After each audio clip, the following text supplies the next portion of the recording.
underside of the mattress and looked under the bed frame. Nothing.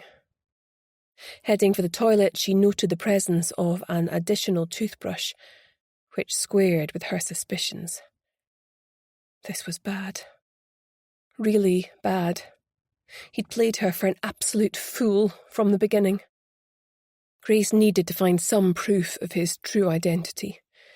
He surely must have stashed his passport somewhere close to hand in case he needed to go on the run. This place would be a rental, so a built-in safe was unlikely. Glancing at her watch, Grace groaned. She couldn't stay here indefinitely. The library would be closing in a few minutes. She lifted the lid on the cistern and smiled. Got him. Fishing out the sealed waterproof bag, she dried it with a hanging towel and shoved it in her own evidence bag. Time to get out of here.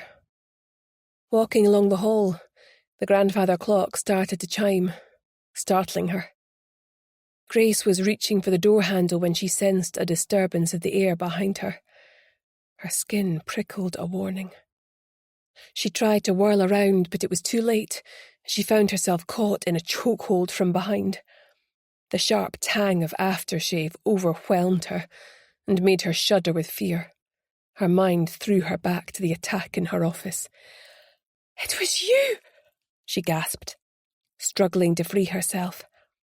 A large hand covered her mouth and she bit down firmly on the fleshy underside of the palm, causing him to exclaim in pain and briefly release her. Grace kicked back at Tobias's legs as she swung round to face him, driving up with her knee into his groin, causing him to stumble backwards. She advanced with her fists raised, ready to do battle, but was silenced by the sight of a gun pointing at her. Breaking out into a cold sweat, she nonetheless lifted her chin and stared directly at him. "You were after the pictures of your wife that night," Grace said. His face became suffused with anger, his mouth cruel. "She was nothing but a filthy whore," Tobias spat. "Where's the baby?" she demanded. He looked momentarily puzzled, then laughed outright. "How should I know?" "I know all about you and Sylvia. It's pointless denying it. How long have the pair of you been together? Which one of you pushed Paul Gordon off that roof?" "There you go again," he said, looking irritated. "Jumping to conclusions. Says the man pointing a gun in my face. It appears to be the only way I can prevent you from leaving until I've persuaded you to see things my way. Let's talk about this in a civilized manner." He gestured for her to enter the lounge, which she did, reluctantly. She was moving farther from the door and her escape. Grace positioned herself on an upright chair, ready to spring to her feet in an instant when she could. "It's over. I know who you really are, and so do the police. In fact, I'm expecting Brodie any minute. I have to say, though, your cover was well constructed. Even I couldn't poke any holes in it. You had a fake website with fake articles, the whole 9 yards. You get what you pay for." He shrugged. "The person who made it is very accomplished. The death certificates were real. A nice touch, blending truth with fiction." "Tell me where the baby is," she pleaded. "She's the innocent in all this. It'll knock years off your sentence if you hand her back unharmed. This is your opportunity to do the right thing. That man stole my wife from me. Why on earth would I wish to bring up their brat? You're barking up the wrong tree. And not for the first time, I might add." Grace flinched as the grandfather clock started chiming the hour. Tobias looked at her and groaned. "Tell me you didn't believe that guff about the grandfather clock. Do you still not get it? Xander Croft is a mentalist and a con man. Nothing more." Grace strove to keep her face expressionless, though his words were stabbing her through the heart. All he had to do was throw out some bullshit about your dead son and you were putty in his hands. His mention of Connor stiffened Grace's resolve. Tobias, or Felix Branagh, as he was really called, was going down. She wouldn't rest until he was behind bars. Perhaps he hadn't abducted the baby, but he was far from innocent. So how long have you been romantically involved with my client? He laughed unpleasantly. Seriously, you really expect me to spill my guts to you? Not happening. I want that bag you stole out of my cistern. Easy does it now, he said, training the gun on her as she tossed it across to him.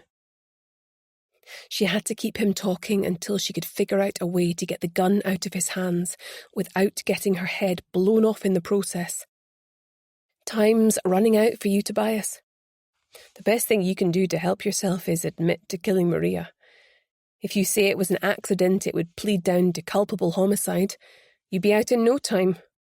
As for the break-in to my office, you were after the photos of Maria and Paul, weren't you? You didn't want me sharing those with the police. You can still do the right thing. The right thing? He scoffed. What a simplistic world you inhabit. Ever heard of survival of the fittest? As she saw him stripped clean of his veneer of charm, Grace wondered how she had ever trusted him. Seeing the cruel set of his mouth as he sneered at her, she recognised him fully for the cruel predator that he was. You must have enjoyed helping Paul Gordon off that roof, she said. The ultimate payback. I certainly would have done, but unfortunately the bastard killed himself before I had the chance. I'd been looking forward to stamping him out of existence, he said, his expression so wistful that Grace realised he might actually be telling the truth.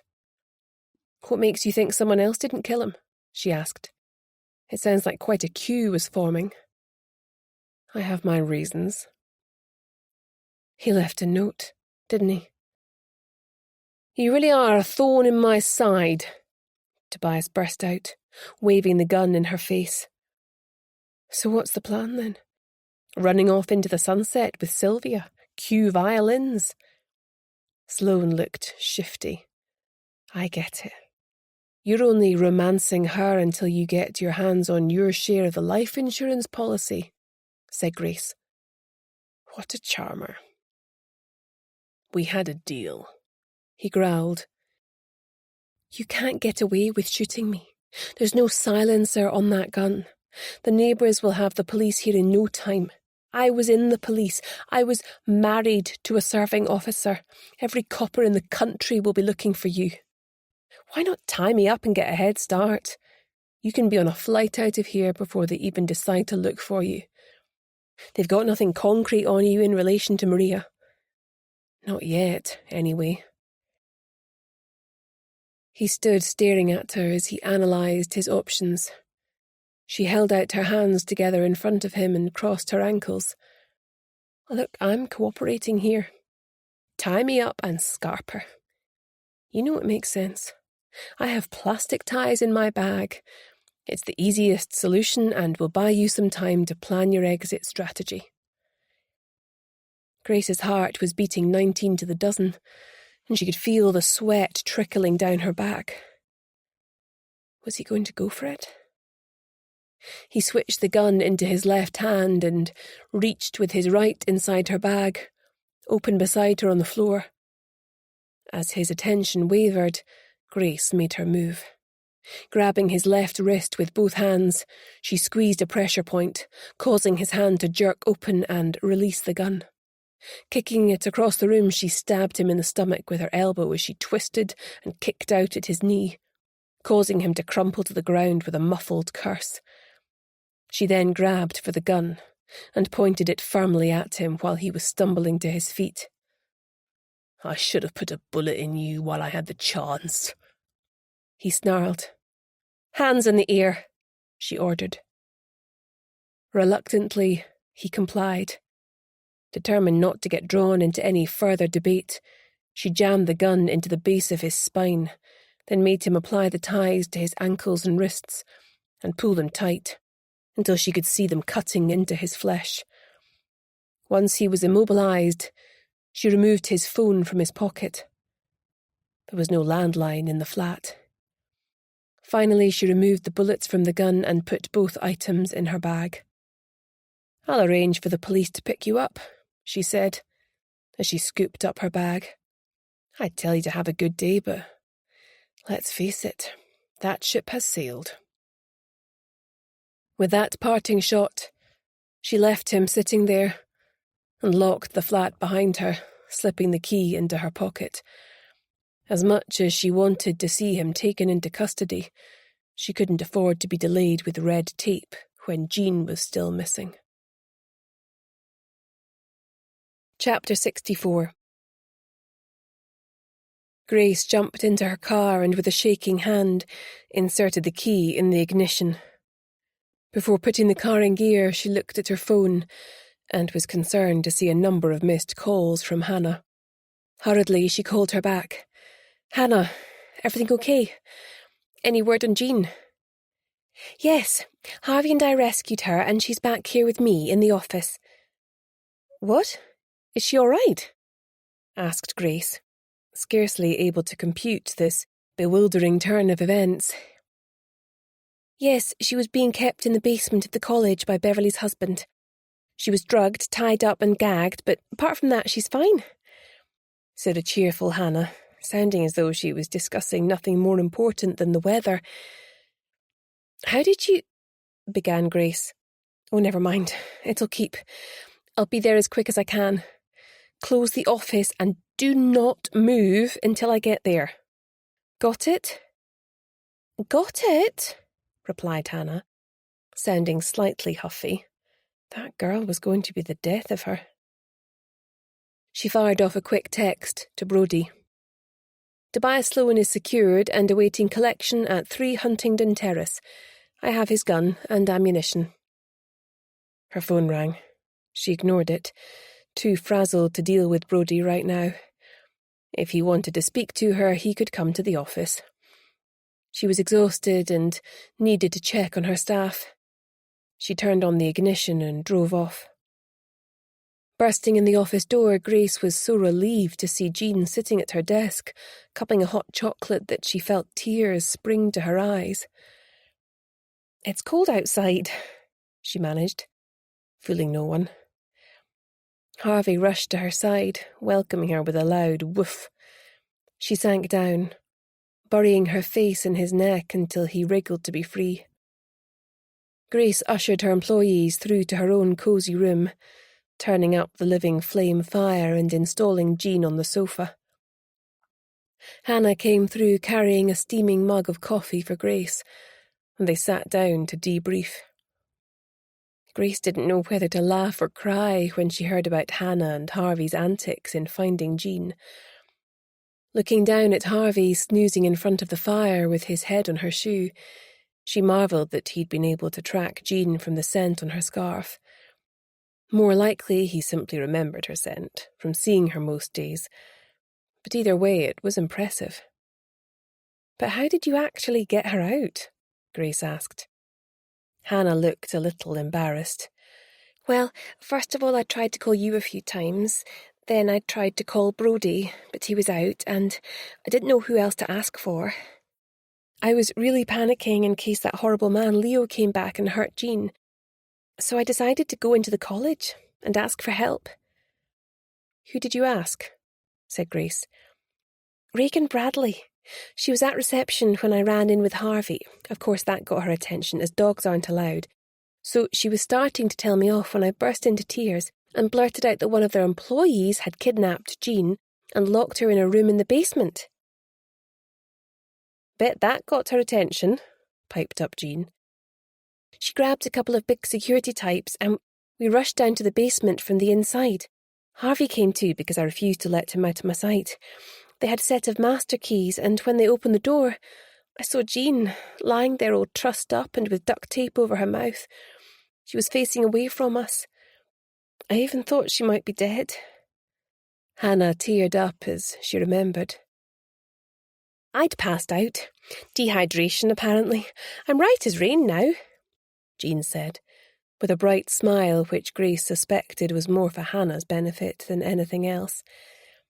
"The paramedics gave me some rehydration sachets and I've been taking them with copious amounts of water. They were happy I was improving after treating me, so I didn't need to go to hospital." "Regan was great," said Hannah. "I'd never have believed she could be so nice from the way she behaves at the club. I reckon that's all a big show, and she likes people to think she's tough when she's not like that underneath." "Right. What about the police?" said Grace. "I assume the college have dismissed Leo and he's been arrested?" "Regan said she'd take care of it. She really was ever so kind," said Jean. "Who'd have thought?" said Grace. "Did you call my ex-husband?" asked Jean. "He must have been worried sick. What about the kids? Have they been in touch?" Grace felt sad for her. "I did speak to him," she said. "He may not have been able to get hold of your children yet. You know how busy they are." Jean's face fell. "I see," she said. The door to the office opened and Grace knew immediately it was Brodie, as Harvey bounced happily to his feet, his tail wagging furiously. "In here!" she yelled. And he came striding in, his face lightening as he took in the sight of the three of them, and bent to greet Harvey. "Grace, one of these days your texts are going to give me a heart attack," he admonished her.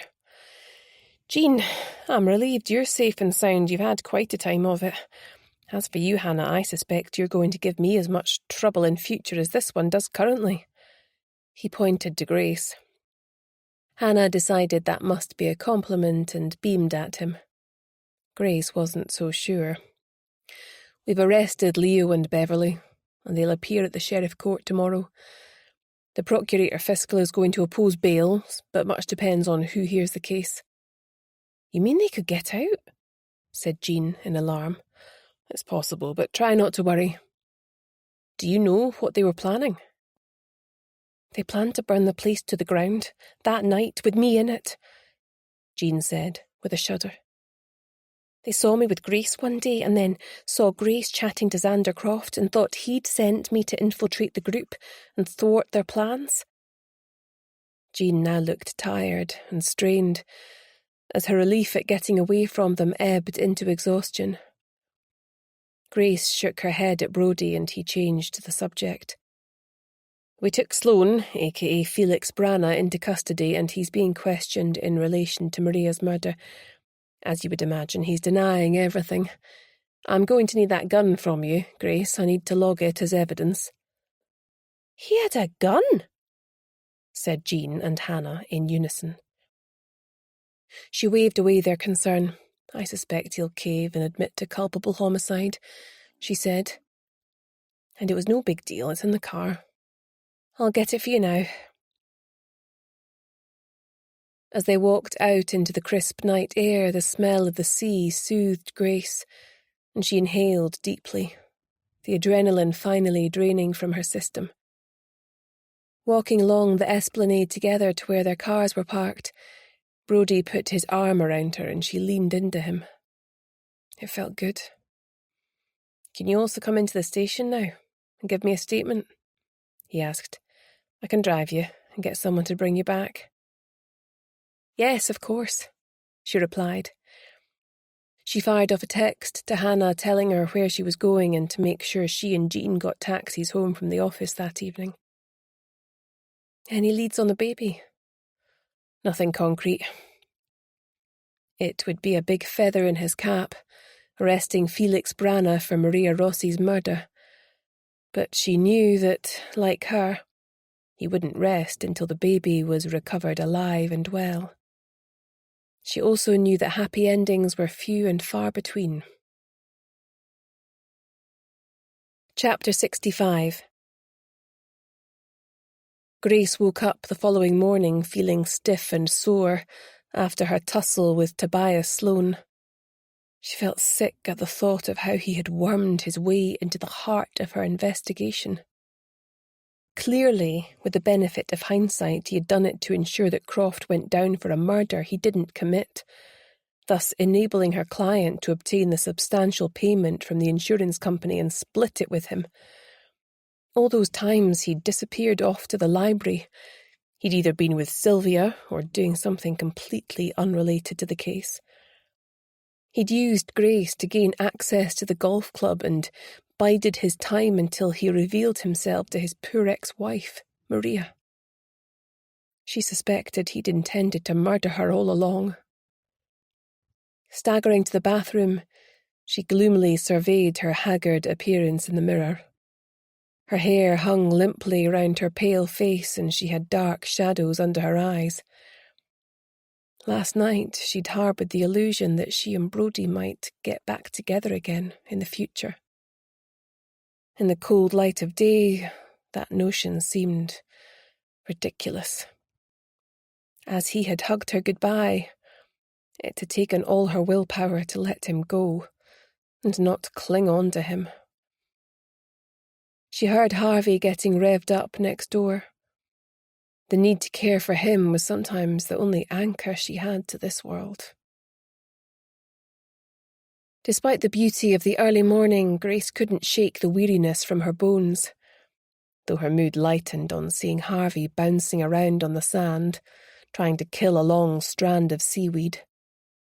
After he'd had his run, she called him to the water's edge and he settled down to wait for her, his warm brown eyes never leaving her as she dove under the icy waves.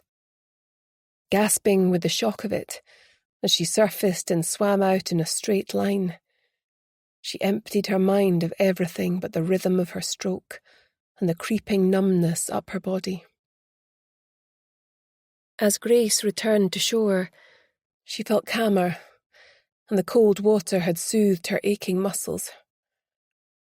Her first proper case was winding its way to a conclusion. She now felt quite sure that Paul Gordon had committed suicide, and that Sylvia had decided to cover it up for her own financial gain, forging an unholy alliance with Tobias Sloane in the process. Grace wouldn't be a party to fraud and was going to have to persuade her client to come clean. She also wanted to know whether Sylvia was aware that Tobias had murdered Maria. Even if she didn't know, surely she must have had her suspicions. At the very least, Sylvia had withheld valuable information when being questioned by the police. As to what had happened to poor Maria's baby, that still remained unclear.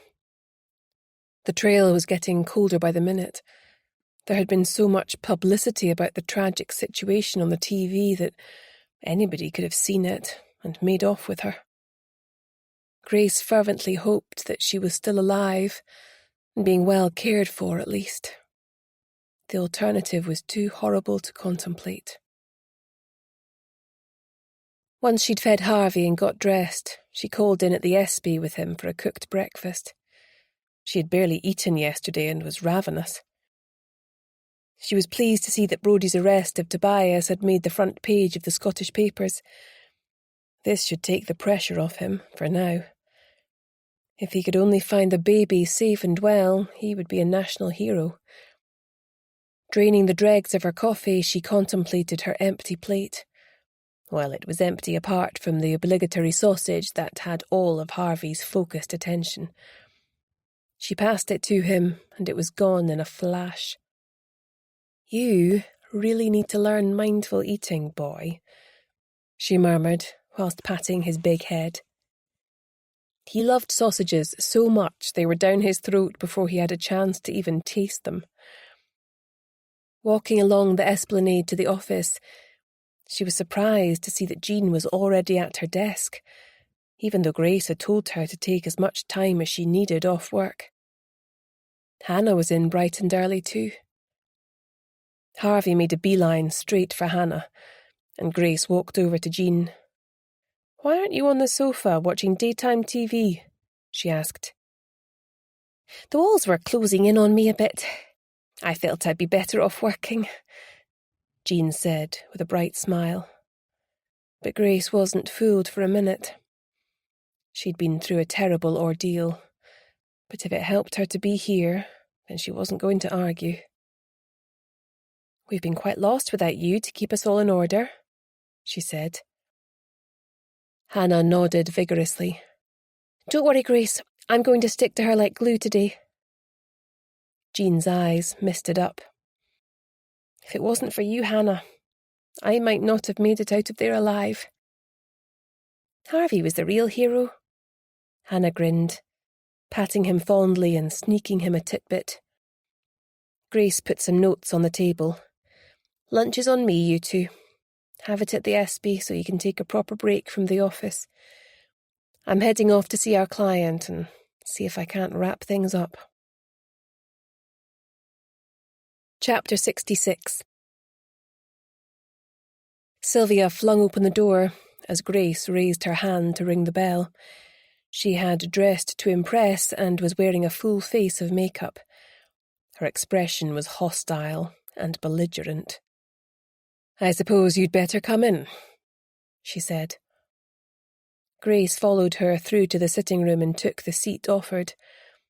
As Sylvia sat down opposite her, she noticed her fingernails were bitten down to the quick again, and there was a muscle twitching at the corner of her eye. "I take it you've heard about Tobias Sloane," Grace said. "I'll keep using that name for now, as I never knew him under his former one. The two of you were in cahoots this whole time."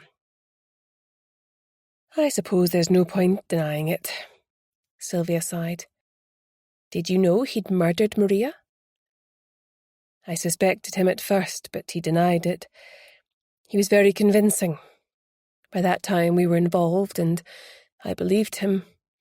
He told me he decided not to ask her to come back to him as he wanted to be with me. I thought he loved me." "Loved your potential insurance check, more like," said Grace. "You couldn't tell the police what you knew because you didn't want your role in this whole sordid affair coming out." "I've no idea what you're talking about." "You were the one who set in motion this whole chain of events. Maria Rossi was barely scratching out a living. Paul's star was rising, and you became obsessed with the amount of female attention he was getting. You wondered if his head might be turned and decided to set a trap for him. A honey trap." Sylvia tightened her lips, but said nothing. So Grace pressed on. "Seeing the way men responded to Maria in the club, you decided to pay her to tempt your husband to stray. That way you'd be in control the entire time. Of course, she was only meant to report back as to whether or not he passed the test, and that would have been the end of the matter." "She told me he passed," said Sylvia. "I blamed myself for doubting him and then made a renewed effort in my marriage." "But they started a passionate affair behind your back. The fact that you were the one who had thrown them together must have been a bitter pill to swallow." "I loved him more than life itself, but I could see him slipping away from me." "Someone got wind of the affair and started to blackmail him. You found the photos and that's when you knew," said Grace. "I confronted him. I begged him to stop, but he refused. He said he couldn't live without her. I managed to track down her husband from some information in her student application form for the college. She'd had to disclose her real identity in that, as she couldn't vouch her new one with proper identification. When she applied, she'd made an appointment to come and see me. She said she was estranged from her family and didn't want them to find out her whereabouts. I saw no reason not to enroll her and agreed to keep her real identity a secret." "So she owed you," said Grace. "A robust new identity didn't come cheap." "Yes, well, when things went so badly wrong with Paul, I remembered this and used it to track her husband down. At that stage, he was known as Felix Brana. I told him where she was and what she was up to.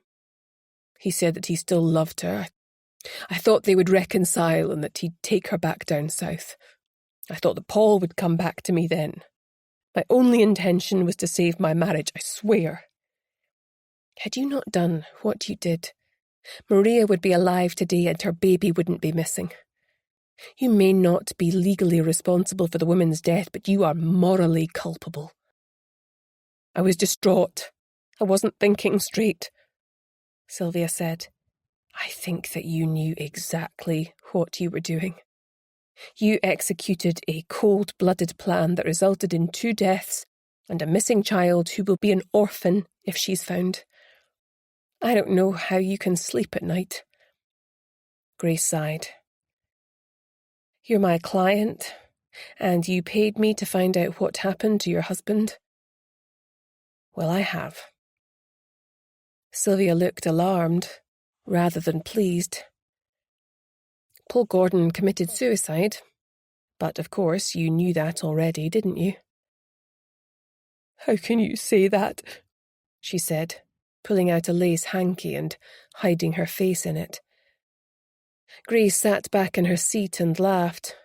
Really? That's how you're going to play this? 2 dry eyes glared belligerently at her over the top of the hanky. As things stand at the moment, you've done nothing that the police need to know about. If you had actually murdered Maria in person, rather than been just a catalyst, I would have handed you into them without compunction. Thank you, Sylvia sniffed. However, you needn't think that I'm going to stand idly by while you frame Xander Croft for a murder that he didn't commit as petty payback for rejecting your advances. He didn't attempt to force himself on you. It was the other way round, wasn't it? You were looking for a revenge affair, a way to hurt Paul as much as he'd hurt you. He pushed me away as if I disgusted him. He didn't need to be so cruel. I'm not going to be party to a fraudulent insurance claim either. What do you mean? Sylvia gasped. I'm due that money. You can't. You'll ruin everything. Please, Grace. I'll give you 1/3 of it on top of your fee. Save it, snapped Grace, her eyes like flint. Here's what's going to happen. You're going to get me that suicide letter right now. Sylvia reluctantly got up and unlocked the writing bureau in the corner. She extracted an envelope and handed it to Grace before sitting back on her perch. Grace unfolded it and read the letter, which was heartbreaking and utterly clear in its intent. It would seem that Paul hadn't known about the baby. Maybe if he had, that would have given him a reason to live. She photographed it and handed it back to Sylvia. There's no advantage to anyone now in having all this come out. Grace sighed again. Sylvia sagged in relief. Grace produced a typewritten letter to Paul Gordon's insurance company that withdrew the claim and handed it to Sylvia for signature. She scrawled on it with bad grace. That simply leaves the matter of my fee. Grace produced a detailed breakdown and passed it across. I will take payment directly into my bank account, Grace said. Sylvia sighed and transferred the outstanding balance via her phone. You strike a hard bargain. Maybe you're more like me than you think. I'm nothing like you, Grace almost shouted. She couldn't help but feel she'd made a deal with the devil. But she knew that in the circumstances the courts would have no power to punish her client for what she had done. They both stood up. One more thing, said Grace. I want the watch back that you took from Hannah. It doesn't belong to you. Sylvia took it off and flung it at her. Grace caught it in one hand. I'll show myself out, she said. Chapter 67. Grace felt as though a great load had been lifted from her shoulders as she turned her face up to meet the spring sunshine. Regan Bradley had been incredibly helpful and kind to Hannah and Jean yesterday. She felt a little guilty that she'd misjudged her and decided to drop off a thank you note and some flowers. Grace didn't want to have to go into the college if she could help it, so Scrolling through her phone, she located Regan's address from the witness statements she had copied. She lived at the Jewel, which wasn't far away, and there was a florist's shop on the way. She could always leave the flowers and card with a neighbour if Regan was out. She left Harvey snoozing in the flat, as he was tired out from all the excitement yesterday. Grace found the modest, detached house without difficulty. Ringing the bell, she stood back to admire the spring display of daffodils in the garden. Regan looked flustered when she came to the door. Her eyes widened in shock as she saw Grace standing there. A baby started screaming from within the house as the grandfather clock in the hall started to chime. Grace could hear a train going by in the distance. "I'm sorry, it's not a good time," gasped Regan, already trying to slam the door shut. Grace threw down the flowers and shoved the door back open with her shoulder as she charged into the house. Rushing past Regan, she followed the screams into a bedroom where she discovered the baby girl lying on a changing mat. She scooped the baby up and held her close, the screams gradually subsiding. She turned to face Regan, who stood staring at her in shocked silence. "Please, give her to me," pleaded Regan. "I'm begging you, it's not what you think." She broke down in tears, utterly distraught. "Paul would want me to have her. I loved him. He was all I ever wanted." "It was you," said Grace. "You were the blackmailer." "I wanted him to break it off, to stop seeing that woman. He'd already gone off his bitch of a wife. Paul and I were such good friends. I thought he would turn to me. If I could only open his eyes, make him realise." She wept. "He would hug me and hold me. We had grown closer and closer. It would only have taken a tiny spark to ignite the flame. Instead, you helped to drive him off that roof to his death," said Grace. "No. He really jumped," Regan whispered. "All this time, I thought that Xander Croft pushed him off, but I had no proof." No wonder she had seemed so hostile around him. Grace was struggling to wrap her head around this latest revelation. "Why would you think that?" asked Grace. "That night, I followed Paul up onto the roof. I thought he might be seeing Maria again. I thought she was already up there waiting for him. As soon as I got there, I heard him and Xander arguing, going at it. Hammer and tongs they were. I couldn't make out what they were saying." "Did they see you?" "No, I hid. I saw Xander storm off, then I waited a bit, but there was no sign of Paul. He'd have had to go past where I was hiding to get off the roof. I went looking for him, but he was nowhere to be seen. I looked over the edge, and that's when I saw him lying there." "You didn't call an ambulance?" "No, I could tell he was already dead. And I was in shock, I suppose." "Regan, Paul left a note. Xander didn't kill him." "But that's so much worse," she cried. "I blackmailed him. I drove him to it." "He was obviously in a bad place, anyway," Grace said, taking pity on her. "It wouldn't be the only factor.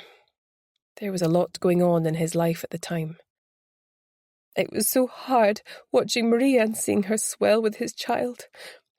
I tried to distract myself with Matt Turner, but as her pregnancy grew, so did my remorse for the blackmail. When Maria was murdered but her baby survived, I felt it was a sign. I thought that the universe was giving me Paul's baby to take care of so I could atone for what I'd done." "Nobody gave you this baby, Regan. You took her for your own selfish ends." "Please, give her back to me. All you're doing is condemning her to a life in foster care and children's homes. Don't you see? She'd be better off with me. I love her.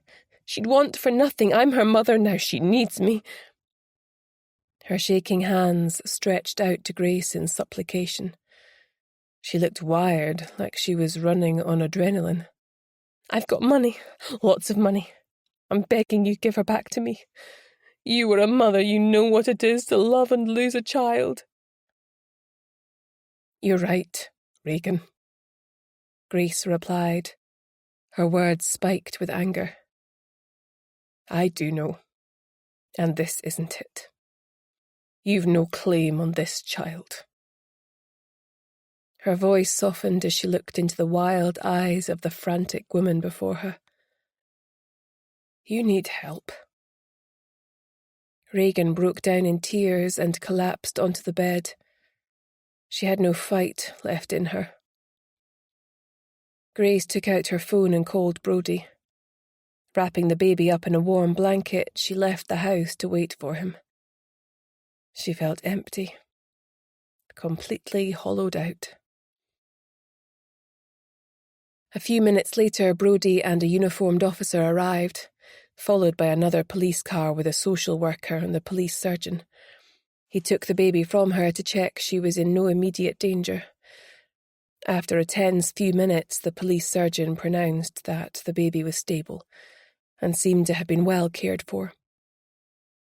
Meanwhile, Brodie and the officer led Regan Bradley from the house in handcuffs and put her in the police car. "Grace, you're white as a sheet," Brodie said, rubbing her two lifeless hands within his to get some warmth into them.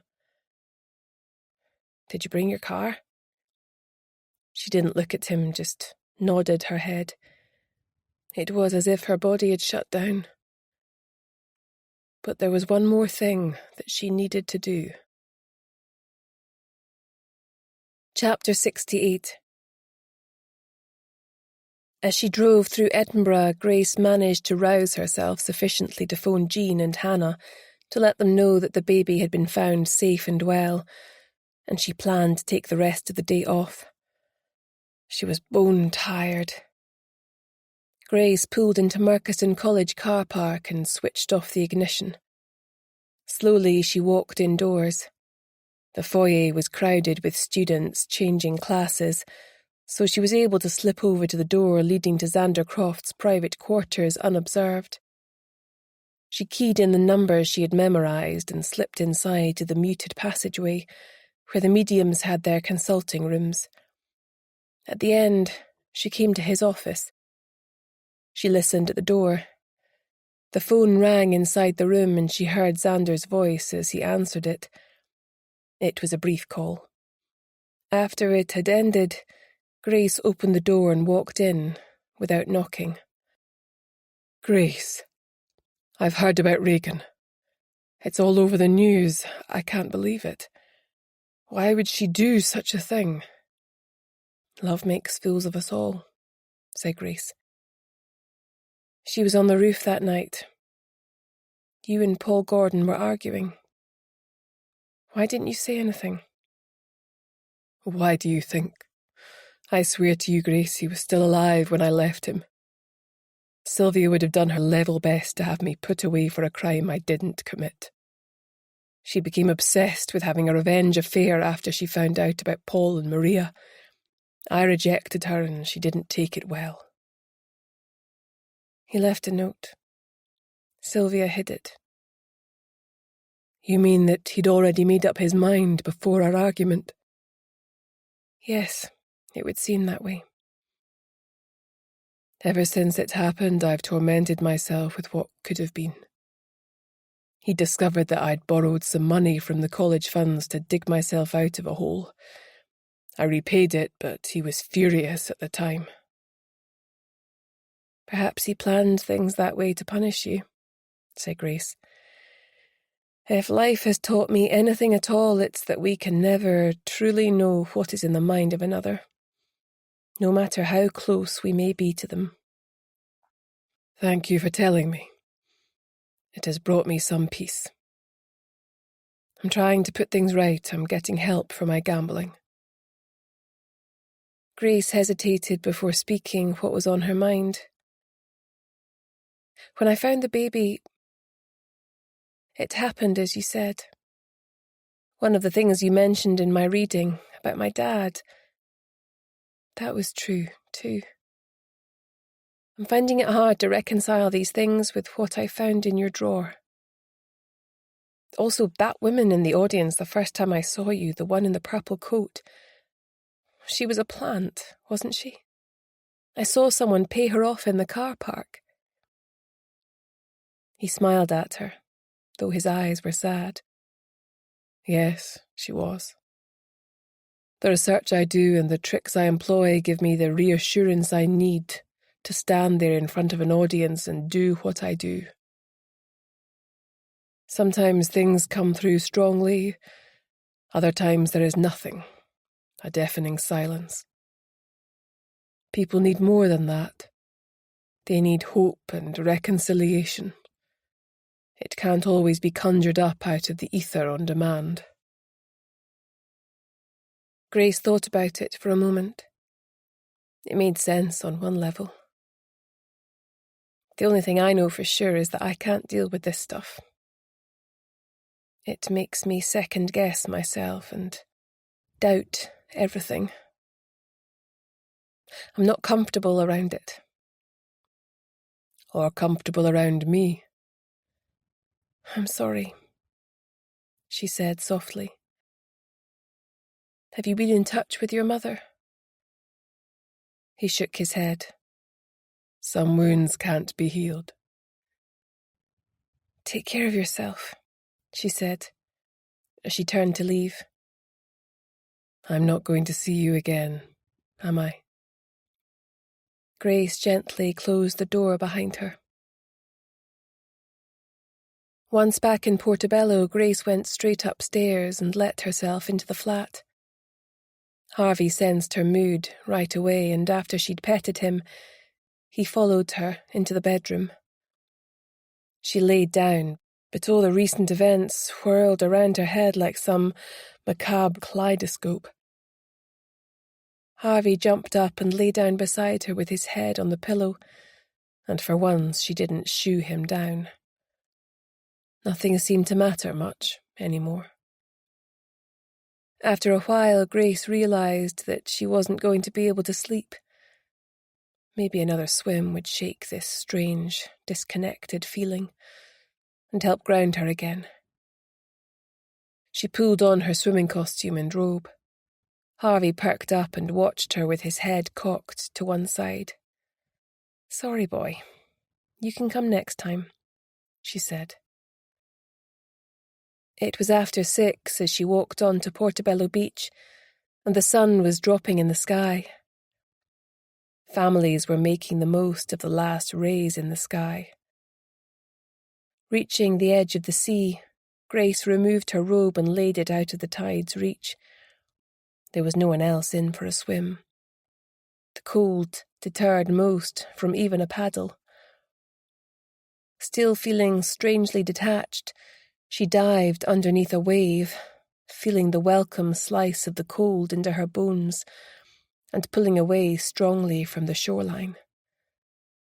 The voices receded and she felt her energy return as her body tried to defend itself from the cold temperature.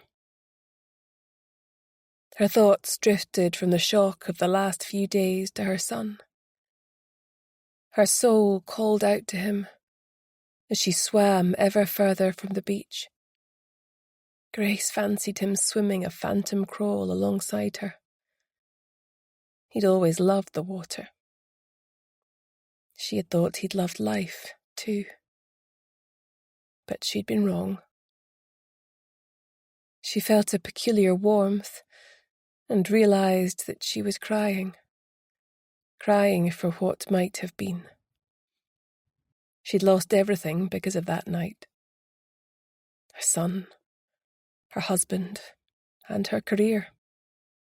All that was left was a shadow existence, and it wasn't enough to sustain her. Treading water, she looked back at the shore. The wind and tide were pulling her out to sea. There was no fight left in her.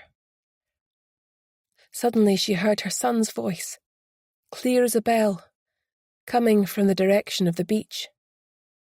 "Mum! This way!" Her heart caught fire, and she plunged back into the waves, swimming with all her might, clawing her way to shore with every muscle and sinew, until she emerged, gasping from the sea, looking frantically around her. "Mum!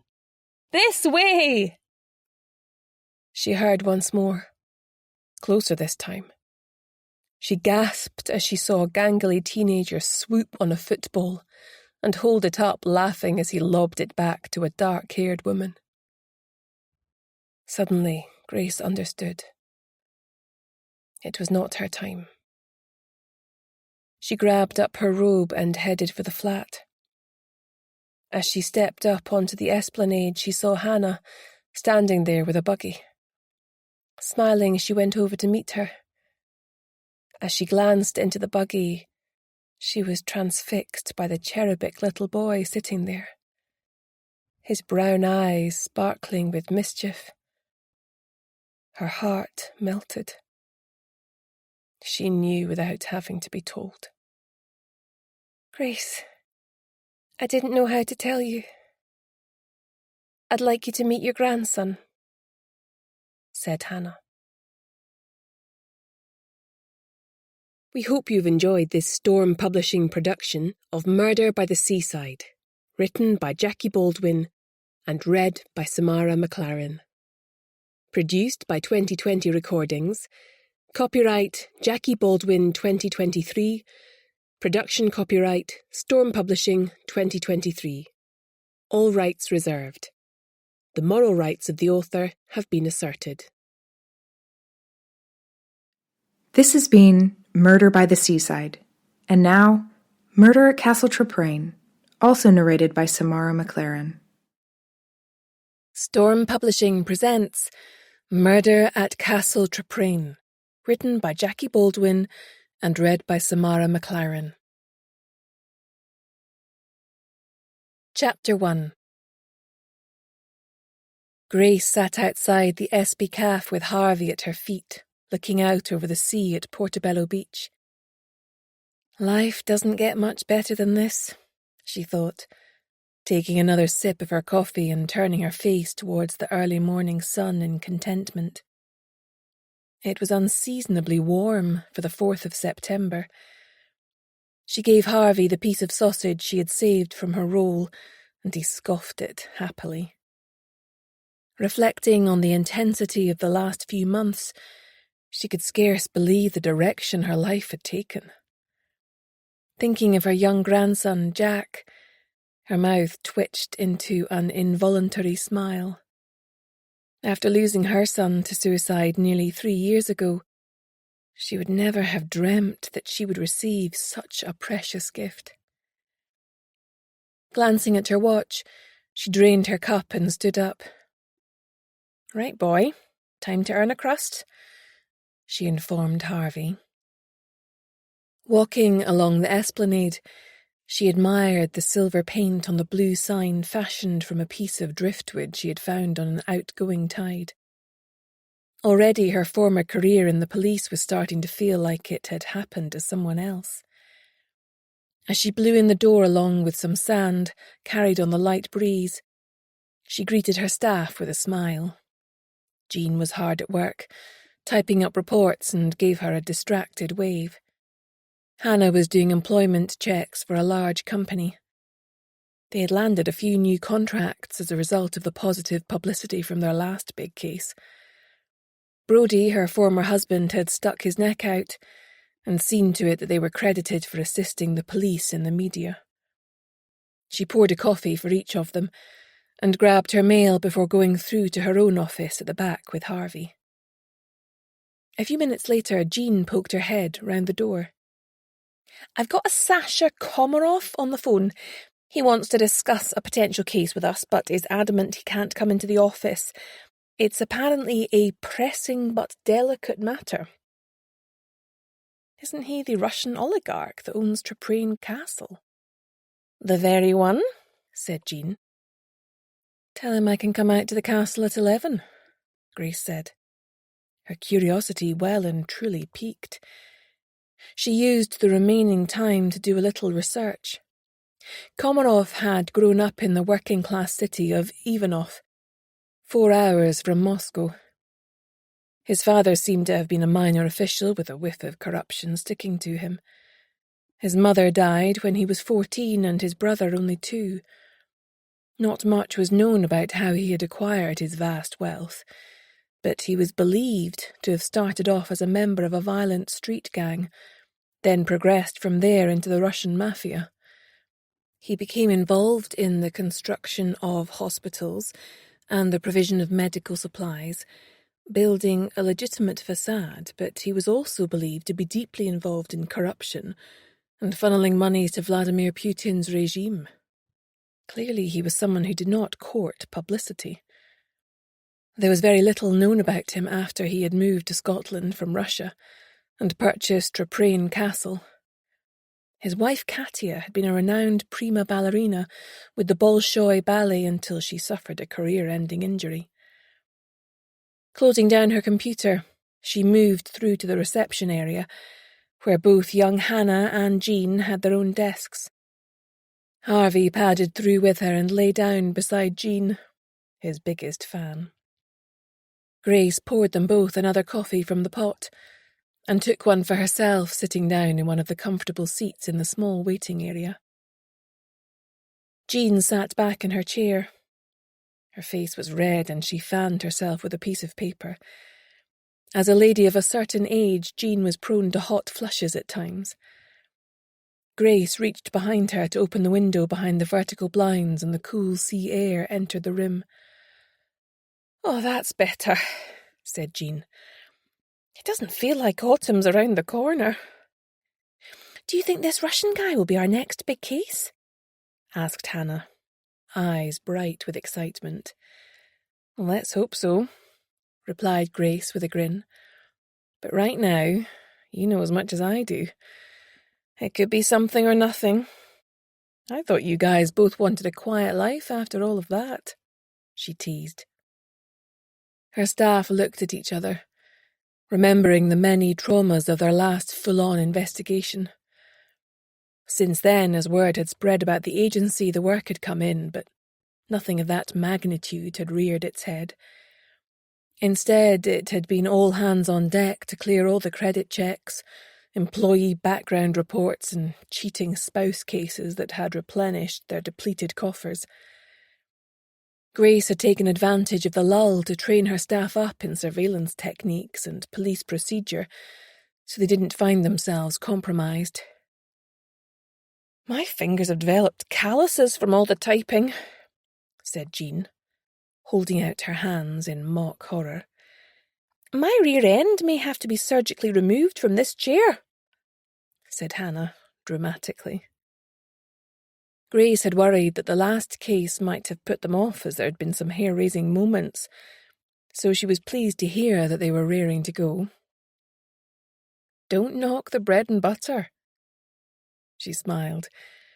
"It doesn't exactly thrill me either, but at least our bank balance is looking a lot healthier. I reckon it's time we got ourselves a juicy new case. Hopefully Sasha Komarov will be the one to provide it. I imagine he doesn't do anything by halves." They weren't the only ones feeling frustrated. Grace had been a high-flying detective in a major investigation team before her son died. Grabbing her keys, Grace threw on a light jacket and picked up her satchel. "Are you guys still on for tonight?" she asked Jean and Hannah. "Looking forward to it," Jean smiled. Hannah nodded, but her face was closed off. Grace's mother had been extremely excited to learn that her deceased grandchild, Connor, had fathered a child, but she had a tendency to voice her opinions rather too strongly. Grace had known that her mother and Hannah would clash, as Morag was an appalling snob and Hannah herself carried a large chip on her shoulder, which made her prickly and defensive at times.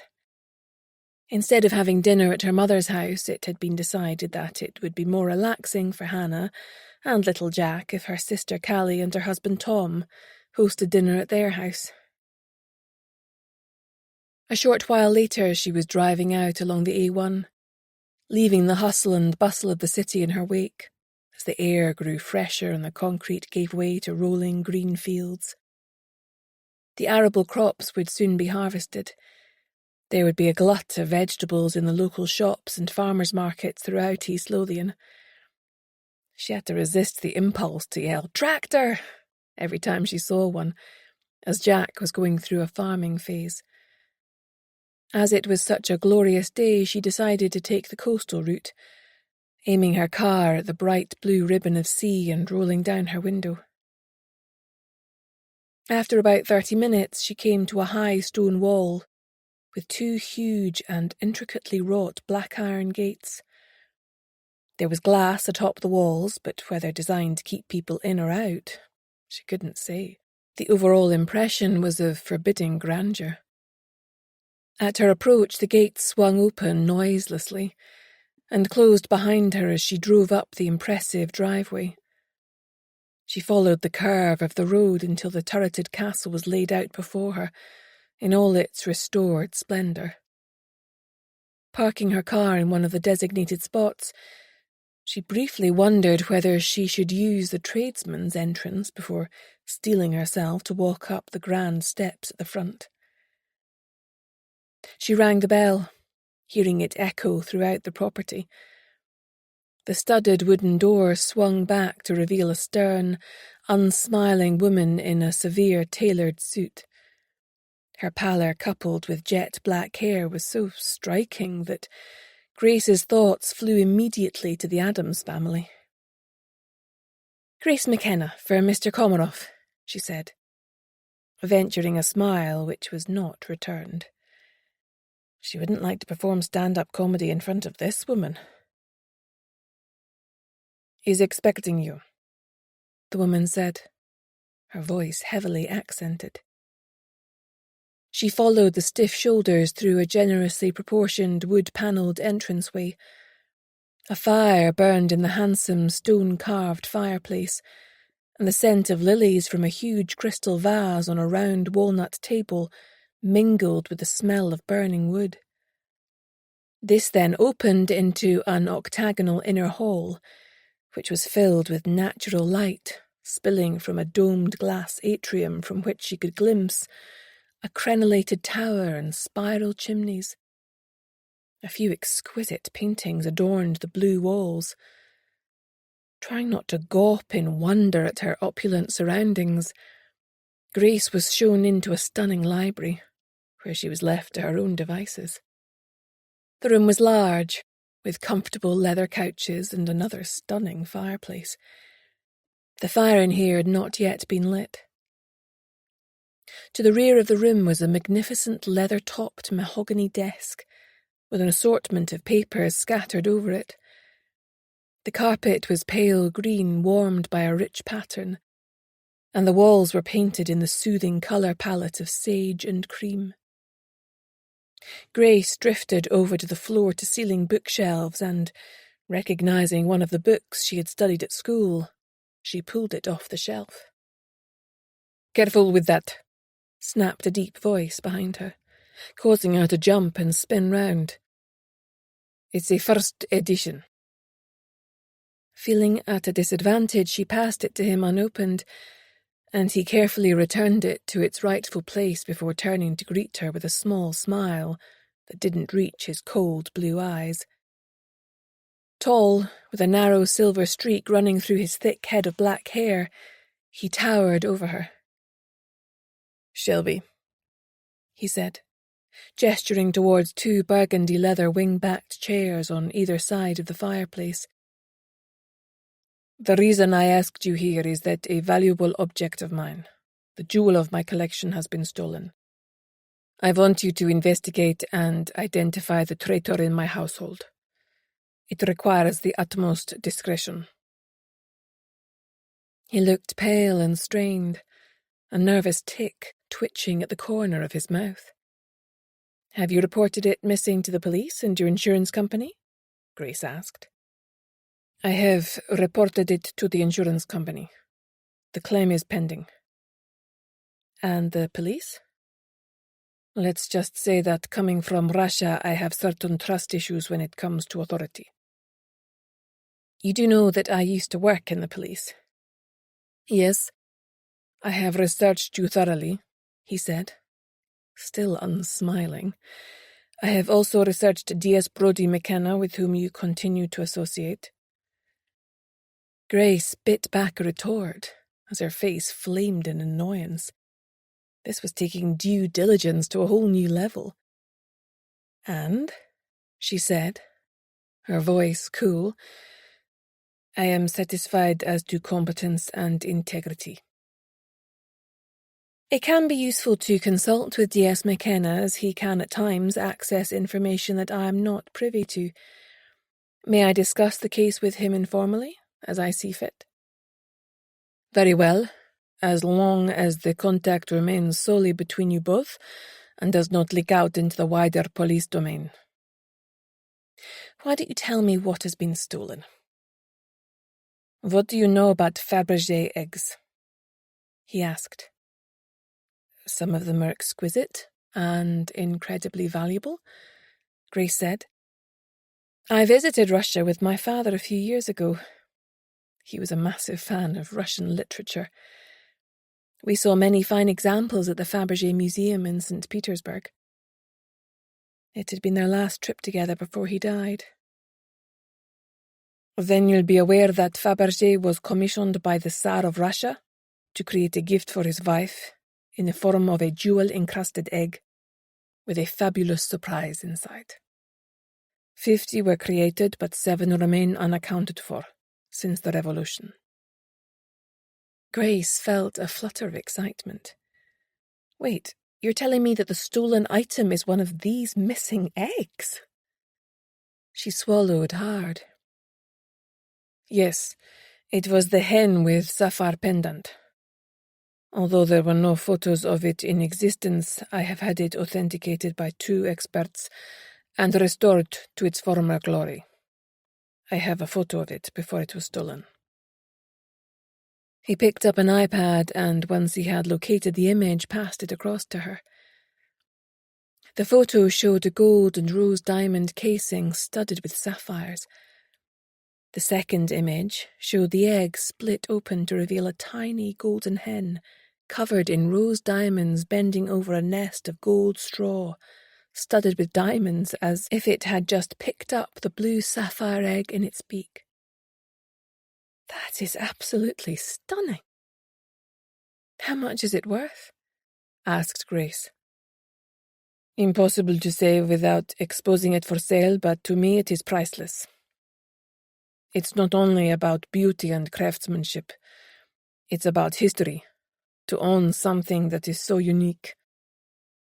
A fragment of Russia's bloody history. You cannot put a value on that. Under what circumstances did you acquire it? There was a momentary hesitation behind his eyes. If this is going to have any chance of working, you're going to have to be completely honest with me, Grace said. I can't get you results on half of the story. Like I said, I'm not the police. The missing imperial eggs have become an obsession of mine, he said. Private collectors at this international level are an elite group. We are competitors in a global treasure hunt for the most exquisite and rare pieces. I have connections all over the world. Many collectors could not afford to acquire such a piece themselves, but will refer it to a private collector like myself for a handsome commission. Is that what happened? It was discovered in a small antique shop in Antwerp by a local dealer who did not realize the scope of the find. I believe he paid £300 for it. It was then offered by auction to a small number of elite collectors. My bid was accepted, and I then had to get it here under the tightest possible security using multiple decoys. It was quite the operation. Why have I not seen anything about this in the press? Wondered Grace. He gave her a patronizing look. We have no desire for celebrity. quite the reverse. Most private collectors are guarded about the jewels of their collection. To be otherwise is to invite the robbers to your door. It also exposes one to other, shall we say, societal pressures. I can imagine, said Grace, dryly. I like to keep my private life private, he said, with an assessing look. Some of us don't have that luxury, she thought, remembering all the column inches devoted to her son's apparent suicide, and then her unfair dismissal from the police. Were any of the rival collectors from the UK? She asked. Komarov's lip curled and his face darkened. 23. One of them was Harris Hamilton. He owns the neighbouring estate of Balhusi and is a thorn in my flesh. I couldn't let him get his crude hands on such an important Russian piece. Is it possible that if he was thwarted at auction, he decided to steal it from you? I wouldn't put it past him, he said, his lips thinned with anger. I'm going to need a list of all those present, together with contact details, said Grace. Were there any signs of forced entry? None. An inside job. No wonder he was bent out of shape. Can you show me exactly where it was taken from? She asked, standing up. Of course, he said, standing up. Follow me. Chapter 2.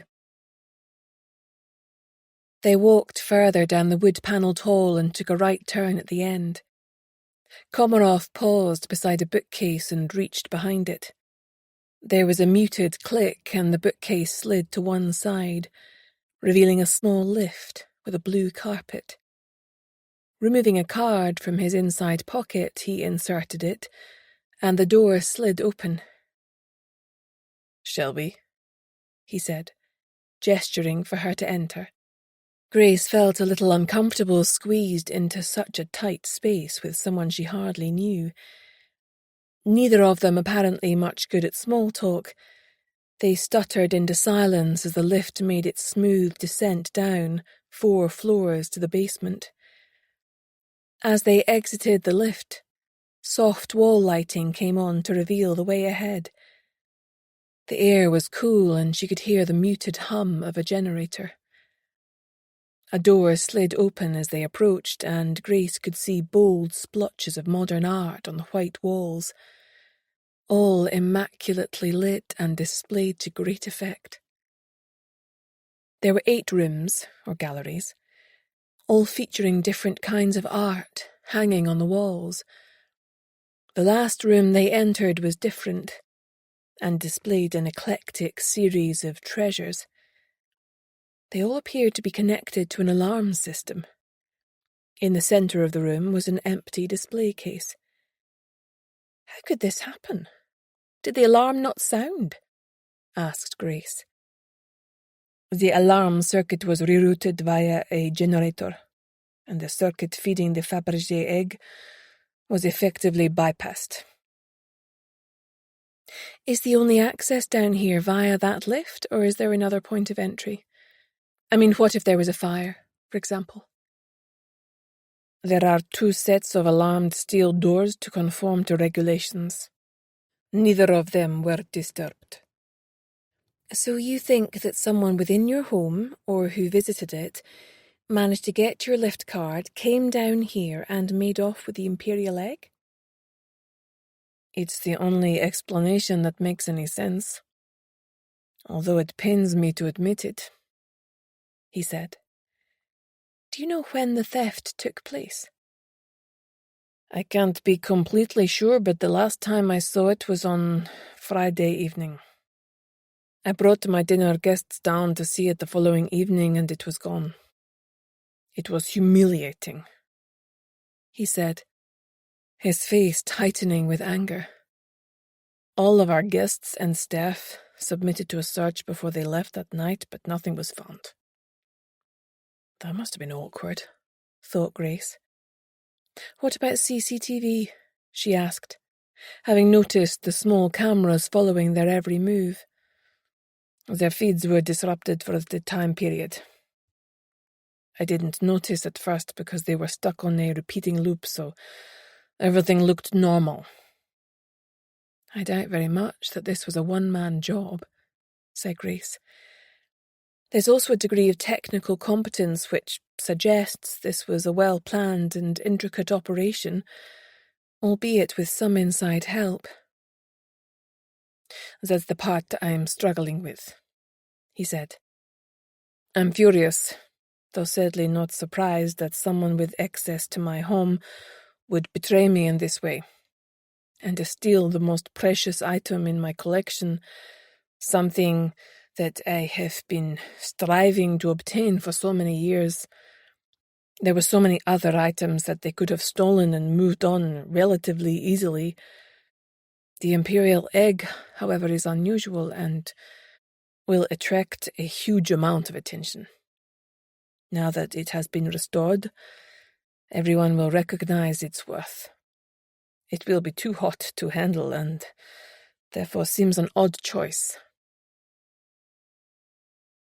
Grace had no answers for him. Yet. Having retraced their steps, Grace returned to the library and sat opposite him as directed. In their absence, a silver tray had been placed on the coffee table between them, with tea and freshly baked scones. Grace felt her tummy rumble and helped herself to one. They were still warm and melted in her mouth. She closed her eyes and nearly moaned in pleasure. Opening them once more, she felt her cheeks redden as she saw his amused look. Sorry, these are divine, and it feels like a long time since breakfast. I like to see people enjoy their food, he said, with a small smile. After demolishing her scone, which she washed down with a dainty cup of tea, Grace whipped out her notebook. All business again. I need to have a complete list of everyone in your household and access to their personnel files. There can be no exceptions, she said, as he opened his mouth to protest. I also require close-up photographs of all members of staff and members of your household, including yourself. She pointed her phone at him and captured him glaring at her. I also need the schematics for the security system and detailed plans of the house. Any vehicles that belong to the household must be detailed as well as those visiting the house on a routine basis. The lift and gallery I will need to dust for prints, though, given the professionalism of the robbery, I'm guessing that there will be nothing untoward. I'll need prints from everyone who's been allowed down there for exclusion purposes. Komarov looked unhappy. Is all this strictly necessary? Yes, Grace replied firmly. I'm afraid it is. I give you my word that they will all be destroyed on the conclusion of my investigation. Very well, he sighed. Who is in charge of your security? Do you have someone on the premises? Yes, Viktor Levitsky has been with me for many years. He has a cottage in the grounds. Epic fail for him, then, thought Grace. I'm going to need to speak to him, she said. Komarov hesitated. He's Russian, and not likely to be very forthcoming, I'm afraid. Grace looked at him. Surely if he was the boss, it was up to him to secure Viktor Levitsky's cooperation. When you have a job vacancy, how does it get filled? Asked Grace. Do you use an employment agency? I leave all that to my housekeeper, Irina Petrova. She too has been with me for a long time. I'll get everything that you asked for collated and couriered to your office. I don't have the building plans for the castle, however. The architect drew them up for the renovations but went out of business a year later, without forwarding them to me. As the likelihood is high that this was, in at least some respects, an inside job, I suggest embedding Hannah, the youngest member of my team, in your household. She could work part-time as a maid or in some domestic capacity, as people are more likely to speak to her if they don't know she's working for me. Not a problem. I would prefer that absolutely no one in the household knows anything about Hannah, not even your wife. She could perhaps be told that Hannah is the daughter of someone you owe a favour to and needs to gain some work experience. Is all this cloak and dagger stuff really necessary? I consider my wife completely above reproach, he said, a glimmer of steel in his eyes. Yes, it is, she said, meeting his gaze with an answering glare. If I can't run the investigation in a proper manner, then we are both wasting our time. She rose to her feet, hoping her bluff would pay off. Fine, we'll do it your way, he snapped, jumping to his feet. But it's ridiculous including her as a suspect. It was going to be hers all along in any event. As the Tsar of Russia presented the very first egg to his wife on Easter Sunday, so I was going to formally gift it to Ketya on her birthday, which was on Saturday. Did she know that? No. It was to be a surprise, he muttered. I see, Grace said. There was no mistaking the fervour of his love for his wife in his eyes. It's not that I suspect your wife of being involved so much as to ensure she doesn't give the game away to anyone else by treating Hannah differently from other members of staff. They have to regard her as one of them. As she pulled open the door into the hall, she saw the tail end of a red chiffon scarf vanish round a corner, and the sound of hurrying heels clacking on the checkered tiles. She glanced at Komarov, who had an amused, some might say besotted, smile on his face. My wife, Ketya, he said. She is always in perpetual motion.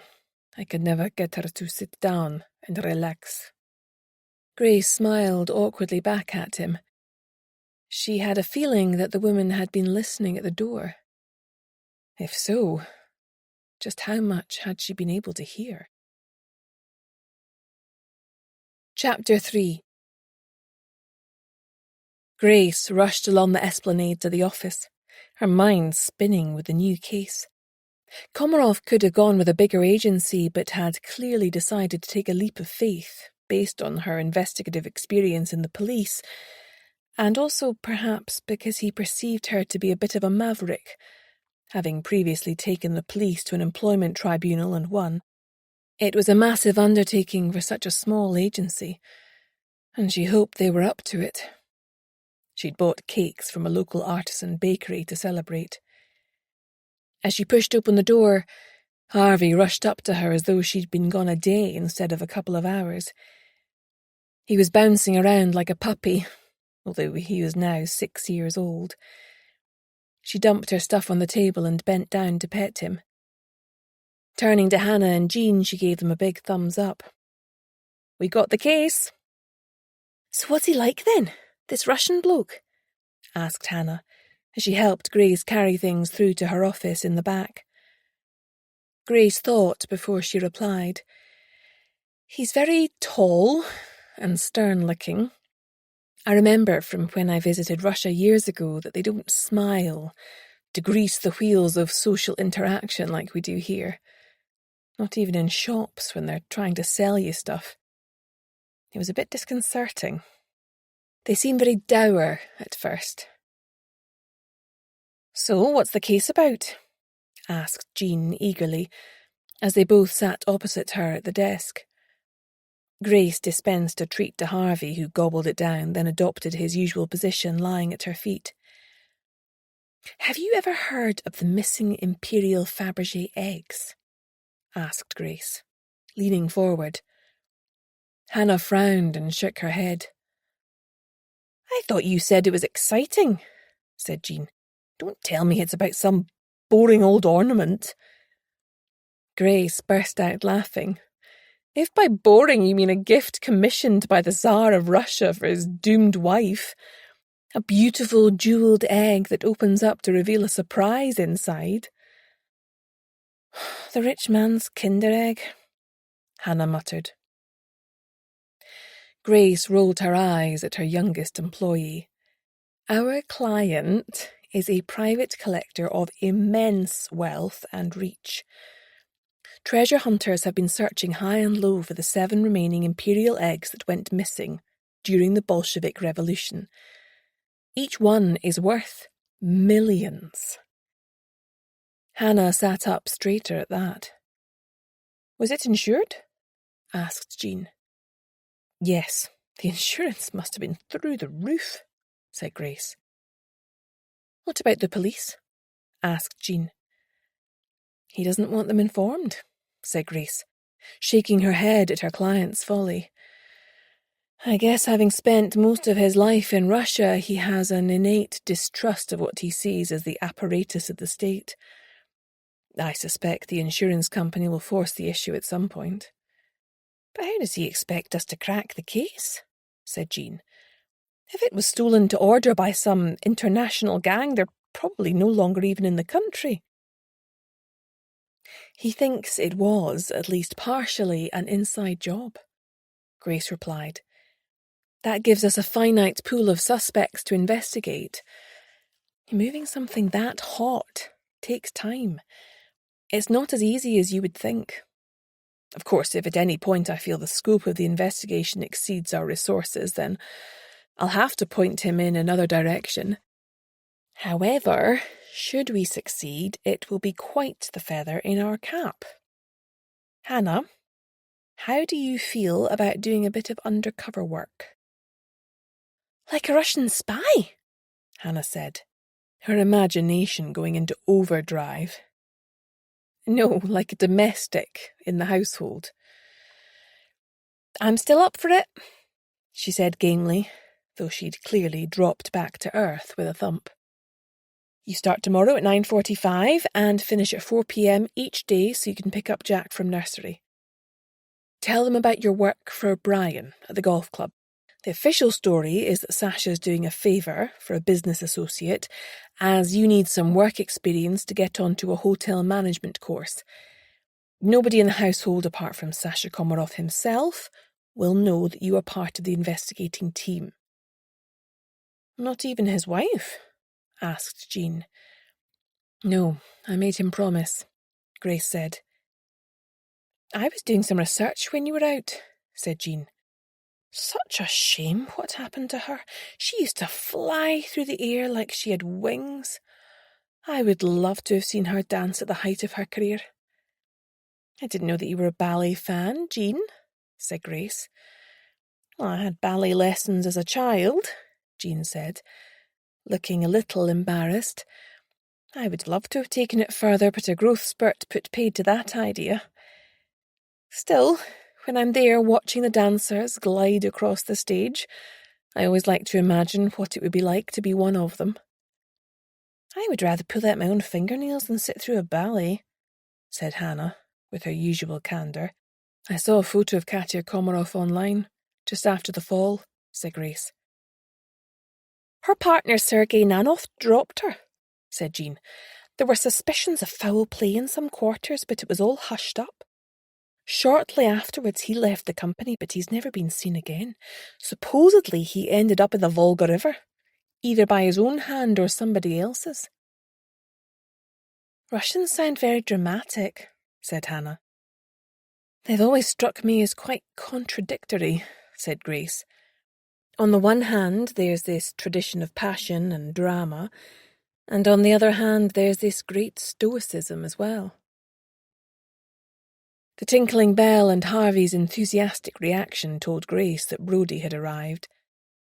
Our client doesn't want the police formally involved in this case, but Komarov has given me permission to consult directly with Brodie, on an informal basis, thankfully. Best not to tell him much beyond the bare bones for now, though. A brief tap on the door and her ex-husband's face appeared round it. Can't tell me what? He grinned. Plotting to overthrow the government? Harvey pounced on him in delight, and he made the obligatory fuss, producing a meaty treat from his pocket. Hannah looked like she was going to burst with the effort of not regaling him about their latest case. Brodie handed over a Thomas the Tank Engine backpack to her. Jack left this behind when Jules and I were babysitting. I thought he might need it. Jules and I. Those words pierced Grace like a sword. Even though their divorce had been granted several weeks ago, she still found it hard to accept that hippy-dippy, sandal-wearing, lentil-munching Julie was in Brodie's life to stay. The fact that she was the daughter of her old nemesis and Brodie's boss, Superintendent Blair, didn't help either. Even her job seemed airy-fairy. She was an art therapist. None of this showed in the warm smile Grace nailed to her face. "Thanks," said Hannah. "He had a great time with you both." "So, a mysterious new case, huh?" he teased, looking at them all one by one to see if he could get one of them to break. They all regarded him with lips firmly sealed. "Fine," he sighed. "I'll get out of your hair. Let me know if I can help in any way." "I'll walk you out," said Grace. It was a glorious day, so they walked across to perch on the low wall separating the paved esplanade from the wide expanse of golden sand at Portobello Beach. The sea was a deep cobalt blue today, and the sun caused the water droplets thrown up by the waves to sparkle. They sat close together, their bodies touching, and she felt the bitter sweetness of it. If Connor hadn't drowned, would they still be together? "What was that for?" he asked. Looking at her sideways, his eyes crinkled with concern. She must have sighed aloud. "Nothing," she said brightly. "Just contemplating the vast amount of work in front of me. I always find the start of a new investigation a bit daunting." "You and me both. Since we wrapped up that latest murder investigation a week ago, I've been waiting for the phone call to plunge the team into chaos again." "Be careful what you wish for," she laughed. "The client has given me permission to consult with you as I see fit. He'd looked into us both, apparently, before hiring me. He must have seen the coverage in the media of our last case back in May." "Go on then, spill," said Brodie, his warm brown eyes alight with curiosity. "The client is Sasha Komarov, and he has had one of the rarest Fabergé eggs in the world stolen from his collection. It's effectively priceless." Brodie whistled. "I've heard of him before. Word is he was peripherally involved in the Russian mafia, but has been squeaky clean since he landed here. Organised crime sniffed around him for a couple of years, I think, but seemed satisfied he was content to live on his vast fortune. I take it he doesn't want to involve the police." "Apparently not, so keep it to yourself for now. If the situation changes, you'll be the first to know." "Do you ever miss it?" Brodie asked. "There was a time when you were so wedded to the police I couldn't imagine you ever doing anything else." "It wasn't exactly my choice to leave, but I have no regrets," she said. "Mind you, I miss having access to all the resources you have at your fingertips. The red tape and office politics, not so much." "Give me a shout if you need any help," said Brodie, peeling himself off the wall. "I'll do what I can."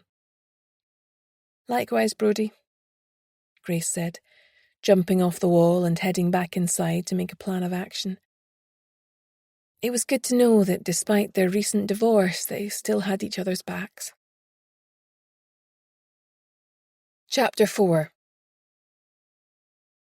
The courier arrived from Komarov as promised, leaving a whiff of leather and oil behind him as he dropped 2 sizable boxes to the floor and stuck a clipboard under Jean's nose for signature. "Not one for the social niceties, then," she muttered to his departing back. "Looks like I'll be burning the midnight oil tonight," said Grace, as the three of them lugged the boxes over to her desk. "I can come over and help later if you like, once I've put Jack to bed," Hannah said. "My sister Katie won't mind watching him." "I'm happy to help once we're back from the meal at your sister's," said Jean. "We shouldn't be later than 8:30. "Honestly, it's fine. You'll have your work cut out organising all the paperwork into files tomorrow, once I've taken a preliminary look at the contents of the boxes to ensure that everything that I asked for is there." Jean smiled and nodded. She'd been so excited about the dinner invite to her sister's house. Grace felt bad for her. Her ex-husband Derek had been controlling and kept Jean totally buttoned down. Although she was now free of the stress of living with him, she seemed lonely and hadn't yet developed much of a social life. Not that she was one to talk. Once her staff had gone home to get changed, Grace took Harvey for a stroll through Figget Park. Now, when she saw little boys swarming over the climbing equipment, her lips curved in an involuntary smile as she looked forward to seeing Connor's son grow. Before, it had only reinforced her own sadness for the child she had lost. Harvey pranced along on his lead, keen to spot either other dogs or, better still, an elderly person with treats in their pocket. Once back at the flat, she gave Harvey his supper and quickly showered and changed. She'd arranged to pick the others up and arrived with a full car and Harvey in the boot just before 6. Jack was chatting 19 to the dozen to a delighted Jean, but Hannah was pale and tense. Grace hoped that her mother wouldn't put her back up again. She could be a bit full-on and opinionated, and Hannah clearly hadn't warmed to her on the few previous occasions that they'd met.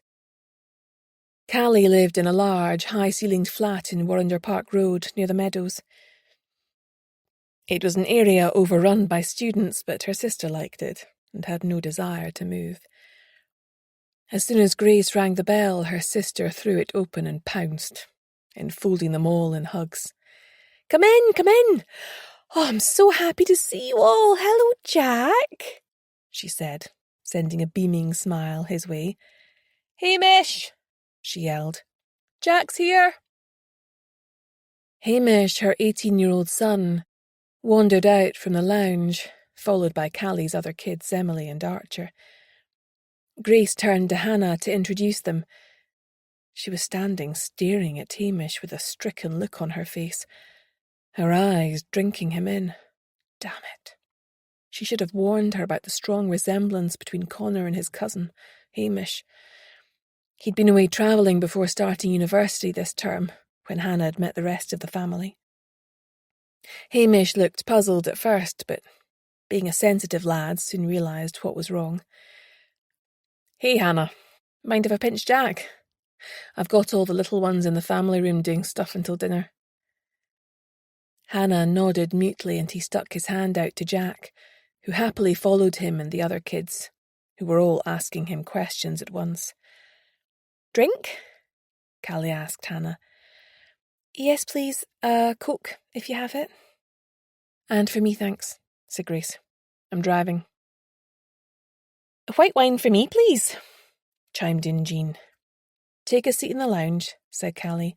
Mum and Brian are in there already. Tom's in the kitchen. As soon as Hannah and Jean walked into the lounge, her mother turned to Hannah. Aren't you going to bring my grandchild in to see me? She said imperiously. Grace could see Hannah withdrawing and jumped in immediately. She knew it was the proprietary way she had said it, like she had some kind of ownership over Jack that had done it. Mum, you'll have plenty of time to see him later. He's only just got settled in with the other kids. People are so touchy these days, said her mother in a stage whisper to Brian. I do love your outfit, said Jean, changing the subject to distract her. May I ask where you got it? Her mother preened in pleasure and they started chatting about clothes shopping. Excuse me, said Hannah quietly. I'd best check on Jack. Grace watched her departing back with a sinking feeling. She'd so wanted Hannah to get along with her family, but her mother had already managed to put her foot in it. "Dinner's ready," called out her sister half an hour later, and they all moved through into the large kitchen. Hamish, Hannah, and the kids all came through as well.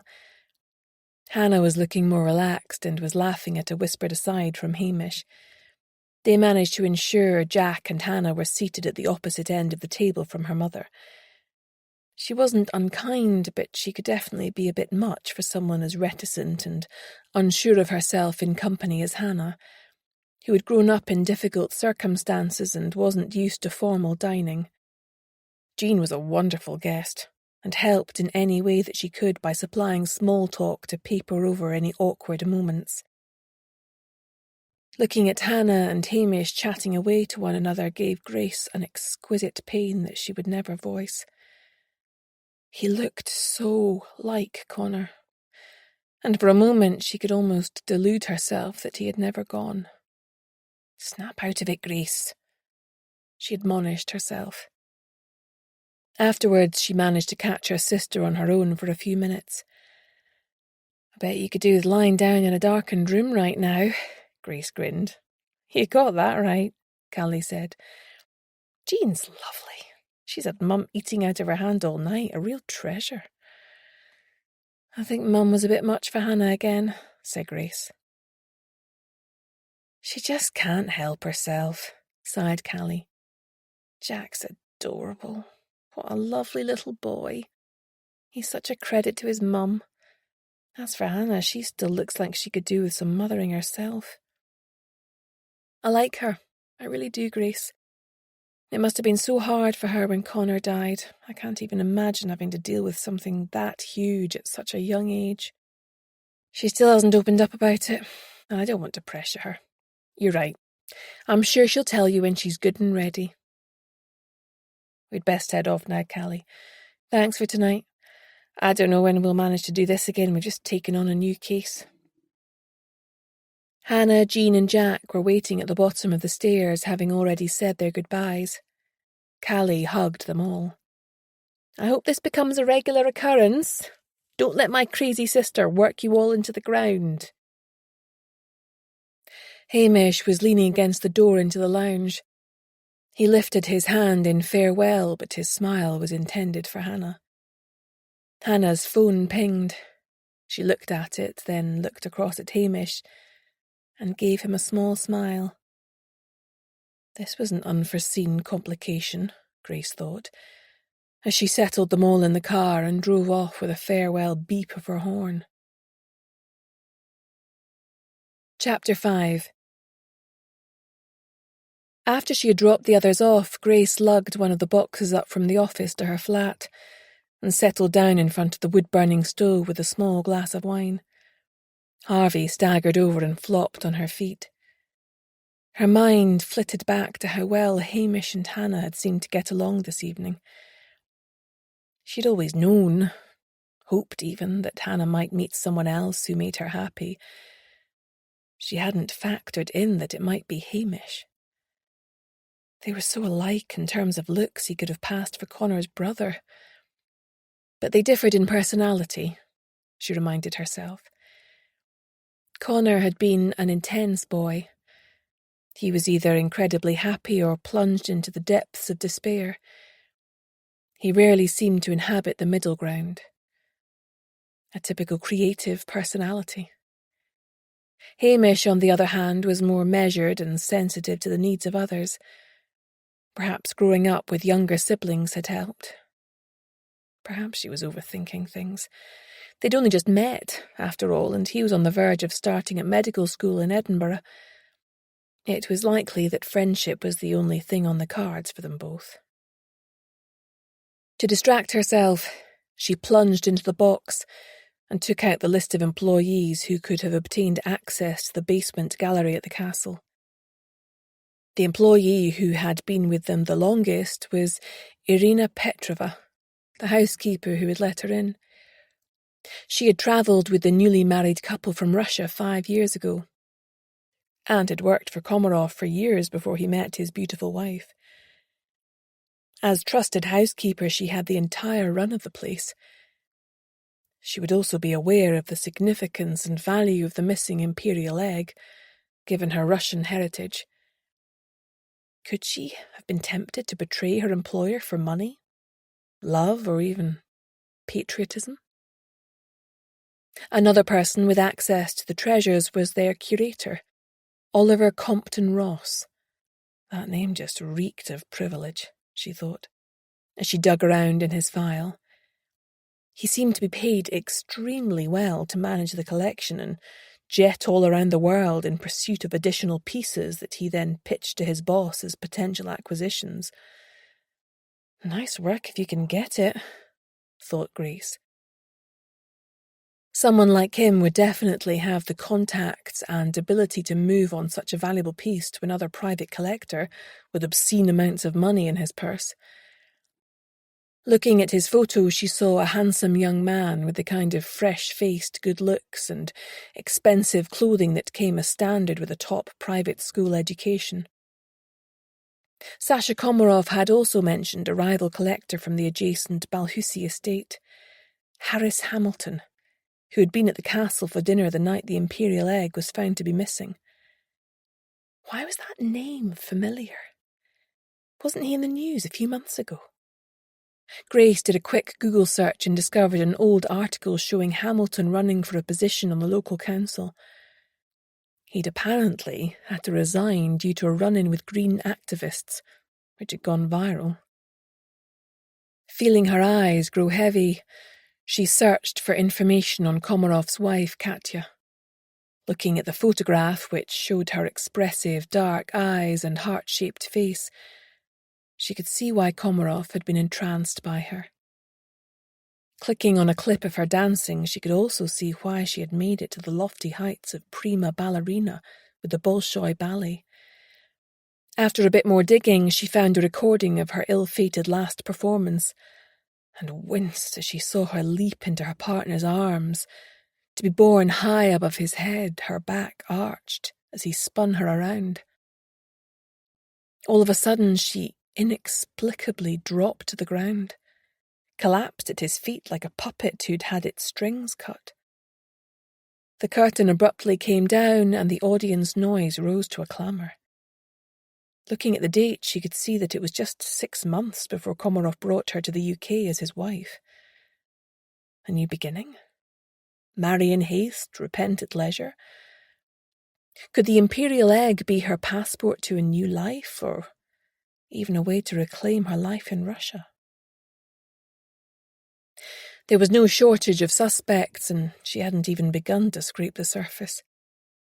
Harvey got to his feet and nudged her with his nose, then stared at the door. "Is it walk time?" she asked, which elicited an enthusiastic response that almost sent her glass flying. Laughing at his antics, she grabbed her coat, and they walked downstairs onto the esplanade.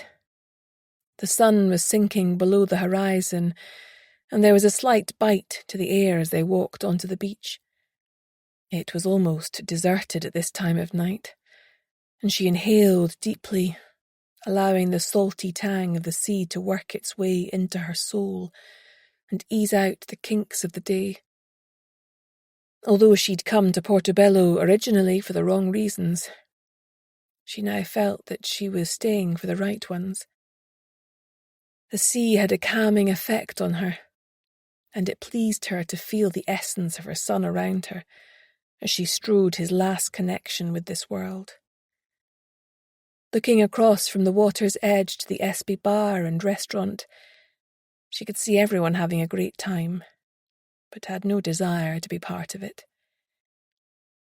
She had the agency, and she had Harvey. For now, she was at peace. It was enough. Chapter 6. Grace was up bright and early to walk Harvey before giving him his breakfast and depositing him in the office with Jean, who doted on him. She then jumped in her car and headed out into East Lothian. feeling the air freshen as she drew closer to her destination. There was a distinct nip in the air this morning, and the leaves on the trees were already beginning to turn golden. Had a member of Komarov's household betrayed him? He'd given her carte blanche to question everyone in his household, assuring her that no one was off limits. If she didn't track down the thief soon, the imperial egg might be lost once more, hidden in the private collection of someone who wished to keep such a treasure for himself. Well, that was exactly what Komarov had done, though at least initially his acquisition had been motivated by romance. That was some grand gesture, she thought, with amusement. When she'd been with Brodie, a grand gesture had amounted to flowers from the garage, with a bottle of wine or a box of Maltesers thrown in. She'd still felt like the luckiest woman in the world, though. Dragging her mind back to the task in hand, she drove through the gates of the estate. Hannah was driving to the castle separately in her company car, so that no one would suspect that they were working together. Everyone who worked for Komarov had to sign a non-disclosure agreement, so it hadn't yet got out about the theft of the imperial egg. It could only be a matter of time, though, and then the press would descend in their hordes. This time she parked in the car park and let herself in the staff entrance, using the 7-figure keypad code she had been issued with yesterday. Apparently a new code was issued every Monday morning to staff members. Walking along the corridor, she stuck her head into the kitchen, where she spied Irina Petrova, the housekeeper, sitting at the table having a cup of tea from a bone china cup and saucer, which Grace guessed wasn't one of Tesco's finest, unlike her own. "Is now a good time?" she asked. The woman's back stiffened and her fingers tightened around the teacup, but she bade Grace sit down beside her at the vast, distressed pine table. The kitchen was a mixture of the traditional and ultra-modern, with gleaming surfaces and gadgets galore. The early morning sun shone in the window directly onto the housekeeper's curiously inexpressive face. What turmoil thrashed beneath that controlled exterior, wondered Grace, as she sat down and accepted the cup of tea offered. "I'm sure that Mr. Komarov has explained why I'm here," she began. "Yes, you are investigating the stolen treasure," Irina replied, her voice deep and heavily accented. "Like secret police?" Not exactly," said Grace. "More like private police, I suppose you could say. I'm here to work out what everyone here knows to try and establish how the egg could have been removed with a view to getting it back." "The egg is gone forever. It will never be found." "How can you know that?" "It is probably on its way back to Mother Russia, where it belongs." "How would you feel about that?" asked Grace, watching her closely. "How do I feel?" She barked a laugh, looking genuinely amused. "I have no feelings about it. Egg was here, egg is gone. The world keeps turning. Feelings are for rich people, not for the likes of me." "I understand that you are authorized to go in the gallery once a week for cleaning. Mr. Komarov must think very highly of you to trust you with access to his treasures." "He is a good employer. We are together for a long time." "What about his wife, Katya?" asked Grace. "Is she a good employer, too?" Irina shrugged. "She is okay. Could be worse." "When was the last time you went down to the gallery before the egg was stolen?" "It was the day before. I go down every Friday afternoon to hoover and polish." "Did you notice the egg that time? Was it something that drew your eye?" "It was not there the week before, so yes, I did notice it, but until I heard it had been stolen, I did not know how special it was. It belongs in the motherland. Russia, of course. It's stained with the blood of the Tsars. It's more than a trinket, it is history.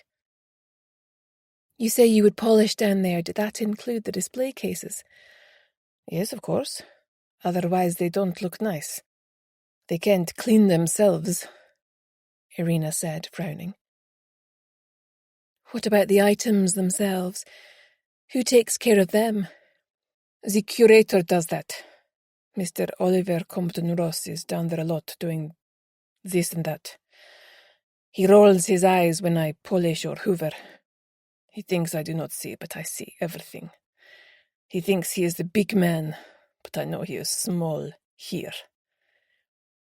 She pointed to her heart with a look of distaste. Clearly nothing much gets past you, Grace said. Irina Petrova gracefully inclined her head. So, who else has been down there since the egg was acquired? Mrs. Komarov went down the day before it was stolen. Wasn't the egg supposed to be a surprise for her on her birthday? I think someone whispered in her ear. Did her husband know she had seen it? No, I think not. There is a lot he does not know. Such as? The housekeeper's lips tightened until they resembled a steel trap. Anyone else?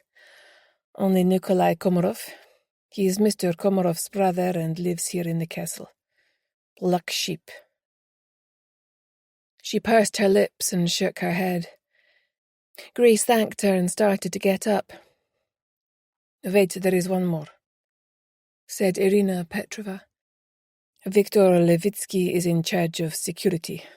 Mr. Komarov asked him to do some work down there last week. So if an employee has to go down to the gallery for necessary purposes, how is that organised? I keep a swipe card for the lift under lock and key in my office safe. It must be signed out and signed back in by me. I keep a logbook. Can I see it?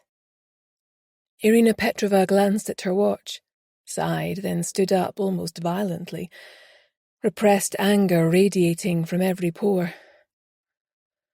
Follow me. Ramrod straight, she marched out of the kitchen and along the corridor, which twisted this way and that until the walls became narrower. Although no expense had been spared aesthetically in the main part of the house, the servants' area was strictly utilitarian, with industrial green vinyl on the floors and white walls. There were no pictures or adornments of any kind. They arrived in front of a door with a sign saying housekeeper, with the word private below. Irina Petrova hesitated, then turned towards Grace. Wait here, please. I'd like to see exactly where the swipe card is stored, said Grace firmly. Anger flared briefly in the woman's eyes, but she capitulated and opened the door wide. Very well. Inside was a large study sitting room, where no expense had been spared. There was a handsome oak desk that was clearly well used, and the rugs on the sanded floors looked expensive. The room was filled with expensive-looking trinkets, and there were 2 fashionably upholstered wing-back chairs beside a wood-burning stove with an antique mantelpiece. A selection of signed watercolours adorned the walls, and there was a silver tray of drinks with an array of crystal glasses on a side table next to a kettle and coffee maker. Clearly she had a liking for the finer things in life. Some of what she was thinking must have shown in her face as Irina Petrova's chin lifted in defiance. Swiftly she moved to a concealed wall safe and inserted a key from a chain around her neck. She removed a well-thumbed hardback notebook and handed it over. Please return this to me directly as soon as you are finished with it, she said. Can you check that the swipe card is still there? Grace asked. Irina sighed but took out a padded envelope and looked inside. She tipped out the white swipe card with a metallic strip along the back and showed it to Grace before locking it back in the safe. As soon as Mr. Komarov realized that the egg had been stolen, he came to find me, and we checked together that the card was still there. Could someone have cloned the card? Asked Grace. Mr. Komarov's card was still there too. It is possible. I suppose, though, I don't see how. The key remains around my neck at all times. Grace thanked her and took her leave. She still had to dust the area around the missing display case for prints, though she doubted it would be of much benefit. Chapter 7. Later that same morning, Hannah sat bolt upright in a chair in front of Irina Petrova's desk. It felt a lot like being sent to the headmistress at school. Her new uniform of a black pinafore and crisp white blouse only enhanced that impression. "This is most irregular," the housekeeper scolded. "Mr. Komarov has never thrust anyone into my household like this before." "I intend to do my very best, Miss Petrova," Hannah murmured demurely. "See that you do, or you will be out on your ear. Polly is being trained up as Mrs. Komarov's new maid, so you will shadow her for your first week before assuming her workload." There was a light tap on the door. "That will be her now," said Irina Petrova. "Enter!" she yelled. Polly Gray was dressed in the same demure manner as Hannah, but had a glint of mischief in her eyes that made Hannah sure they would get along. "Right then, off you both go," said the housekeeper, clapping her hands together and shooing them out of her office like they were wayward hens. "This place is unreal," said Hannah, as they made their way up the staff staircase to the top of the castle to work their way down.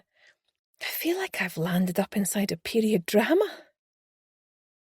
"They pay really well," said Polly, "but they expect their pound of flesh for it. How come you get to knock off at 4, you lucky cow?" "I need to pick up my son from nursery," she said. "You have a child?" Polly hissed, round-eyed. "But you're younger than me. I can't even imagine what that would be like. Are you still with the father?" "He died," said Hannah shortly. "God, that's awful. I'm so sorry," said Polly, giving her an impromptu hug. "What about you?" asked Hannah, a bit out of breath as they climbed the last set of stairs. "Do you think you'll stay long?" "I'm saving to go travelling," said Polly. "The pay's good and they're not too bad to work for most of the time. Another year and I'm out of here. Thailand, here I come." Hannah felt momentarily jealous, but then gave herself a mental slap. What did she have to complain about? She had a little boy that she loved to bits, and Grace and Brodie had made sure she felt part of their family. Working in the agency was pretty cool too. "That sounds amazing," she said, with a warm smile. They stopped in front of a door embellished with gold leaf. "This is Katya Komarov's room," she whispered. "Whatever you do, don't get on the wrong side of her. She can be a bit of a bitch. Don't miss a single surface when you're dusting. She does spot checks with a white cotton glove." "Blimey," said Hannah. "I'll watch my step." Polly tapped on the door. "Enter," an imperious voice sounded within. "Good morning, madam," said Polly. "This is Hannah. She'll be stepping into my role once I move up." Hannah felt quite starstruck and had to fight the urge to curtsy as she came face to face with the most beautiful woman she had ever seen in real life. She was incredibly slender and waif-like, but there was nothing weak about her. She clearly packed some muscle, and Hannah could see the outline of her well-delineated six-pack beneath her flimsy top. Her face was all sharp angles, but her eyes, big dark pools drew the most attention. She was so small and delicate that Hannah felt like a big clumsy oaf in comparison. There was an awkward pause, during which Hannah realised she had been staring. "Good morning, madam," she said, dropping her gaze. "As long as you are meticulous in carrying out your duties, we will not have a problem," Katia said. "I also require my employees to exercise the utmost discretion. Do you understand?" "Yes, madam," said Hannah. Unlike Irina Petrova, Katia spoke English almost flawlessly, with just a mere hint of an accent. "If I catch you gossiping about me to anyone at all, you will be dismissed without notice. Is that clear?" "Yes, madam," said Hannah, feeling she had stumbled into a world where employment law did not exist. Suddenly Katia was all smiles, as though the sun had come out and chased away the clouds. "Now I will leave you both to get on. Polly, I will see you later at 3 p.m. to discuss some upcoming requirements in relation to your new role." With that, she swept out in a cloud of expensive perfume. Hannah turned to Polly and raised her eyebrows comically, and was surprised when Polly put her finger to her lips and ushered them into the luxurious ensuite bathroom, turning on the taps. "I forgot to warn you. Sometimes Katia leaves a voice recorder switched on when she leaves the room. She has multiple devices, not just one, so it's safest to assume she is always listening in." "That's crazy," whispered Hannah. "This whole house is a bit nuts." Polly shrugged. "Keep your head down and you'll be fine. Don't forget to say some stuff when we're in there so she won't know that we know." Moving back into the luxurious bedroom, bigger than the floor space of her whole house, Hannah set to work under Polly's direction. As they were changing the sheets, Hannah pointed to a display cabinet which contained close to 20 Fabergé eggs of different sizes and style. "Those are gorgeous," she said, pointing to them. "I learned about them in school when we were studying the Russian Revolution. I have a cheap souvenir one that one of my school friends brought me back from St. Petersburg." Polly glanced over and shrugged. "They don't really do anything for me," she said. "Bit old-fashioned." Understatement of the century, thought Hannah, choking back a laugh. Polly was a bit of a bird brain, but she liked her. As they were walking along the hall to the next room, something struck Hannah. "I've just realised there was no stuff belonging to Mr. Komarov in there. Don't they share a room?" "No, Mr. Komarov has the suite next door." "Isn't that a bit weird?" asked Hannah. "Aren't they meant to be madly in love?" "He's madly in love with her at any rate," laughed Polly. "Her, not so much. Heard it was her who insisted they each have their own space. Anyway, it's common to do that if you're loaded," she added airily, in the manner of one who knows these things. Polly tapped on a door further along the corridor, then, in the absence of a reply, used one of the keys on the chain attached to her belt to let them both in. The contrast in decor was striking. Sasha Komarov's space was very masculine, in muted tones of blue and grey, with minimal embellishments. Even the mattress was hard and unyielding, as though he was someone who disliked giving in to such notions of comfort. He did, however, have some fabulous art on the walls, which somehow lifted the whole room, with its rich swirls of colour and shapes. "Don't worry, we can speak freely in here," Polly grinned. "I hear that they have a secret gallery in the house too," said Hannah. "Do we have to clean that as well?" "No, the housekeeper, Irina Petrova, sees to that personally. Rumour has it that it's filled to bursting with treasure. I've never even been in there." "Maybe Mr. Komarov should open it up to the public for an exhibition or something," said Hannah. "Seems a shame that they're the only ones that get to see it if it's as special as you say." A few others have got to go down as well. Nikolai, the boss's brother. Oliver Compton Ross. Crikey, that's a mouthful. Hannah grinned. Who's he when he's at home? He's the posh git who's responsible for the boss's collection. Harsh, said Hannah. I have my reasons, said Polly, straightening the bed up. My advice, steer clear. Chapter 8. Grace had been told that she might find Katya in her dance studio.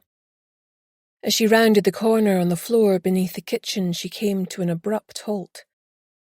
Further along the corridor, a handsome man was watching intently through the window in the door as Katya danced.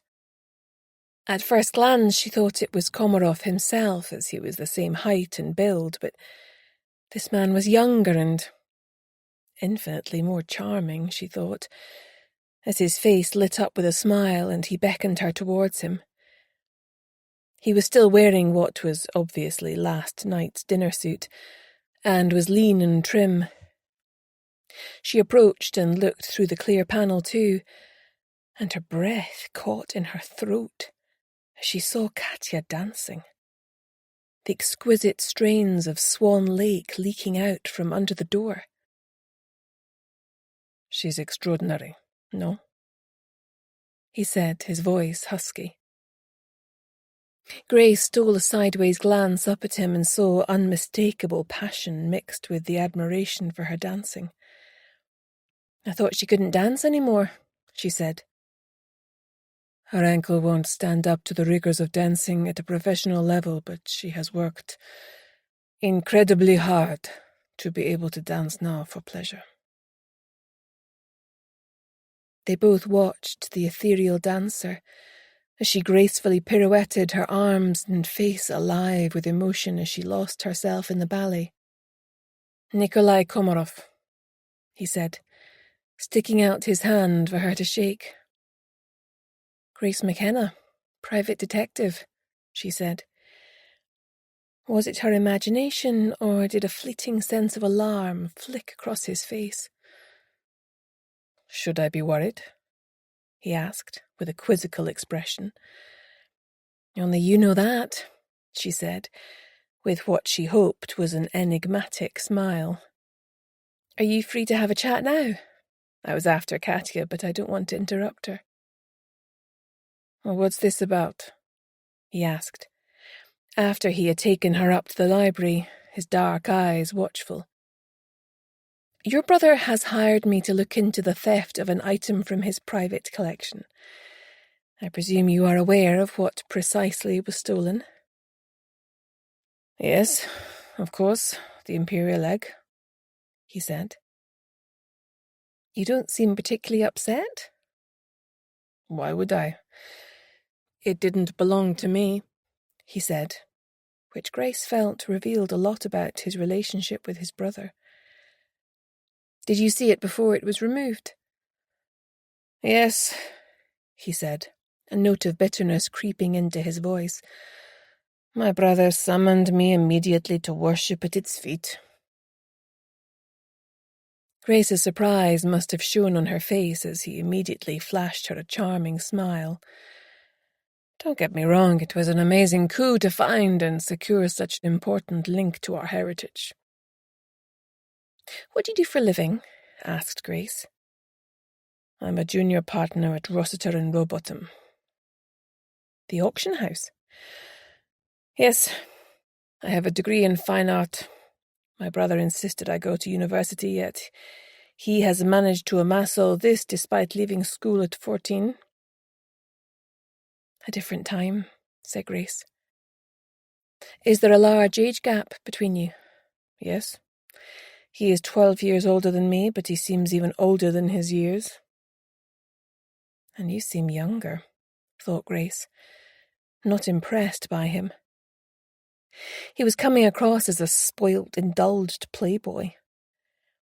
She wondered if his position in the auction house had come about through hard work or his brother's influence. Do you meet many collectors of his stature in your line of work? She asked. A flicker of annoyance flashed across his face, No, I meet wealthy people, but people like my brother are a whole different level. They don't go through the usual channels.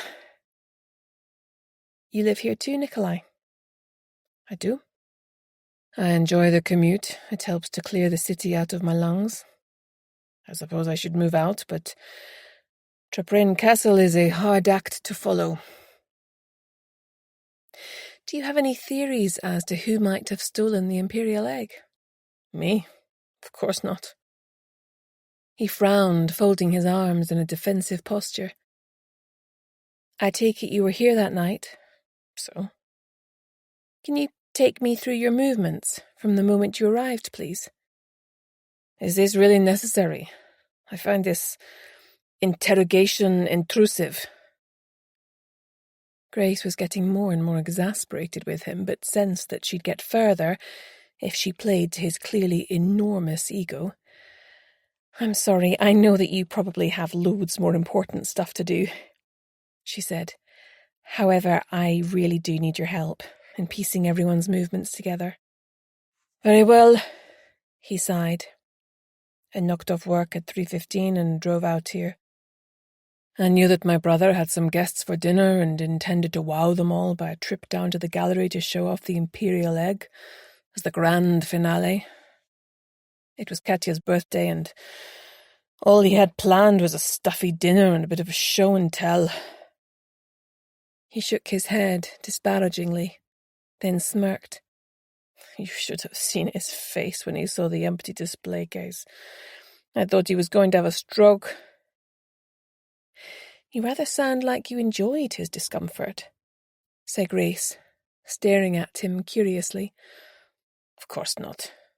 At first I assumed maybe someone had pranked him or it had been moved elsewhere for a good reason, so it was just amusing, seeing him so perplexed. But when I realized it had been stolen, I felt bad for him. We all did. Who were the dinner guests? Sasha and Katya, obviously. Oliver Compton-Ross and Harris and Hilary Hamilton. Harris and Hilary Hamilton? Inviting them was pure badness on my brother's part. Nikolai grinned. Harris owns Balhusi, the neighbouring estate. He's an avid collector and very competitive with Sasha. He'd go to almost any length to get one over on him. So take me through your movements and who you encountered from when you arrived until Sasha discovered the theft, including the staff. The staff? He said, raising an eyebrow. You surely don't think they had anything to do with it, do you? Surely none of them would have the wit and intelligence to pull off something like this. You sound as though you almost admire the thief. A slight smirk twisted his mouth, but was gone so quickly she couldn't be sure. I arrived at around 4 and popped my head into the library to check the arrangements with Sasha. Then I carried on up to my room to shower and change before drinks at 6.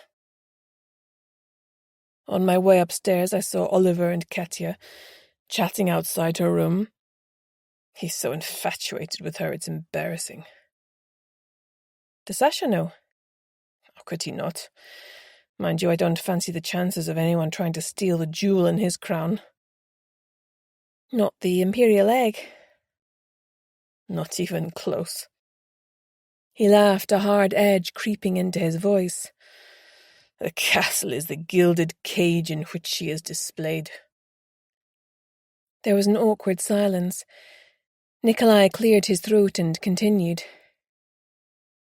I met everyone downstairs at 6. The servants, let's see. Irina was gliding around. I did notice her having a tense exchange with someone at the entrance to the servants' quarters when I went out for a smoke. Who? Hang on. He frowned in concentration. Yes, it was Viktor Levitsky, head of security. Much use he turned out to be. Do you know what it was about? Frankly, I neither know nor care. Abruptly, he stood up, towering over her. He glanced at his watch. I'm sorry. I really do have somewhere to be. Grace stifled her annoyance. He was infuriating. "May I have your card, in case I have any further questions?" she asked, springing to her feet. He'd hardly told her anything at all, but she couldn't detain him against his will. Longingly, she thought of her old police powers. He hesitated, but handed it over reluctantly. "Thank you," she said, smiling sweetly as he strode off, shoulders hunched in annoyance. If she had to guess, she would say that Nikolai had had it easy compared to his brother, with Sasha smoothing his way in life for years. But was the undercurrent of jealousy she could sense simmering beneath the surface corrosive enough to have pushed him into stealing the imperial egg? Chapter 9. Grace's next target was Viktor Levitsky, head of security. In fact, she was a bit annoyed that she was having to trail all over looking for him, and that he hadn't replied to her email to set up a meeting. If she had been in his shoes, she'd have been falling over backwards to make herself available. After all, his security measures had clearly not been up to scratch, or the egg wouldn't now be missing. He had a small office near to Sasha's study, but clearly didn't spend much time there. She'd popped her head in more than once already. It was sparse and functional, and had probably been a store cupboard before he'd taken it over. Turning away from there again, she spied him walking up the front steps. She slipped into an alcove, suspecting he would turn on his heel and walk the other way if he saw her loitering. He was a handsome man, tall, like the two brothers, with jet black hair and dark eyes. His expression was severe and unsmiling. As he entered the hallway, she saw his eyes flick this way and that. Then, apparently satisfied, he quickly entered his office and closed the door. "Gotcha," murmured Grace. She slid out from the alcove and walked to the door. Knocking first, she turned the handle and walked straight in. Sitting behind his desk, Victor banged his laptop shut and glared at her.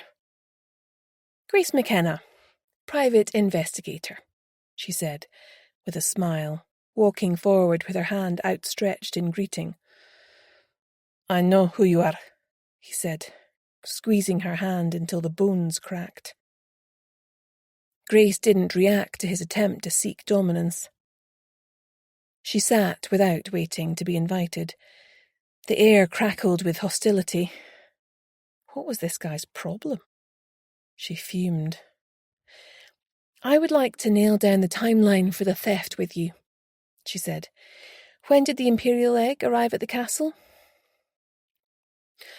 "Around lunchtime on Friday, the 1st of September. Mr. Komarov wanted it in place as a surprise for Katya's birthday dinner the next night." "Who set up the security alarms once the egg was in place?" she asked. "The alarm company we have always used, AMR, systems based in Edinburgh." Grace nodded. She had heard of them before, and they had a solid reputation. "So they came out and set everything up on the Friday? Who was present when that was being done?" "Myself, Sasha, and the curator were down in the gallery with their chief engineer. They installed the additional alarm and tested it in my presence." "Has the security system ever glitched before?" asked Grace. Victor shook his head emphatically. "Never. They know what they are doing." He sighed and ran his fingers through his hair. "Or at least, I thought they did." "Look, I know that you're probably not happy about me being brought in to investigate, but I hope I can rely on your cooperation." "Of course," he said, the hot, angry look he gave her somewhat belying his words. Chapter 10. Grace walked into the office just before 5 that afternoon to sounds of hilarity coming from her room at the back. Pushing open the door, she was greeted by a scene of happy mayhem. Harvey rushed over, tail wagging to give her a cursory greeting, then dashed back to sit at Jack's side in case he dropped any of his snack. The toddler was sitting at the table beside Brodie and an assorted muddle of books and crayons. Grace had forgotten that Brodie had a day off and was taking Jack back to his house for tea tonight. Jean and Hannah were nursing mugs of hot chocolate from the machine that Grace had bought for them all after their last fat check. She walked straight over to her little grandson and gave him a kiss and cuddle. He dropped half a custard cream and Harvey hoovered it up, then averted his eyes, hoping she hadn't noticed. Jack's resemblance to her dead son was becoming more and more pronounced, which gave her both joy and anguish. "How was nursery, Jack?" she asked, squatting down to his level. "I made a rocket," he said proudly, jumping off his seat and running over to Hannah, who pulled it off the shelf with a flourish. "That's awesome, Jack," she said. "A rocket to the moon?" "No, Mars," he said, giving her a withering look as he returned to his juice. "Of course," she laughed. "How's the new case going?" asked Brodie. "I think they're crazy not reporting it to the police," he said. "No offence."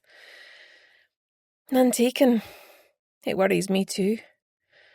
Let me know if there's anything I can do to help." "Will do, thanks," she replied. Looking at the warm solidity of him as he sat there, the pain of losing him to Julie twisted her gut in such a way she could hardly move. How could she have been so stupid as to let him go? "I think the whole thing's really romantic," sighed Hannah. "I remember studying Russian literature and history at school. Sasha Komarov is dark, brooding and intense.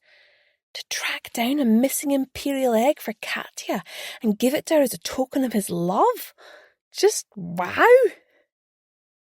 "Except he didn't," said Brodie, bringing them all back down to earth. "It was nicked. Best to stick to a box of chocolates and a bunch of Tesco's finest." He grinned. "Never fails." Hannah threw a cushion at him. "No wonder Grace gave you the heave," she said, then clapped her hand over her mouth, horrified. "Oops, sorry, I didn't mean—" "It's fine, Hannah," said Brodie, as he shot Grace a rueful look. "Anyway," said Jean, rushing to fill the awkward silence, "what progress have you made?" "It's very much looking like an inside job," said Grace. "The gallery can only be accessed by a lift from the ground floor. Sasha Komarov has a swipe card, and so does the housekeeper, Irina Petrova. She keeps it in the safe in her locked room, and the key to the safe is on a chain round her neck, which she never removes." "What if armed robbers burst in? Does he have a panic room?" asked Brodie. "I don't know, he didn't say," said Grace. "I think that he barely trusts me at the moment. I get the feeling that he's waiting for me to prove myself somehow. Jean, can you try and get hold of the building plans for the castle? I gather that when he bought it 10 years ago, he did a lot of renovations before moving over here permanently with Katya 5 years later. He must have had to get planning permission, so East Lothian Council should have a record of them somewhere. The architect's firm he used went out of business." "Will do," said Jean, scribbling in her notebook. "I'd also like you to get as much background on our client's wife and brother as you can find." "You think the wife or brother could be implicated?" "I don't know. They have a shared cultural history, as does Irina Petrova. Russia can cast a long shadow. It's possible the origins of this crime stem from their past. Look into her as well." "How did you get on, Hannah?" Katya Komarov is a strange one. She has a motion-activated voice recorder in her room, would you believe? Paranoid, or what? Well, maybe she has cause, suggested Jean. They have separate suites, which seems a bit weird. Polly told me that a lot of really rich people do that. Hers is like an Aladdin's cave filled with treasure, including lots of Fabergé eggs. I counted nearly 20. His is very minimalist, apart from the art on the walls. Katya might be tiny, but she's pretty fierce. I wouldn't like to get on the wrong side of her, that's for sure.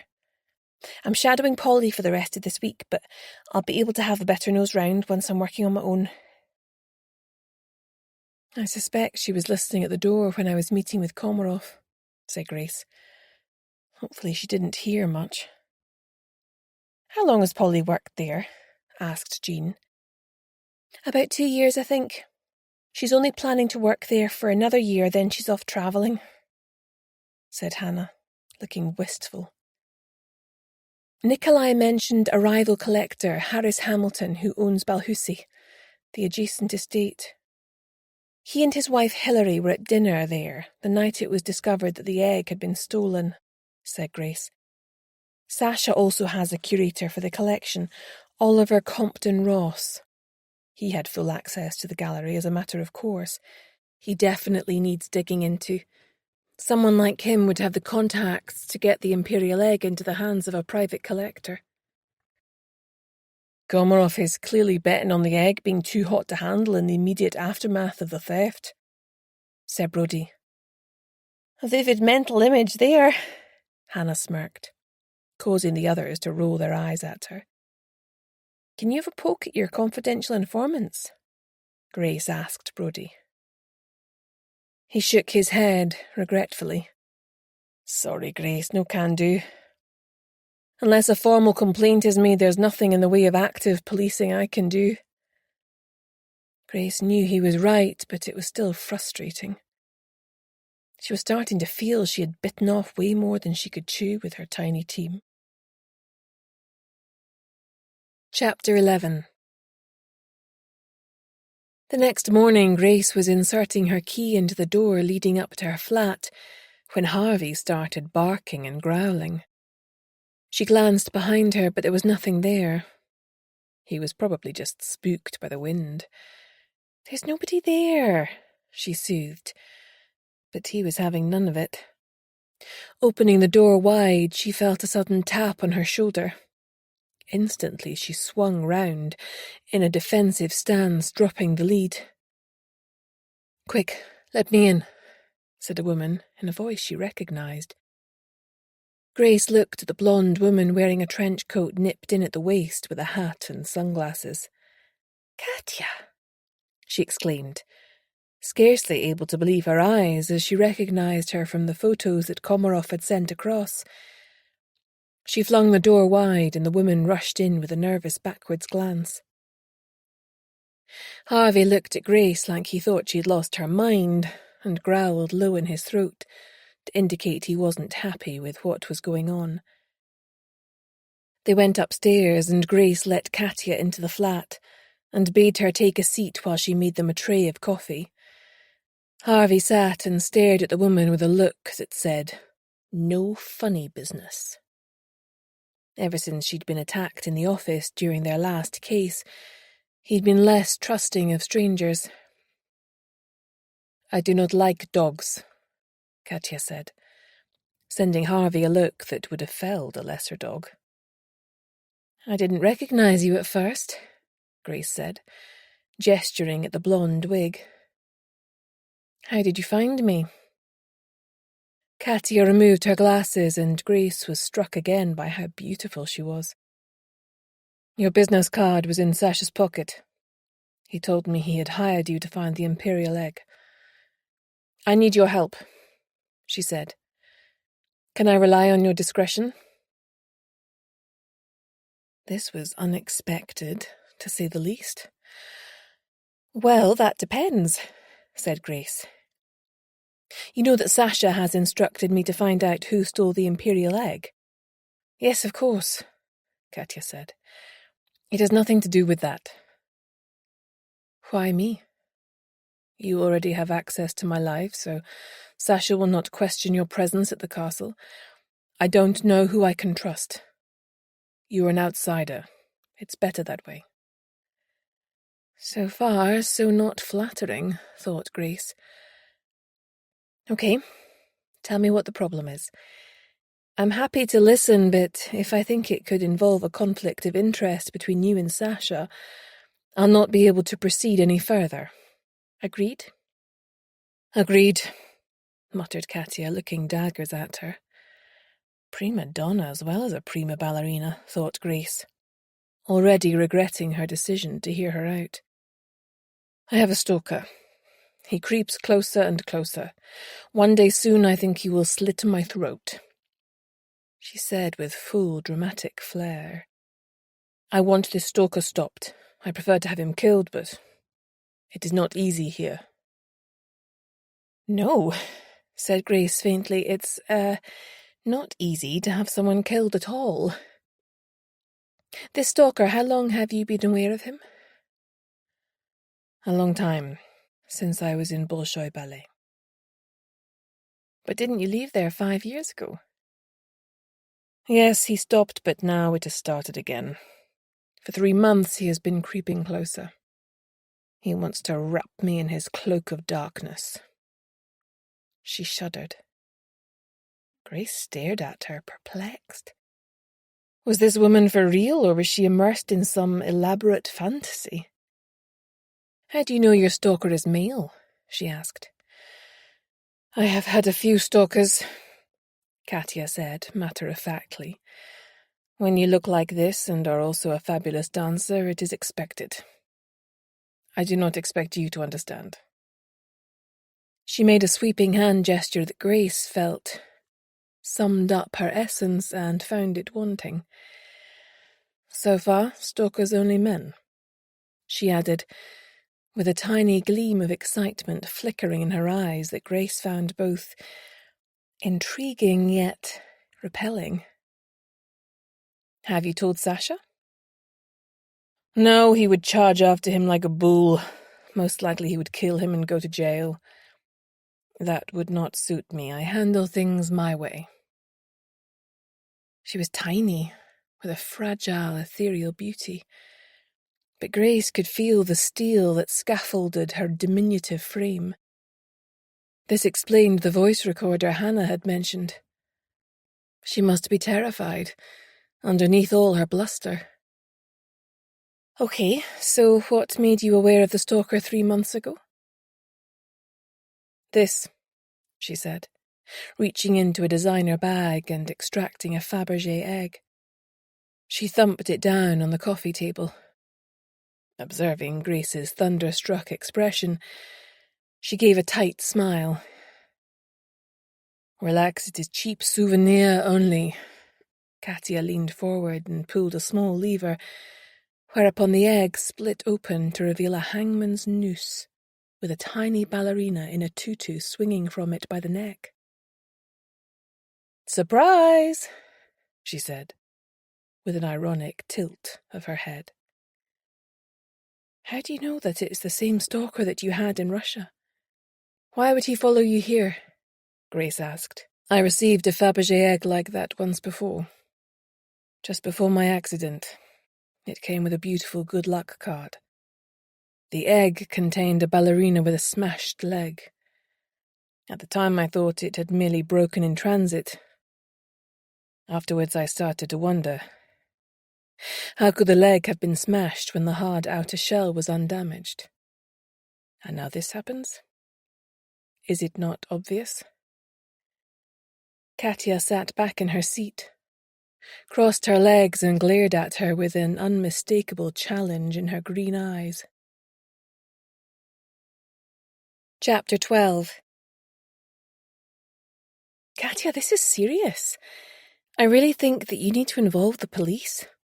No police. Katia jumped to her feet. If you won't help me, I'll find someone who will. Someone who is not frightened like a little mouse. Grace looked at her. She could feel she was grinding her teeth in frustration. But this impossible woman could be in real danger. She would no doubt find someone less scrupulous to take her money, but not only might they have inferior investigative skills, they might also get under her feet when investigating the robbery. Sighing, she waved to Katya to sit back down. "Why did you wait so long to do anything about it?" asked Grace.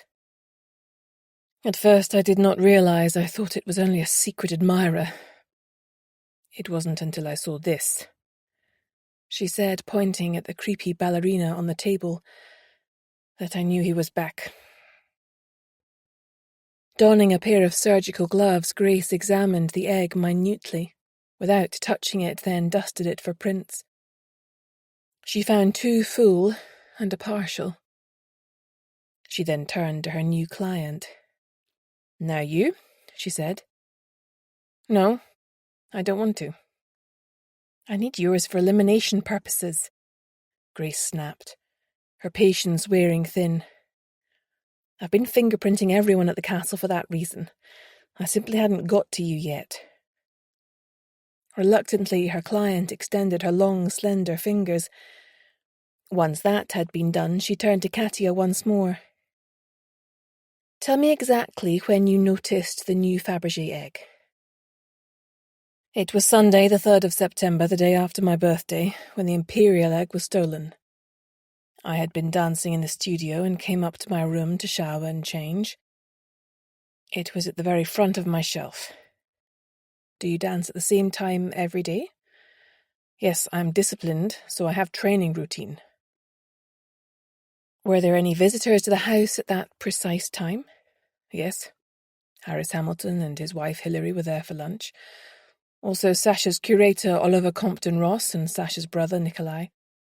The Hamiltons and Oliver had stayed the night in the guest bedrooms on the 2nd floor." "Have any of them exhibited inappropriate behavior towards you before?" Katya rolled her eyes and gave a small smirk. "All of them, apart from Hilary. That woman has a face like a horse and sounds like a donkey. Hee-haw! She does not like me." "Go figure," thought Grace. "How widely known is the fact that you love Fabergé eggs?" "I say it in many interviews. I have wealthy patrons in Russia. They know they can please me by buying an egg. I build up a nest egg that way." She cracked a wide smile and her whole face lit up. "Does your husband not get jealous of all your admirers?" A cloud passed across Katya's face. "No, sometimes I wish that he would." "Were there any changes to the domestic staff around then?" "No, I don't think so. But then I don't really notice them as long as they perform their functions." "Hardly employer of the year," thought Grace. "There has been more," Katya announced, rooting about in her bag. She produced a bundle of letters tied with ribbon. The letters looked as though they were handwritten on creamy watermarked paper in a flowing cursive script, but they were actually printed. They were undoubtedly love letters, becoming gradually more intimate in tone. Each one contained an exquisitely fashioned charm of a dancing ballerina. "This is why I was not alarmed at first," said Katya. "It seemed harmless." "Have you noticed anything missing from your room?" asked Grace. "Yes, items of a personal nature. Practice leotard underwear. Pair of shoes, even a dress. I assumed they went missing in the laundry room. It's a big household, but you think—" "Possibly," said Grace. "Have there been any other gifts like the Fabergé egg? Anything that could be construed as at all threatening?" "There was a bottle of champagne left chilling in my room last Friday. It tasted peculiar, so I spat it out and didn't drink it. It came with a note." She drew it out and handed it to Grace. "Your wings may be clipped, but your spirit can still soar. Enjoy the champagne, there will always be more." "It's ambiguous at best," said Grace, noticing that it was in the same font as the love letters. I'm assuming that you didn't keep the bottle, so we can't know if it was poisoned or merely corked. Were there any guests that day? Nobody that I can think of. I don't pay attention all the time. Sasha is a busy man and has people dropping in and out. Well, from now on, I need you to be vigilant and keep notes of anything at all that strikes you as odd. Another reason you would be better to tell Sasha is that he could arrange a bodyguard. No, my mind is made up. He will put Victor on my heels like a snapping dog. I could not bear it. Do you share a bedroom with Sasha at night? Asked Grace. Why is that any of your concern? Katya snapped. Because if you don't, it might be advisable to change that for your own safety. An expression of distaste flitted across Katya's face. Very well. Grace went to a locked drawer and removed some pepper spray and a personal alarm. Keep these on you at all times. Here is my personal number. Call me at any time if there is any more contact. And be on your guard at all times. Chapter 13. Grace dropped into the office and caught Jean up on her surprise visitor. It makes you wonder whether the imperial egg could have been stolen by the same person who left that creepy egg for Katya, doesn't it? Jean ventured. Grace stood and thought about it. Whilst I certainly can't rule it out at this stage, I would be a little surprised if that proves to be the case. They're both Fabergé eggs, said Jean. Granted, but one is a modified cheap knockoff, and the other is a priceless piece of craftsmanship and history. I thought that you said you don't believe in coincidence, said Jean. I don't generally, but given that the creepy egg came a week after the imperial egg was stolen, maybe the stalker used that first theft as a diversion or piggybacked on it somehow. Maybe he wanted Katya to think that he had masterminded the theft to make him seem more powerful in her eyes, said Grace. I suppose you could make a case for the opposite as well, said Jean. Maybe the person who stole the imperial egg knew Katya had had problems with stalkers and planted the fake egg to divert suspicion away from himself. Or herself, said Grace. We're assuming both the robbery and the stalking were committed by men, but that's not necessarily the case. True, said Jean. According to Hannah, Katya can be rude and abrupt. I imagine she has the potential to make enemies of either sex. Grace glanced at her watch. Can you phone Hannah and catch her up before she starts work? She's probably heading there now after dropping Jack off at nursery. Will do, said Jean, looking up from her notebook. Anything else? Have a dig around into the lives of Oliver, Sasha, Nikolai and Victor Levitsky. See if you can speak to any friends or former partners to check if any of them have exhibited any red flag behaviours with previous partners or objects of affection. Their past behaviour may afford us some clues. There might be something in the society pages. See what you can find out about Victor Levitsky and his relationship with Irina. Look at his past employment history, any previous criminal records, etc. I'm going to drop Harvey off for the day with Brodie before I head out to the castle.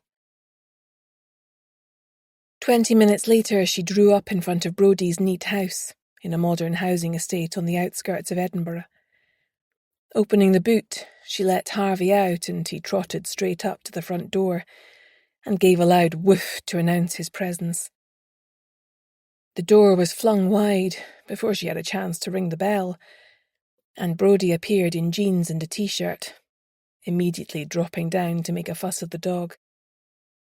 Julie appeared behind him, sporting a short summer dress and wedges that made Grace feel frumpy in her suit and sensible shoes. "Time for a coffee?" asked Brodie. Did Grace imagine it, or did Julie's face tighten a fraction? "Thanks," That would be lovely, she said, walking in. How are you, Julie? She asked, just as Jack came tanking in and wrapped himself round Grace's legs. Hello, sweetie, she said, ruffling his hair and squeezing his squishy little body in a hug. I thought you were at nursery today. I thought as we were both off today I'd offer to have him, said Brodie. I phoned Hannah last night and she was quite happy as he's still full of the cold. Jules is so good with him. I can see that. Grace forced a quick smile in Julie's direction. Was Julie getting broody for her own child? Wondered Grace, with a sinking feeling in the pit of her stomach. There was an awkward pause. Actually, Brodie, there's some stuff I wanted to run by you in relation to our new case. She hoped he would take the hint. She took client confidentiality seriously anyway, but the fact that Julie's father was her old nemesis, Superintendent Blair, made her especially reluctant to talk about work in front of her. Why don't you bring your coffee through to the den? He said. It will save little ears hearing anything they shouldn't. Is that okay with you, love? He addressed Julie, the casual endearment painfully registered by Grace. Of course, said Julie. I was just about to set up some painting in the kitchen anyway. He'll love that, said Grace, feeling she had to offer something back to this woman who had committed no offence apart from being gratingly perky and loving the same man she did. Once they were both squashed into the single bedroom that doubled as a study, Grace quickly brought Brodie up to speed on the bombshell revelations from Katya. Brodie let out a low whistle and looked worried. I don't like it, Grace. I don't like it at all. You need to convince them to call in the police. I've tried, but Katya won't budge. Grace sighed. I'm particularly worried about this, she said, as she took out the egg in its clear plastic evidence bag.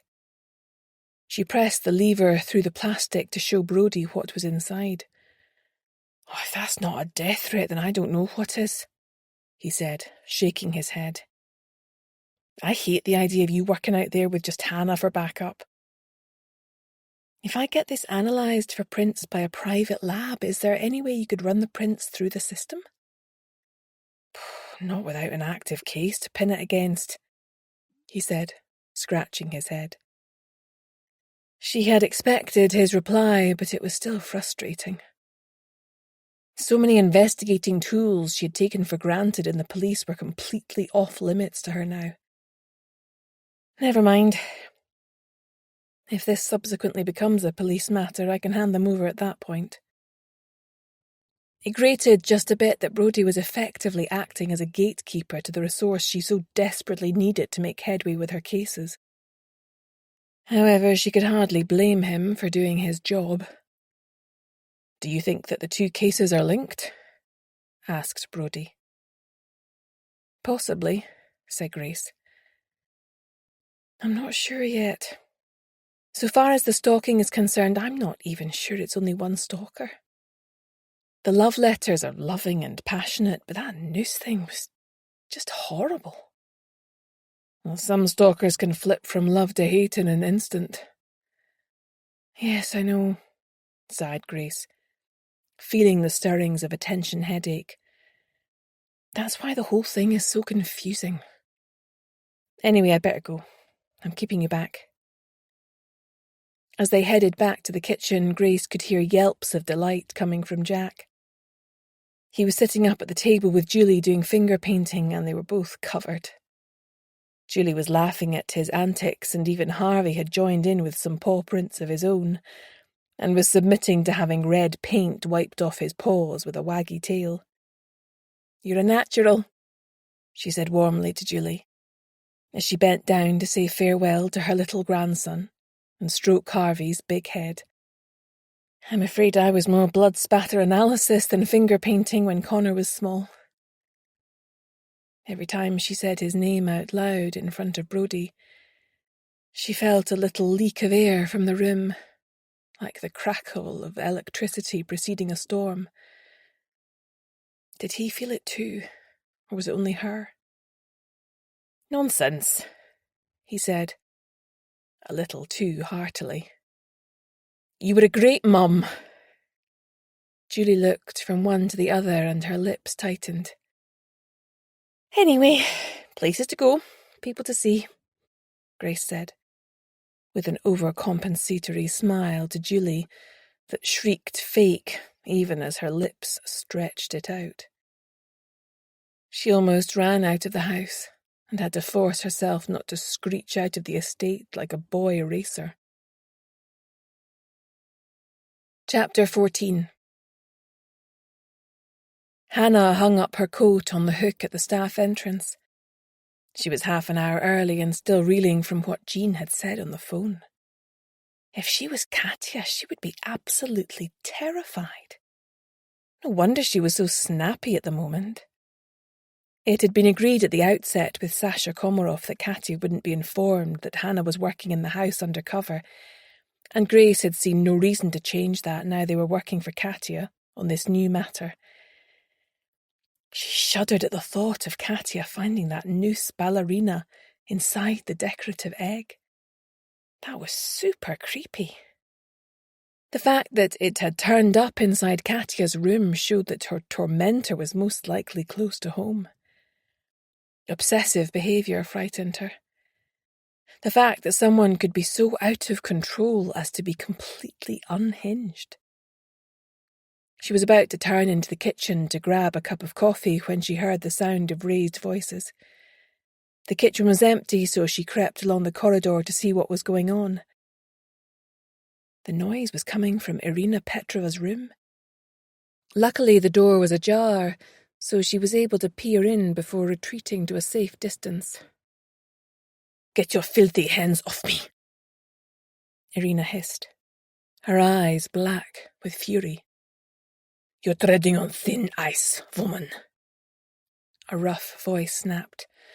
"We had a deal, you and I, and don't you forget it. Sasha is not the man you think he is. Your loyalty is misplaced. I'll be back when you've come to your senses." Feeling the disturbance of air, Hannah just had time to flee round the corner before he burst out the room, heading back the way she had just come. She caught a glimpse of him and recognised his scowling face from the photos Grace had obtained. It was Viktor Levitsky, the head of security. Tall and powerfully built, he exuded an air of danger and menace. How come he was able to push the housekeeper about? Were they in a relationship? Had he been threatening her? She slipped back along the corridor and tentatively knocked on the door. The face that greeted her was so hard and unyielding, it could have been carved from granite. "Are you okay?" Hannah blurted out before she could stop herself. That encounter had looked as scary as hell. She could have sworn she saw fear on Irina Petrova's face. However, as she belatedly realised, there was not a trace of it now. "You have no business snooping around," Irina snapped. "If you want to have the sack, that can be arranged." "No," said Hannah. "I'm sorry, I didn't mean to upset you. That man, I thought he was hurting you." "Viktor," she said scornfully. "I'd like to see him try. You run and get on with your work now. There is no time to stand about gossiping in this house." She clapped her hands imperiously and Hannah fled, knowing when she was beat. She found Polly in the kitchen chatting away to the cook. Sandra Dunlop, a plump Scottish woman. The ovens were already blasting away and the heat from the massive oil-fired range was soporific. "Morning, pet. Help yourself to a cup of coffee before you get started," Sandra said. "There's a bit of a chill in the air this morning." "Thanks, Sandra," she said, and took her cup over to the scrubbed pine table to perch beside Polly, already nursing a cup of her own together with a hangover by the look of things. "Paracetamol," whispered Polly. Hannah fished a packet out of her bag and slid it across to her. She envied Polly, not only her freedom, but also the fact that she wasn't burdened by all the secrets she had to carry. "Sandra, I saw a man in the hall earlier," Hannah said, not wanting to let on that she knew who he was. "I wasn't sure if he worked here or not, but he looked angry. He was in seeing the housekeeper." "Och, that'll be Victor Levitsky," she said, folding her arms over her ample chest. "He's the head of security, and also does odd jobs for Mr. Komarov from time to time. Probably in to see Irina about the meal tomorrow night. It's going to be all hands on deck." "I swear I've never once seen Victor crack a smile," said Polly. "I wouldn't like to get on the wrong side of him." As they made their way to the top of the house to start cleaning, Hannah tried to discover a bit more about Victor Levitsky. "I got the impression Victor was being a bit rough with the housekeeper." "Irina can handle herself for sure," Polly snorted. "Hey, maybe he's her boyfriend." "I don't think so," said Hannah. "I haven't seen much of him since I started. He's fairly handy if anything breaks, though. He lives in a cottage in the grounds. He has an office on the ground floor if you need him to fix something. Just leave a note on his desk. He's not usually in there." As they rounded the stairs onto the top landing, they saw a handsome man with thick dark hair tap lightly on Katya's door, then disappear inside. "Who's that?" whispered Hannah. "Nikolai Komarov," whispered Polly. "He's Sasha's brother, and well fit." Hannah had to agree. "Does he live here too?" "Yes, he has a suite at the end of this corridor. You'd think he'd move out and get his own place, wouldn't you?" said Polly. "I mean, I know it's a castle and everything, but Sasha acts like his father instead of his brother. He's always having a go at him for something." "Do you still live at home, Polly?" "No chance. They turfed me out the minute I hit 16. "That's awful," Hannah exclaimed. Her own mother would never have done that, no matter how bad things had got. "What did you do?" "No biggie." Polly shrugged. "That was a couple of years ago. I was put in a grotty bedsit for a while. Then I got a live-in position. I'm in a flat share in Haddington now. It's pretty cool. You should come over next time we have a party." "I'd love that," said Hannah. "My social life is dead in the water. Don't laugh, but I haven't been to a party since I was 14. Polly snorted with laughter, then covered her mouth with her hand. "Sorry, am I bad?" Hannah mock glared at her and shook her head. As they walked past Katya's door, Hannah heard Nikolai and Katya laughing together. It sounded proper flirty. "Are they, getting it on?" she asked Polly. "I don't know for sure, but he seems obsessed with her. He watches her dancing all the time," said Polly. "What does her husband make of it?" "I don't think he's twigged. Poor bloke." "What's that room there?" asked Hannah, pointing to a door beside Katya's room. "It's the nursery," replied Polly. "It's not on the schedule for today, but you can have a quick look if you like." Hannah opened the door and gasped in delight. It was like something out of a fairy tale, with a beautiful white carved cot and a delicate mural painted on the wall. She imagined Jack growing up with something like that, and it pierced her deep inside. Was she letting him down, even though she was doing the best she possibly could to provide for him? "So they're starting a family," she said. "I'm not so sure about that," said Polly, as she gently closed the door and they went on their way. "What do you mean?" asked Hannah. "Well, the nursery has been ready for nearly 4 years now, but there's no sign of a baby. Not surprising, really, as she's still taking the pill." "How'd you know?" "She has them hidden in her knicker drawer. I found them when I was putting her laundry away. Sasha is clueless. Every month she acts all disappointed and he rushes around trying to make her feel better." That's really messed up, mused Hannah. Just goes to show that money can't buy everything. She was thinking of her own little bundle of joy, and knowing that nothing on this earth would make her give him up. Chapter 15. Grace had arranged to meet Sasha Komarov for a walk around the estate at 10 to discuss the case. It was a glorious day and they strolled down by the boating lake, which was a haven for all manner of wildlife. "Were you a city dweller before you came to live in this country?" she asked. "Yes," he said, gesturing to a rustic wooden bench. "I lived in Moscow for a number of years. Life was hard.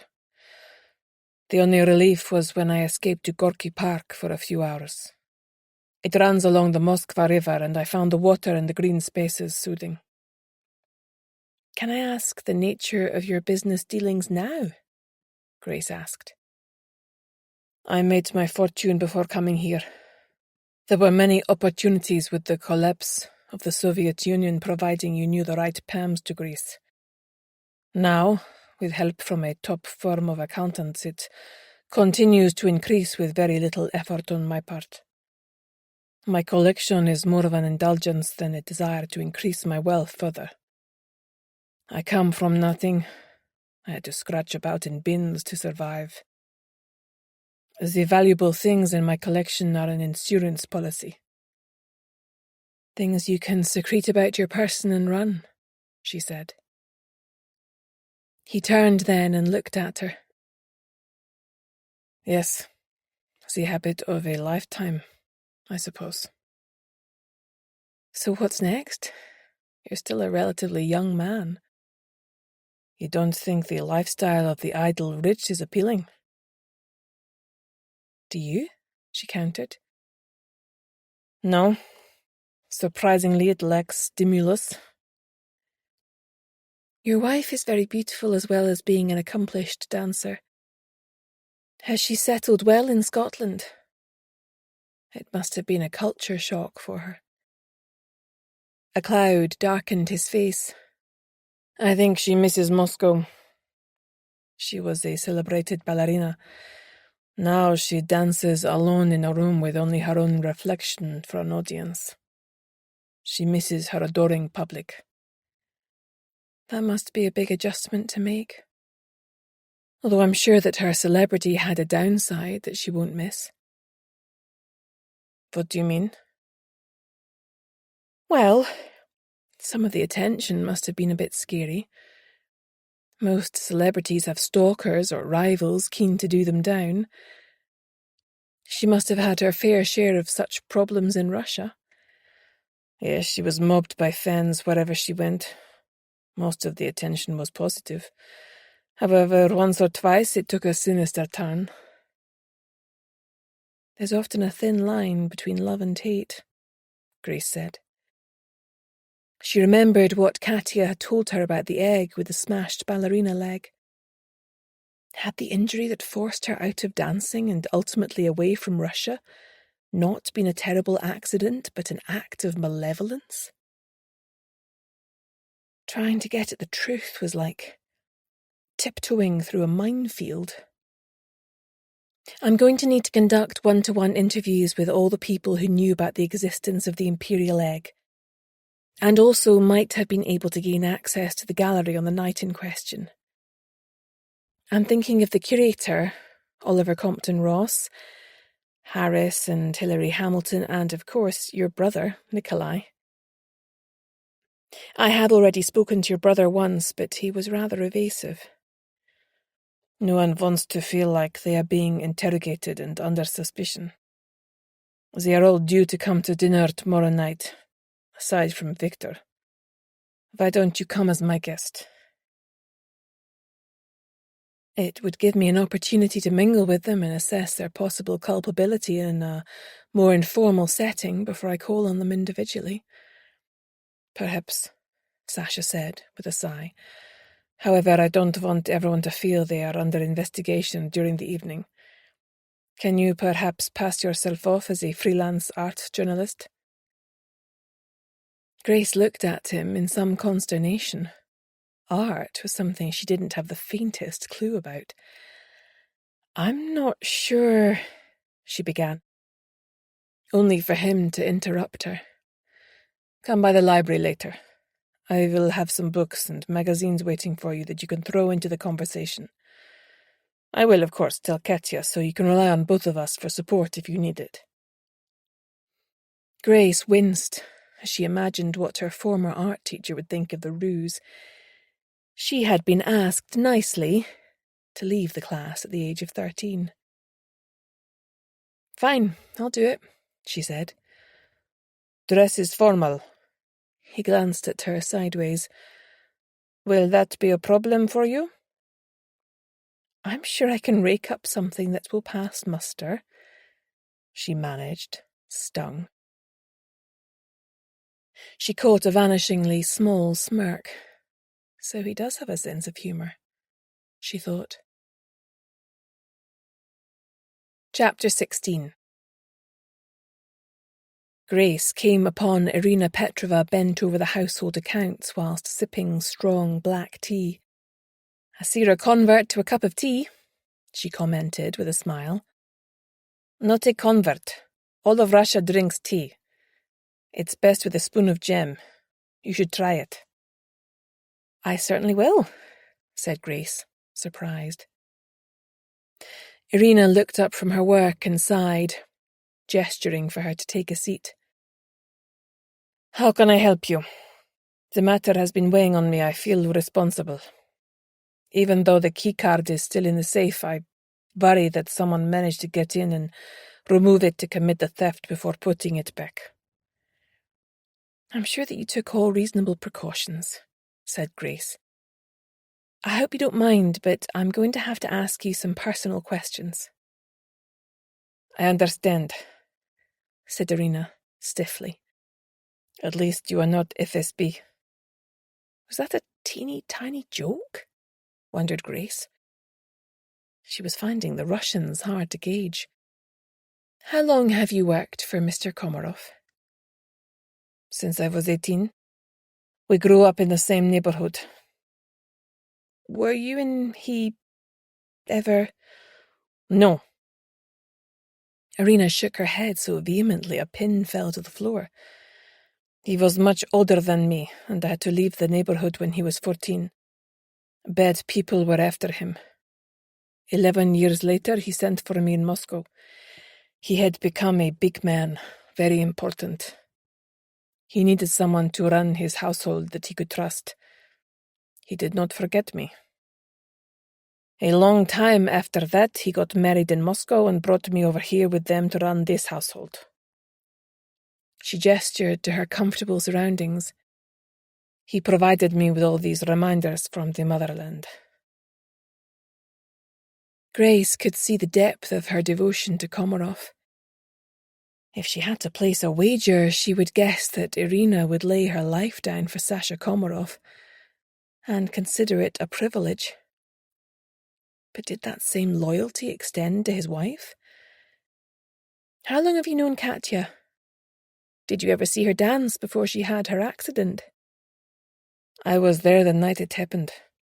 Nikolai had a spare ticket and asked Sasha if I could go with him to see her dance. I knew he was mad for this girl, so I was curious, I suppose. I had never been to the ballet before that night." Wanted to check out the woman who had stolen his heart, more like, thought Grace. It was better than I expected. She was more than I expected. She made me feel things I had forgotten were even possible. Then she snapped her fingers. It was all over and she lay there like broken doll. There was silence. Then everything was noise, her screams, I can still hear them. Nikolai and Sasha rushed to be by her side at hospital.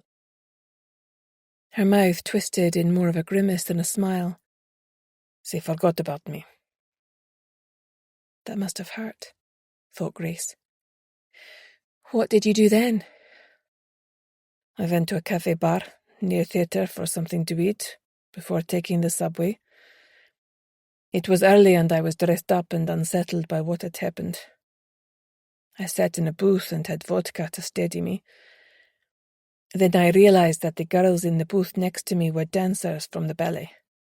They were trying to whisper, but much vodka drank already. What did they say? Asked Grace. They were saying that the dancer had let go of her deliberately. He had tears running down his face. He did not want to do it. They thought someone had threatened to kill his mother if he did not do it. Did he tell the authorities? Irina snorted in derision. No, he was not crazy. It is Russia, remember? He thought maybe a sprained ankle, but the way she landed. Were Sasha and Katya already seeing each other at that point? No. He wanted to, but she played hard to get. Too much choice. The accident changed things. Irina shifted in her chair. Yes, for Katya most of all. Suddenly she was not a high-status dancer, but a woman who was damaged and without support. I'm guessing a lot of those would-be suitors melted away. But not Sasha, Irina said with quiet pride. He stayed. Can you tell me where you sleep in the house? In staff quarters on the 3rd floor at the top of the castle. My room is very big, very comfortable. Sasha is a good boss. How are they accessed? Is there a separate staircase? Yes, the back stairs are accessed from the corridor outside the kitchen behind the green door.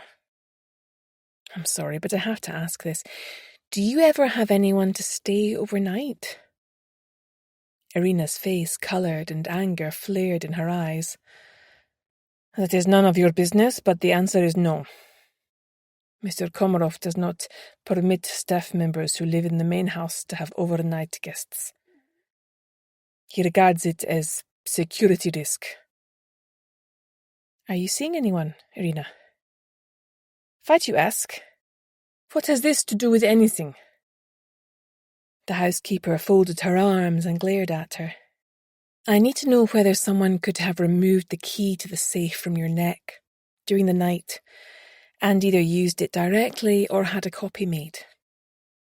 You could possibly have been drugged. Grace saw a flicker of horrified recognition before Irina shut it down. No, I said no one, she snapped. Is there anything else? I have much work to do. No, that's all for now, said Grace. If you are looking for someone who is a hopsy bed, then I suggest you look no further than Nikolai Komarov, she said. Her mouth pursed in disapproval. Pure deflection or an axe to grind? Wondered Grace as she thanked her and took her leave. So Sasha's brother was a bit of a ladies' man. It came as no surprise to her. She thought of him standing in the hallway watching Katya dance through the window. How long had he been standing there, she wondered. Maybe her stalker was closer to home than she thought. Chapter 17. Hannah was definitely going off undercover work. It had sounded so glamorous. But in their last case she'd been working as a waitress, and here she was working as a cleaner. It had better not be long until they solved the 2 cases. She'd be developing housemaid's knee at this rate, she thought, as she hoovered under the bed of one of the guest bedrooms on the 2nd floor. Her week shadowing Polly was now over. Although working on her own gave her more opportunity to snoop around for clues, it also meant she had to do all the rooms herself, on quite a tight schedule. In the last week she had searched the main suites on the 1st floor and 2 of the rooms on the 2nd floor for the missing imperial egg, and found nothing of interest. In a place the size of the castle it could be hidden anywhere. It wasn't as though she had time to go looking for loose floorboards or anything. It felt like a hopeless task. Closing the door beside her, she turned to go back the way she had come.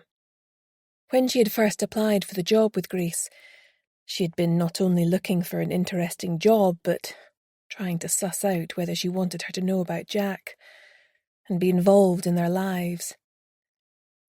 Connor, in the manner of all stroppy teenagers, hadn't exactly painted his mother in a flattering light at times. However, Grace was nothing like the cold-hearted career woman she had expected. She had recreated Connor's room exactly as he left it in her new flat, looking out over Portobello Beach where he had drowned. Her daily swims in the sea had also worried both her and Jean. She would swim out until she was the tiniest speck. And sometimes they would worry that she might choose not to return at all, unable to face going on without her only child. Thankfully, she was now in a much better place, and Connor's room had been given a makeover for Jack's regular sleepovers with Granny. Still, she couldn't help but feel that underneath her current positivity, Grace was still quite brittle. She let out a huge sigh as she turned the corner, heading for the stairs. It seemed to be her lot in life to worry about those close to her, yet she wasn't much more than a kid herself. "Well, that sigh nearly blew me off my feet," said a very posh but jolly voice. Startled, she looked around her and discovered a young man with blonde, floppy hair, sprawled out reading in a recessed alcove with a stunning view over the rolling lawns down to the boating pond. "You gave me such a fright," Hannah laughed. He languidly peeled himself off his perch and walked over to her with hand outstretched. "Oliver Compton Ross," he grinned. "Call me Ollie. You're new. I haven't seen you around here before." "Hannah," she replied, shaking the proffered hand. "Do you work here too?" "Yes, in a manner of speaking. I'm Sasha Komarov's curator. That means—" "I know what it means," said Hannah, with a touch of frost in her voice. He gave her an appraising look that contained more than a hint of admiration. Hannah was cross with herself. She was here on the job, and not as herself, so she had no business trying to show off to this distractingly fit man. "Of course you do," he said with a warm smile. "I'm sorry I underestimated you. I won't make that mistake again." "I love the Fabergé eggs Mrs. Komarov has in her room," Hannah enthused. "They're so cool. Have you seen her collection?" The young man in front of her blushed and dropped his gaze. "Yes, no, I haven't." Hannah tilted her head and looked at him. "Which is it?" she said, her mouth curving up in a mischievous smile. He glanced around and then lowered his voice. "I got talking to her down in the gallery when I was completing the paperwork for some new acquisitions. We got chatting, and when she realised I loved Fabergé eggs, she invited me to see her own collection." "Why didn't you just say that?" asked Hannah. "The boss can be a little overprotective when it comes to Katya. I didn't want to get her into trouble for fraternising with the staff." "You're a cut above the staff," she grinned. "To do your job, you must have degrees coming out of your ears." "1 or 2, he twinkled. "Anyway, your secret's safe with me.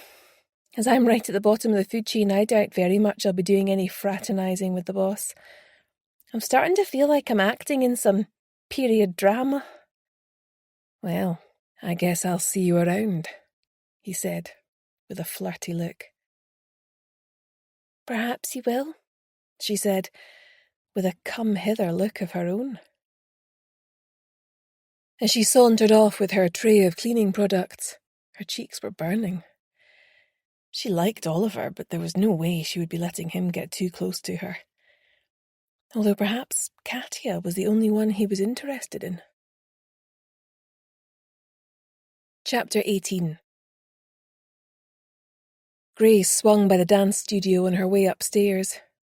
She had told Katya to completely shake up her routine, and try to avoid anyone being able to pin her movements down. To her annoyance, she heard ballet music wafting down the corridor, bang on schedule as she approached. She could also hear the receding sound of fast footsteps on the tiled floor. So much for unpredictable. She looked through the window on the door, about to charge in and read her client the riot act, only to discover that she wasn't alone. To her astonishment, there was a man dancing with her who she had never seen before. He was handsome and his bearing was regal, arrogant even. Suddenly she saw Katya pick up speed and run towards him to be borne aloft, effortlessly, as he spun round, holding her above his head. The look on Katya's face as she held her exquisite pose was pure bliss. Who on earth was this guy? She slipped away from the window and carried on down the corridor, feeling the checkered tiles cool under her feet. Someone else had seen them too, she remembered, as she thought back to the sound of the footsteps. Someone who hadn't wanted to be discovered watching them.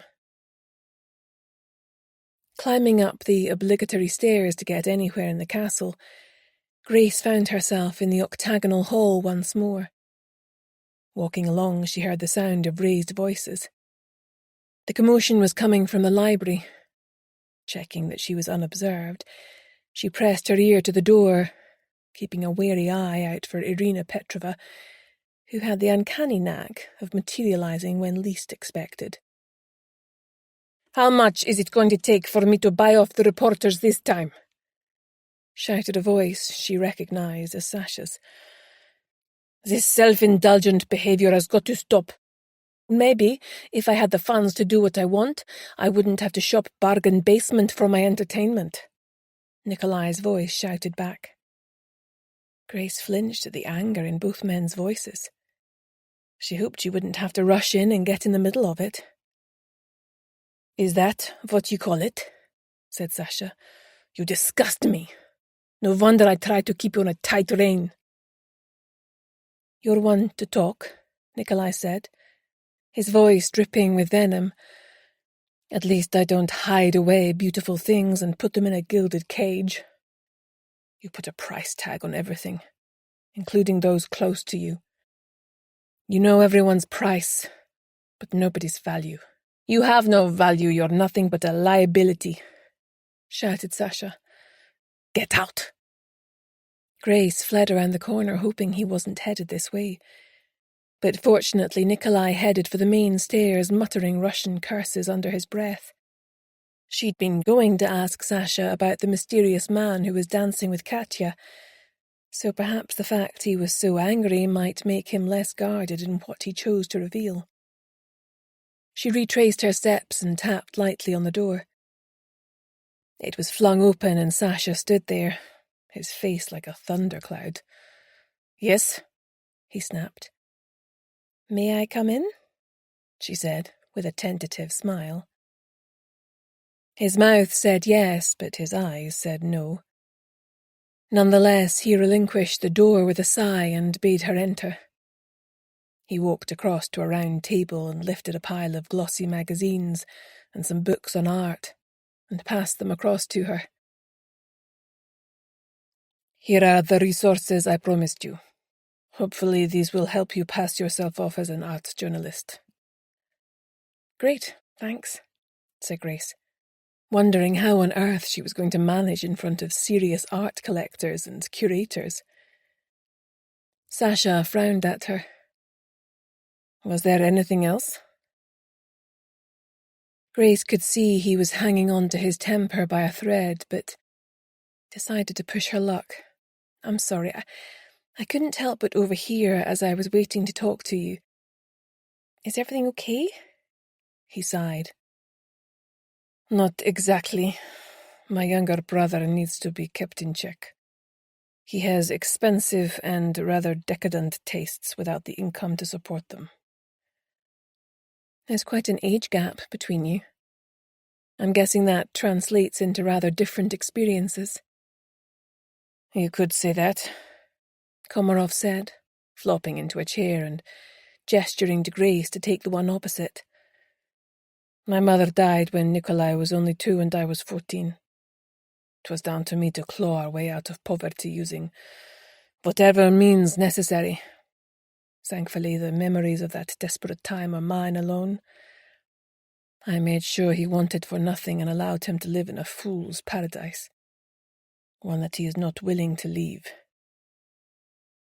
He looked so worn and sad that Grace found herself feeling desperately sorry for him. That was a lot of responsibility for one so young, she said. You could have simply abandoned him, but instead you created a prosperous life for you both. Your mother would be proud of everything you've achieved. I'm not so sure, he replied with a twisted smile. I mustn't take up your time with our boring family drama. Was there anything else? Grace decided not to push him any further today. It was essential that she win his trust. I was walking past the studio when I noticed Katya dancing with a man I didn't recognize. I wanted to ascertain who he was to see if he should be included in our investigation. Komarov looked confused and then angry. You must be mistaken. My wife couldn't possibly have been dancing with anyone. This was awkward. Too late, Grace realized that this visitor was not known to him. Perhaps he was there to instruct her on some technique, she ventured. Her technique is flawless, he scoffed. She should not be putting herself at risk in this manner. Tell me, did you see him raise her aloft? Grace said nothing, her downcast gaze telling him everything he needed to know. I will put an end to this at once, he said, jumping up and storming out like a panther in search of an antelope. Grace rushed after him, worried that in such a frame of mind there might be an angry altercation and feeling she had contributed to the situation by bringing it to his attention. As she followed him downstairs and along the basement corridor, she hung back, just out of sight. Katya! He yelled, as he drew closer to the studio. His elegant wife popped her head out of the door and gracefully walked to meet him. Only a nervous tick at the side of her mouth betrayed her nervousness. There was something else, Grace realized. Although she had been dancing, there was more than a faint whiff of sweat. This was a different, rather more pungent odour emanating from her. Grace remembered it from her time in the police. The unmistakable sour smell of fear. Sasha, my big Siberian bear, she said, her expression one of amused indulgence. What is the big commotion? You will wake the dead with all that screeching, my love. Who are you dancing with? I demand to know, said Sasha, his face contorted into an ugly expression that Grace would not have believed him capable of. A moment's indecision flicked across Katya's face before she smiled, brightly. Someone from the Moscow ballet that is touring over here. He asked if he could meet with me, and so I invited him over. Name? Igor Sokolov. I would have mentioned him, but I didn't want to bore you with all our talk of dancing, Katya said. How did he get in? Asked Sasha, clearly still not convinced by her explanation. Irina informs me of all visitors. Of course she does, snapped Katya. I let him in downstairs. The staff entrance is closer to my studio, that's all. I look forward to meeting him properly at dinner tomorrow night, he said, in a tone that brooked no compromise. Of course, she said, trying to look nonchalant. I'll inform him of your kind invitation. I should never have allowed you to build this studio, said Sasha. His face now creased with worry. You heard what the doctor said. If you fall again on that leg, you will be left permanently disabled. It is not worth the risk. You are young, you will find another passion. Katia sighed and moved into his embrace. He held her with such tenderness. It was as if Grace had imagined the savagery in his expression only moments ago. It's not as easy as you think. Dancing has been my life since I was a child. Nothing else compares. She disengaged from his arms and turned to Grace, her expression polite yet cool. How is your investigation into the Imperial Egg going? She asked. Have you any leads yet? There are a number of lines of inquiry, she replied. I believe that whoever stole it is lying low for the time being. So there is still hope, Katia said with a smile. Yes, she replied, with a guarded smile of her own. I'll leave you both now as I need to get back to the office. Oh, that was excruciatingly awkward, thought Grace as she walked away. Why didn't Sasha just go into the studio and introduce himself to the guy right away? Mind you, he'd been so angry he probably didn't trust himself not to lose his temper. A worrying thought occurred to her. What if Katia was growing tired of living under the restrictions imposed by her older husband? Could she possibly have stolen the Imperial Egg herself? And be planning to escape back to Russia with the aid of the man she'd been dancing with? Someone else had been watching them together before she arrived. Could it have been Katia's stalker? Chapter 19. The following day, Grace walked into the office to find Hannah chasing her son round the room, who in turn was chasing Harvey, who was barking in excitement, his tail wagging like a metronome. All of them skidded to a halt comically on seeing her. Jean came through from the back room, holding a bunch of letters for her to sign. Sorry, Grace. This young man has been completely hyper since I picked him up from nursery, Hannah said, with a severe look at her giggling son. Grace knelt down and held out her arms. As she folded his squishy little body into a hug, she thanked her lucky stars that Hannah had judged her worthy to be a part of his life. A wet nose nuzzled her. Harvey was reminding her that he was due a walk. There just weren't enough hours in the day at the moment. The door opened once more and Hannah's mother, Darlene, stepped in, with her usual air of reluctance. Although both women were around the same age, they were streets apart in life experience. Grace had had a comfortable middle-class upbringing, followed by university, and a fast-track career in the police. Darlene had been dragged up and forced to fight like an alley cat to keep her burgeoning family together. She had a weakness for bad boys, and her choice in men was an Achilles heel that had prevented her advancing beyond the breadline. Grace had very little time for her, but was willing to bite her lips until they bled, not to rock the boat, or cause any problems for Hannah.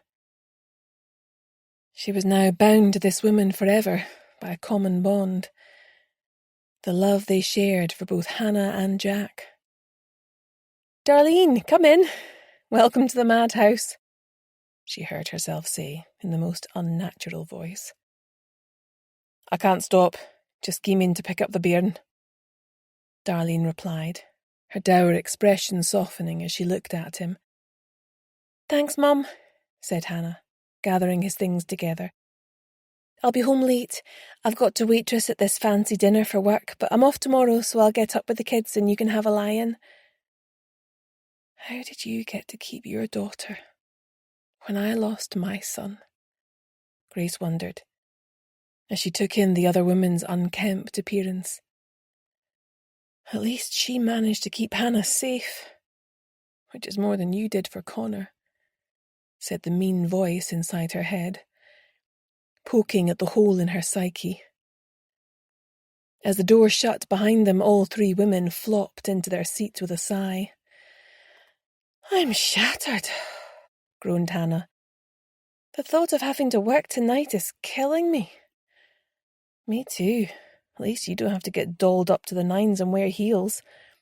"Sasha had the nerve to imply that I might not have anything suitable in my wardrobe," Grace said with mock outrage. "And do you?" laughed Jean. "I have one formal long dress. That will have to do. Hopefully it's come back into fashion after all these years." "We're like Cinderella and the Ugly Sisters," said Hannah dreamily.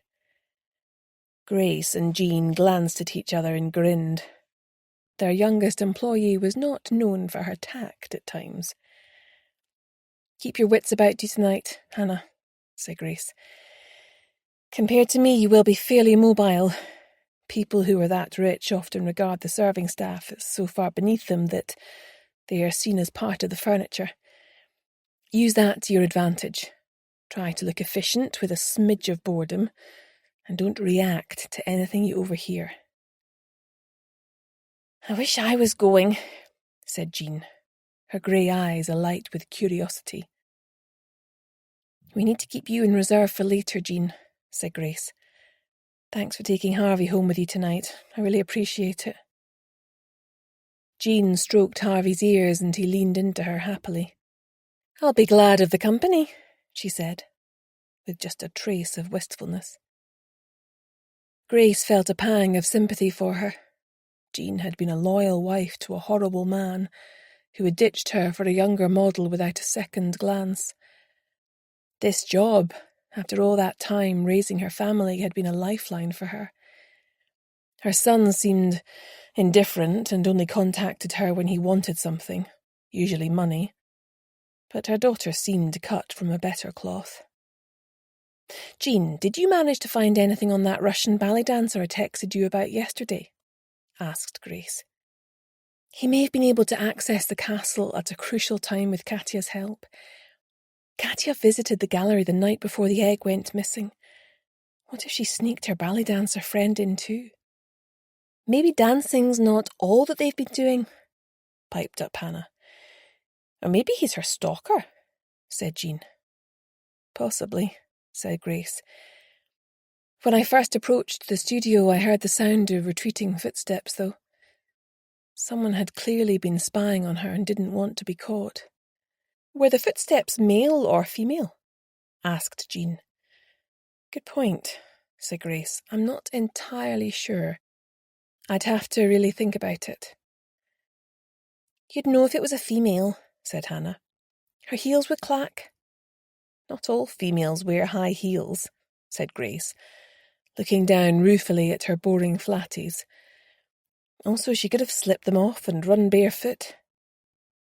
"Not to mention some men clack too, with those seg thingies to make them sound important," offered Jean. Grace and Hannah looked at each other and laughed. "Showing your age a bit there, Jean," said Hannah. "What, are segs no longer a thing?" huffed Jean. "Anyway, I did find some information on Igor Sokolov. A bit of a strange one, actually. He's only been dancing with the Moscow Ballet for a little over 3 years. He did a year in the chorus, then seems to have jumped to principal dancer and remained in that position ever since. The strange thing is that prior to his time at the Moscow Ballet, I've not been able to find a single thing on him.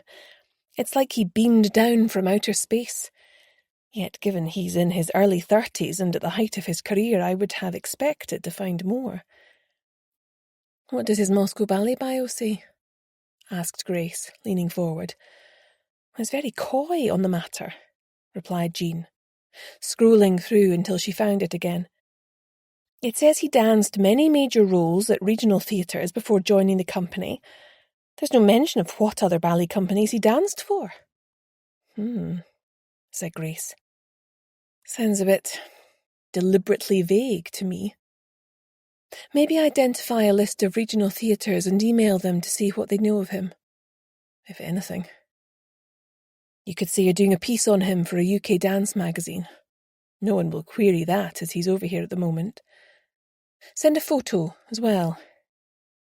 Will do, said Jean. How did you get on with your art cramming for tonight? Grace grimaced. I don't think I'll be changing careers any time soon, but I hope I've assimilated enough to pass for genuine in a casual conversation. Grace, I really didn't like the look of Sasha's head of security. At best he's an aggressive bully, but at worst, he might have been pressuring Irina to do something wrong, said Hannah, looking worried. His behaviour was definitely threatening yesterday. She put a brave face on it, but I really think she was scared of him. It was most likely not related to the case, said Grace. Irina seems very loyal to Sasha Komarov. Viktor Levitsky is very elusive. I'd have thought he'd want to be all over this investigation, but he's been standoffish in the extreme. What exactly did you hear him say to her? Asked Grace. He was saying that they'd had a deal, and it sounded like he was pressuring her to keep to it. Hannah replied. Grace was troubled. That did sound worrying. Chapter 20. Grace smoothed the midnight blue taffeta dress over her hips, then put the finishing touch to her makeup. She barely recognised herself in the mirror. Sliding her feet into her black velvet heels, she staggered a little at the unaccustomed height. And that's before I've had a drink, she muttered, pulling a face at herself. The doorbell rang and she tutted in annoyance. Striding to the door as fast as her heels would allow, she flung it open, prepared to give whoever it was short shrift. Grace? Said Brodie, the word catching in his throat. You look... Grace felt her face flush with discomfort. Brodie, come in, she said, feeling flustered. The last time she had worn this dress had been for him on their anniversary, in happier times. Where are you going? Sorry, that's none of my business. I'm going to a dinner party at Traprain Castle for work, she replied. I remember when you last wore that dress, he said, his gaze intense. Don't, Brodie, she said, her heart beating faster nonetheless. Sorry, he said with a wry grin. You just caught me off guard, that's all. Where's Harvey? I would have taken him for you. He's with Jean for the night. I figured she could use the company. What's up? She asked. I've got a few minutes before I need to leave. Do you remember my informant, Billy Mack? Well, the fence. Is he still around? Gone up in the world. He feeds me information in exchange for me not looking too closely into his business practices. We've had a few successful convictions off the back of information he has passed our way. He styles himself as an antique dealer now. He looks legitimate, but scratch the surface and he's up to his neck in all manner of dodgy dealings. The local gentry love him. He's got connections in a lot of the big houses around Edinburgh. Anyone that might be willing to look the other way from time to time when acquiring pieces of art. Has he heard anything about the Imperial Egg? Asked Grace. He knows about the theft, but says everyone is keeping stum until the heat dies down, and it can be moved out of the country. All the dealers for the big private collectors are gagging for it. All this for a glorified ornament, he said, shaking his head. You sound like Hannah, she said with a smile. Brodie had never been one for the finer things in life. He's heard that it's definitely an inside job, though. I thought you should know. You could have just phoned. Why did you really come? There was an awkward silence. Brodie seemed to be having trouble finding the words. Grace could feel her heart beating faster. Was he ill? Something to do with Julie? She gestured to him to sit and joined him on the couch. It occurred to her that they'd sat here many times when they were married, once Connor was in bed. This couch was part of their shared history. She noticed that he was staring at her, the expression in his eyes hard to read. "What is it?" she said, raising an eyebrow. "It's just seeing you in that dress. It's like a time machine taking me back. Back to when we were happy." Grace shifted slightly away from him and turned her face away. She wasn't going to get sucked into reminiscing. She would take Brodie back in a heartbeat, but she was damned if she was going to let him know that. "How's Julie?" she asked, pasting on a smile. This wasn't like Brodie. There must be trouble in paradise. She still cared enough to want him to be happy. He gave her a sad smile. He knew what she was doing. "She's pushing for more of a commitment," he said. "I don't know what to tell her, Grace. I guess I'm just not ready. Look what happened to us. I thought we were bomb-proof, and then, whoosh, everything went up in a puff of smoke when Connor died. I don't know if I've got it in me to go through anything like that again." "So you're trying to push her away?" "Brodie, what happened to us was terrible, but we survived, didn't we? You can't let fear of loss inhibit you from living. If Julie makes you happy, then you have to take a chance." What was she doing? Her mind screamed. She loved this man, so why was she encouraging him to commit to another woman?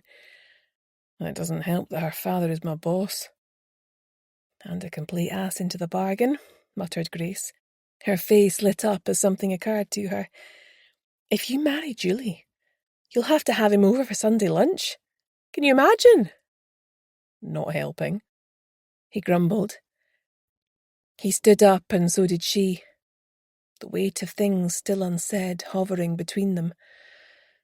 "I won't keep you any longer. Have a good night. I hope you get some answers." As she drove away, Grace watched Brodie recede in the rear-view mirror, her expression troubled. Chapter 21. Grace glanced over at Katya as she emitted a tinkling laugh at something one of the men vying for her attention had said. Sasha stood by himself to one side of the handsome stone fireplace, his eyes firmly fixed on his wife. Katya was wearing a long silver sheath dress, worthy of the Oscars, and her own dress, which had felt so fancy when she slipped it on, was decidedly pedestrian compared to the dazzling display in the room. Hannah materialized in front of her with a tray of champagne, and her face set to one of polite inquiry. "Drink, ma'am?" "Don't mind if I do," muttered Grace, taking one for appearance's sake. Igor Sokolov walked in and stood on the threshold. Grace seized her chance and made her way over to him. "Hi, Grace McKenna," she said, sticking out her hand for him to shake so he couldn't brush past her. "Igor Sokolov," he said, with a small bow while taking her hand and giving it a gentle squeeze. "I hear that you're a ballet dancer with the Moscow Ballet. How long have you been over here?" she asked, with her most charming smile. His eyes moved past her shoulder hungrily, seeking out Katya. He seemed distracted, and his body seemed to radiate tension. "Our opening night was on Monday, 28th August, he said. "We arrived 1 week before that." So, he was around at the time of the theft, and also could have planted that Fabergé egg in Katya's room. "You must have known Katya in Moscow when she danced for the Bolshoi," she smiled. His gaze swung back to her now, and a weariness had crept into his expression. "Yes, but it is big company. I do not know her well." Grace doubted that. She suspected he had known Katya very well indeed, and that they had unfinished business between them. "She's done so well since her accident, hasn't she? It's a joy to see her dance. It must be wonderful for her to have a dance partner again, after such a long time. So tragic what happened to her, don't you think?" "Yes, excuse me, I must go and greet our host," he muttered, walking over to Sasha, who looked like he was smiling through gritted teeth. Her next quarry was Harris Hamilton and his wife, Hilary. Harris looked to be in his early 60s, but his wife's age was harder to determine. She had that freshly peeled, lineless face so loved by celebrities, but her waistline had slightly thickened. The diamonds at her ears and neck were clearly real. She was occupied for the moment chatting to Sasha, so Grace seized her chance. "And who are you?" Harris demanded as she approached, his eyes weighing her up like she was a prize heifer. "Grace McKenna," she smiled. "Harris Hamilton, I presume." "And how would you know that?" he asked, his shrewd eyes narrowing. "You're too modest," she said. "I have an interest in art, and your reputation as a collector of note precedes you. I read a recent article on you in the Art Digest, and I'm delighted to meet you in person." She could tell from the way his shoulders went back and his chest puffed out that her flattery had stroked his ego. "Are you involved in the art world?" he asked. "I freelance for some of the more discerning publications," she said. "Perhaps I could do a profile piece on you sometime." She passed across a card which she'd had made for the occasion. "I may be able to find some time," he said, putting her card in his inside pocket. "I do hope that you can," she smiled. "Have you come far this evening?" "My wife and I live on the neighbouring estate of Balhusi. We moved there just after Sasha bought this place 5 years ago." "Does Balhusi also have its own castle?" asked Grace, knowing fine well that it didn't. "No, my wife and I decided to go for something a little less obvious, but each to their own." "So what are your particular interests when it comes to collecting?" asked Grace. "Are you quite eclectic or more niche?" "Definitely eclectic," he said, his eyes lighting up with enthusiasm. "I particularly like pieces that are one of a kind or have a poignant history attached to them." "Like the missing imperial eggs?" asked Grace. "Yes, precisely like that," he said with a heavy sigh. "I believe our host is also an avid collector," she said. "He certainly surpassed himself recently," he said. "You've seen it then?" she said. "Not since it's been restored. There was a bit of show and tell scheduled, but let's just say that didn't come to fruition," he said with a sly, sideways glance at Komarov. "I'm assuming a major player like you works with someone to curate your collection?" said Grace. "Of course. I have a great deal of knowledge myself through years of study on the subject, but a good curator has international reach and knows the current market as individual pieces can fluctuate in value. They can also source the rarer pieces." "Like the egg?" "Well, that piece should have come to me, not Komarov," he muttered, his mouth twisting with anger. "How so?" she said, injecting her voice with as much sympathy as she could muster. "My curator used to be that man over there," he hissed, jerking his head in the direction of Oliver Compton Ross. "He's clearly been playing us both off against each other. It's absolutely outrageous. How he can sit there and smile across at me like nothing's happened, the scoundrel." Does Sasha know? Your guess is as good as mine, he growled, as he swiveled to glare at their host, who held up his glass in an ironic salute. Chapter 22. Hannah admired the way that Grace was managing to work the room. She hadn't realised how attractive her boss was until she saw her all gussied up. It was as though she made a choice to downplay her looks.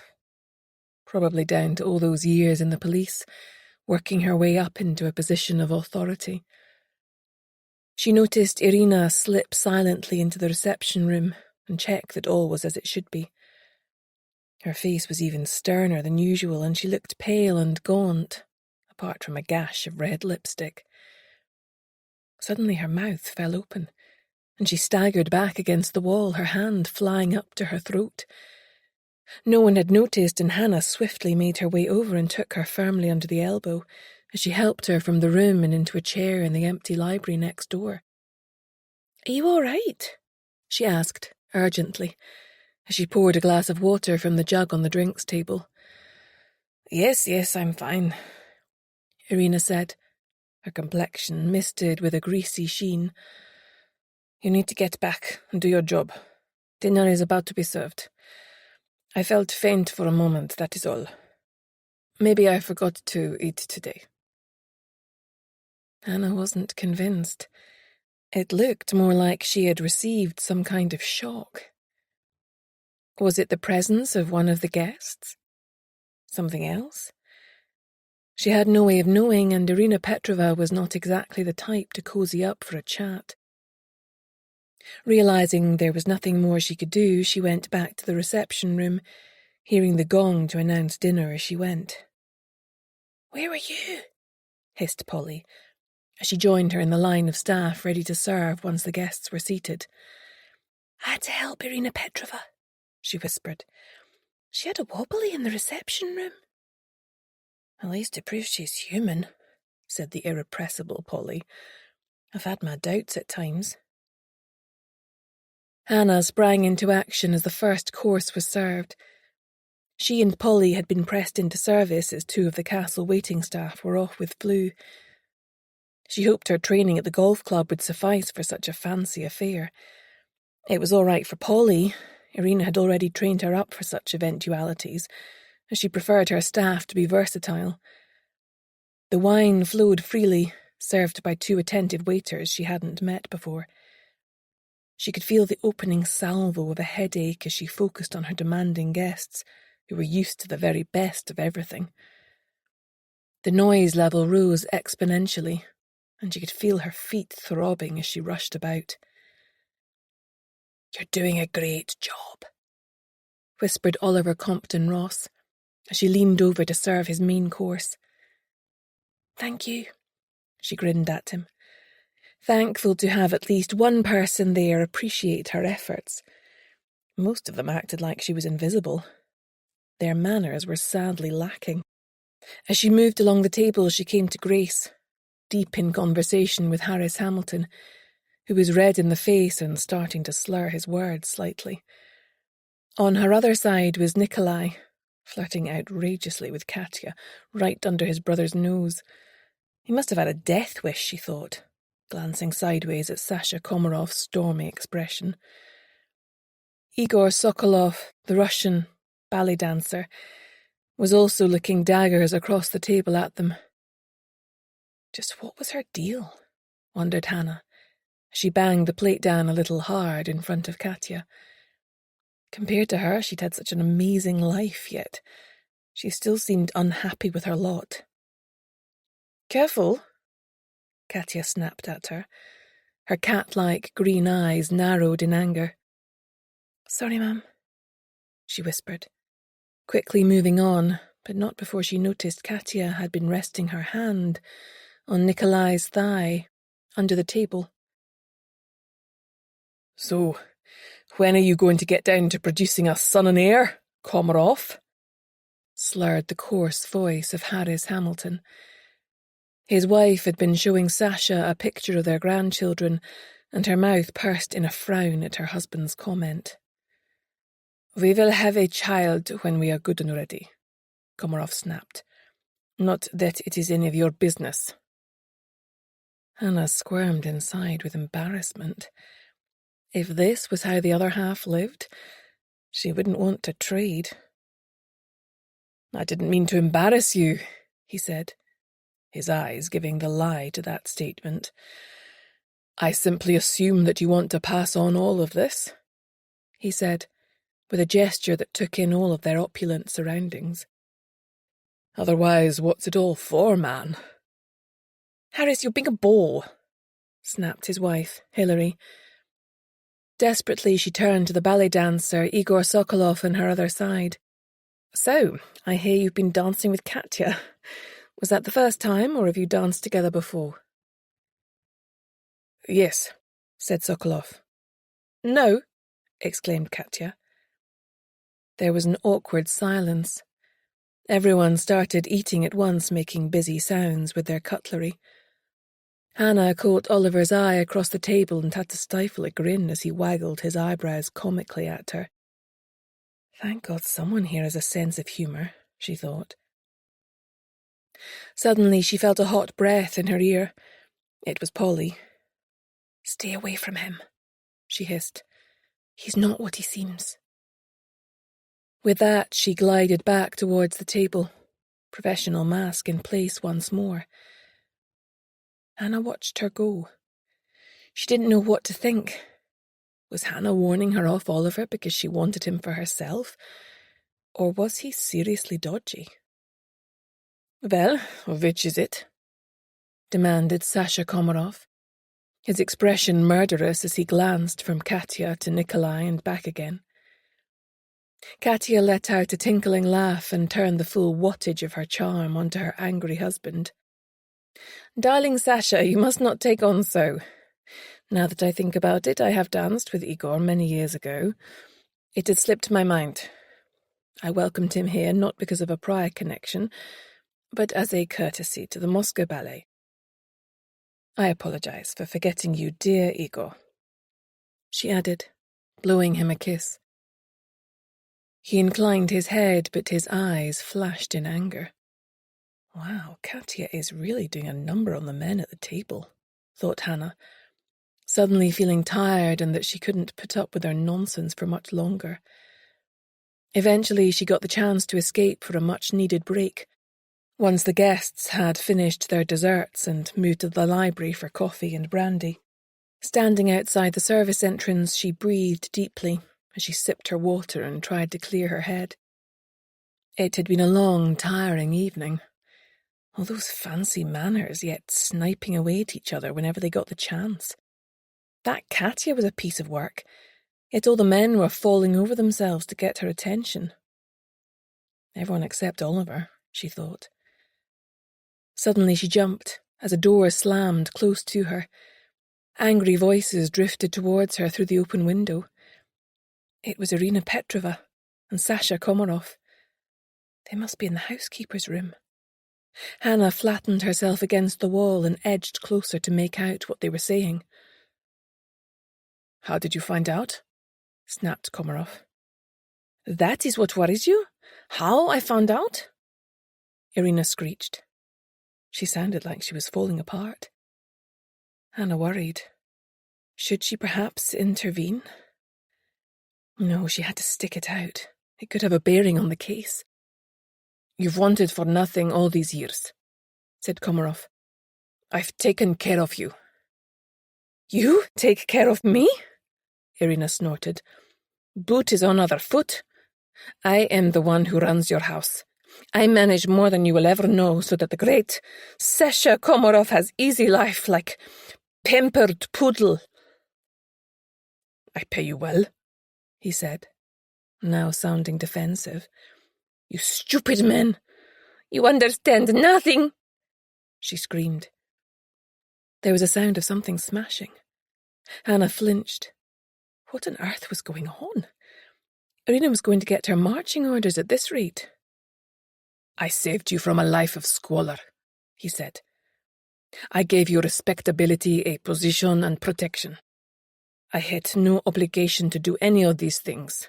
What have I done wrong apart from not burden you with the truth?" The screams had given way to helpless sobbing. "My father was a brute. He ruled his family with his fists. A mean drunk, he would lay into my mother and me as if we were grown men, not a woman and child. He was disgusting and depraved. From a young age I burned with rage under his tyrannical rule." "I have no memory of him," said Irina. "My mother was angry and bitter.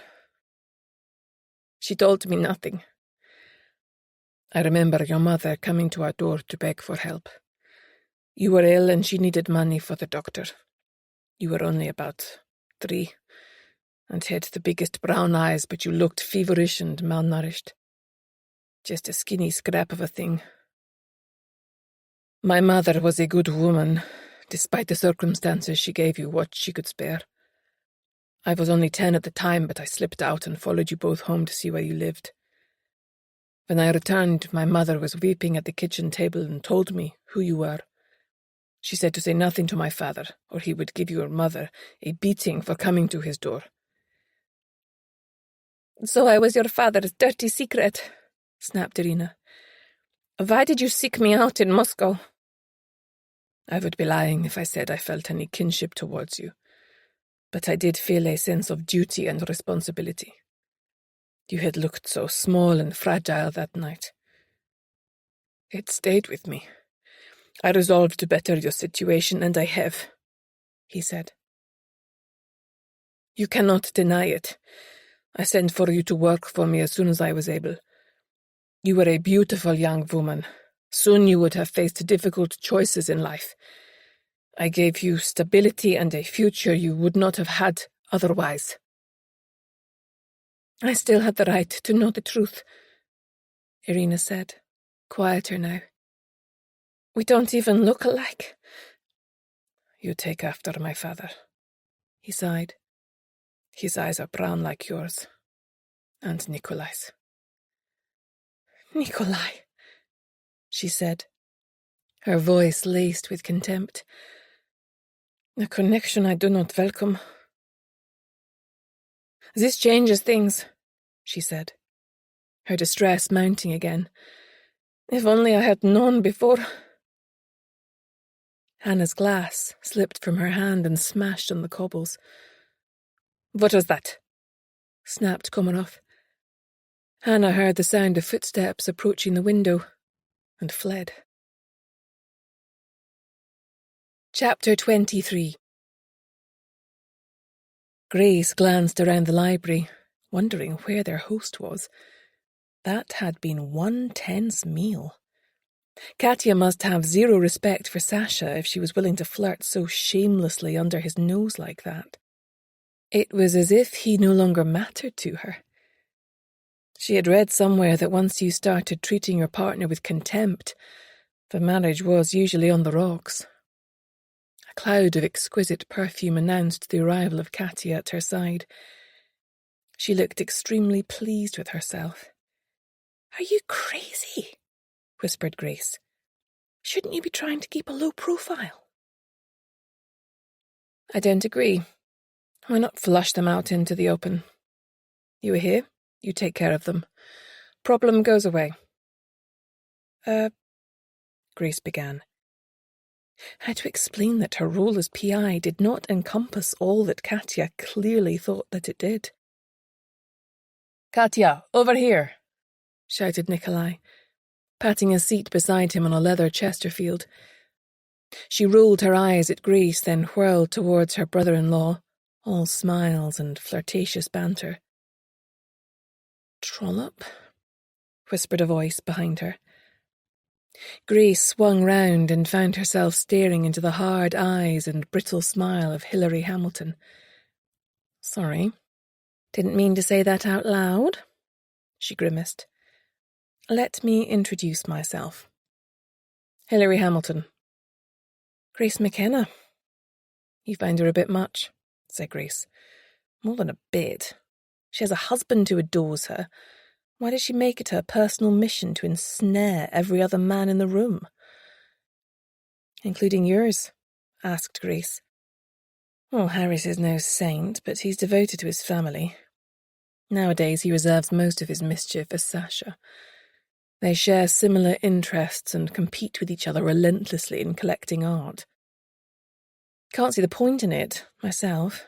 I'd sooner have a nice print you can put on the wall and enjoy than have something stashed away in a vault somewhere never to see the light of day. Grace found herself warming to her, unexpectedly. I understand where you're coming from to a certain extent, but as I make a living writing about art, without that obsession I might not have many readers. Although I can't help feeling at times that my profession is rather parasitical, with this whole industry feeding off the talent of the artist. We all have our part to play in the food chain, Grace. I wouldn't be too hard on yourself. Where is Sasha, anyway? Hilary asked, looking around the room. He's been gone ages. I do hope Katya's flirting hasn't upset him. Oh, I doubt she means anything by it, said Grace. Do you work, Hilary? Yes, I'm an interior designer. Really? I would love to see your work. Well, why not come over for coffee sometime? I can show you the interior of Balhusi and also some pictures of other commissions I've undertaken. Here's my card. I'll be expecting your call. With that, she smiled and glided off to network with someone else. Hello, Oliver Compton-Ross, Sasha's curator, said the man who'd arrived in front of her, sticking out his hand for her to shake. And you are? Grace McKenna, freelance art journalist. Are you enjoying the evening? Great food, scintillating company, he said, turning on the charm. How could I not? I saw you talking with Hilary. Nice women, but never misses a chance to boost her business, he said. Grace turned to look at him. His handsome face was flushed from alcohol. I understand you used to work for them, said Grace. A shadow passed across his cherubic face. My, you've done your homework, he said, in a voice that wasn't entirely pleasant, giving her an assessing stare. Hilary mentioned it, she lied. Wasn't it you who procured the imperial egg for our host? She said in a low voice. I was one of the links in the chain, he admitted. Doesn't it bother you that all these wealthy collectors effectively hide away the treasures of the world for their own private consumption? I'd be in the wrong line of business if it did. He grinned. For me, it's all about the thrill of the chase. The foreign travel and commission don't hurt either. I suppose you must have your own growing treasure trove by now. I assume you too have got the collecting bug, she said, her smile open and friendly. He looked at her sideways as if trying to work out if she was insinuating anything untoward, then seemed to relax. Well, you would think so, wouldn't you? If anything, my job has sent me the other way. Most of the people I know who collect these precious objects hide them away from view. The excitement of the acquisition soon wears off when they're obsessed with getting something else. To me, the most important thing that money can buy is unfettered freedom. Don't you feel that Sasha's free? She asked.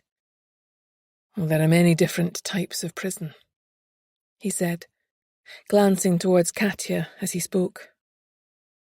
Aren't you going to join Katya and her admirers? She teased.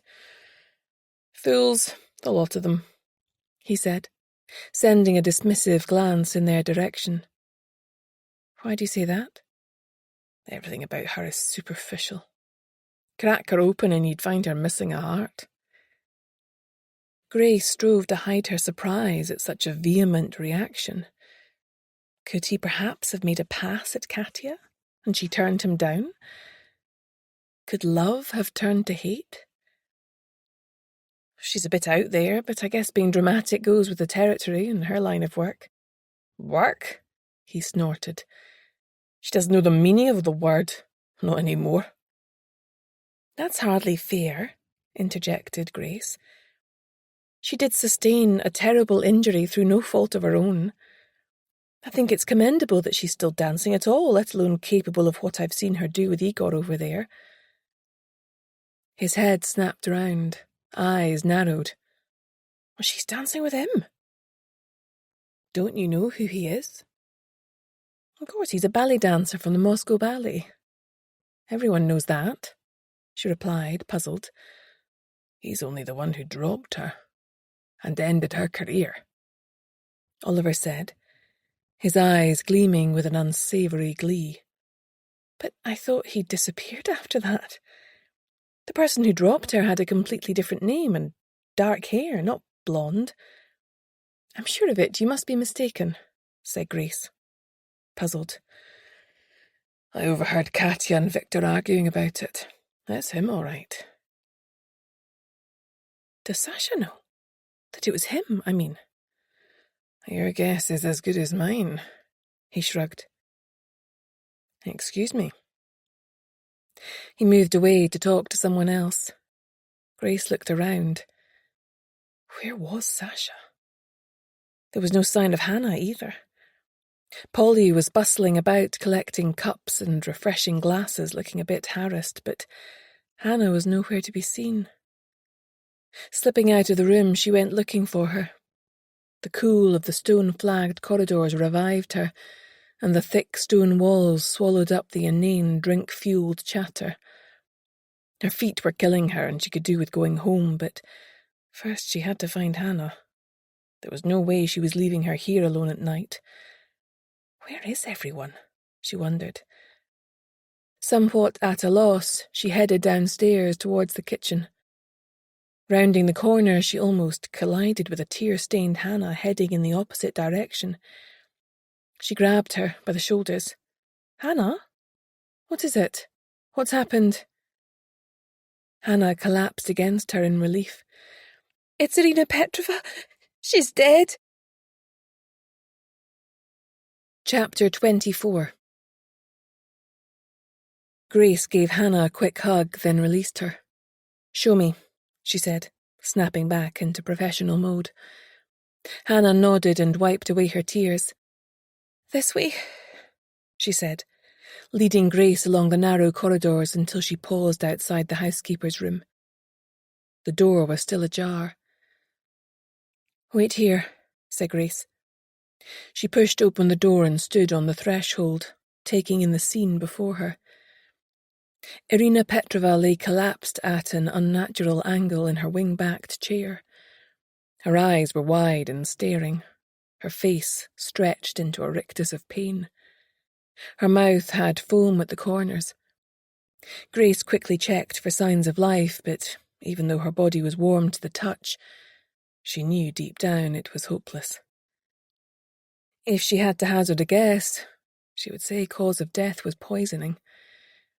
Before her on a side table was an overturned cup of tea and a tumbler with a small amount of clear liquid. She sniffed it, cautiously, without picking it up. Vodka, most probably. Quickly she pulled her phone out of her pocket and took careful photos of the scene. There was no sign of a disturbance. Carefully she retraced her steps to the open door. Hannah was waiting for her on the other side, her eyes dark against the pallor of her face. "So, what do we do?" she asked. In answer, Grace took out her phone and called Brodie.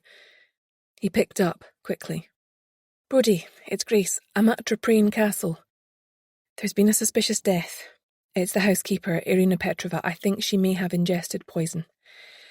No idea if it's by her own hand or not. No way of telling if it's an accident, suicide, or murder. Okay, will do." She ended the call.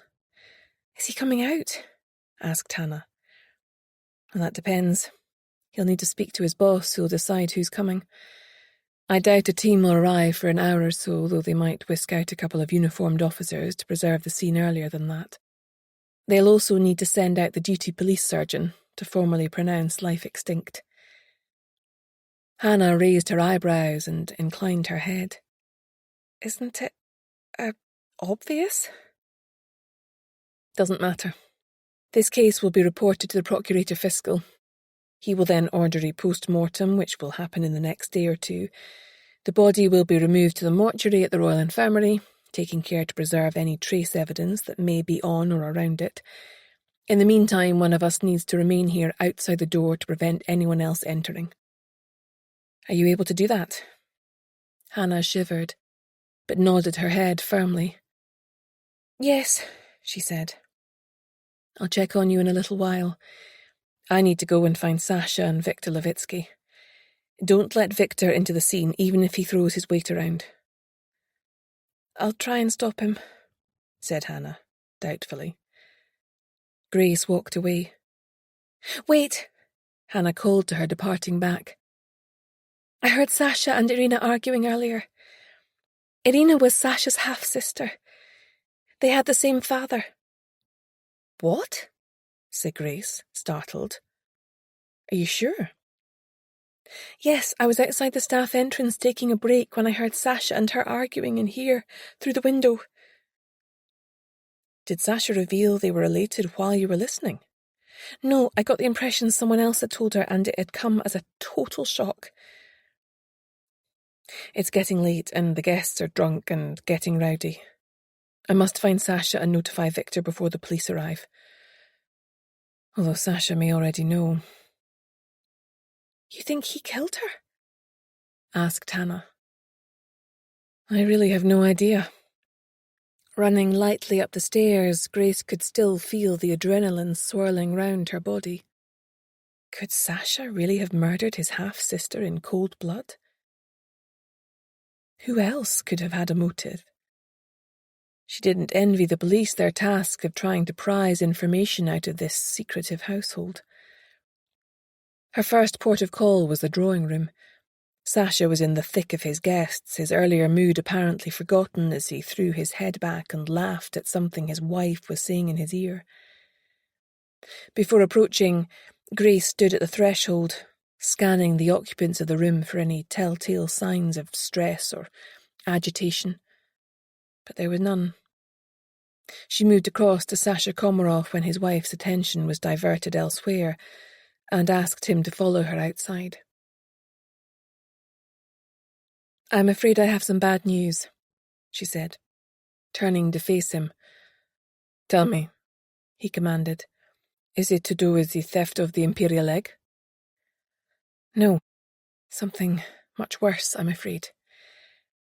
Irina Petrova has been found dead in her office. He staggered back against the wall, his face draining of colour. What? No, you're mistaken, it's not possible. Hannah found her collapsed in her seat. I'm afraid there is no doubt. A heart attack? But she was so young, he said, his lower lip trembling and his eyes moist. Either he was a consummate actor or his grief was genuine. The police have been called. You called the police? He said, his eyes frantic now with something else. Could it be fear? You had no right. I had every right, she shot back at him. What were you going to do, bury her in the rose garden? Of course not, he muttered. Besides, at the time you were nowhere to be seen. Can I see her? He asked. Not here, Grace replied. One's cause of death has been established, arrangements can be made for you to pay your respects. Does she have any family that needs to be contacted? No, nobody, he said, his voice cracking.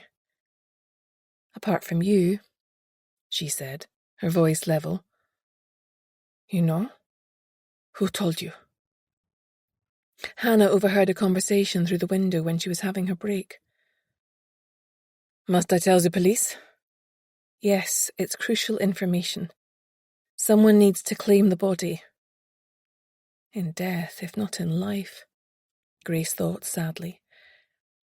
It's important that no one is allowed to leave until the police arrive. They will want contact details from everyone present. I had better make an announcement and end the party, said Sasha, moving away from her. Grace caught hold of his sleeve. "I would wait until the police get here." "How can I go back in there and act as if nothing has happened?" he asked, his voice rough with emotion.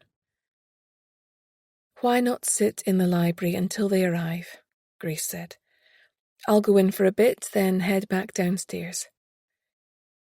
Grace felt the heat and noise hit her as soon as she walked back into the drawing room. She noticed Igor and Katya spring apart as she entered, then relax when they saw it was only her. They weren't even trying to conceal their closeness. Oliver was flirting with the attractive young woman at the small bar in the corner, and the Hamiltons were laughing at something Nikolai had said to them. She couldn't detect the slightest atmosphere. Everything was as it should be, except that 2 floors beneath them, a woman lay dead. Chapter 25. Grace arrived back downstairs to find a shouting match going on between Hannah and Viktor Levitsky. Hannah was standing firmly in front of the closed door, refusing to budge. Neither of them heard her approach. Hannah looked close to tears. "Victor, the police are on their way. This needs to be treated as a crime scene meantime. Hannah was quite right to follow my instructions not to let you enter. If you persist, the police will be informed and perhaps wonder at the nature of your interest," she added sharply. "Fine," he snapped, turning away from the door. The anger drained away from his face, as he seemed to make a concerted attempt to calm down. "I don't know why you didn't come and get me right away, instead of involving such a junior member of staff." "I looked for you, but you were nowhere to be found," said Grace. "Your boss is in the library. He's pretty cut up about it." "He is?" said Victor, raising an eyebrow. Clearly Sasha hadn't told him either, thought Grace. So who could possibly have mentioned it to Irina? "How did Irina die?" Victor asked, quietly now. "Heart attack, do you think?" "No, I doubt that," said Grace, shaking her head. "It's going to be a matter for the police. There will need to be a post-mortem." Victor went pale as though it was only now sinking in. He swallowed, and Grace suspected he was fighting down nausea. She had to be mindful of the possibility he had perhaps been involved with Irina once upon a time. "Not murder?" Grace shrugged helplessly. "Look, I really don't know. You're going to have to be patient for now. Why don't you leave Hannah and I here until the police arrive? They're going to want names and addresses for everyone here. As soon as the police arrive, the guests are going to want to leave. Sasha will need your help until the police make it upstairs. There's nothing you can do here." Victor nodded, knowing when he was beat, and left them there. "Thanks, Grace. I really think he was on the verge of shoving me aside and going in there." "You did really well, and we didn't even have to break your cover," said Grace, patting her arm. "I hope the police don't take much longer," said Hannah. They were both seated outside the dead housekeeper's room on the upright chairs Grace had brought from the empty kitchen. The cook had departed for the night before the body had been discovered. The harsh strip lighting of the passageway, together with the pale green walls, threw Hannah's pallor and the sharp angles of her face into focus. She always looked like she was verging on malnourished, which worried Grace. She glanced at her watch. "Shouldn't be much longer now." "Do you think she could have killed herself, Grace?" asked Hannah, her eyes looking almost bruised with fatigue. "It's possible," said Grace. "From what you said, she was in a state of heightened emotion." "I just don't get how someone can do that," said Hannah, her voice rising. "There's always another good day around the corner.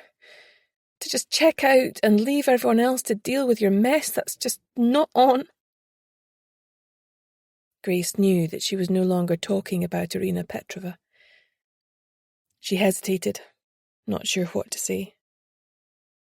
They'd never talked about Connor's death before. It remained an impenetrable wall between them. Her phone pinged. "That's them here," she said. "I told them to come to the staff entrance. Can you nip along and let them in?" Grace could hear the crunch of tyres on gravel and see the flash of lights through the still open window. No sirens, thank goodness, or they'd all be down here in a flash, creating mayhem. She shivered, her flimsy dress no match for the chill of a Scottish night. Her feet felt numb in her fancy shoes, and she thought longingly of her cosy trainers. Seconds later, she could hear Brodie's voice as he strode along the corridor. She could hear Hannah filling him in as she walked alongside him. She was relieved that he had caught the case. "Grace, I brought a team with me." He paused on the threshold of the room, already attired in a forensic suit, his shrewd eyes assessing the scene. Another car drew up outside. "That'll be the police surgeon," he said. Seconds later, a middle-aged man rushed in. Grace hadn't seen him before. "Dr. Reynolds," he announced. He took one look through the open door to Irina's room and shook his head. After covering his feet in plastic covers from his pocket, he approached the stricken housekeeper and felt for a pulse. Then he retreated to the others standing grouped together outside. "Life pronounced extinct." "Could she have ingested poison?" asked Grace. "Well, I certainly can't rule it out, but you're going to have to wait for the pathologist on that one. If it is poison, there's no way of telling if she ingested it voluntarily or it was administered forcefully. I don't see any obvious defensive wounds, though." "Thanks, Doc," said Brodie. "You're free to go." He motioned for the scene examiners to proceed, and a police officer took up position outside the door to prevent any unauthorised access to the scene whilst they were busy with their painstaking work. "Hannah, are you able to give us a brief statement now?" Brodie asked. "It would be best to do it while it's still fresh in your mind." Grace looked at Hannah. She was ghostly white and shivering uncontrollably. It must be the shock of it all. "If you don't feel up to it," she said. Hannah lifted her chin. "I'm fine." Brodie motioned to a young female PC and an older male officer. "The kitchen's empty," said Grace. They introduced themselves to Hannah and walked off with her.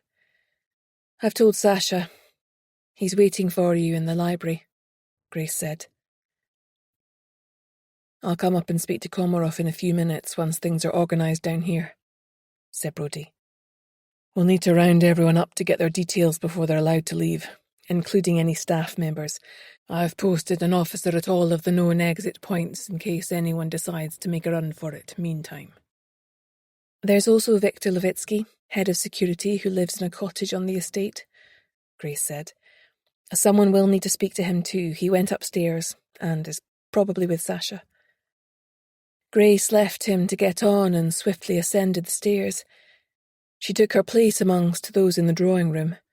The groupings had changed slightly since she was last in there, with Katya now flirting with Nikolai while Igor glowered from a corner. The noise beat inside her head like a drum. Nikolai detached himself from Katya and wandered over to speak to her, glass in hand. "Is everything all right? I noticed that you'd been gone a while, and my pesky brother is also missing. Should I send out a search party?" he asked, smiling. "I saw Sasha in the library," Grace said. "I think he had a bit of a headache. I'm sure he'll be back soon." "So," he said in a whisper, "how's the investigation going?" For a minute, Grace froze, thinking he meant the body downstairs, but then relaxed again as she realised that he meant the theft of the egg. "I'm following a number of leads," she said. "Have you any information you might wish to add?" "Moi?" he said in mock outrage. "Do you really think I'd pinch my dear brother's pride and joy?" Grace looked over rather pointedly at Katya, and Nikolai's face stiffened in anger. "Of course not," she smiled. "I simply wondered if anything might have occurred to you since we last spoke." "I'm afraid not. Please excuse me," he snapped, and turning on his heel, he strode over to the Hamiltons. "Well, that certainly hit a nerve," she thought, glancing back at Katya, whose knowing smirk showed her capacity for wreaking havoc. She was on her way over to have a word with her when the door opened, and Sasha walked in, flanked by Brodie and 2 female uniformed officers. The chatter stuttered to a halt, and the guests stared at them in shock. "What's going on, Sasha?" barked Harris Hamilton, his default setting argumentative. Sasha ran his hand through his hair and looked to Brodie for confirmation. On receiving a nod, he stepped forward further. "I'm sorry to tell you that Irina Petrova, the castle housekeeper, has died, suddenly. The cause is not known." There were gasps of dismay, and a flurry of chatter broke out. Brodie held up his hand for silence. "I'm DS Brodie McKenna, and I must inform you that the whole staff quarters are currently out of bounds until the crime scene investigators have finished and the body has been removed. My uniformed colleagues PC Black and PC Reed will take brief statements from all of you in turn. After you've been seen, you may leave via the front entrance." Everyone sat down in silence as the first 2 names were called out. Grace knew that with the police presence there wasn't anything further she could accomplish tonight. She sat down with everyone else. "Grace McKenna," shouted Brodie, pretending to consult his notebook. Meekly she followed him out into the hall. "Thanks, Brodie," she said, turning on her heel to leave. He reached out to grab her sleeve. "Not so fast. I might as well take your statement now, while we're both here." "Fine," she sighed, following him into the dining room and taking a seat at the table. He sat across from her and pressed record on the machine. It didn't take long, as there was very little she could say beyond the formalities. That done, he switched off the recorder and sat back in his chair. "So, what else can you tell me about Irina Petrova?" he asked. "We're treating it simply as a suspicious death for now, but I suspect it will either end up as a suicide or a murder investigation. I get the impression the family are going to be cagey as hell." "They're not exactly oversharers," said Grace. "Irina was very stern and buttoned up. She worked for Komarov in Russia, and he brought her over to start a new life in this country when he married Katya. I noticed the staff quarters were quite functional, yet her room was furnished with antiques and the odd valuable painting." "Yes," said Grace. "It's quite the treasure trove. Of course, now I know why. Hannah overheard a row between her and Sasha not long before she wound up dead." "Spill?" said Brodie, leaning forward in his seat. Grace looked at him. "I have a lot I can tell you, but you didn't hear it from me. I want access to the post-mortem report and toxicology results and cooperation if I need something to help me solve my own 2 cases. Deal?" Brodie sighed. "You drive a hard bargain, as always. Okay, deal, within reason. Now tell me." "Okay. Someone had recently told Irina Petrova that she was Sasha Komarov's half-sister. Apparently he hid it from her, and she had no idea. Hence the row." "Hence also the special treatment, perhaps. That must have hurt. It perhaps goes to a motive for suicide." "I think you need to consider every possibility at this stage," replied Grace. "The post-mortem is first thing in the morning," said Brodie. "So hopefully I'll know more then." "No cooked breakfast for you, then," she teased. He'd always had a weaker stomach than her back in the day when they were both on the job. Quite, he said, looking faintly queasy at what lay ahead of him. Of course, if Sasha Komarov kept it quiet all these years, he must have had his reasons. Maybe he didn't want it getting out that his housekeeper was his half-sister and having to wait on him hand and foot despite his wealth. Think of the optics on that, said Grace. Komarov has a brother, doesn't he? I wonder if he knew the truth. Yes, Nikolai, Sasha's much younger brother. Spoilt and entitled, though very charming, Grace said. Irina certainly had a poor opinion of him. She called him a hop-the-bed. I have no idea whether he knew about his half-sister or not. Any other angles I should know about? He asked. Well, if she has in fact been poisoned, one thing did occur to me. Given that Komarov is a Russian oligarch with a somewhat checkered past, is it possible that Irina's death is some sort of warning from an enemy within Russia? Oh, I hope not, said Brodie, looking horrified at the ramifications. Also, said Grace, it could be linked to the theft of the Imperial egg. Whoever took the egg needed a keycard to access the lift leading down to the gallery. Komarov had one, and Irina kept the other in a safe in her room. She kept the key on a chain around her neck. I suspect she was seeing someone around that time, and that person may have drugged her, lifted the key and copied it before replacing it around her neck before she woke up. It would have been some time before the theft, perhaps even before the egg arrived. Then they could have got to the keycard in the safe and replaced it after the theft with no one being any the wiser. Do you know who she was seeing? No, I'm afraid I don't.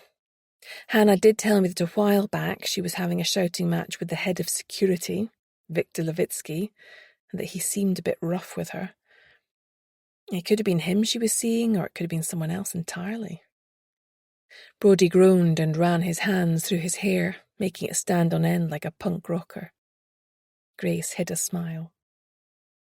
The trouble with this case is that there seems to be endless possibilities and very little in the way of hard evidence, he groaned. Just wait until the press get hold of it. Pure sensationalism. Don't worry, I'm sure things will seem a bit clearer after the PM tomorrow. You'll let me know the findings? I'm happy to help you, Brodie, but you know that it's got to be a two-way street, right? Sure, he muttered. Grace knew he hated bending the rules to share information with her, but he was pragmatic enough to accept that he needed her help, and it didn't hurt to have her and Hannah embedded at the centre of things. Grace managed to park in a street parallel to Portobello High Street, facing the sea. Turning off the engine, she slumped back in the seat and cracked open the window. The sound of the waves crashing against the shore and the salt on the air calming her. Exiting the car, she wandered down to the esplanade, tired to her very bones. Despite the fact that she had no dog to walk tonight, she slipped off her high heels and sank her bruised feet into the soft, cool sand as she strolled to the water's edge. She didn't have to walk very far as it was high tide. Sometimes she ached with the need for solitude, and tonight was one of those nights. Sasha Komarov and his wife Katya had completely drained her. Her thoughts turned to poor Irina Petrova. She could only have been in her mid-30s, though her stern demeanour and the rigid way she held herself had at times made her seem much older than her years. Clearly it hadn't been Sasha who had told her. Who else could have known, and what was their agenda? Could it have been a spurned lover? Perhaps someone with an axe to grind against Sasha? Her mind was going round in circles, and it was getting her nowhere. Sighing, she turned and made her way up the sand and towards her flat above the office. The huge bay window was dark as she looked up at it. Normally she left a beeswax candle lit in the storm lantern late at night, one of the last little rituals she performed for her missing son. Opening the door, the air felt stale, as if it hadn't moved for a while.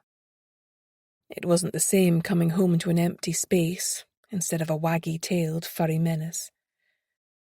It felt lonely.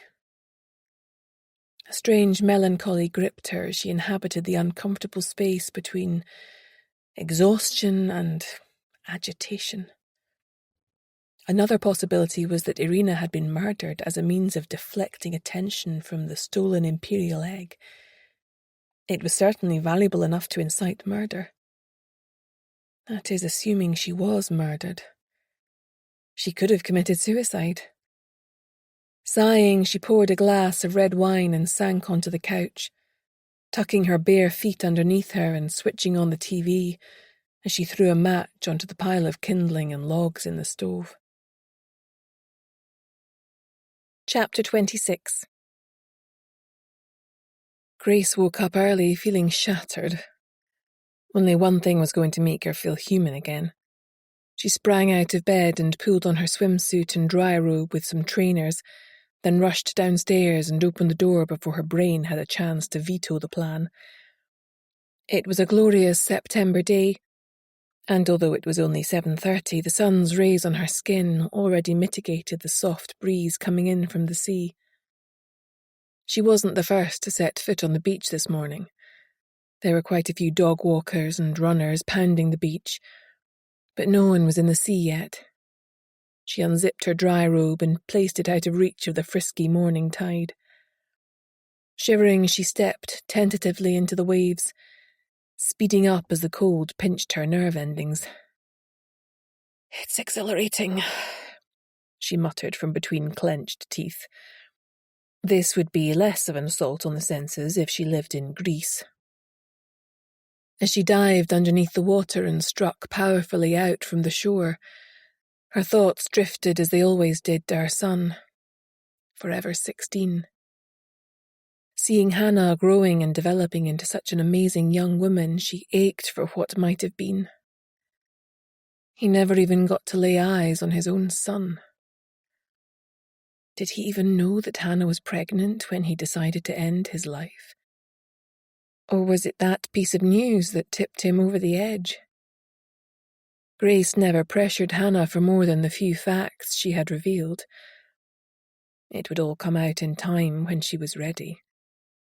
As she settled into her natural rhythm, she wondered what her life would look like now, had Connor not died. Would she and Brodie still be together if their lives had continued on the same track? If she was being honest, she had to admit to herself that she didn't know. They were both different people now. Back then she had been relentlessly career-driven, whilst Brodie followed more sedately in her glittering wake, picking up the slack at home. She burned with shame when she remembered how she had resisted the idea of a second child to avoid losing career momentum. Brodie, on the other hand, had been happy to be the glue that held everything together. Grief and her subsequent breakdown had changed her, rounded off her sharp edges and humbled her, bringing a new perspective. Her heart had leapt at the thought that he might be cooling towards Julie. The way he had looked at her when she opened the door to him last night had sent a shiver down her spine. It had to be his decision, though. She needed to take a step back.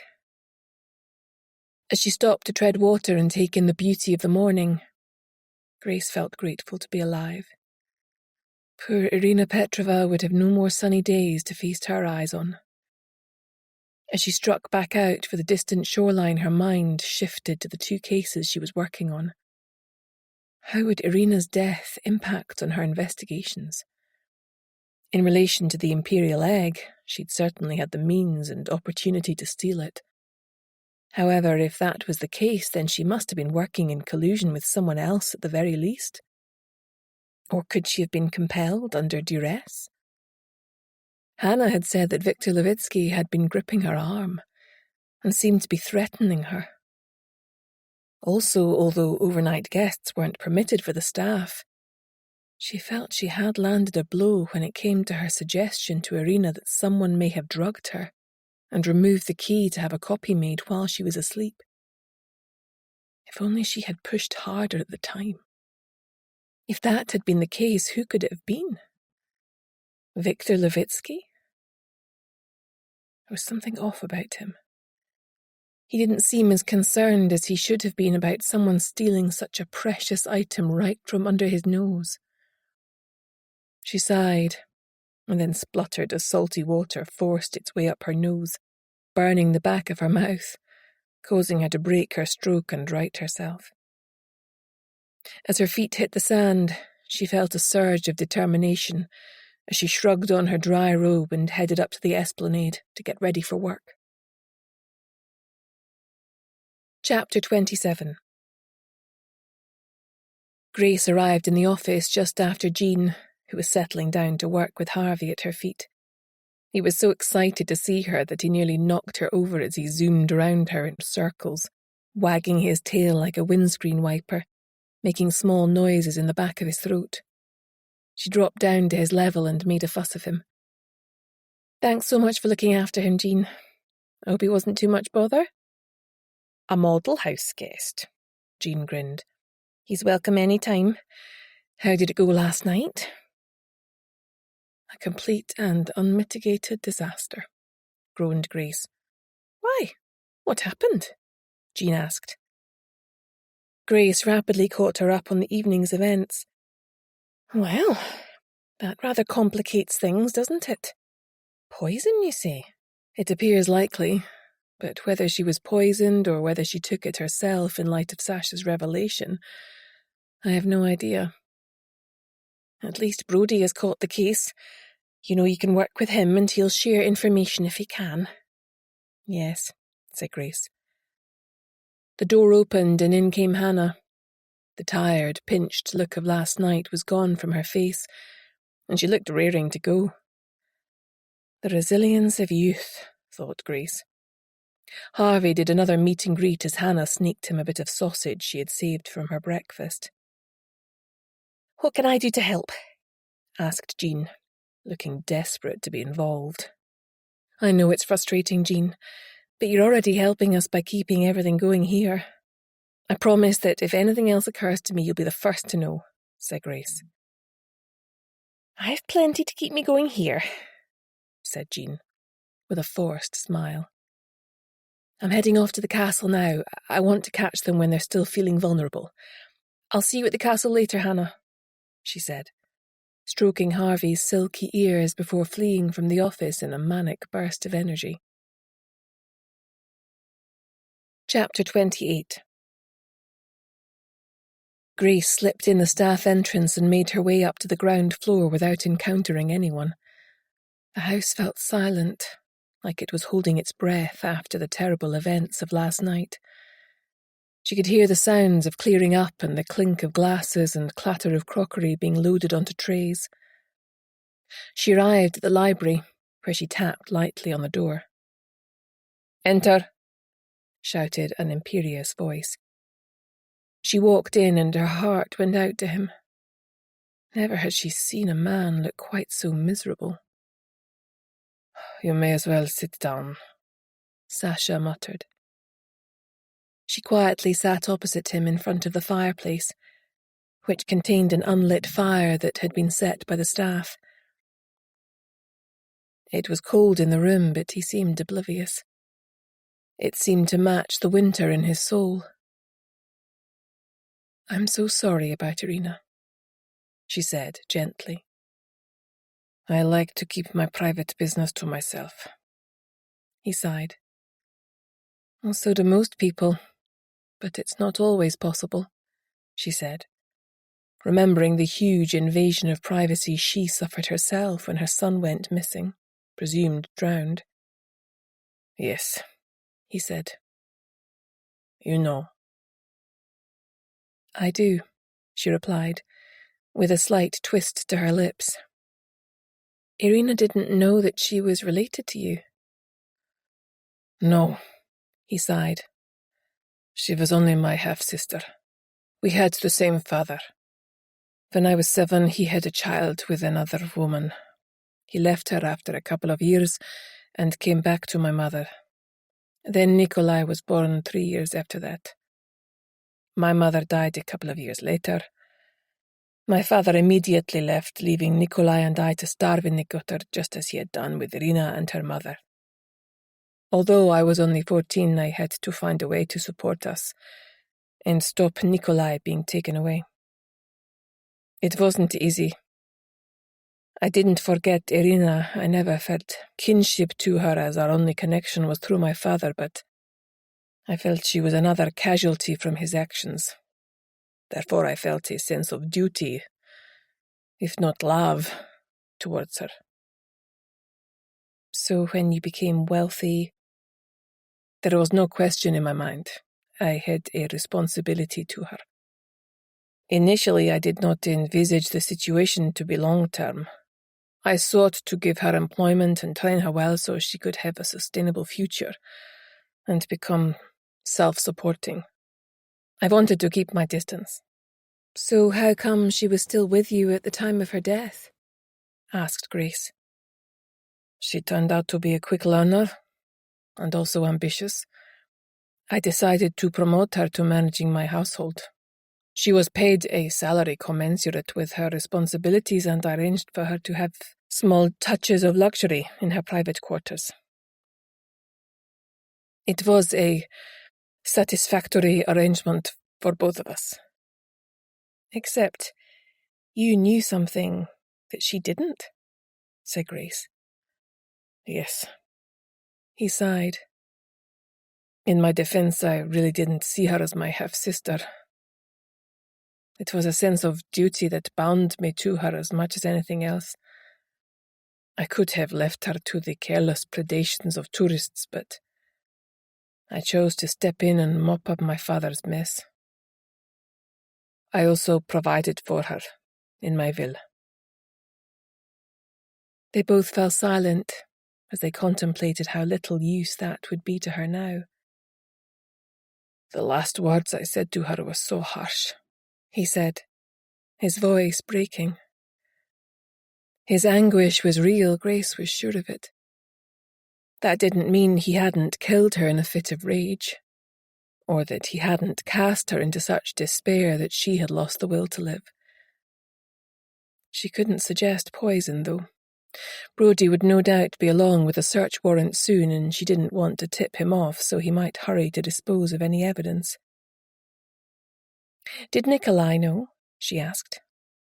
No, he sighed. He does now. He had plenty to say on the subject last night once our guests had finally left. How did Katya take it?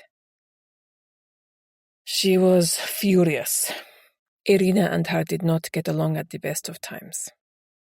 He put his head in his hands and groaned deeply. Grace felt an urge to comfort him, but she resisted it. She had never seen Sasha display such vulnerability before, but for all she knew, he could be trying to manipulate her with a view to getting her on side. This was a police investigation now, and she had to maintain a professional distance so as not to muddy the waters even further. Maybe she died of natural causes, he said. It's possible, isn't it? After receiving such a painful shock, perhaps her poor heart stopped beating. Grace very much doubted that, but it wasn't her place to speculate, now that Brodie's team was involved. She was about to get up and leave when something occurred to her.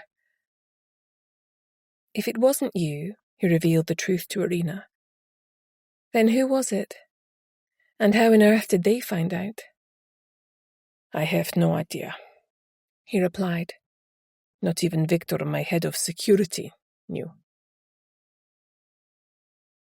Chapter 29. Grace wondered who to tackle next. She didn't have long before the police arrived to conduct further interviews, no doubt with a search warrant in hand. For a crazy moment, she wondered if the imperial egg could possibly still be within the confines of the castle. Imagine if Brodie uncovered it through his search. She'd have to show him the photo of it she had obtained from Sasha when he arrived. There was something else nagging at her. Hannah had mentioned that earlier in the evening, when they were all at the table eating, Irina had walked in and then suffered some kind of reaction, which she had attributed to feeling a bit faint or dizzy. Looking back on that, it could either have been evidence that she was already suffering from something ingested, which would lead to her death, or a reaction to someone being in the room that had caught her off guard. She paused in the hallway as she thought back to everyone who had been there. The only person that she likely hadn't come across before was the ballet dancer. But why would he evoke such a strong reaction? Irina was hardly an aficionado of the ballet. It had to be something else. But what? No, it could only have been that the seeds of her doom had already been ingested and were starting to work their way through her system. Poor woman. A faint sound of classical music wafted towards her from the floor below. Katya must be practicing again. She swiftly headed downstairs, the music becoming louder as she neared the studio. She could hear more than one pair of feet jumping. Igor must be dancing too. She glanced in just as Katya jumped into his arms to be borne aloft above his head, as he slowly spun her around. This time she concentrated on Igor rather than Katya. According to Oliver, he was the one who had dropped her in her very last public performance. She'd watched the video again earlier. He'd had dark hair before, not blonde, and of course a different name, but the nose was the same. Katya must surely be aware. Why on earth was Sergei Nanov here, and executing the very same move that had had such catastrophic consequences for her before? It made no sense. Grace was able to slip away unseen, as they were too wrapped up in their dance even to notice her. Irina had possibly recognized Igor Sokolov as she had been there that fateful night. Nikolai had been there too, but Sasha had not. What dangerous game was Katya playing? If Igor Sokolov had harmed her once, who was to say that he might not do so again? If Nikolai had recognized the dancer, why had he not told his brother? She didn't trust Nikolai. He exuded an air of entitlement, and his feelings towards his brother seemed ambivalent at the very least. She had to ascertain what he knew before the police arrived and shut her down. She ran lightly up the stairs once more. Thank goodness she was as fit as she was. Reaching the second floor, she walked noiselessly along the plush carpet and paused outside the door leading to his suite of rooms. Hearing no sound coming from inside, she rapped lightly on the door. Not a sound in response. Hesitating, she looked around her, then tried the handle. To her surprise, the door gave way, and she slipped inside. Swiftly ascertaining that the suite was indeed empty, she started looking around, urgently. Opening his bedside drawers, she found the usual tangle of chargers, remote controls, and other paraphernalia that might be expected. A handsome ottoman was stacked with designer clothes and underwear. No baggy tracksuit bottoms and scruffy t-shirts in this guy's life. Despite feeling that it was hopeless, she searched every drawer, until the last one yielded a surprise.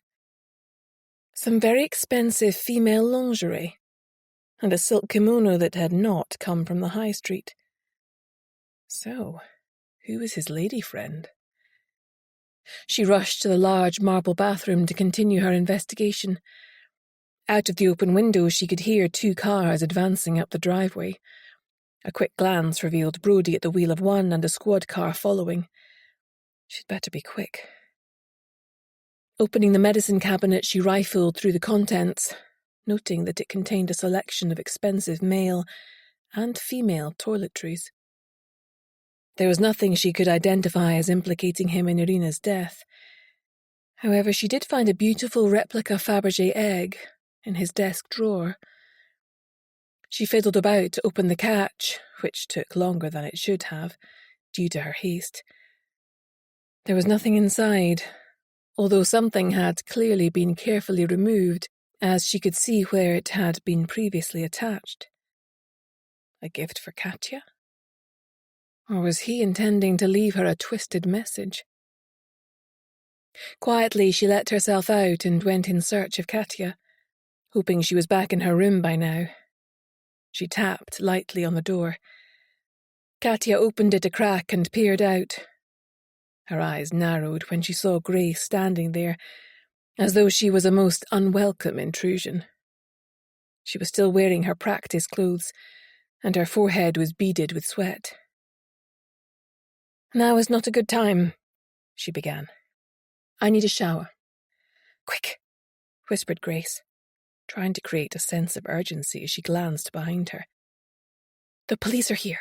I need to talk to you." Katya sighed and opened the door. "Sit," she said, trying but failing to hide her impatience.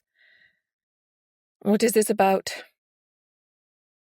"You know that Irina Petrovna was found dead last night, during the party." "Yes, of course, but what does that have to do with me?"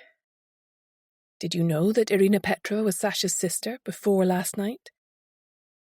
Katya laughed. It was an unkind sound that spilled out of her mouth. "Of course not. I could hardly believe it." If it's any consolation, Irina had no idea either. "I saw the way she looked at me, like she hated me for existing. Well, I hated her too," she burst out. Katya clamped her hand over her mouth as though aware she had said too much. "I didn't mean it," she said, her voice trembling. "I expect it's the shock," said Grace, pouring her a glass of water from her nightstand. She changed tack. "Is Igor still here?" "No. He left a few minutes ago." "Do you know where his company are staying?" "Yes. The Royal Hotel. He dances tonight at King's Theatre." "I know who he really is, Katya," Grace said, with utter conviction in her voice, if not her heart. "Igor Sokolov. That is who he is," she said, her eyes narrowed and watchful. "Sergei Nanov, the dancer who dropped you and ended your career." "How dare you say this?" Katya shouted, eyes flashing with rage. "It's not true." Grace folded her arms and just looked at her. "Does Sasha know his real identity?" "Sasha does not like me to dance much. He worries. Igor is gone now. Nothing to discuss." "These incidents you told me about, the ballerina with the smashed leg, the funny-tasting wine, the letters, is it not possible that Igor is your stalker?" asked Grace. "Certainly, if he's the one who dropped you, he's already hurt you once. Might he be prepared to do so again?" Grace caught a flash of worry chase across Katya's beautiful face.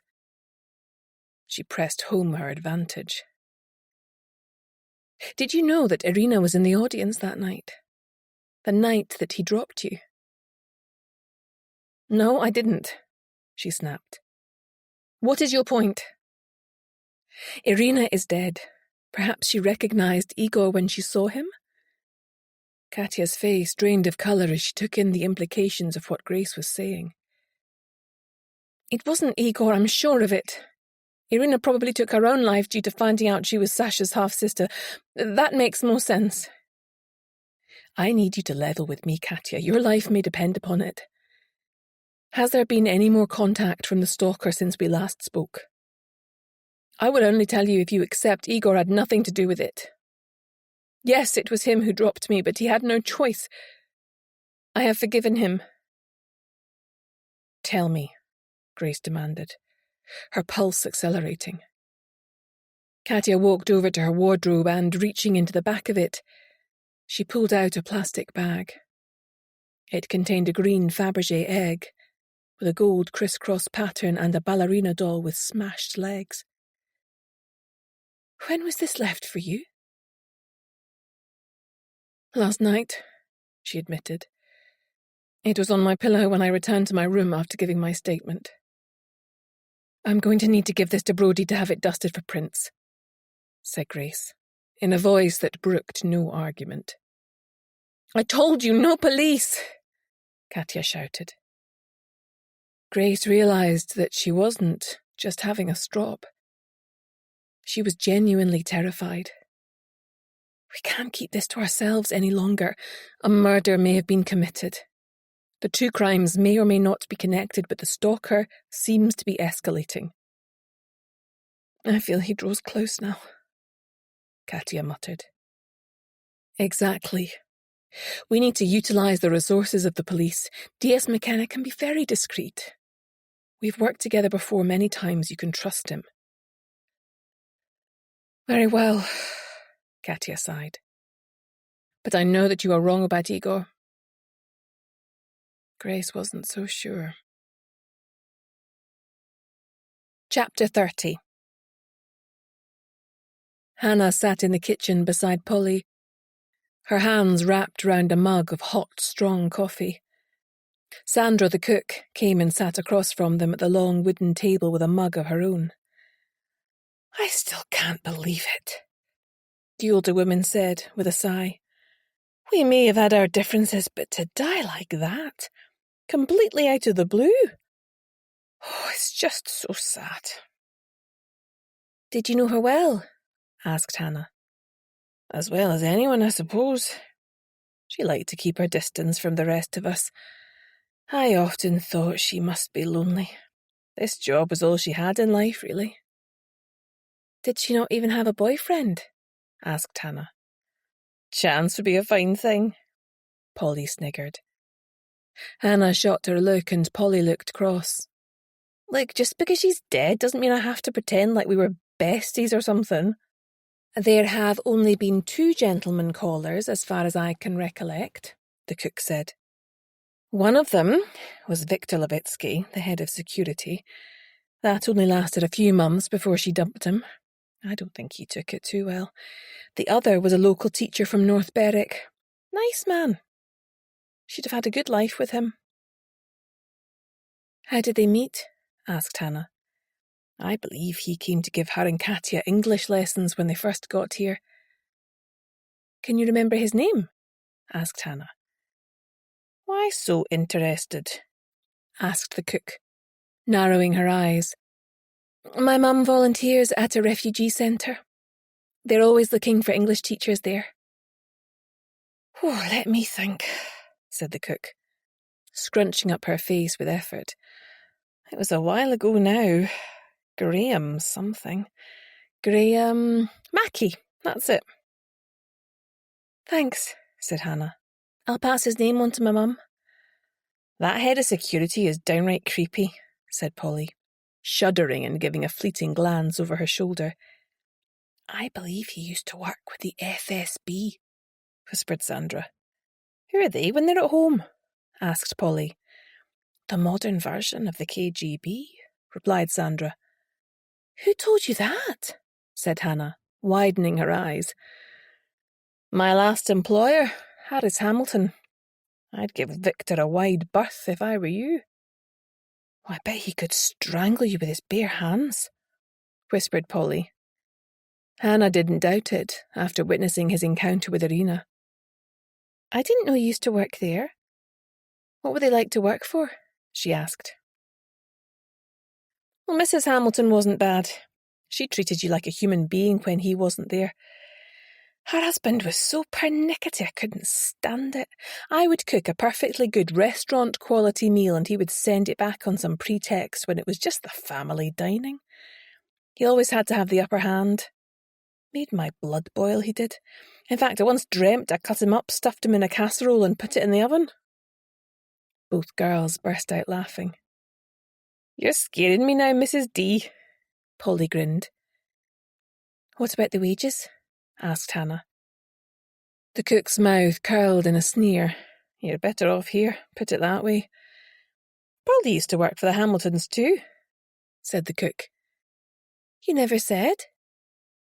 Hannah turned and stared at Polly, who had turned red and looked irritated. Why would I? We just work together. It's not as though we're friends. With that, she muttered about having work to do and took herself off, leaving Hannah staring after her in astonishment. Just ignore her, love. Got a bit of a short fuse, that one. Me and my big mouth. I forgot there was a bit of a problem at the Hamiltons. I assume it was some kind of man trouble. They still gave her a reference, so it couldn't have been all that bad. I don't think she likes to be reminded of it. Hannah got up to go. Thanks for the coffee, Mrs. D. I'd best get on too, though it's hard to think about work with all this drama going on. I know exactly what you mean, lass.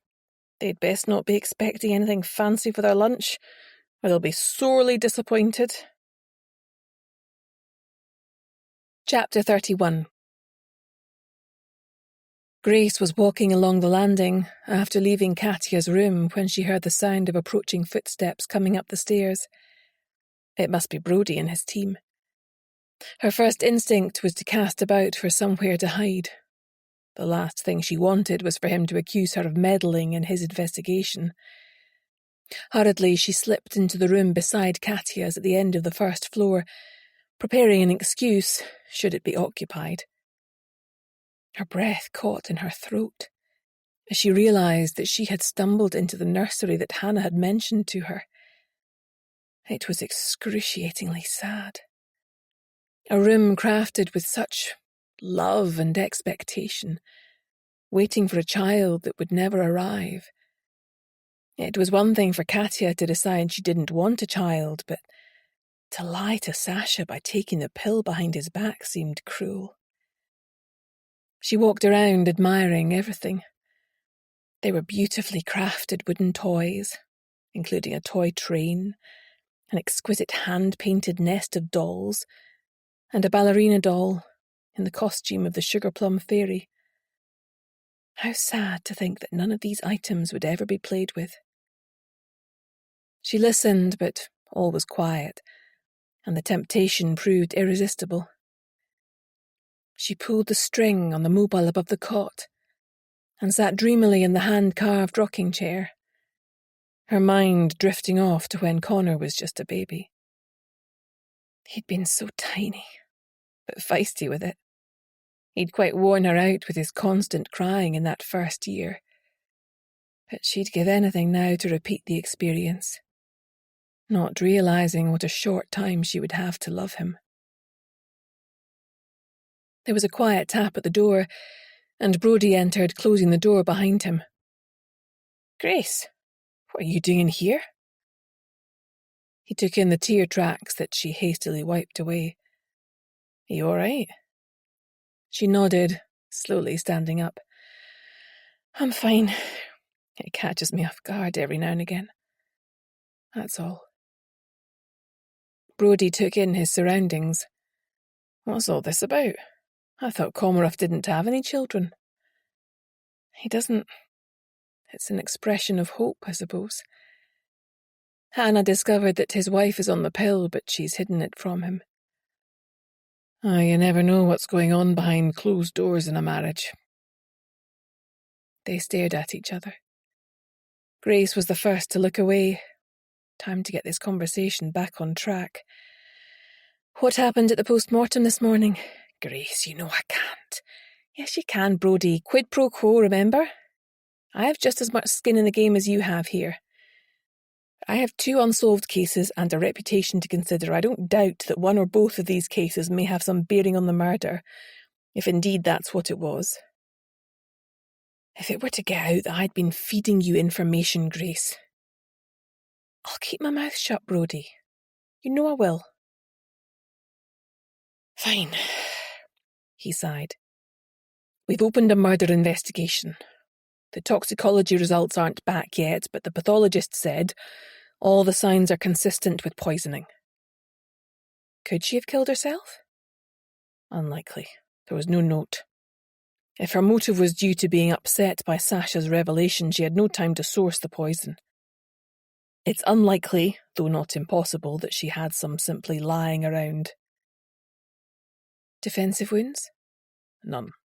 It appears that she was completely unaware when she ingested the poison. It was probably in the tea, but tests are ongoing. Poor woman, said Grace.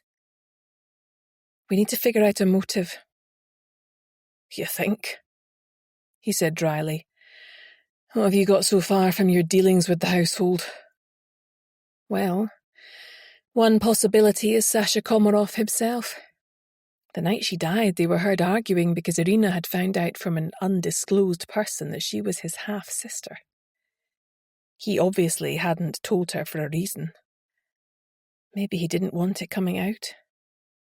A bit of a risky strategy since he didn't know who had spilled the beans in the first place, said Brodie.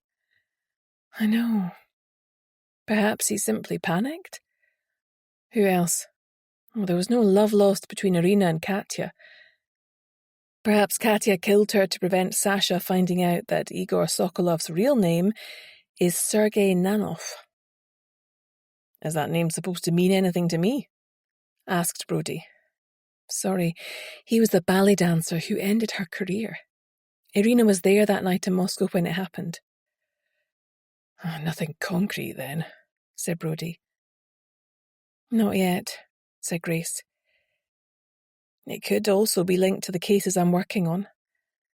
Perhaps Irina discovered something incriminating and someone killed her before she could reveal it, said Grace. It would happen on the night of a dinner party, said Brodie. So we have to add everyone present into the mix. I'd look at the head of security. Viktor Levitsky, said Grace. He may have committed the murder on someone else's orders. He's rumoured to be former FSB. Oh, that's all we need, said Brodie. But thanks for the tip. Watch your back, Grace. You too, she said, leaving the tranquillity of the nursery before him. Probably best if she wasn't seen being too chatty with the police. Chapter 32. Grace sat at her desk, deep in thought, nursing a hot chocolate. Jean and Hannah sat across from her, holding mugs of their own. Harvey snored gently on her stockinged feet, keeping them warm. I feel like the investigations need to branch out a bit, said Grace. We need to try and connect with people from outside the castle walls. It will give us a wider context within which to place the household, to give us a chance of evaluating how truthful they are actually being with us. If I was at work and people were asking me questions about my employers, I would be worried about my answers getting back to them, said Hannah. I'd be more likely to open up, have a moan or whatever, if I was somewhere I felt comfortable. Duly noted, said Grace, frowning at her. I didn't mean, began Hannah. I know, Grace grinned. Just messing with you. I hate it when she does that, muttered Hannah to Jean. Igor Sokolov is a bit of a mystery, isn't he? Said Jean. He seemed to vanish off the face of the earth after the accident 5 years ago. Then all of a sudden he's back with the Moscow ballet dancing in Edinburgh. Not to mention dancing with Katya again, doing the exact same lift from which he dropped her and ended her career, said Grace. Right under her husband's nose, said Jean. If he'd wound up dead, I could understand it, said Hannah. But what connection does he have to Irina? Although she did take a bit of a turn when she walked in the dining room that night.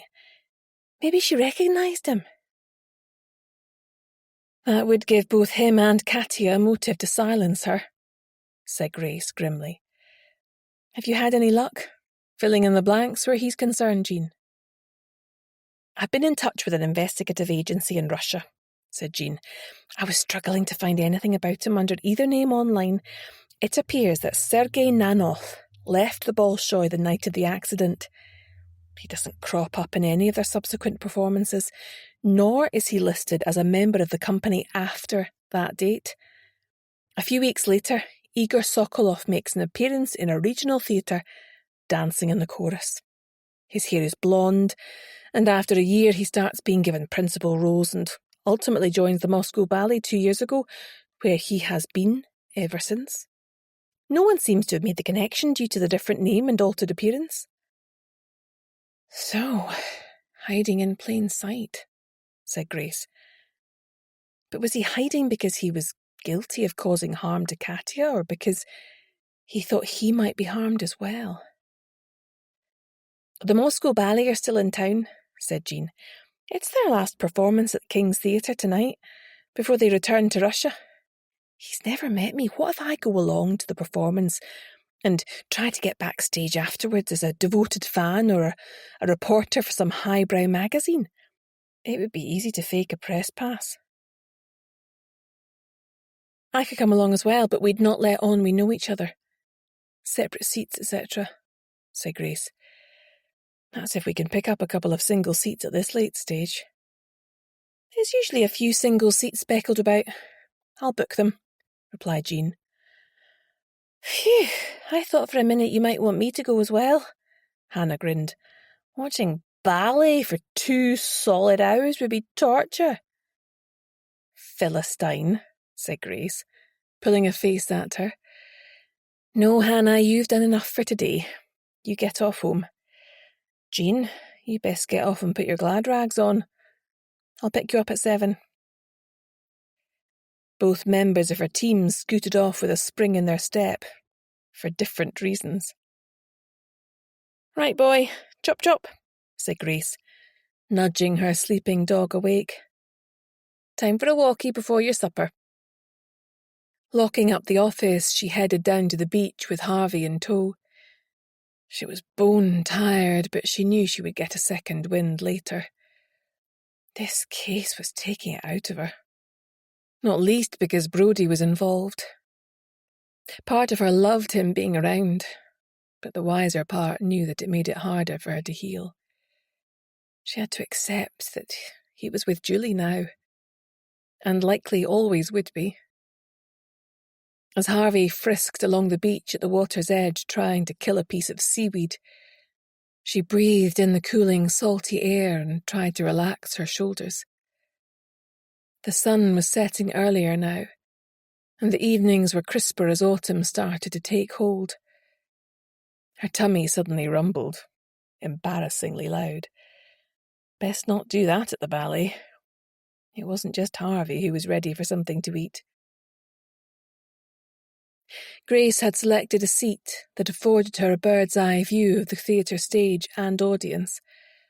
As her eyes scanned the stalls, she suddenly noticed Katya, sitting in an aisle seat in the stalls close to the stage. What on earth was she doing here? A few rows further back, she spotted Komarov's head of security, Viktor Levitsky, his head hidden between the glossy pages of a programme. Was Katya aware that he was here? Or was Komarov having her followed? That idea made Grace very uncomfortable. The opening strains of the orchestra started up and the lights dimmed. At least Viktor had no idea that Jean was working with her. They'd agreed to give each other a wide berth at the interval. As Igor leapt onto the stage and was joined by the stunning Prima in the lead role, Grace wondered just what was going on inside his head. Was Igor obsessed with Katya and plotting her downfall? Was he trying to win her trust so he could dash her to the ground again and complete the destruction he'd visited on her in Russia? Or were they simply star-crossed lovers? Chapter 33.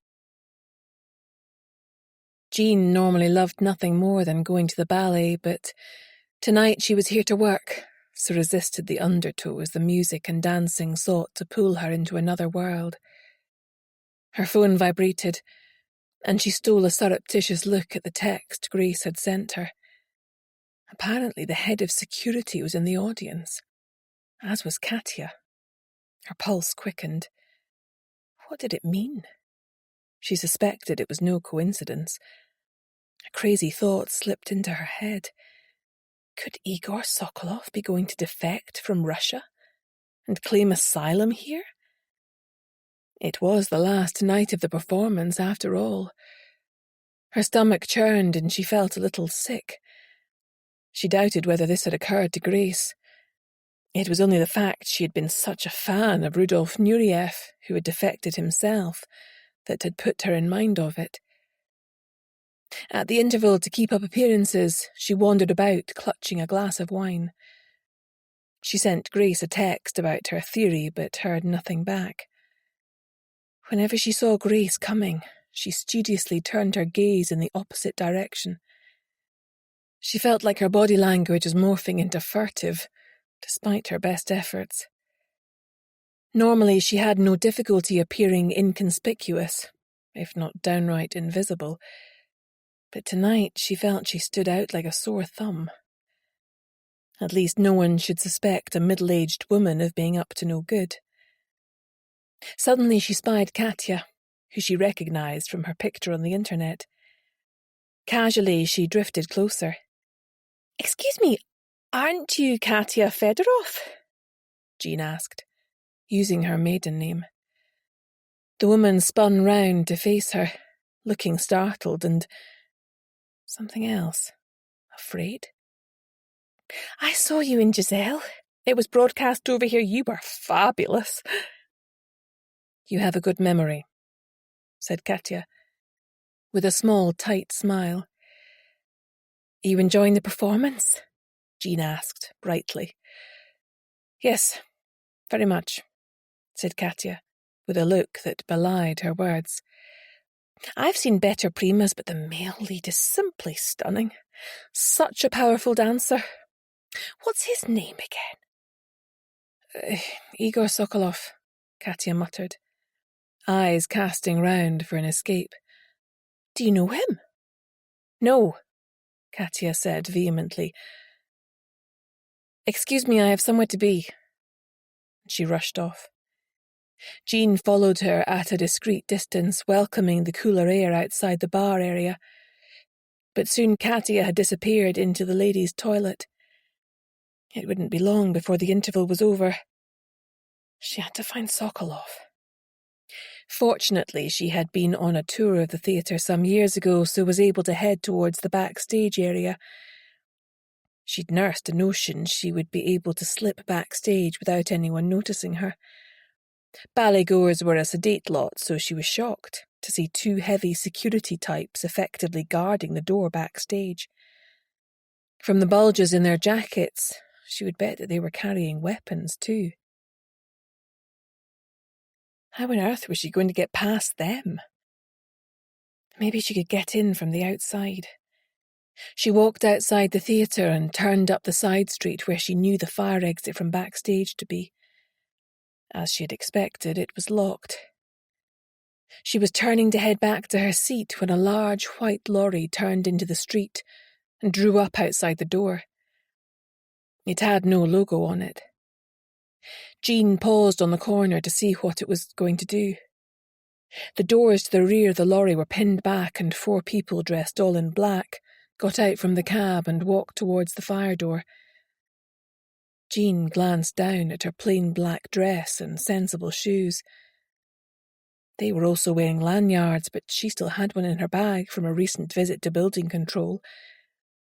Someone opened the fire door outwards and pinned the 2 sides. Rails of costumes were passed out and loaded into the lorry. Jean managed to slip inside when they were distracted. It was dark and gloomy inside. She walked quietly but with confidence. She made her way to the dressing rooms. She had just spotted Igor's when the loudspeaker announced the interval was drawing to a close. She could hear raised voices behind the door. Suddenly the door burst open and she was almost knocked to the ground as 2 men in dark suits that screamed former military personnel came flying out the door. Behind them came another 2, both gripping Igor Sokolov by the upper arm. He looked anxious, but not like he was being removed against his will. Once she'd recovered her balance, Jean ran after them to see where they were going. "1 minute to curtain," came the voice from the loudspeaker.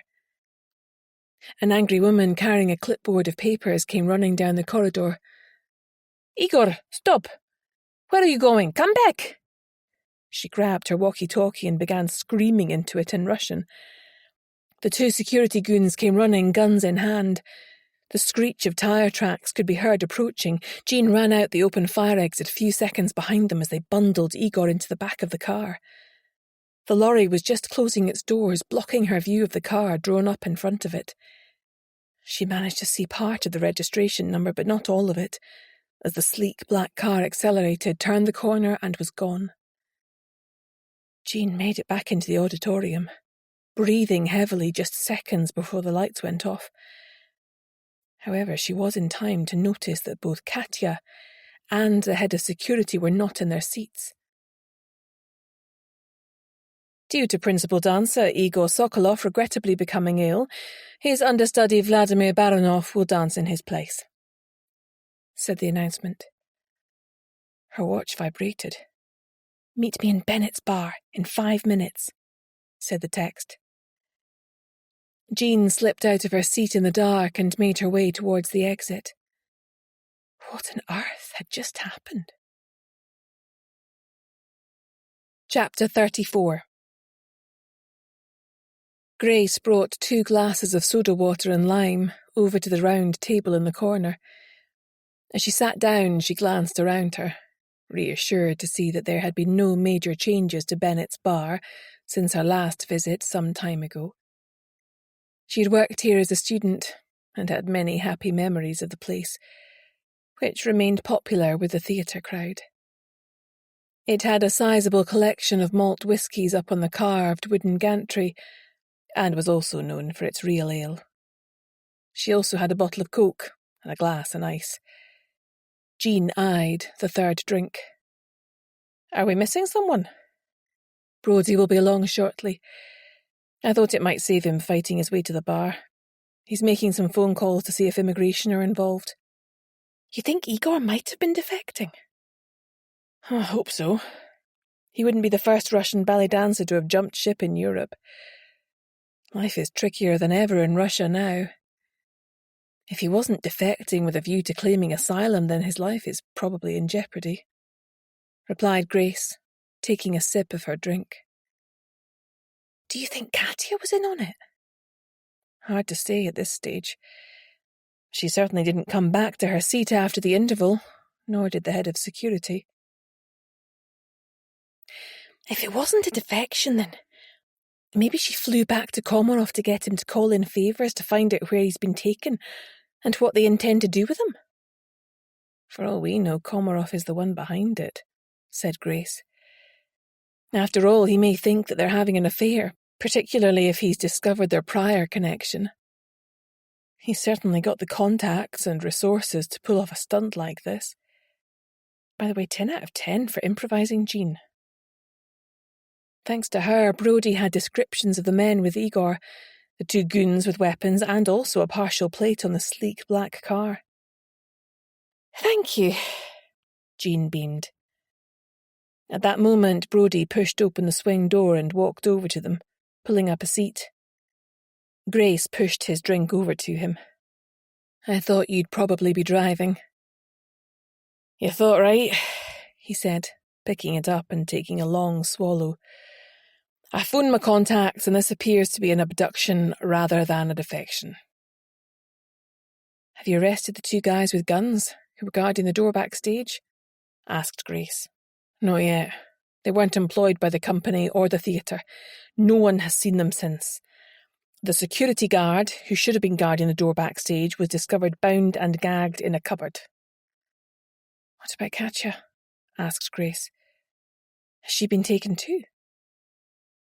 Some officers have gone out to the estate to try and locate her whereabouts, said Brodie. I'm just heading to Igor Sokolov's room at the Royal Hotel now to search his belongings. Assuming I can manage to get access, as the Russians will have a major flap on. However, the accommodation is leased to the theatre, so it should be fine. Want some company? She grinned, knowing what the answer would be. Sorry, Grace, no can do, but if you're still up, I might be able to update you in passing later on. That would be good, said Grace. I'd like to know if you find any hair dye. We believe his real name is Sergei Nanov, so it will be interesting to see if he had any paperwork with him in relation to his actual identity. So he could be travelling under a false passport? Asked Brodie. Well, perhaps, said Grace. Unless it's been changed legally in Russia, which I doubt. Great job, by the way, Jean, said Brodie. At least you've given us something to work with. Was the lorry picking up the costumes implicated at all? Asked Grace. No, it checks out. With it being the final performance, they were simply loading up the costumes from the first act, ready to be packed away for transport back to Russia, said Brodie. The timing might have been deliberate, though, as it did cause a bit of a diversion and increased the confusion and busyness at the scene. Brodie downed the last of his cola and left as quickly as he had arrived. If this gets out, it will cause a major diplomatic incident. I hope Katya's all right. I've tried calling her, but she's not answering or picking up my texts. Do you really think Komarov might be involved? Asked Jean. I wouldn't put it past him, replied Grace. When it comes to Katya, he would do anything to hang on to her. He sounds almost frightening the way that you talk about him, said Jean. Grace considered what she had said. I think if you stripped away that veneer of sophistication, he's very possibly still that feral boy who would go to any length to achieve what he considers is his due in this world. Chapter 35. Grace glanced at her watch and sighed. It was after midnight. Brodie was unlikely to come round now. Harvey was snoozing away in his basket after his evening walk. She looked down at her comfy pyjamas and worn slippers. She'd nearly succumbed to vanity and put on something nicer, but realising that she would be doing it for him had panicked her. You need to get a grip, Grace, she muttered. Harvey's leg twitched. Life was a lot simpler if you were a dog. She would stay up a bit longer to unwind, maybe watch an episode of Heartland. Opening the stove, she threw another log on and gave it a poke, causing the flames to leap up again. That was better. Pouring herself a small glass of red wine, she wrapped a woolen throw around herself and sank onto the couch.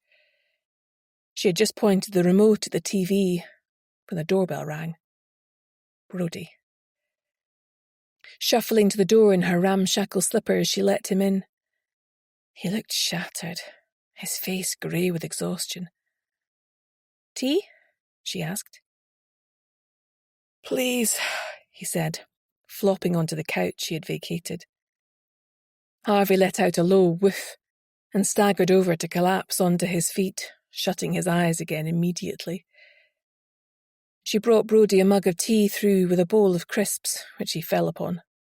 I'm starving, he muttered. I can make you a sandwich. No, it's fine. Julie will have left me something in the fridge. There was an awkward silence. Grace sat beside him on the couch. Any news? Did you get into Sokolov's digs? Yeah, fortunately he didn't share with anyone. Principal dancer perks. The company were booked into a couple of small hotels in Lauriston Place, just a few minutes' walk from the theatre. Nice little bolt hole for him and Katya, perhaps? Did you find anything to suggest that she had been there? There were a few feminine items there, but as to whether any belonged to her, impossible to say. Did you take photos? Asked Grace. Yes, a few, he said, passing his digital camera across to her. The double room was plain and unremarkable. The bed was unmade, as though he had got out of it in a hurry. Both sides looked as though they had been slept in. In the bathroom there were 2 toothbrushes and a small dish with some earrings and a hairclip and bauble. So he was sleeping with someone, we just don't know who yet, said Grace. Oh, we might be able to pull DNA from the toothbrush, he said. But that will take time. Grace scrolled further. What's that object on his bedside table? she asked, zooming in. I thought you'd spot that. It's one of those cheap Fabergé egg things. It's been logged as evidence. I scooped it up in case it had implications for Katia or someone at the castle being involved. Brodie shrugged, taking a sip of wine. Grace's pulse quickened. Katia is obsessed with them. Igor may have bought it for her. I need to see what's inside it. Please, Brodie, it could be really important. Let's not jump to conclusions, he cautioned her. He might have simply brought it with him from Russia as a small token to remind him of home. There's another possibility, said Grace. Katia's stalker left her that Fabergé egg with a mangled ballerina inside. Maybe it was intended to be left to frighten her, but he never got the chance. I'll take a look at it tomorrow, said Brodie. I can show you how to open it. If it's just some cheap tourist hat, then it won't take us much further forward, but if we're lucky, it might contain a clue as to what has been going on. I'll make us a fresh pot of tea and some toast. Energised, despite the late hour, Grace stood up and placed another log in the stove before heading to the kitchen. When she returned with the tray, Brodie was slumped to one side and breathing heavily with his mouth open. She gently laid down the tray on the coffee table and turned to look at him. "Brodie?" she said, softly. Nope, he was fast asleep. What to do? She rolled Harvey off his feet and gently removed his shoes. Swinging his feet up onto the couch, she laid his head on the cushion and draped a couple of blankets over him. Glancing at him once more by the light of the dying flames, she tiptoed out of the room and left him to sleep. Chapter 36. Grace was woken by the sound of a delighted Harvey, barking his head off and crashing around the living room.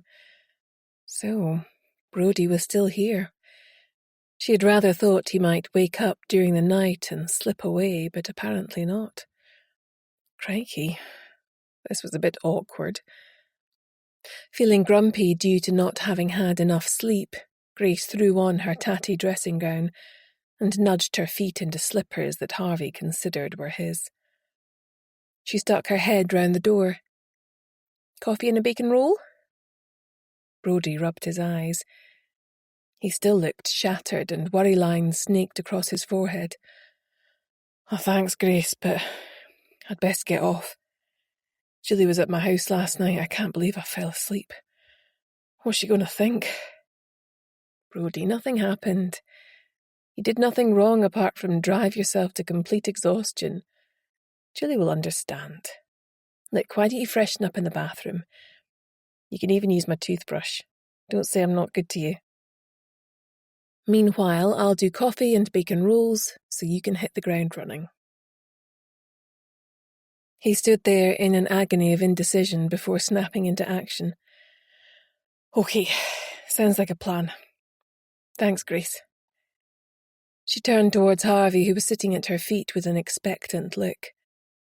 "Sorry, boy, can you wait a few minutes?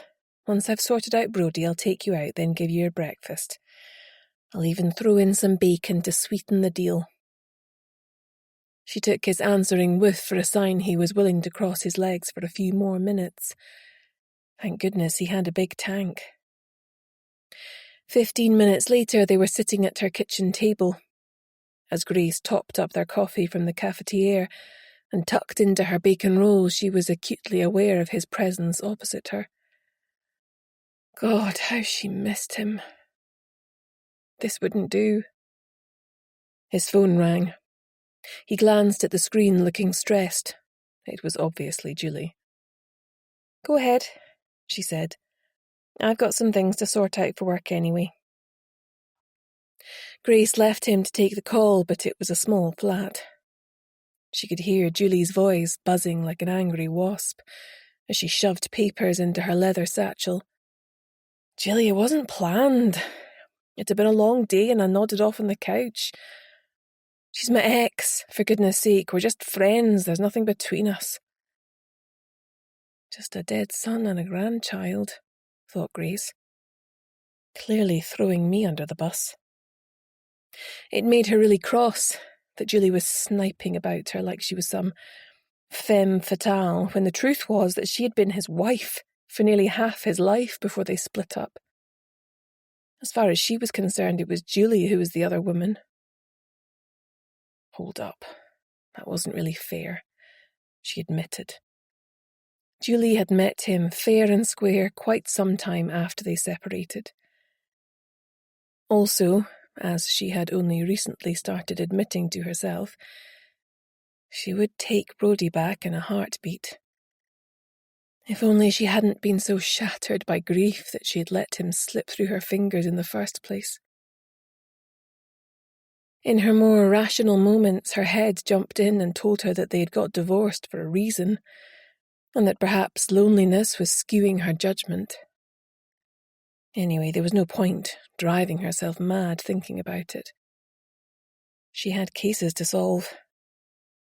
Brodie came through, shrugging on his jacket and stuffing the last of his bacon roll into his mouth. Grace, sorry about that. I've got to go check in with the team at the station. What about the Fabergé egg? She pleaded. I really need to examine it, Brodie.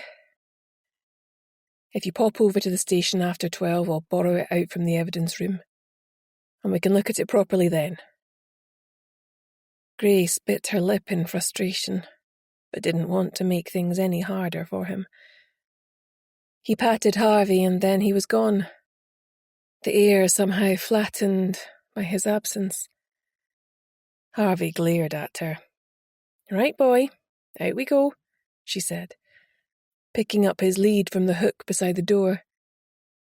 It was still only 6:30, but she felt like she'd been up for hours. Chapter 37. Hannah was still reeling from what Grace and Jean had told her about Igor Sokolov's abduction. It sounded like something out of a spy novel. As she trudged upstairs with her cleaning materials, she wondered if Polly would be in today. Hopefully she wasn't still in a strop. Walking along the first-floor landing, she stifled a scream as Polly leapt out at her from behind the statue. Are you trying to give me a heart attack? She gasped, clutching her chest. You're such a wimp, Hannah. Polly laughed, seemingly back in good form. At least you're speaking to me again, Hannah said, glaring at her. Polly lowered her gaze and bit her lip. Yeah, about that, I'm sorry. It really wasn't anything to do with you. It was Sandra Dunlop stirring up trouble. Why? What happened? Asked Hannah, pulling her into an empty room. They sat on the bed. Now that the housekeeper was gone, it was unlikely anyone would be checking up on them for a few days.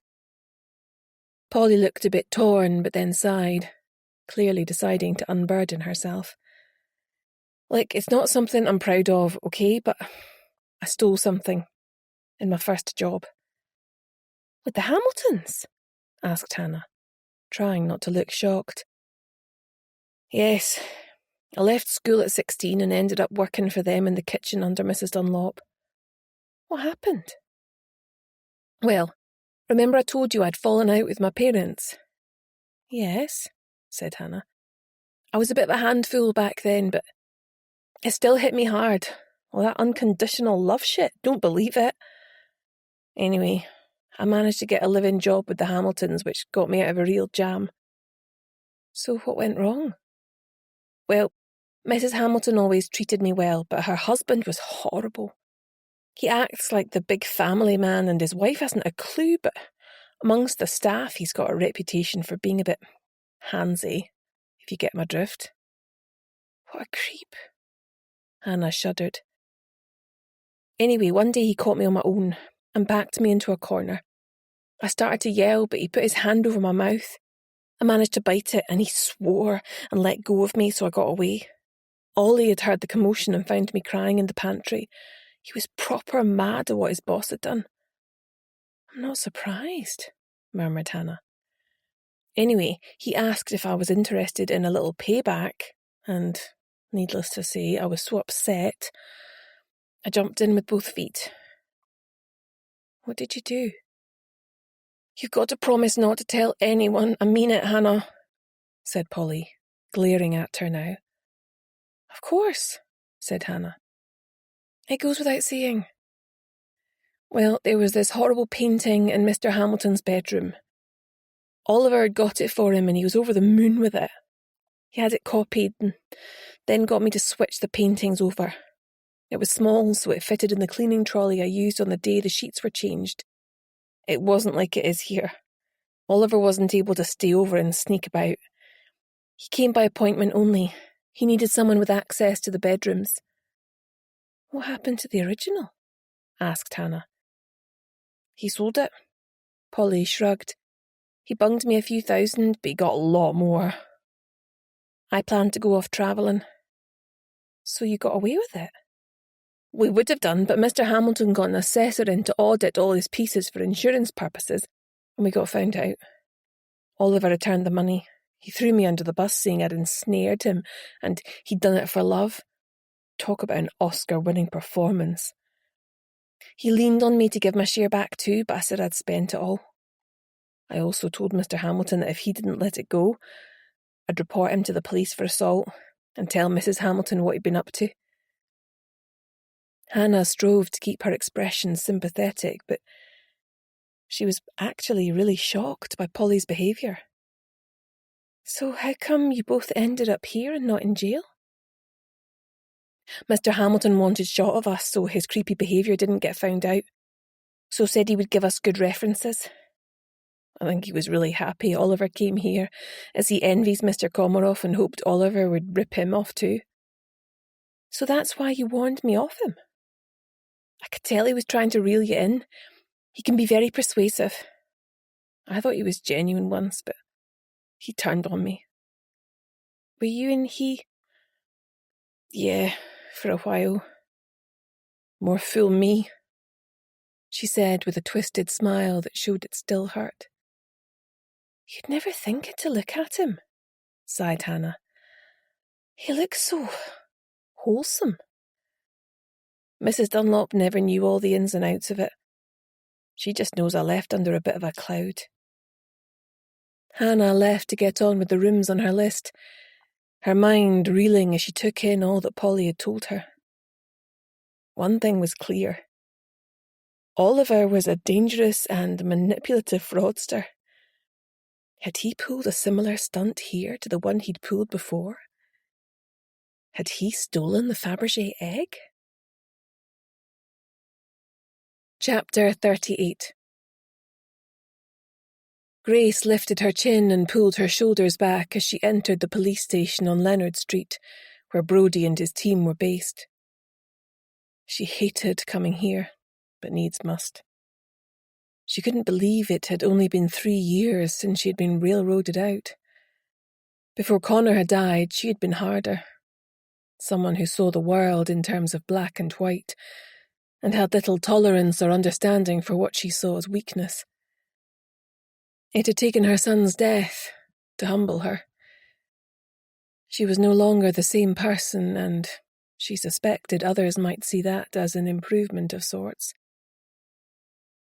This time she was recognised by the young man behind the desk and buzzed through immediately.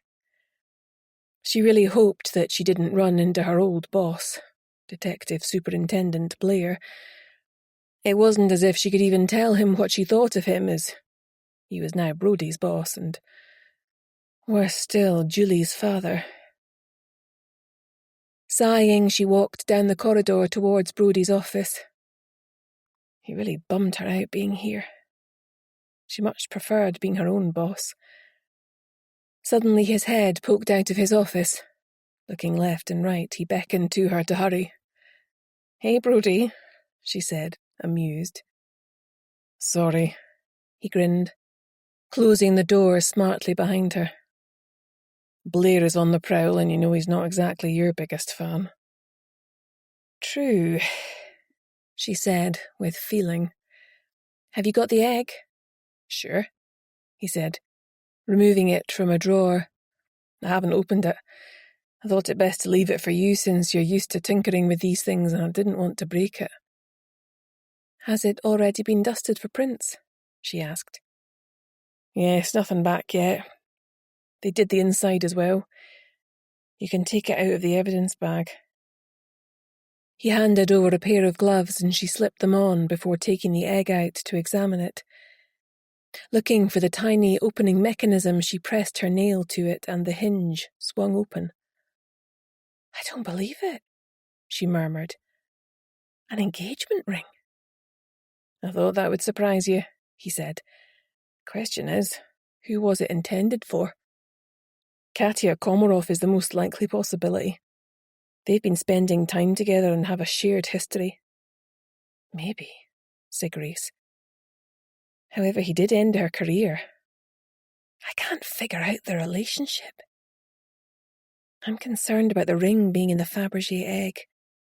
Her stalker uses them to leave creepy messages for her too. There was a bottle of champagne in the fridge, said Brodie. He pulled out the photos to show her. Perhaps he was intending to pop the question tonight, after the performance, said Grace. I take it you're no further forward with the abduction? No, there's been no contact to support an intention to defect. No contact at all. I take it there are alerts at all the major transport hubs? Of course, but if he himself is orchestrating this, then he'll no doubt have secured new identity papers and changed his appearance in some way again, so we'll slip through our fingers. Have you been able to question the rest of the company? The other dancers? No, they're pleading diplomatic immunity and have been shepherded away to an undisclosed address by the Russian ambassador to await their flight. It could be Komarov himself, of course, pondered Grace. He's obsessed with Katya. Kind of goes with the territory. He is her husband. Grace gave him a look, then continued. Sasha Komarov was just one of many suitors crowded about Katya's feet when she was a prima ballerina. By all accounts, she paid him no more mind than any of her other would-be suitors. Where are you going with this, Grace? He swooped in when she was injured and her glittering choices and prospects were suddenly diminished. But what if... Grace shook her head as if to clear it. What if he was the one who forced Igor Sokolov to drop her? You really think he's capable of that? Asked Brodie, letting out a whistle. Who knows what he's capable of? And if that was the case... He wouldn't shrink from instructing some heavies to abduct Igor if there were any signs of him rekindling an old passion. Grace, this is pure speculation, not to mention that he's your client. I know, she sighed. But Katya's my client too. And I'm worried I won't be able to keep her safe. Have you made any progress with Irina's cause of death? Was it poison? Like I said before, it would seem so, but we're still waiting on a poison being identified by toxicology. There's also currently no way to determine if it was murder or suicide. She could have ingested it herself after the big reveal of Sasha being her brother. I mean, if you had done that to me, can you imagine? I wouldn't have killed myself, though. I'd have torn you apart, limb from limb, and mounted your head on a stick. Good to know, he said with a small smile. That's not worrying at all. I mean, I can't imagine Irina taking that news well. She would be furious, as well as upset. Surely she'd plot some sort of payback rather than ingest poison there and then. After all, where would she even get it? We found no obvious trace of poison in the house, but it would have been easy enough to get rid of it after it had served its purpose. Nothing on her fingers, clothes, or in her office? Asked Grace. Nothing. Obviously, once we know the exact poison, then it will be easier to focus our search.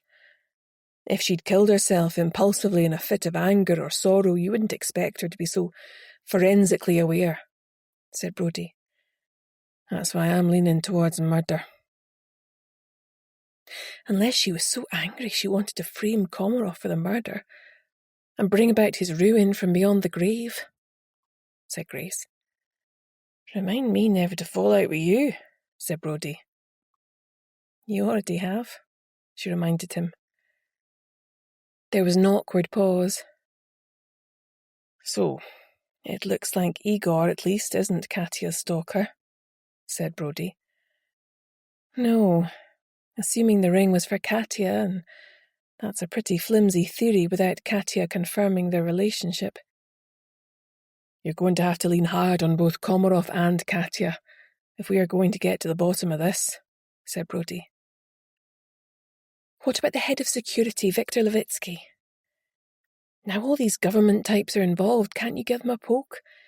To give us some background on him, given that he, too, is conceivably a person of interest in Irina's death? After all, rumour has it he worked for the security forces in Russia at the highest level. Oh, I can only try, said Brodie. Poisoning is quite a common thing over there. I imagine Komarov made more than a few enemies on his climb to power. Russia has a long reach and an even longer memory, said Grace, chills of foreboding running down her back. Chapter 39. Grace made it outside to the pavement without encountering Superintendent Blair. She moved across the road to where her car was parked when she heard the sound of running footsteps behind her. Glancing round, her heart sank. It was Julie, and her expression was one of sheer fury. Grace sighed and turned round to face her. Julie, nothing happened. Brodie was worn out and fell asleep. That's all, I promise you. You didn't think to text me, to tell me what was going on? Julie snapped. No, I didn't, but I probably should have done. I went to bed and assumed he'd be gone by the time I woke up. She didn't have time for this. I'm sorry that you were upset, but you should know by now that Brodie and I are simply friends. You might be able to pull the wool over his eyes, but I know that you want him back. Excuse me? Said Grace, her face flushing in anger. It didn't help that her accusation had some merit in it. She'd been so careful to hide her feelings and not interfere in their relationship. Or she thought she had. Oh, don't act the innocent. You think you're so much better than me, don't you, Miss Hotshot Detective? Grace was startled. Where was all this coming from? Of course I don't. Why would I? She said. If Brodie goes back to you, I'll see to it that his career is ruined, Julie hissed. Oh, come on, said Grace, exasperated now. We're two grown women. Surely you don't need to run to Daddy. Brodie is free to be with whoever he wants. And who he wants is me, Julie shouted. So back off, you dried-up old witch. An elderly couple turned and gawped at them, then walked on, shaking their heads. Grace walked off, her back ramrod straight. Once she was out of sight, she found a cafe and sat in a corner, shaking as the reaction set in. She'd always thought that Julie was a bit hippy-dippy, but fundamentally well-intentioned. It had never occurred to her that she could nurse so much bile and spite inside her. Mind you, given who her father was, she shouldn't have been all that surprised. All because Brodie had flaked out on the couch. Admittedly, she hadn't been thrilled when Julie had first rocked up on the scene, but she'd seemed to make Brodie happy, and she had tried hard to accept the situation and develop a cordial relationship with her, especially once Jack had come along.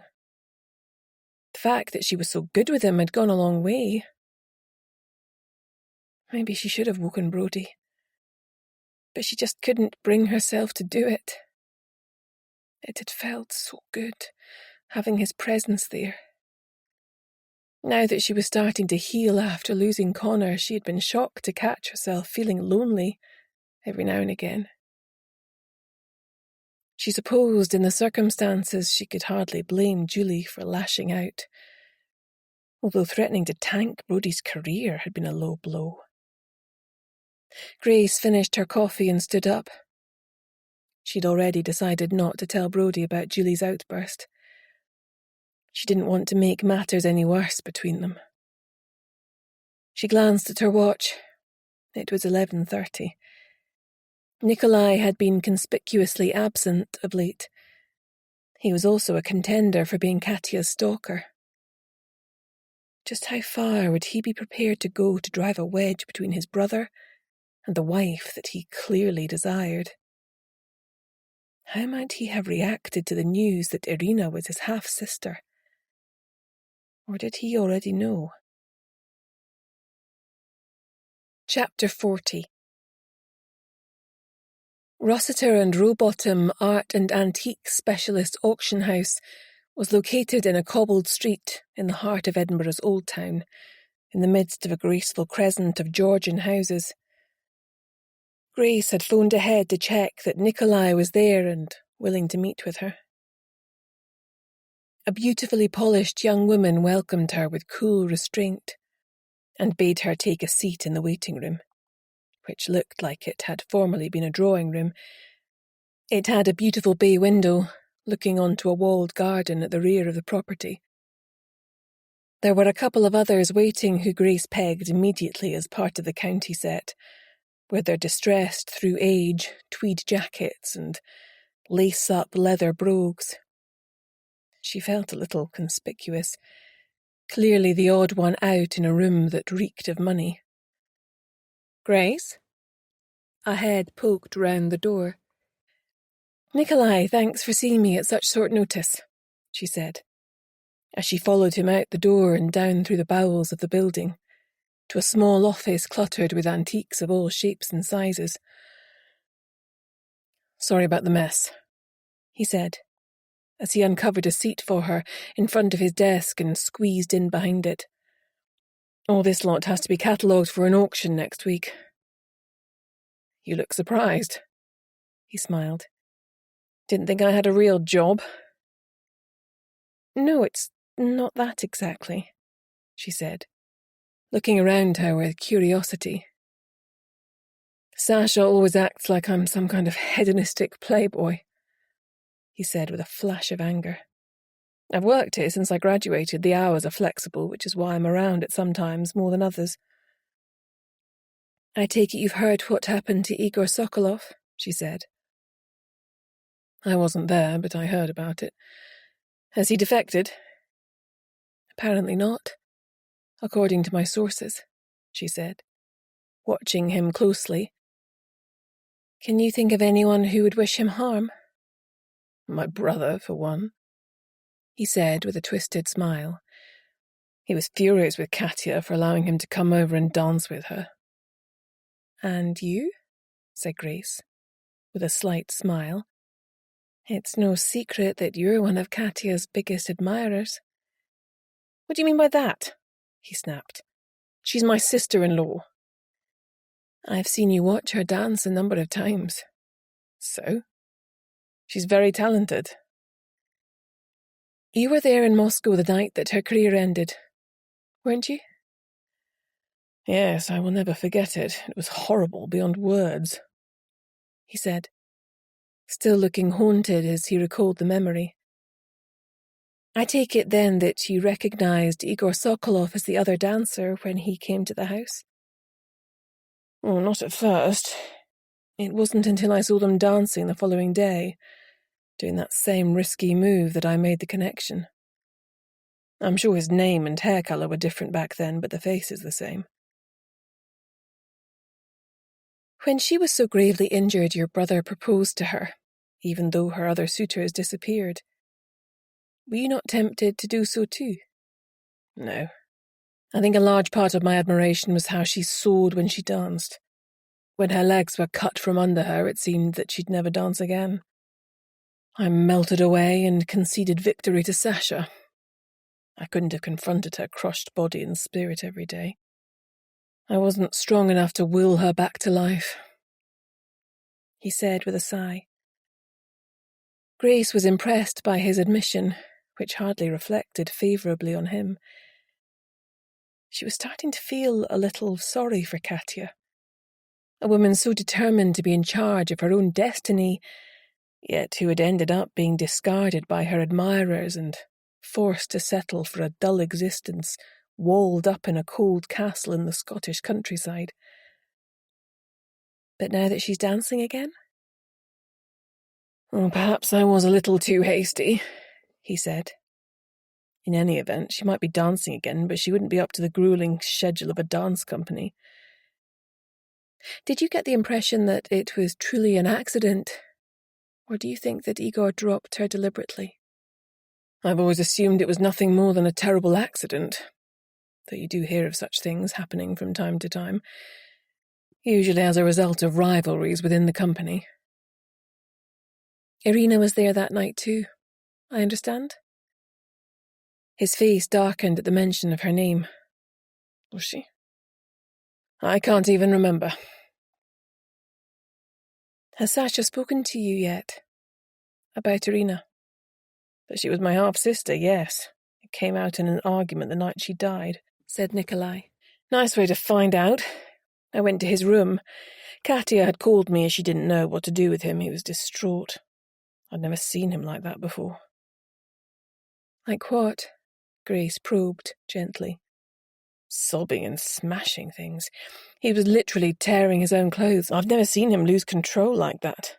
I had no idea he could even feel things to that extent.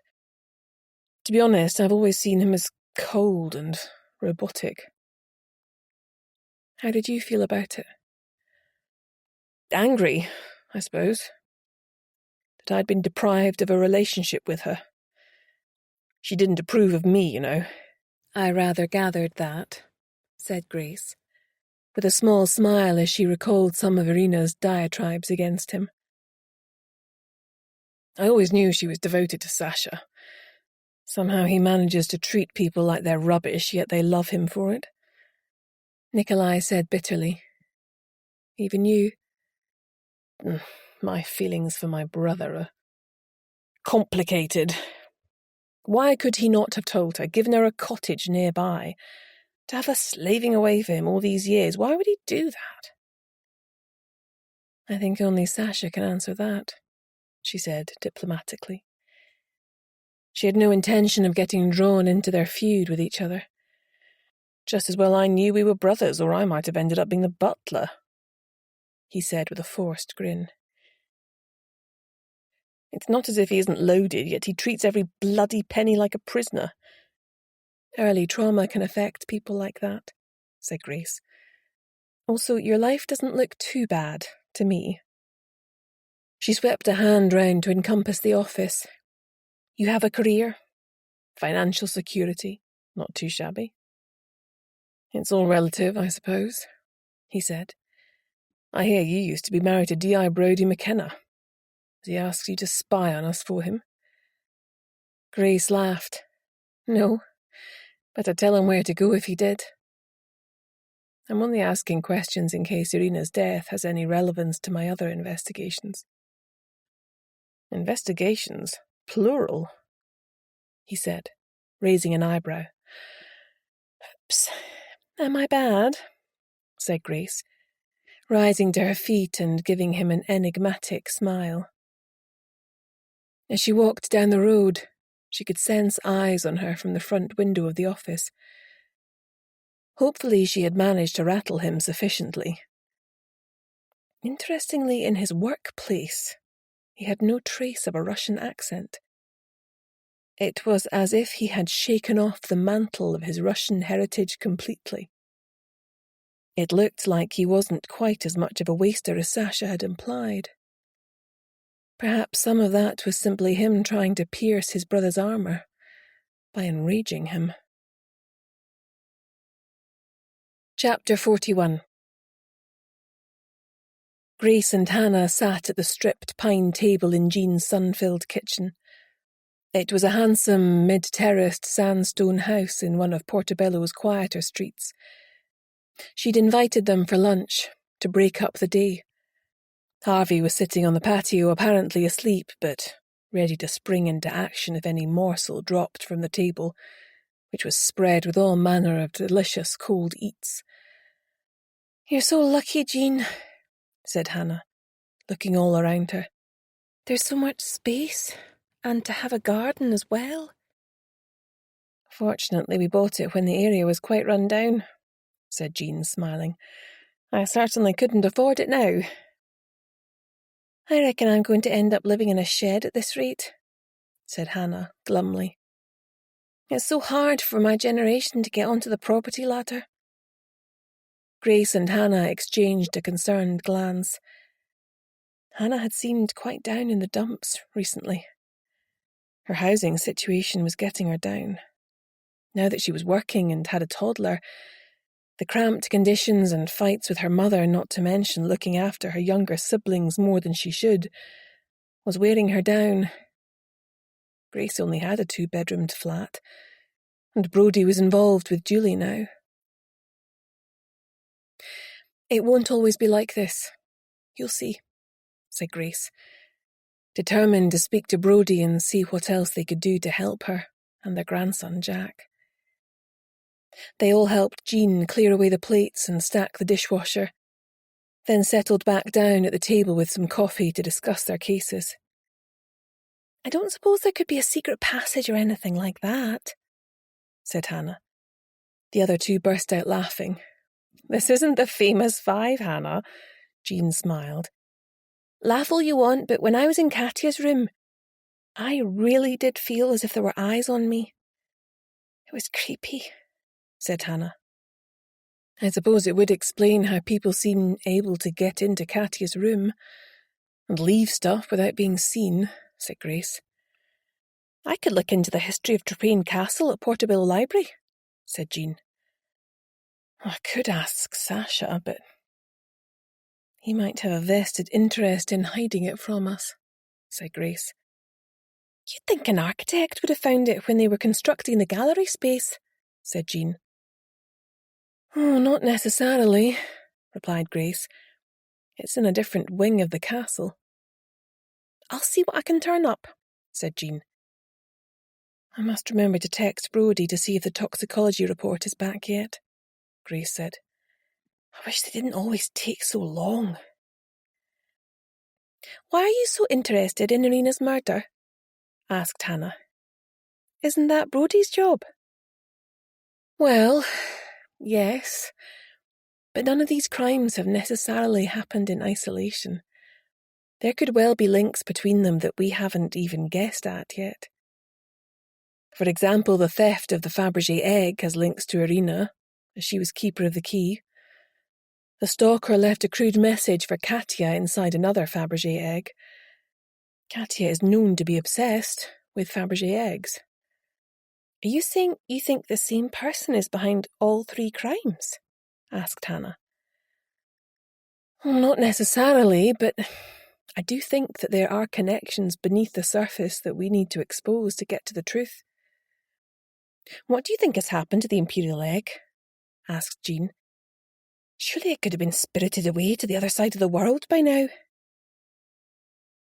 "I still think that it's in the castle," said Grace. "But where?" said Hannah. "We've looked everywhere. I've been all over the castle by now. I can't think where else to look for the wretched thing." "If only Katya hadn't made her obsession with the Fabergé egg so public," said Jean, looking worried. "Any Tom, Dick or Harry could easily find out about it. Every interview she's ever done mentions it at some point." "I know," sighed Grace. "It's something it would be easy for a stalker to latch on to. But the men in her life have also purchased them for her, to win favour." "Yes, Sasha had to go large with his big whopper Imperial egg, didn't he?" said Hannah. "A lot of good it did him, though. Katya seems proper high maintenance." Even if the woman Igor was about to propose to isn't Katya, they have spent time together, so hopefully she'll be able to tell us who she is. If Katya was planning on leaving Sasha, I think it's quite likely that she'd be looking to secure a nest egg for her new life. No pun intended. Igor isn't wealthy and Katya can no longer do the one thing she was trained for, which is to dance, said Grace. She could have rationalised stealing the imperial egg by thinking it was intended as a present for her in any event, piped up Jean. Can't you find out what she told the police? Asked Hannah. That might give us a clue. It's not that simple, said Grace, squirming inwardly as she remembered her earlier confrontation with Julie. Anyway, I'd rather hear it from her in person. She's meeting me for coffee at North Berwick at 3:30 p.m, away from prying eyes. Jean got to her feet and started stacking the dishwasher as the others helped her clear away the lunch things. That was a lovely lunch, Jean, said Hannah. I ate so much I think I might just burst. She patted her stomach with a sigh. Your kids were lucky to have a mum like you. I doubt they would agree, Jean said with a small smile. My husband used to find fault with everything, and they rather followed his lead. Grace squeezed her shoulder. He'll come round in time, she said. It's a maturity thing. It suddenly hit her. She should follow her own advice. Connor had been a typical stroppy teenager, and they had clashed endlessly. Perhaps if he hadn't become so overwhelmed that he took his own life, they would have one day been able to laugh about the many fights they'd had. She had a sudden flash of them sitting by the sea, enjoying breakfast together, his face crinkled in a smile, lit by the sun. Earth calling Grace, said Hannah, her voice seeming to travel a long way. Sorry, you caught me daydreaming, she smiled. Hope he was tall, dark and handsome, Hannah quipped. Then stopped when she saw the stricken look on Grace's face. What is it? Asked Jean, alarmed. Nothing, said Grace. I just remembered something I need to do. I'd best head off to North Berwick. Thanks for lunch, Jean. It was great to get away from the office for a bit. She bit her lip as she reached her car. Hannah had intruded on her reverie in the worst possible way, as Connor was not only the girl's first love, but the father of her child. If Connor had only got to hear Hannah's news, would he have been able to hang on long enough to accept help for his mental health? They would never know. Chapter 42. Nudging her car into the busy traffic of Portobello High Street, she put some music on to calm her. In a matter of minutes, she was driving alongside Long Nidri Bents, with the North Sea glittering like diamonds on her left. She cracked open the passenger window and filled her lungs with the fresh sea air. Arriving in the beautiful coastal town of North Berwick, she parked in the car park of the impressive Marine Hotel and quickly made her way through the opulent reception lounge to the bar, where she ordered coffee for two. She slipped into a table in the conservatory set away from prying eyes. The lawn at the back of the hotel gave way to West Links golf course, with the sparkling sea beyond. The sun was shining, and she had a clear view of the islands of Lamb and Craigleith, and across to Bass Rock. She was soon joined by Katya, who looked ill at ease compared to her usual air of flawless confidence. They exchanged pleasantries until coffee had been served in a silver pot by an immaculate waitress in a tartan waistcoat and bow tie. Then, as she walked away, Katya leaned across the table and grabbed Grace's hand, making her jump. You've got to help me. I've no one else to turn to. What's happened? Asked Grace, alarmed. Are you crazy? Katya hissed. Her dark eyes narrowed. There was something almost feline about her, mused Grace. Everything has happened. I found out that insufferable woman was my husband's half-sister. You had no idea? No. Then I go to ballet and Igor disappeared. Do you know who took him? She asked, unable to hide her anxiety. No, I don't, said Grace. I saw you there that night. I went to watch ballet, that was all, said Katya, lifting her chin as though anticipating an attack. Look, Katya, I have to ask. Were you conducting a romantic affair with Igor Sokolov? Katya bristled with anger.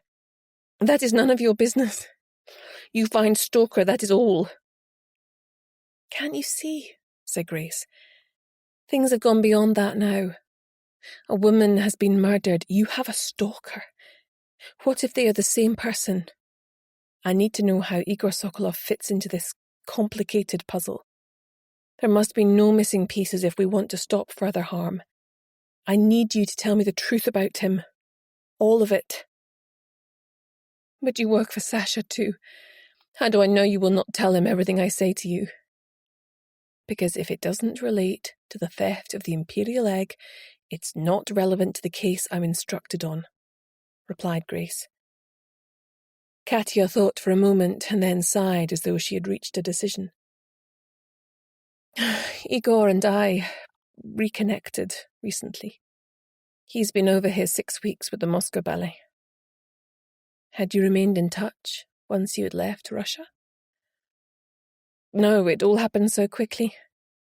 The accident, I was in shock that my career had suddenly ended and worried about the future. One minute I was soaring high, all the men wanted to throw diamonds at me and win my heart. Then just like that, she snapped her fingers. All over. I was just a broken doll and the suitors vanished overnight.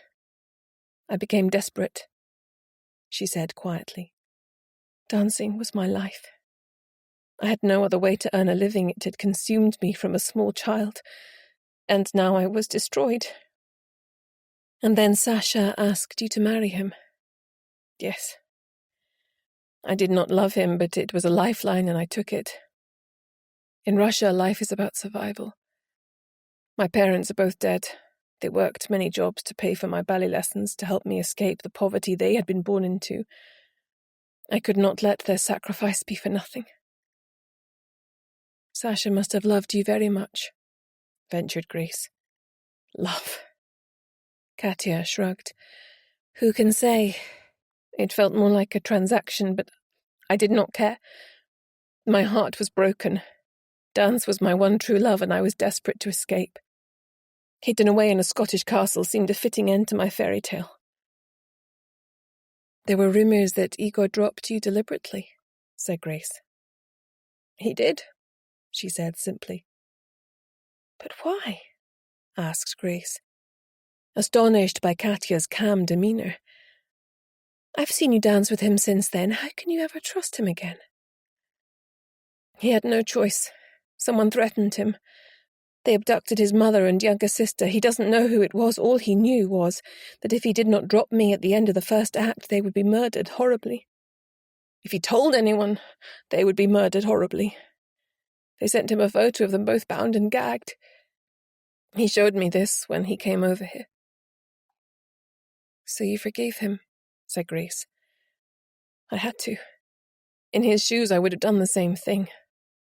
He prayed I would not be seriously injured. Many dancers fall and recover. I was unlucky. Were you together at the time? Asked Grace. Katya tossed her hair and tilted her chin. No, I had bigger suitors with better prospects. Back then I thought love is not everything. And now? Katya's eyes unexpectedly filled with tears. Now Igor is all I can think about. I'm sick with worry. I want to ask Sasha for help, but he hates Igor. He is jealous of our close bond. It pains him to see us dance. You were at the theatre that night. Was Igor planning to defect? Yes. He was planning to slip away at the interval, and I was going to drive him to police headquarters where he would claim asylum. I waited and waited round the corner from the theatre, but he did not come. Then I heard a screech of tyres, and a black car flew past the end of the road where I was parked, and I knew it in here, she said, clutching at her heart, that he was gone. Do you know who took him? Grace asked. I have reached out to someone in the company, a friend of his who knew what he was planning. It was not the Russians. They are furious and have now locked down the company and removed all communication devices until they are able to fly home. They have brought in more security, and the dancers are never left alone with guards posted outside their rooms. It is like being in prison. They are all wretched. If your plan had succeeded and Igor gained asylum here, were you going to leave Sasha to be with him? Yes.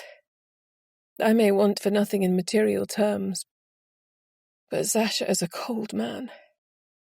Now that Igor has gone, I have no one to turn to. The morning after Igor was taken, I found this in my room on my pillow, she said, her hands shaking as she drew it out of her handbag. It was another Fabergé egg, but not the one she had seen in Nikolai's room. Katya placed it on the table and popped the catch. As the egg sprang open, Grace's heart missed a beat. Inside was a crudely fashioned noose, with a male ballet dancer swinging from it. His neck clearly snapped. He had been fashioned to bear more than a passing resemblance to Igor. Was there anything with it? Grace asked. A wedding ring with a tiny padlock, said Katya, rummaging around her bag. Here it is. Grace pulled on a pair of the disposable gloves she always carried and took it from her to examine it, turning it this way and that. It was of an unusual design and looked like an antique, only spoiled by the padlock and chain. Can I pass this on to the police? Asked Grace. Please do, said Katya, with a shudder. Always ethereal, she looked even slighter now, with dark shadows under her eyes. Clearly events were exacting a toll on her. Chapter 43. The following day, Hannah threw herself down at the table in the kitchen for her afternoon tea break. Her stomach was rumbling again. The cost of living crisis was biting hard at home. Most nights she and Mum made do with a slice of toast and a can of beans between them, so the kids could all have a proper meal. Sometimes it felt as cold in the house as it did outside, but they didn't dare switch on the heating now that the bills were soaring as well. It was all very well for Grace and Jean. They might not be loaded, but they weren't poor either. Hannah was sick of her clothes smelling fusty, even when clean, because of the time they took to dry without the heating on. At times it all got a bit too much, and you could see the road to her future, stretching out endlessly into some dystopian landscape. Morosely, she sipped her coffee and ate some biscuits from the plate set out for them. She'd been working at the castle now for the best part of 4 weeks, with no end in sight. They were now into October and still nowhere close to solving the 2 cases for which they had been hired. All this other stuff had happened with Irina, and now Igor. She just wanted to be done and get out of here. Blimey, said Sandra Dunlop, drying her hands and squeezing her bulk behind the table opposite her. What's up with you today? Just a bit fed up, Hannah said, with a crooked grin. You know, work, sleep, eat, repeat. No matter how hard I work, I don't get anywhere. Sometimes it doesn't seem fair, that's all. I get where you're coming from, said the cook. I see this lot upstairs with all that money and those bitter faces, and I want to tell them to wake up and appreciate what they've got sometimes. They really are a miserable bunch. Imagine if there was a thunderstorm or something, and we got to switch roles with them like some kind of messed-up Freaky Friday. Hannah grinned. How cool would that be? Which one would I be? Mused Sandra, her jowls folding in contemplation. Katya, that's it. Always fancied myself as a bit of a ballet dancer when I was a kid. Hannah tried not to burst out laughing at the thought of Sandra gliding across the stage in a tutu. All those gorgeous clothes, Sandra continued, her expression dreamy, and the figure to wear them. Oh, that would do me. I'd be Sasha, said Hannah. He has all that money and power, and no one gets to tell him what to do. He's a proper king of the castle. Sandra glanced at her watch and drained the remains of her coffee. That's odd. Polly hasn't been down yet. I thought she wasn't in today, said Hannah. I haven't seen her at all. We usually bump into each other at some point. As they were carrying their mugs over to the sink, they heard a blood-curdling scream. It made the hairs at the back of Hannah's neck stiffen in horror. That's Polly, she said, her mug falling to the floor. Turning on her heels, she ran for the stairs, her body surging with adrenaline, leaving Sandra puffing far behind in her wake. Assuming the scream had come from the main rooms on the first floor, she ran first to Katya's door. Throwing it open, she paused in horror. Polly was lying on her back on the floor to the right of the bed. Her face was drained of colour and she appeared to be unconscious. Sasha came running in behind her, pushed her aside and knelt down beside the young woman. He quickly felt for a pulse. He tried again and leaned across her to feel whether any air was being expelled. Then he shook his head, stood up and turned to face them. Oliver and Nikolai had arrived too by now. She's dead, he said, as though he couldn't quite believe the words. Are you sure? Demanded Hannah, her fingers poised to dial an ambulance. I'm positive, he said, his expression closed off. I will call the police. I need 2 of you to stand outside this door to ensure that no one enters the room until the police arrive. I'll do it, said Hannah. I'll stay too, said Oliver. Hannah really didn't want to be alone with him, but felt she couldn't say anything. Thank you. Everyone else downstairs to the study. I think a measure of brandy and some tea might help. I'll get that organised, said the cook, her lip trembling. Thank you. You may join us there as well, said Sasha. This is no time for standing on ceremony. Oliver went off to fetch them 2 chairs to sit on, so Hannah took the opportunity to fire off a text to Grace to let her know about Polly. Fortunately, her mum was collecting Jack from nursery today. She was still in shock. Polly had been so outgoing and carefree. Hannah had envied her at times when she felt weighed down by her own responsibilities. How could it be possible that she was dead? Who could have possibly wanted to snuff out such a young, vibrant life? Her teeth started chattering as the shock set in. Oliver emerged from the nursery with 2 upright chairs and a couple of blankets to ward off the chill from the draughty hallway, and they sat side by side. He'd also brought a hip flask with some brandy and a couple of shot glasses, which he filled, passing one to her. Here, drink it, he said, as she shook her head. It'll help. Still shaking with shock, she was about to take it from him when she stopped herself, remembering what had happened to Irina. No thanks, I don't drink, she said. Suit yourself. He shrugged and knocked his own drink back in one. Are you okay? She ventured. I know you and Polly were close. What did she tell you? He asked, the shutters coming down. I know what happened when you both worked at the Hamiltons, she said. His face hardened, I wouldn't believe everything that she'd told you. If her life wasn't interesting enough, she'd make stuff up. Proper little drama queen she was. Oliver, she's lying dead on the other side of the door. How can you...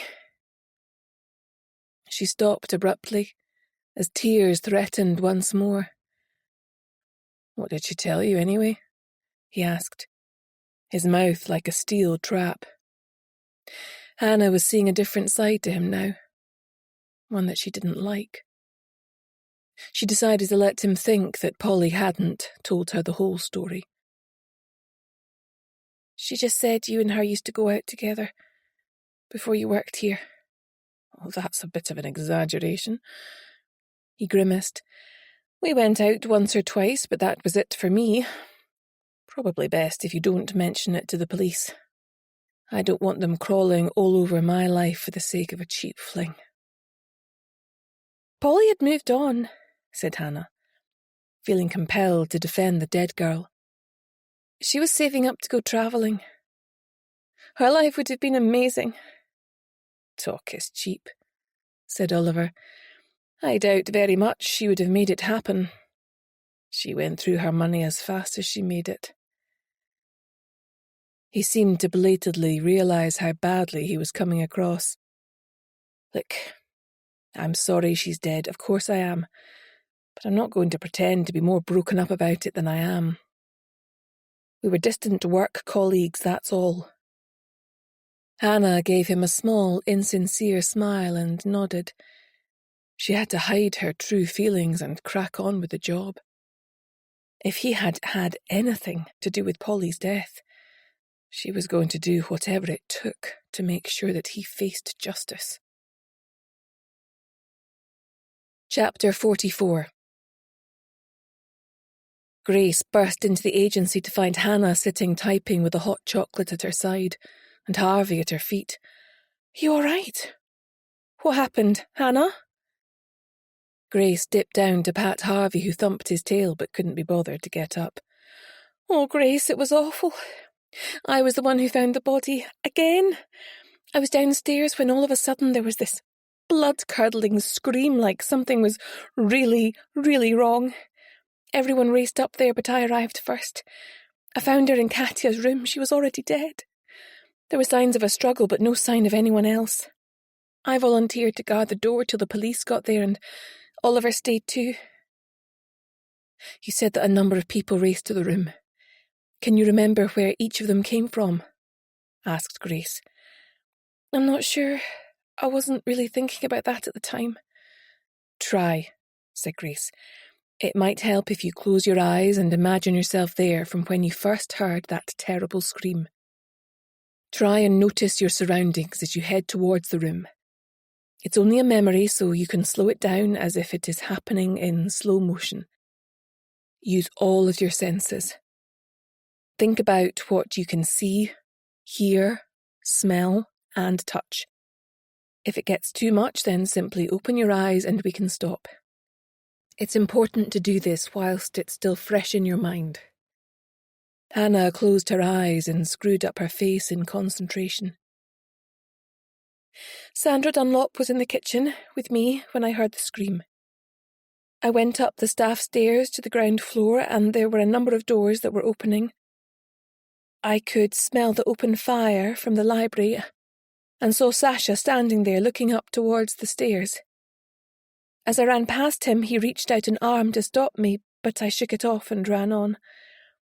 I remember my breath rasping in my chest and my calves hurting as I ran up the main stairs to the first floor.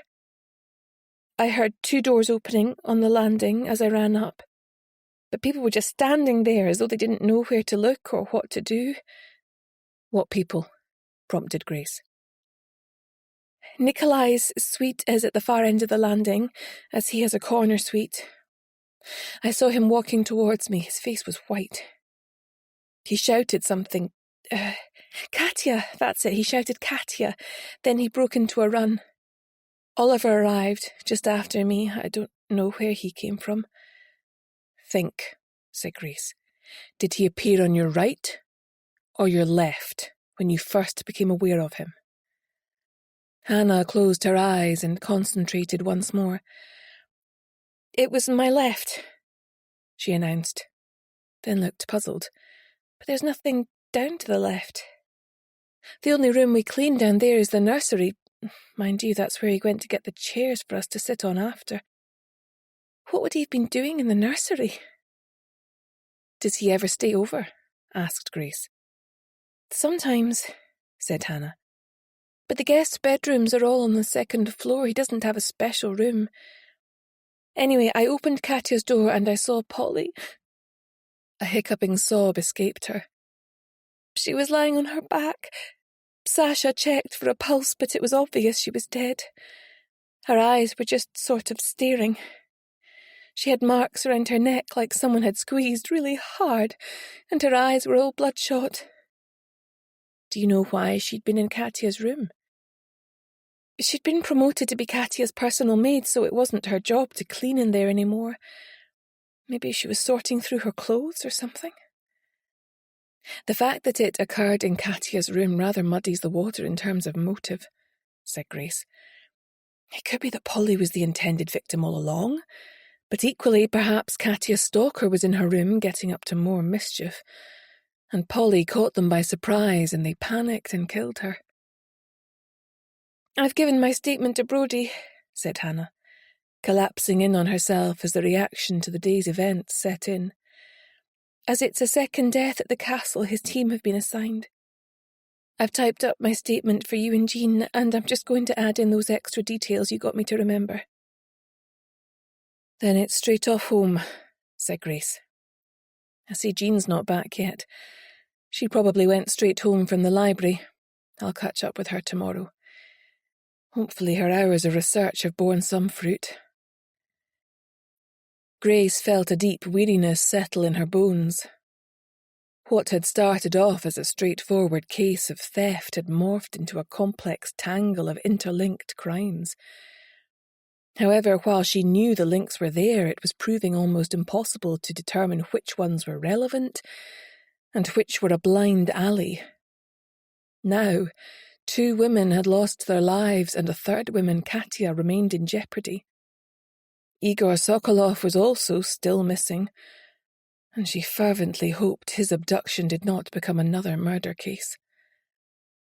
What was at the root of all this seething discontent amongst these fabulously wealthy clients? What was the prime driver and catalyst? To what extent was Harris Hamilton's household involved?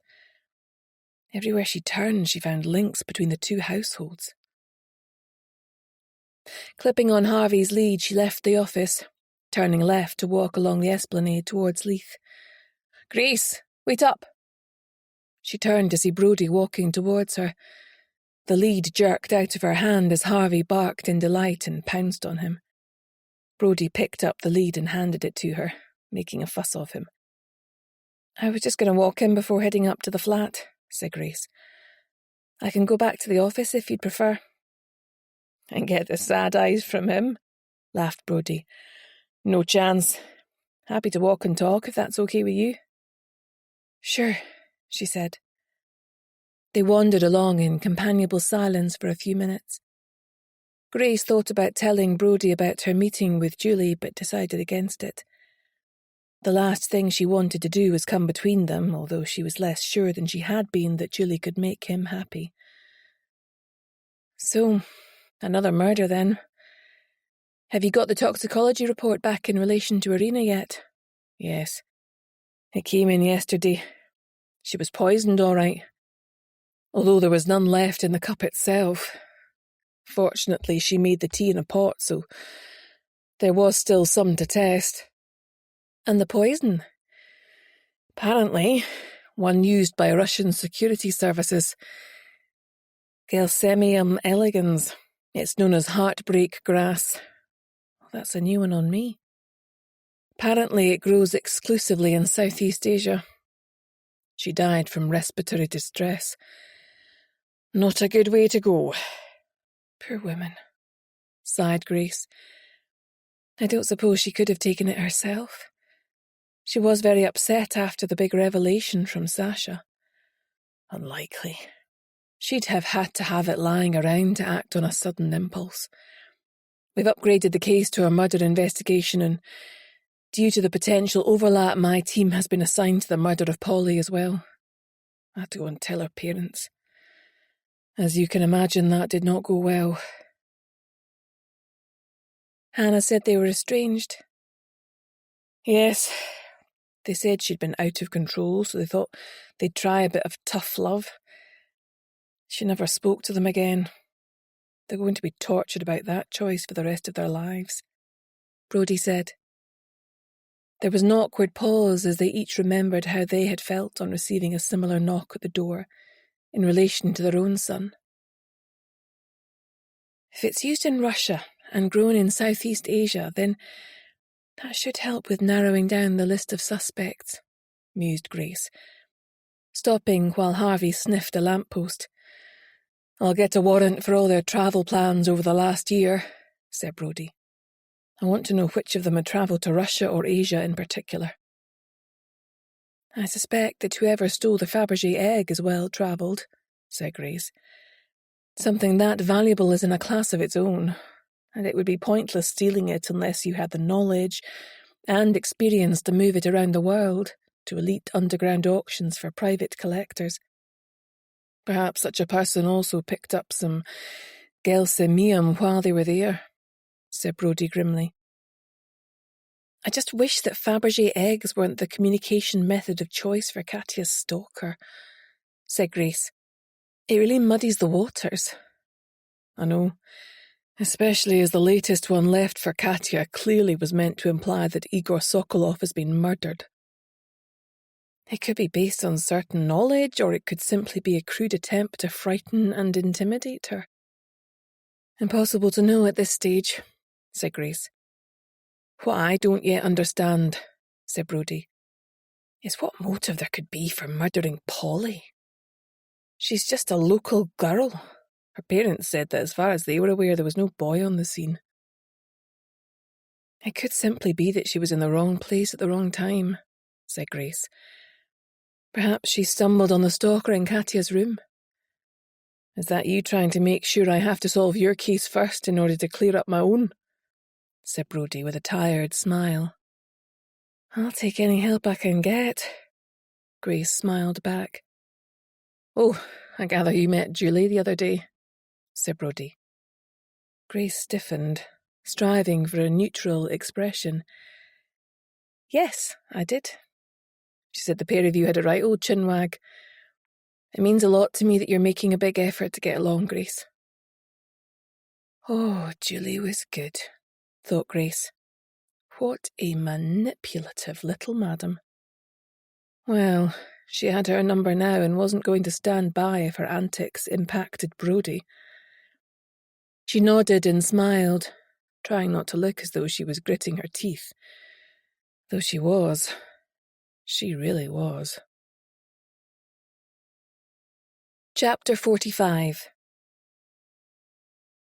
Grace slipped into a comfy armchair in a coffee shop on Portobello High Street. It was still early, so they had the massive table to themselves. Jean was off today, but had asked to meet her for coffee to share what she'd learned at the library yesterday. Jean removed a lever arch file from her large shopping bag and opened it up as they sipped from their lattes. Grace was happy to see her so lively and engaged. Personally, she always felt research was a necessary evil, but it was interacting with the individuals on a case that sustained her interest. Jean, on the other hand, was glowing. Who'd have thought hours toiling away in a library could have such a marked effect? The research into the castle was fascinating, Jean said. The current building was restored in the late 20th century. So the bulk of the renovations weren't done by Sasha Komarov? No. His renovations were extensive, to be sure, but they seem to have been more cosmetic than structural. However, there is a secret passage. Jean produced a copy of glossy sales particulars. These were how the property was marketed for sale 10 years ago. It alludes to it clearly here, though it doesn't indicate the full extent of it. Thanks, Jean. Hannah will be thrilled. It looks as though it runs behind the back wall in the first floor rooms. It's odd that no one has mentioned it to us, don't you think? Maybe they don't know, replied Jean. Well, Sasha must know, but he may have simply regarded it as a quirky feature and had no real interest in it. Perhaps, said Grace. It's not as though they're stuck for space. If it was me, I wouldn't necessarily want to advertise what could be regarded as a vulnerability. I'm going to ask him about it. His reaction might be revealing. I assume his head of security, Viktor Levitsky, knows about it too. That man is practically invisible, yet clearly wields considerable power behind the scenes. I'm hoping my research on the household will bear some fruit today, said Jean. It hasn't been easy to find out about what they all got up to in Russia before they came here to live. Outsource parts of it to a Russian agency, if necessary, said Grace. But be sure to double-check their legitimacy first. We also need an express service. Don't let them fob you off. Jean looked at her. Sorry, said Grace with a rueful smile. I know I can be a bit of a control freak. Just a bit. Jean smiled to take the sting out of her words. If that's everything for now, I'm off to do a food shop. Grace headed to the castle. She was determined to make progress today, as the need for answers was starting to burn a hole in her psyche. They were now into October. Couldn't go on.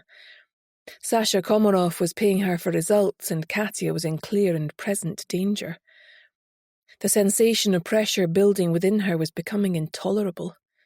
Decisive action was called for. The first thing she did on arrival was slip upstairs to the nursery, as no one should disturb her there.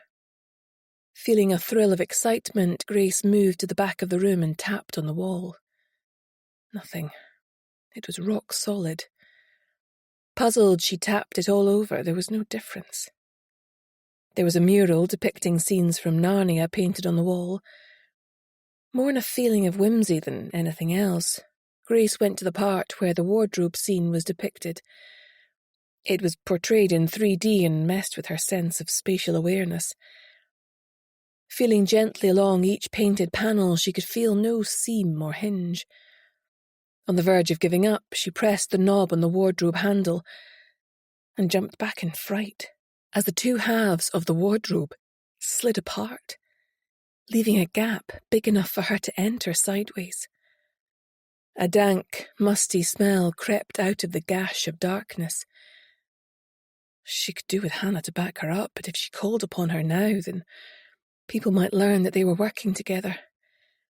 However, just in case, she fired off a quick text to her. Secret passage behind nursery. Press wardrobe door. Going in. There was no reply.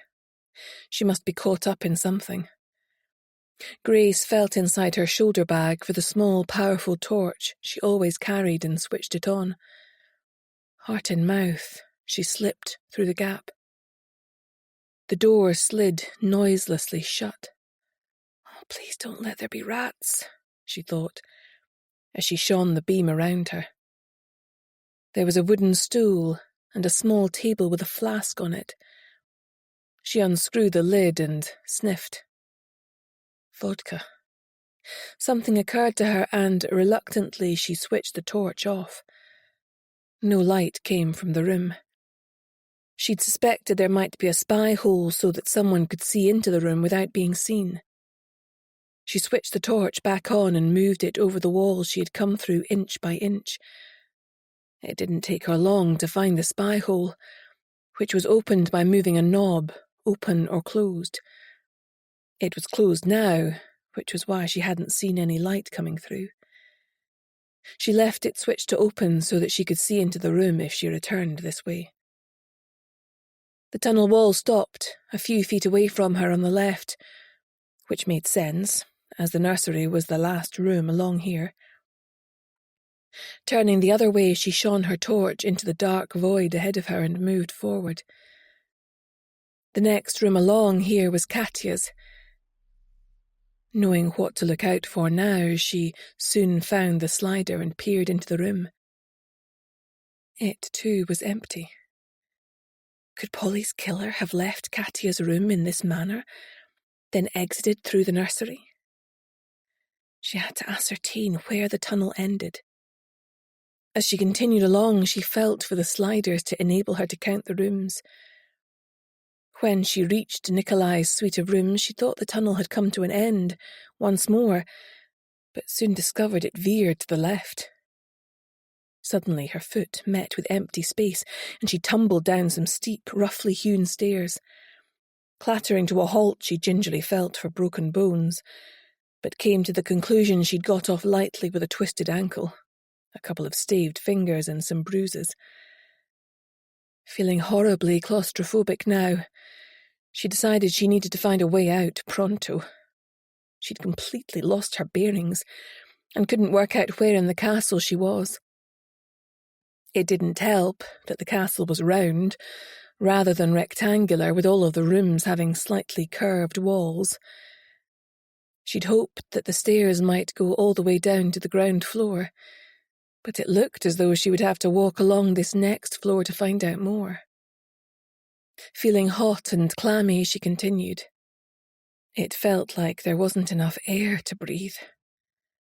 After a while, just when she was about to turn back the way she had come, she heard the sound of voices, raised in anger. Following the sound, until it was at its strongest, she groped along the wall until she stumbled on the slider, not daring to turn on her torch in case someone in the room noticed it. Opening it, she placed her eye to the hole and realized she was looking into the library from the corner of the massive bookcase. Sasha Komarov was shouting at Viktor Levitsky. The head of security's face was impassive, but his fists were clenched by his side. Grace tried to focus in on what was being said. From time to time there was an angry outburst in Russian, which was most likely strings of expletives. "I am under siege in my own castle. A castle which is meant to be impregnable," he yelled. "We are being picked off, one by one, and you dare to tell me you have no idea who is behind it all?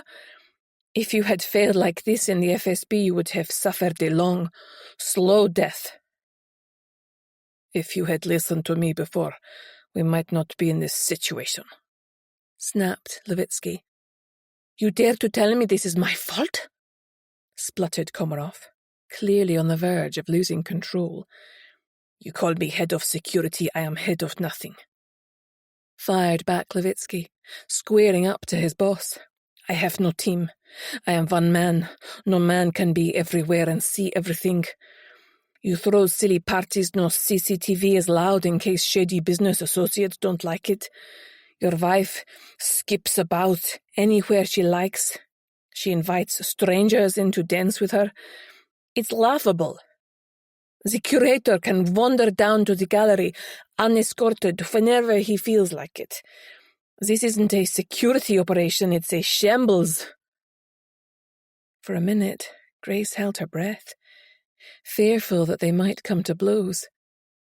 Then Komarov deflated and poured himself a drink. He didn't offer one to Levitsky, though she rather thought he might throw it back at him if he did. "So, what do you want from me?" Komarov asked, his voice now flat. "If you want to get this situation under control, I need to hire a team of 4 mercenaries with military and operational credentials. Your wife doesn't leave the castle without a bodyguard. I have tried to keep tabs on her, but I can't be in multiple places at once. You allowed the housekeeper to secure one of the keycards to the gallery. That was a mistake. She was not security trained. It would have been child's play to take it from her. Your brother, Nikolai, is also a weak link. He is dissolute and a security risk. He should be stopped from coming and going as he pleases. He has also been known to sneak in women under cover of darkness. All visitors must sign in and out and be escorted from the premises. You will need to employ additional house staff as well to meet these requirements. All applicants to be vetted by me. This will cost a fortune, spluttered Komarov. Levitsky's face was inscrutable. You have a fortune. Your choice. Very well, sighed Komarov. Do it. Viktor Levitsky was clearly intent on turning the castle into a prison, thought Grace. She stifled a sneeze brought on by the dust. Irina Petrova would have had a blue fit if she'd seen the mess back here, thought Grace with a small smile. She came to another flight of stairs and managed not to fall down them this time. She stopped once more when she heard the haunting strains of ballet music on the other side of the wall. This time the slider was still open, and as she peered into the room she could see Katya dancing, lost in her own enchanted world. Her gaze drifted towards the door. Nikolai was staring straight at her through the glass. She ducked, reflexively, her heart pounding, but then she reasoned he couldn't possibly have seen her. The hole was tiny. Even if he didn't see her, did that mean that he knew about the secret passage? Had he been sneaking about the castle, spying on Katya when she was alone in her room? The thought made her shiver. She dared to look again, but he had vanished. What would happen if she bumped into someone in here? She knew that it most probably wouldn't end well for her. The thought of that spurred her on to find a way out. Finally, she found herself in the wine cellar underneath the kitchen. The bad smell that she had detected on this level was at its height now, and she couldn't help but gag. She pulled off her cardigan and put it over her nose and mouth. It smelled of putrefaction, and the hair on the back of her neck stood up in horror. Daring to shine her torch around the enclosed space, she saw a body slumped against the opposite wall. Forcing herself to bend closer, she could see it had once been human. Stifling a scream, she realized it was Igor Sokolov, from the scraps of dance clothing and the ballet shoes on his feet. She jerked back and frantically stabbed her fingers over the wall until she found an exit mechanism. The door swung open and she hurriedly closed it again, gasping in relief. A puff of fetid air pushed out behind her but soon started to disperse. She rushed up the steps to kitchen level and made her way out of the staff entrance. She didn't want to cause a panic by raising the alarm until the police were here. Also, she didn't want to alert the murderer until the last minute that the body had been discovered. Feeling lightheaded, she called Brodie and told him what she'd found. Then she texted Hannah, who was at work somewhere in the castle. There was no reply. Her mind went to Katya. This was going to come as a terrible shock. She was most likely still in danger herself. She needed to tell her before someone else did. Chapter 46. Hannah was now on her break and had read the text from Grace in astonishment. Igor Sokolov was dead. She had barely spoken to him the night of the dinner, so hadn't really formed a view of what he was like as a person. The body count was rising and she was starting to get scared. Polly's death in particular had really freaked her out. Jack had already lost one parent. She couldn't have him lose another. It didn't help that now it appeared there was a creepy secret passage, so for all she knew, the killer could already have clocked her snooping around. What if they thought she was onto them and decided she needed to be silenced? She was feeling a bit woozy. She looked at her mug of tea in horror. What if it had been poisoned? Her throat felt like it was closing up and her heart was thumping. She couldn't get enough air. Half standing up, she clutched at her chest. What was happening to her? "Are you all right, pet?" asked Sandra Dunlop, turning from the stove in alarm. Can't breathe," she stammered, collapsing onto the seat again. trying and failing to suck in mouthfuls of air. Everything was looking black around the edges, and she could hear Sandra's voice getting farther away. What was this? Grace suddenly appeared in front of her, taking both her hands firmly in hers. "She's taken a funny turn," shouted the matronly cook. "Does she need an ambulance?" "Hannah, look at me." Her anguished eyes met hers. "You're having a panic attack. Breathe with me. In, 1, 2, 3. "I can't." Out, 4, 5, 6. In, 1, 2, 3. Out, 4, 5, 6. Slowly, Hannah's breathing came back under control, and the blackness faded from the periphery of her vision. "That's a girl," said Sandra, flapping her dish towel in relief. "You had us proper worried with everything else that's gone on here. Just as well Grace landed on the scene." Hannah, to her chagrin, burst into tears. She'd be getting the sack from both jobs if she kept this up. What the hell was wrong with her?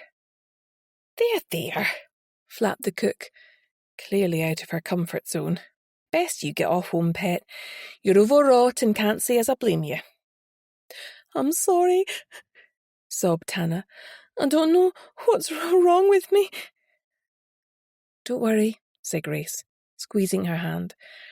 "It's just your body's way of recalibrating. You'll be right as rain in no time. I'll walk you around in the fresh air for a bit, and then when you feel steady enough, you can drive home."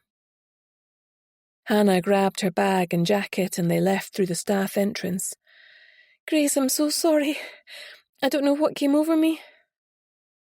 "Has this happened before, Hannah?" "Once before." It had happened when she heard about Connor's death, having just discovered she was pregnant. She wasn't about to share that with her, though. Grace didn't pry. She liked that about her. Grace headed for the walled garden, and they sat there in silence for a while as Hannah recovered her equilibrium. They then walked around for a while before heading for the car park. Hannah glanced more closely at her boss as they approached the cars. She was bleached of colour, and there was a faint trace of an unpleasant odour coming off her. "Grace, I got your text. What happened to Igor Sokolov?" Grace looked conflicted. "You can tell me, I'm feeling heaps better now," she protested. A slight exaggeration, perhaps, but not knowing would worry her more. Hannah turned her head at the sound of tyres crunching on gravel. There were 2 marked police cars and a van making their way up to the castle they had just left. "Okay," said Grace. "That secret passage winds all the way from the first floor of the castle down to the cellar. I found the body of Igor Sokolov behind the cellar wall." "That's awful," Hannah gasped. "He was murdered." "Yes, for sure," replied Grace. "I got out of there as quickly as I could and called Brodie without alerting anyone. When I knew they were on their way, I came to find you. It would appear that our killer is a member of this household." They'd now reached the car park, but Hannah turned on her heel and started walking back the way they had come. "I can stay. I want to help," she said. "No," said Grace, pulling on her arm. "I'm putting my foot down. As your boss, go home. I need you fit and rested tomorrow, that's an order." Hannah felt a bit miffed, but she knew that Grace meant well, so she capitulated and moved back to her small red car. She waved at Grace as she drove off. She loved working for the agency most of the time, but this case was really getting to her. Polly's death had brought home to her that she wasn't invincible. Chapter 47. Grace hurried up to Brodie, who was waiting for her at the side of the castle. "Was that Hannah? Is she all right?" he asked, his forehead creased in concern. "Yes, she's fine. She's not a witness, so I told her to head home." "Does Sasha Komarov know about this?" Not yet, unless he put Igor's body there. I thought I'd better get you in there before I spoke to him. I'll need to show you how to get into the secret passage to recover the body. It's behind the cellar wall and already putrefying, I'm afraid. How are you wanting to play this, Grace? I can hardly say I was snooping around to the extent of discovering a body in his secret passage, said Grace. I can perhaps mention that to Katia, but not him. I'm happy to indicate it was a tip-off from an anonymous source, if that would help. Yes, it would help enormously, said Grace, relieved. I'll take you to see him now, then I'll slip away to speak to Katia. She's going to be devastated about Igor's death, let alone the circumstances in which his body was found. They approached via the front door. Grace felt the formality of the occasion called for it, though she knew that Brodie already had all the other exits covered. She could hear the bell echoing around empty space. Eventually the door was flung wide and Sasha Komarov appeared, looking haggard. Wordlessly he showed them into the library. The fire hadn't been lit, and the room felt cold and unwelcoming. I'm afraid we've had a tip-off that there's a dead body behind the cellar wall, Brodie said. You cannot be serious, said Komarov, running his hand through his thick black hair. How did it get there? Well, that has still to be determined, Brodie said. Do we have your permission to search the castle and recover it? Oh, I can hardly say no in the circumstances, Komarov said, wearily. Do you know the identity of the body? We've an unconfirmed report that it's the missing dancer, Igor Sokolov, replied Brodie. Komarov let loose a couple of Russian words that were undoubtedly an oath. Do what you must, he said, and stood up in front of the fireplace with his back to them. Clearly they were dismissed, thought Grace. Before we go, sir, said Brodie, as he too rose to his feet with Grace. Can you tell me the full extent of the hidden passageway behind the castle walls? Komarov went very still, then turned round to face them. It extends from the nursery to the cellar, and beyond that to the woods on the other side of the walled garden. You didn't think to mention it to anyone before, said Grace, exasperated. It would have compromised our security. Only myself and Victor, my head of security, know about it. Nobody else. Did he realise he'd just landed himself in a suspect pool of two? Wondered Grace. Or was he so accustomed to bending people to his will that he thought there was no mess so big that he couldn't be extricated from it? Although if Jean had managed to find out about it, then no doubt other people could have as well. She led Brodie down to the entrance to the cellar, where his team were assembled.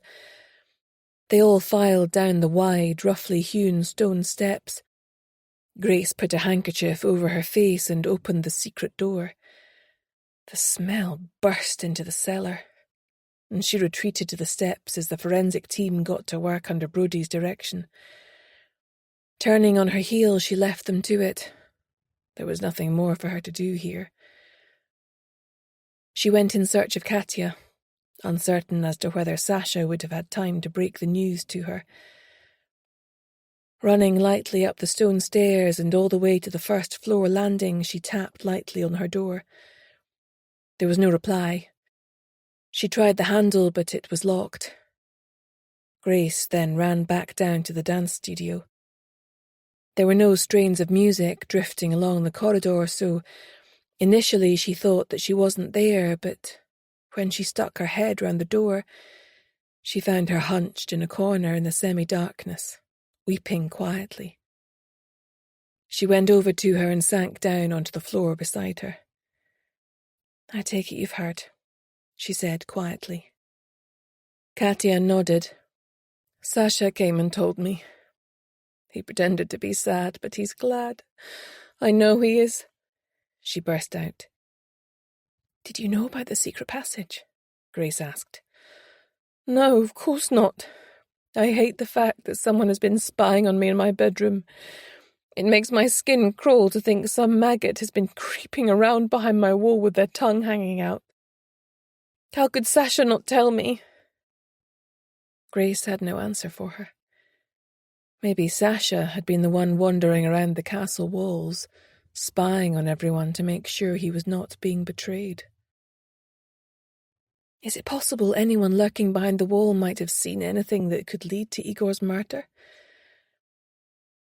Her hand flew to her mouth, and anguished eyes beseeched her. Igor and I... Well, you can guess the rest, she whispered. Do you think that Sasha saw? I think that someone did, said Grace, patting her on the arm as she got up to go. Is there anywhere else you can go? She then asked the broken ballerina. No, the only life I have is here within these walls. Has there been any more communication from your stalker? No, nothing more. Igor had an imitation Fabergé egg in his room at the hotel. It contained an engagement ring. I assume it was for you, Katya. I'm so sorry. Our love was true, she said, tilting her chin and wiping her eyes. If I tell you something, will you promise not to tell another soul? I promise, Grace replied, as long as it doesn't impede the police investigation. I'm pregnant, she said. And the father? She shrugged helplessly. Are you sure you don't want me to find you somewhere else to stay? No, I gambled and lost. I accept my fate is to remain here. In time, Sasha will forgive me, I'm sure. But can you forgive him if it turns out that he murdered the love of your life? Wondered Grace. Chapter 48. Grace made her way up the central staircase once more. The more she thought about it, the more likely it seemed to her that if the Fabergé egg was still in the castle, it would be hidden somewhere in the nursery. That was where the secret tunnel commenced, and it was the only one of the rooms with doors opening out from the passage that wasn't currently in use. Hannah had also mentioned she had seen Oliver coming out of the nursery when she reached Katya's room the day that Polly was murdered. If he knew about the secret passage, he could of course have murdered Polly in Katya's room and then come out of the door into the nursery looking like an innocent bystander. The same could also be said for Nikolai, who had come dashing along from his suite. Sasha had been downstairs in the library, which would have been a much tighter timescale, though not impossible. As for Katya herself, hadn't she been dancing at the time? Something occurred to her.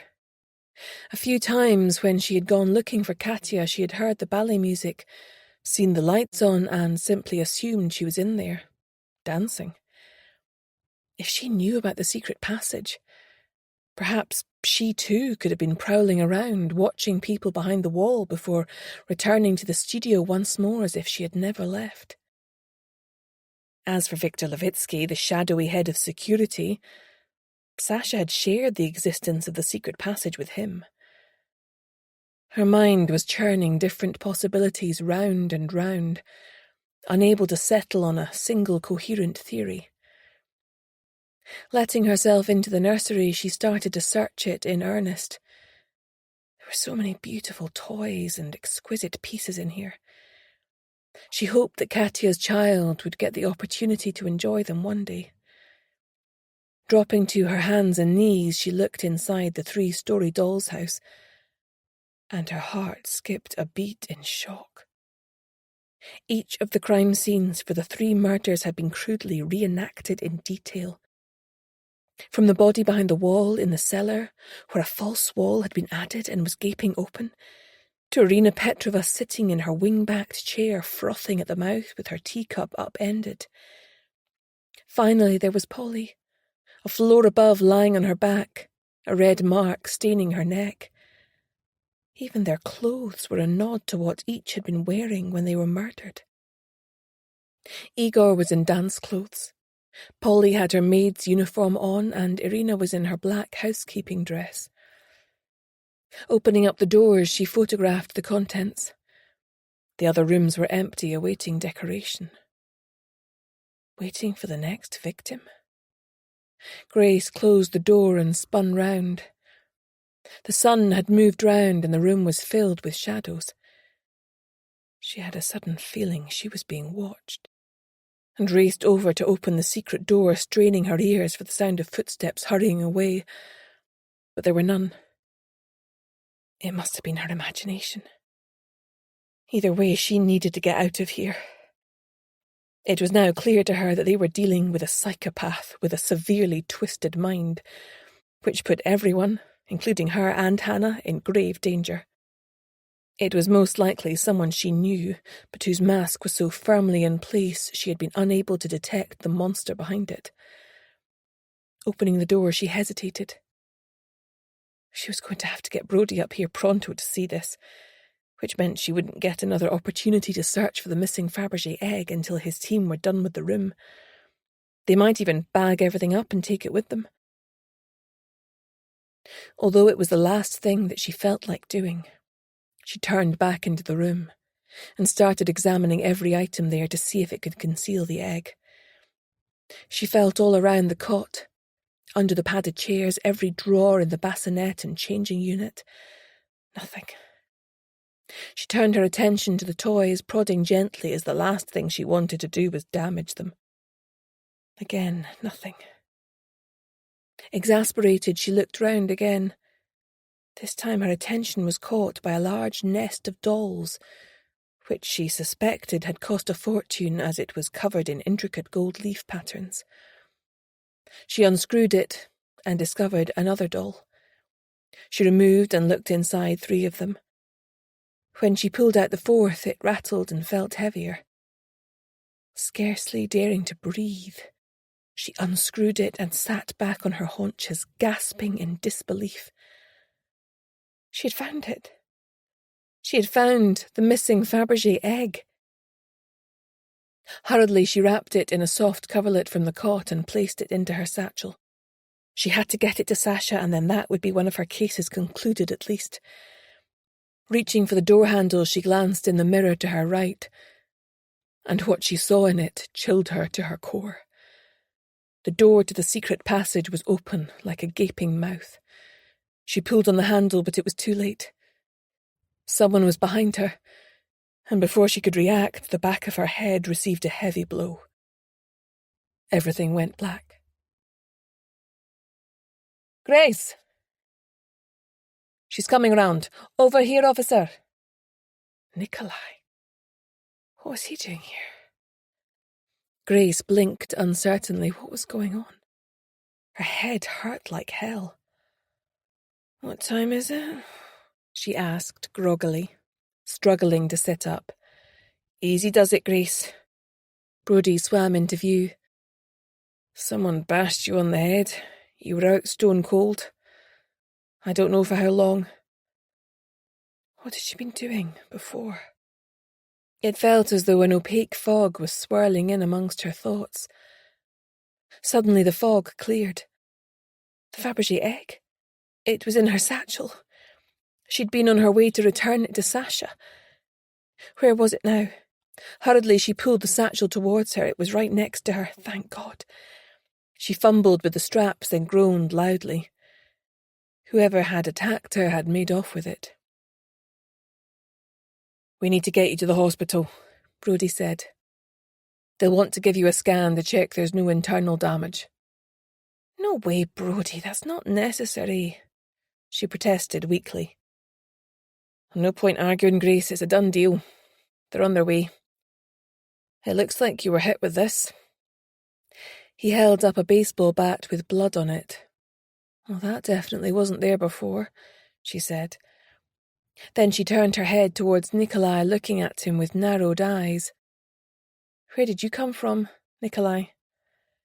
"I was at the top of the stairs when I heard the crash, and came to investigate," he said. "I stayed with you and texted Sasha to get the police up here." "Did you see who attacked you, Grace?" asked Brodie. "Unfortunately not," sighed Grace. Her head was banging with pain now, and she was feeling more than a little nauseous. Sasha tapped on the door, then entered, followed by 2 paramedics. "Really, I'm sorry they called you. There was no need," began Grace, then yelped as one of them probed her poor head. "Sorry, she needs to go in," said the paramedic to Brodie. "She could have a subdural hematoma. Not worth the risk. She'll most likely be admitted overnight from A&E. Grace knew there was something she needed to tell Brodie, hovering at the periphery of her consciousness. But she couldn't find the words. She motioned to Sasha Komarov, and he bent down to listen to her. Her voice seemed to be weaker, and it was an effort to push the words out. "I found the Fabergé egg in the nest of dolls. I was bringing it to you, but the person who hit me got it. I'm sorry." Sasha's face had lit up only for hope to be extinguished once more. His face receded. Brodie's reappeared. She gripped his arm and brought his face down to hers. "Fabergé egg in castle," she managed. "I had it, but now it's gone. Don't let it get out of the castle. Doll's house. Look in Doll's house." Then everything went black once more. Chapter 49. Grace woke up in hospital to find Jean and Hannah beside her bed, staring at her with anxious eyes. She tried to speak, but her tongue felt stuck to the roof of her mouth. Jean lifted a plastic cup of liquid with a straw to her lips, and she took a few sips. Much better. "What time is it?" she asked. "How long have I been here?" "Don't freak out, but it's 2:15 on Wednesday," said Hannah. "Wednesday?" said Grace with a start. "How did that happen?" "You had a subdural hematoma," explained Jean. "Your brain was swelling, so they needed to put you in a medically induced coma until it returned to normal." "Oh, in other words, I'm fine," said Grace. "Where are my clothes? I need to get out of here." She pulled herself up to a sitting position. Jean and Hannah exchanged meaningful looks. "You tell her, Jean. I'm too scared," said Hannah. "You're not getting out until tomorrow at the earliest, and that's final," said Jean firmly. "But not another word, Grace," said Jean. "You scared us all half to death. Brodie has been beside himself. He's already been here this morning. Your whole family have been here at different times. You need to cooperate with the doctors and rest until they're completely sure that you're well enough to be discharged." "Okay," said Grace meekly. "Can I at least talk about the case?" "No," they both answered in unison. "It's all under control," said Hannah, exchanging an enigmatic look with Jean. "Oh, what about Harvey?" "I took him home with me," said Jean. "I'm catering to his every whim. He may not want to leave." "She's not joking," Hannah grinned. "I'm starting to wish I was her dog." "But the Fabergé egg. I held it in my hand. The person who whacked me must have it by now." "Everyone who leaves the castle has to have their bag searched," said Hannah. "Victor Levitsky set up a checkpoint, and there are guards at all the exits funneling people towards it. The secret passageway is also blocked off. A temporary wall has been put in place so they can't travel past the cellar, so they can't get out that way." "So with a bit of luck it's still in the castle," said Grace, falling back on her pillow. Despite herself, she could feel exhaustion stealing over her. "You need to get some sleep." Grace was dimly aware of Jean patting her hand, then faded away again. She didn't know how much time had passed before she became aware of another voice by her bed. It was Brodie. She tried to focus in on what he was saying. Her eyes felt as though they were stuck together. It was too hard to try and open them. You nearly gave me a heart attack, Grace. When I entered that room and saw you lying there unconscious, I thought I'd lost you for good. It felt as though the world had stopped. It made me realise how much I still love you. I want us to be a family again, Grace. What I'm trying to say is, I want you back. Every last cranky, stubborn, unreasonable part of you. I don't know if you'll still have me. I don't know how I'm going to manage things with Julie, but I'm working on it. God, you're so much easier to talk to when you're unconscious. I've tried to talk to you several times, but given up. He subsided into silence, though kept holding her hand, which she was dying to scratch, but she couldn't let him know she'd heard all that. She had to sort out her own feelings first, though she definitely knew one thing. She loved him too. After a suitable pause, she opened her eyes. Brodie? You're awake? Oh, I hear that you're getting out tomorrow. Yes, I feel heaps better, she lied. There was an awkward pause, and he let go of her hand on the pretext of looking at his watch. Did you see inside the doll's house? She asked. Yes, I did. It gave me grave cause for concern. It appears we may be dealing with a psychopath who enjoys messing with us. I didn't get back in the room until later, as our main priority was getting you to hospital and recovering the body behind the wall. However, when I popped back up, I saw this. He showed her a photo on his phone that made her suck in her breath in disbelief. An empty room in the doll's house had been redecorated as a nursery. It showed her prone body by the door with blood in her hair. That's crazy, she said, shaking her head in disbelief.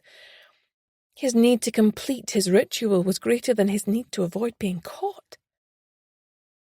Thing is, Grace, I suspect he might not rest until he's finished the job. At the time he completed this, he may not have known that you'd survived. Chapter 50.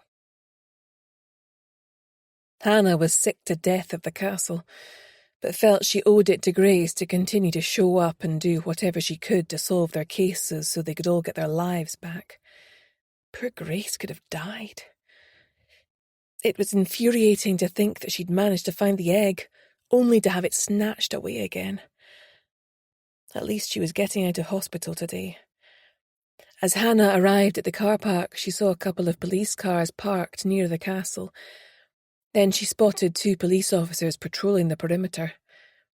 One of them stopped her on the way in, but when she showed her driving licence, they ticked her name off a list and let her proceed. Hannah felt reassured by their presence. She trudged into the castle and headed along the corridor to the kitchen. When she had first started here, the place had been spotless and had run like a well-oiled machine. Now, to say there was a skeleton staff would be an understatement. There weren't enough bodies to get the job done, and it showed. The whole castle seemed to droop with neglect. Sighing, she turned into the kitchen before stopping in her tracks. Sandra Dunlop was slumped at the kitchen table, sobbing, twisting a large cotton hanky round and round in her puffy hands. She looked up and saw Hannah, and beckoned her in, making a huge effort to stop crying, her chest heaving with the effort. Don't mind me, lass. Can you come and have a seat? Hannah went to the sink and poured Sandra a glass of water, then went to sit opposite her. Are you okay? She asked, worried in case something else had happened. Sandra Dunlop shook her head, her face flushed with emotion. I just can't stop thinking about poor Polly. I can't eat. I can't sleep. I know, sighed Hannah. Me neither. I just can't wrap my head around the fact that she's gone. It's like I expect her to walk in the kitchen any minute or jump out at me from behind the pillar like she used to do. Sandra gave a wobbly smile. She was so full of life, that one. Never a dull moment when she was around. They both paused, and the silence seemed somehow excruciating, emphasising Polly's absence. All kids think they're invincible, Sandra sighed. Polly was clearly in over her head. All she wanted was a bit of a start in life, but there was no one to give it to her.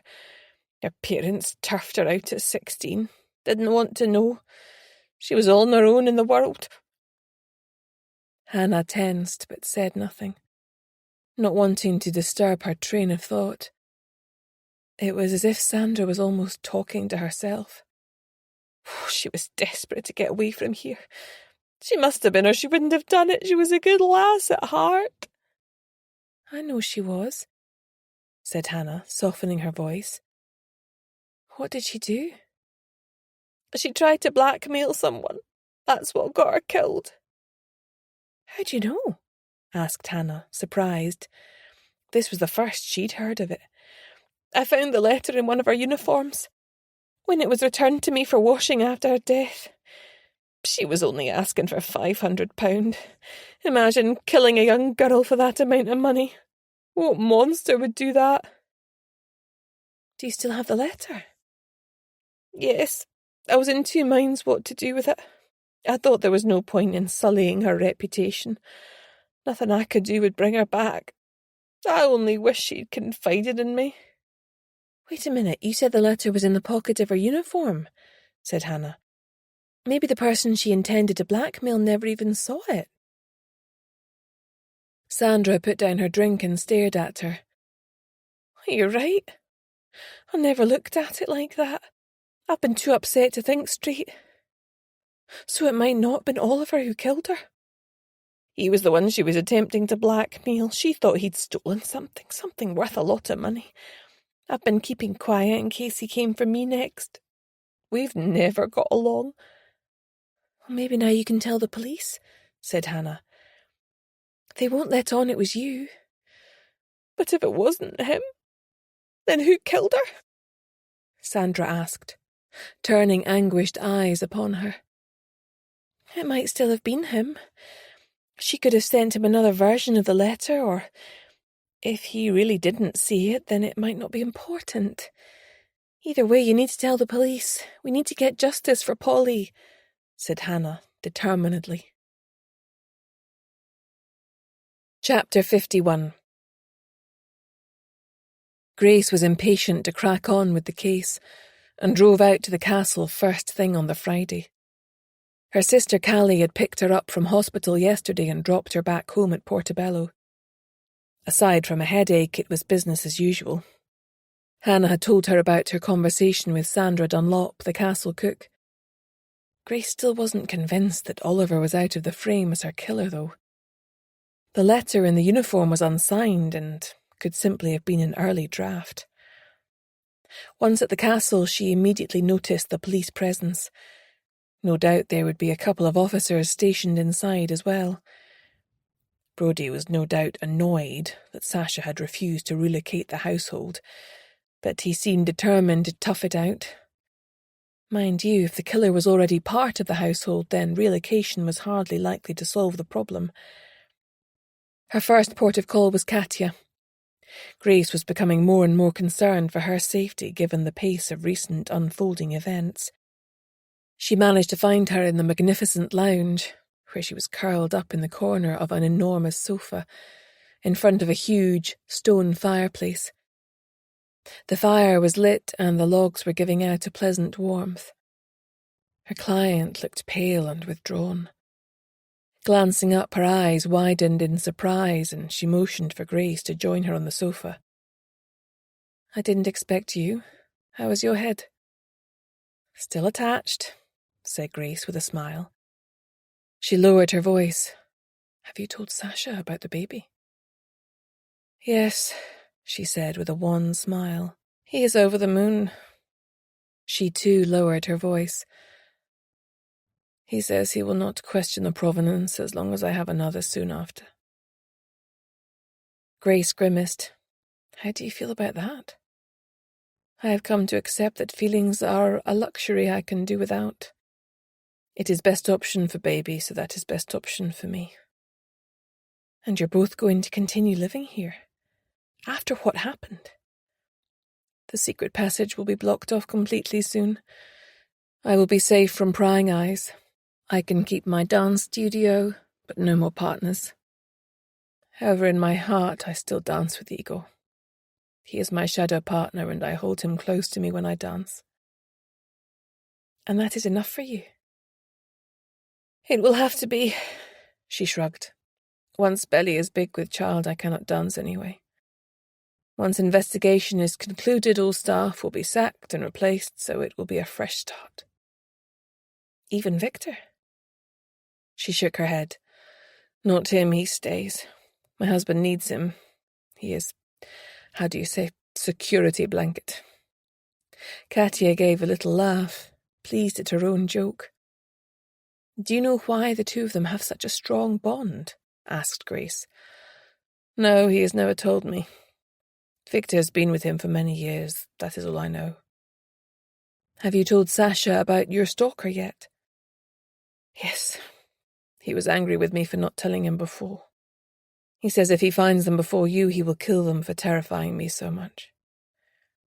Did you tell him you asked me to investigate? Yes. He knows you were only trying to help, so you do not need to worry. Have you been into the nursery recently? Asked Grace. Is the dollhouse still there? Grace thought it would probably have been removed as evidence by the police, but thought she'd better warn her just in case it had been left behind. The police took it, but I saw it before. She shuddered. Mad, bad person done this. Did Sasha mention that I had found the imperial egg? Yes, but now it's gone again. Sasha is angry all the time. He stomps about this way and that way. I keep out of his way. Grace regarded the beautiful young woman, a dancer who could only dance alone, trapped inside a stone castle. And you're sure that this is the life you want? I can get you help, somewhere to go. You have options, said Grace. I'm decided. No more talking.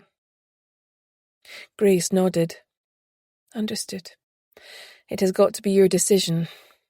No more nasty messages from the stalker. Nothing since you went away. Maybe now the passage is to be blocked and everyone knows he is scared to creep about in case he is caught. I'm afraid still. Maybe my fear is enough for him. Grace took her leave, her mind filled with foreboding. Her next port of call before she announced herself to Sasha was the nursery. She stood outside the door, her heart rate increasing as she gently turned the handle, determined to confront what had happened to her and shine some light on it. There was still a smear of her blood on the floor. The castle was clearly still in need of staff. She tutted in annoyance as she saw the dollhouse. Why hadn't the police secured it as evidence like Katia said? She went over to it and opened the door only to gape in astonishment. The house contained 4 completely empty rooms with white lining paper on the floors and walls. A blank canvas again. But for what? She took a step back and her eyes flew round the room in case someone was hidden there, waiting to pounce. The killer clearly wasn't done yet. Grace prowled around the beautiful nursery that now had the feel of some gothic horror film about it. The nest of dolls was missing, which was to be expected. They would be examining that for prints and DNA. Glancing at the crib, she noticed a new addition. A baby doll was now underneath the coverlet. She lifted the cover off the doll, but there was nothing nasty underneath it. Maybe Katia had put it there for the new arrival. Then she lifted the doll itself and dropped it like a hot potato. Forcing herself to pick it up again by the arm, she gingerly turned it around. Instead of the back of the doll's head being normal, it had another quite different face. One face had blue eyes and the other had brown. Somebody knew about the affair between Katya and Igor Sokolov. Grace felt sick to her stomach. She had to figure out exactly what was going on before someone else lost their life, or she would never forgive herself. Chapter 52. Grace went in search of Sasha Komarov. He wasn't in the library or any of the magnificent public rooms opening off the octagonal inner hall. She balked at tapping on the door of his suite upstairs, but listened carefully at the door and heard nothing. She was pleased that Katya had taken his advice and now slept in there at night, so was less likely to come to harm than if she slept alone. He must be outside somewhere. Feeling as though the energy had drained out of her feet and into the floor, she headed out. Finally, she found him in the walled garden where he was sitting on a bench, looking morose. "Please," he said. "Sit." Grace joined him on the bench. The garden was a riot of colour as the leaves put on their autumnal display. A small fountain tinkled in the central bed and animated birdsong punctuated the air. "Have you recovered from your injury?" he asked, turning to scrutinize her. "Yes. I was lucky. I could have died." "I'm sorry. The imperial egg, it is tainted for me now. No object is worth all this suffering." "Especially when it's fake," said Grace, turning her head to look at him. He stiffened, then nodded. "How long have you known?" he asked, his voice flat and stripped of all emotion. "I suspected for a while. You're so careful and controlled. It seemed increasingly unlikely that you would allow such a treasure to be stripped from you. It was a test of loyalty. You suspected that you had a traitor in your midst." "A traitor, yes. A murderer, no. If I had known how things would turn out, I would never have put all of this into motion." "That's why you were so reluctant to involve the police at the beginning," said Grace flatly. "You hired me for appearances and because you expected me to fail. You did your research all right. Probably concluded that I was a washed-up mess." Sasha looked uncomfortable. 2 pink spots flared in his pallid complexion. "Clearly I was wrong," he said with a small, tight smile. "I take it the real imperial egg is in a bank vault somewhere." "Yes, it has been authenticated and insured." "Unbelievable," said Grace, shaking her head with a sigh. "Did Victor know too?" "No, I told no one. I still need you to ascertain who stole the replica," he said. "Whoever it was clearly believes that it's authentic, as they were willing to take the risk of killing me to get it back," said Grace. "We must let them continue to think that," said Komarov. "Otherwise they will go to ground and this will all have been for nothing." "The police have made you aware of the likelihood that a psychopath is behind the spate of killings?" "Yes. They showed me the doll's house before they took it away. It was disturbing." "I've just been up there," Grace said, watching him closely. "There's another identical doll's house being put in its place. It has 4 rooms that remain bare." She decided not to tell him about the double-faced doll. She suspected his decision not to question the parentage of the baby had been a hard one for him to make, and she didn't want to disturb such a volatile arrangement, if it brought both him and Katya some measure of peace. Sasha sprang to his feet and began pacing up and down. What does this person want from me? I don't understand. Well, he or she has certainly got our attention, said Grace. I don't think it's any longer as simple as the visceral hatred for you or anyone under the mantle of your protection. You think it could be a woman? It's impossible to say. However, the killer has now got a taste for killing. It may be that this desire was dormant but has been reactivated. You think it's likely that they have killed before all this? Perhaps, said Grace. She wished that she had more to offer him, but she couldn't conjure evidence out of thin air, and it might be harmful to speculate about something so important. She looked at the closed expression on his face. Who in your household has killed before? She asked. Nobody. His mouth protested, but his eyes told a different story. Your brother Nikolai, did he do his national service in Russia? Yes, as did I. He acquitted himself well by all accounts. He could have escaped the draft. He had been educated in England at a boarding school, but he chose to do his duty before he went to university. Did he choose it, or did you choose it for him? Sasha's mouth tightened in anger. I always acted in Nikolai's best interests. Sometimes he did not understand exactly what those were. Did he see any action? Some. Before you ask, Victor and I were also in the military. I did what you would term my national service, but Victor had a military career. And then joined the FSB? That is not for me to say. None of this has anything to do with the situation we find ourselves in. Viktor Levitsky seems particularly loyal to you. Is there a reason for that? Sasha gave her a twisted smile. Am I so terrible in your eyes that I cannot possibly inspire any loyalty without owning a man body and soul?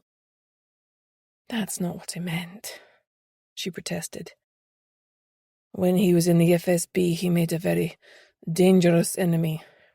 That person was also trying to destroy me and obliterate my standing in the regime. What is that expression? My enemy's enemy is my friend, supplied Grace. Exactly.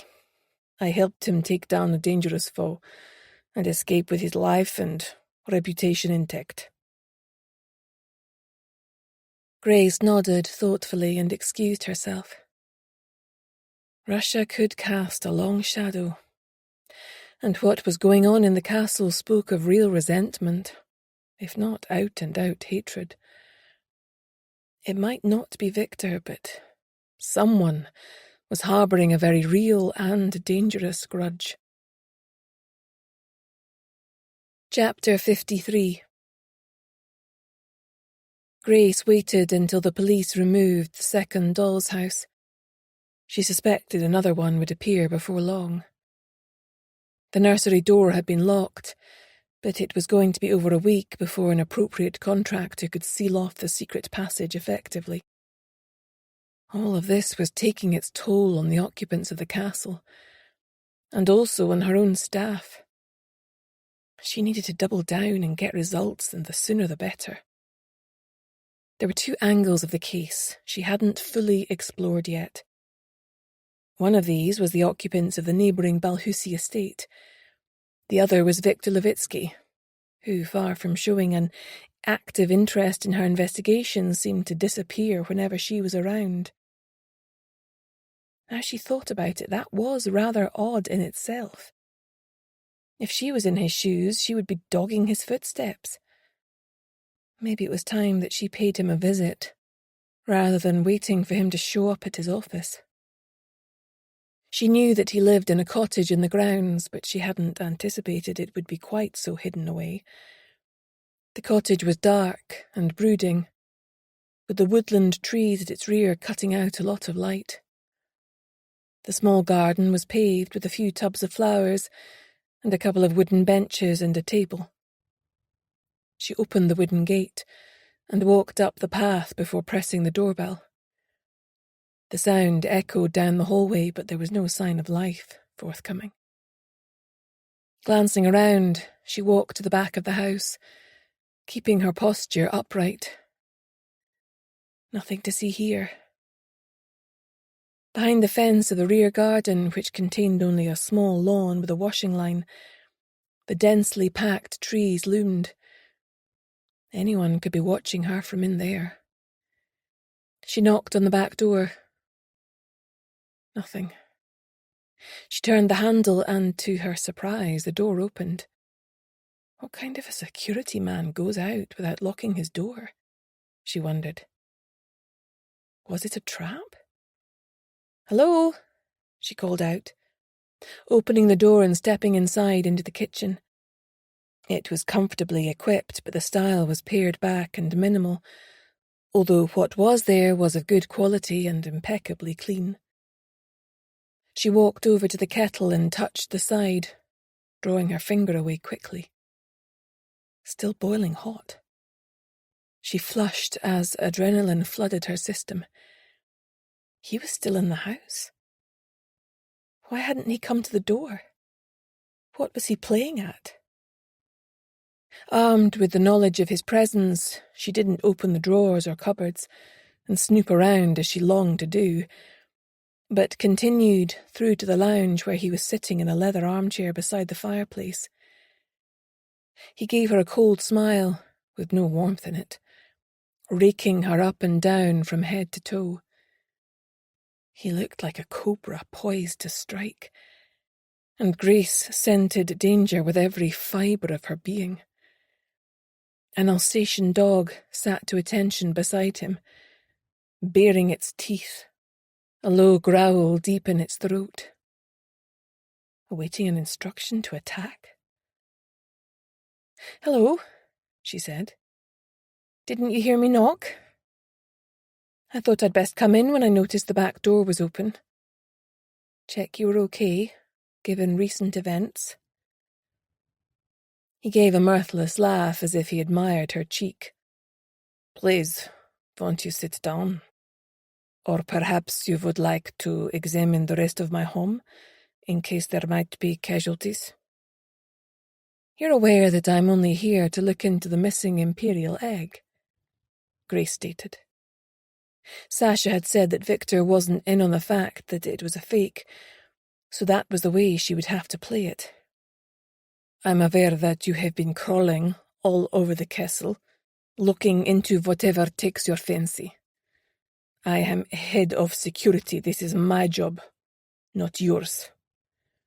If you had done your job well, then none of this would have happened. Grace hardened her voice. He was not the kind of man who would respect weakness. "I cannot do the job with one hand tied behind my back," he snapped. "No cameras in the house," he says, "apart from in the gallery itself. For someone in his position, his wife should not leave the property without a dedicated bodyguard. Instead, she floats here, there, and everywhere on a whim, and I am left to pick up the pieces and hide the bodies." He laughed unpleasantly, seeing Grace's startled expression. "I did not mean this in literal sense. Even you cannot conduct yourself properly and ended up in hospital. I am surrounded by amateurs. One man can only do so much." "Quite the pity party you have going on there," Grace said dryly. "I can see why. There have now been 3 murders, and 1 attempted murder at the castle. I'm surprised you haven't been sacked for incompetence." "You poke the bear with a stick, then maybe you get eaten alive," he snapped. "Is that a threat?" she asked. "Didn't threats used to be your stock in trade? I heard that you used to work for the FSB. Like debt collectors on steroids. Did poison come as standard in your kit?" His knotted muscles gave away his tension, but his face remained impassive. I do not have time to play silly games, he said. What, like with dollhouses? Do you enjoy playing with them? At first he looked confused. Maybe he doesn't know, she thought. But then a flicker of recognition was followed by a flash of revulsion. He knew. Moreover, he had at least an idea as to who was behind all this. Tell me, she demanded. I have nothing to tell. He stood up, his face a perfect blank. I need you to leave now. I have work to do. If I hear anything about the Imperial egg, I will come and tell you. Grace left, her mind spinning. If he had an inkling of who was behind the murders, why didn't he tell her? Who was he protecting? Could it be Sasha himself? Chapter 54. Grace hadn't known what to expect of Balhussie Estate. Harris Hamilton certainly hadn't impressed her as someone with taste and discernment. However, clearly his interior designer wife, Hilary, was extremely talented. The beautiful drawing room could have materialized straight from between the pages of a home and country magazine feature. The ceiling was high, with ornate rose cornicing, and the furniture was beautifully upholstered in fine materials in strong autumnal colours that ought to clash, but instead flowed together beautifully. Grace thought of her own basic decor and sighed wistfully. Mind you, she couldn't imagine Harvey chilling on the couch in a place like this either, and a dog was what made a house a home in her humble opinion. The door opened, and Hilary breezed in with a welcoming smile, followed by a young woman about Hannah's age, hefting a tray of tea with what smelled like freshly baked shortbread. She was wearing a uniform of a plain grey dress with a white lace-trimmed pinny tied in a bow at the back. "Grace, this is a pleasant surprise," Hilary said, like she meant it. "Thank you, Rosie. That will be all." "I remembered your kind invitation to show me around your beautiful home," Grace said, smiling. "This is quite the calling card you have here." "You like it? Next time you come it might be quite different. I like to ring the changes. Fashion never stays still." There was an awkward pause. "I heard about what happened to you. I can't believe you're already up and about. If that was me, I'd have milked it for all it's worth," said Hilary, pouring the tea. Grace laughed. "If only I could. Hilary, I think it's time that I levelled with you. I'm actually a private investigator, hired by the family in relation to certain difficulties they're having." "Good heavens!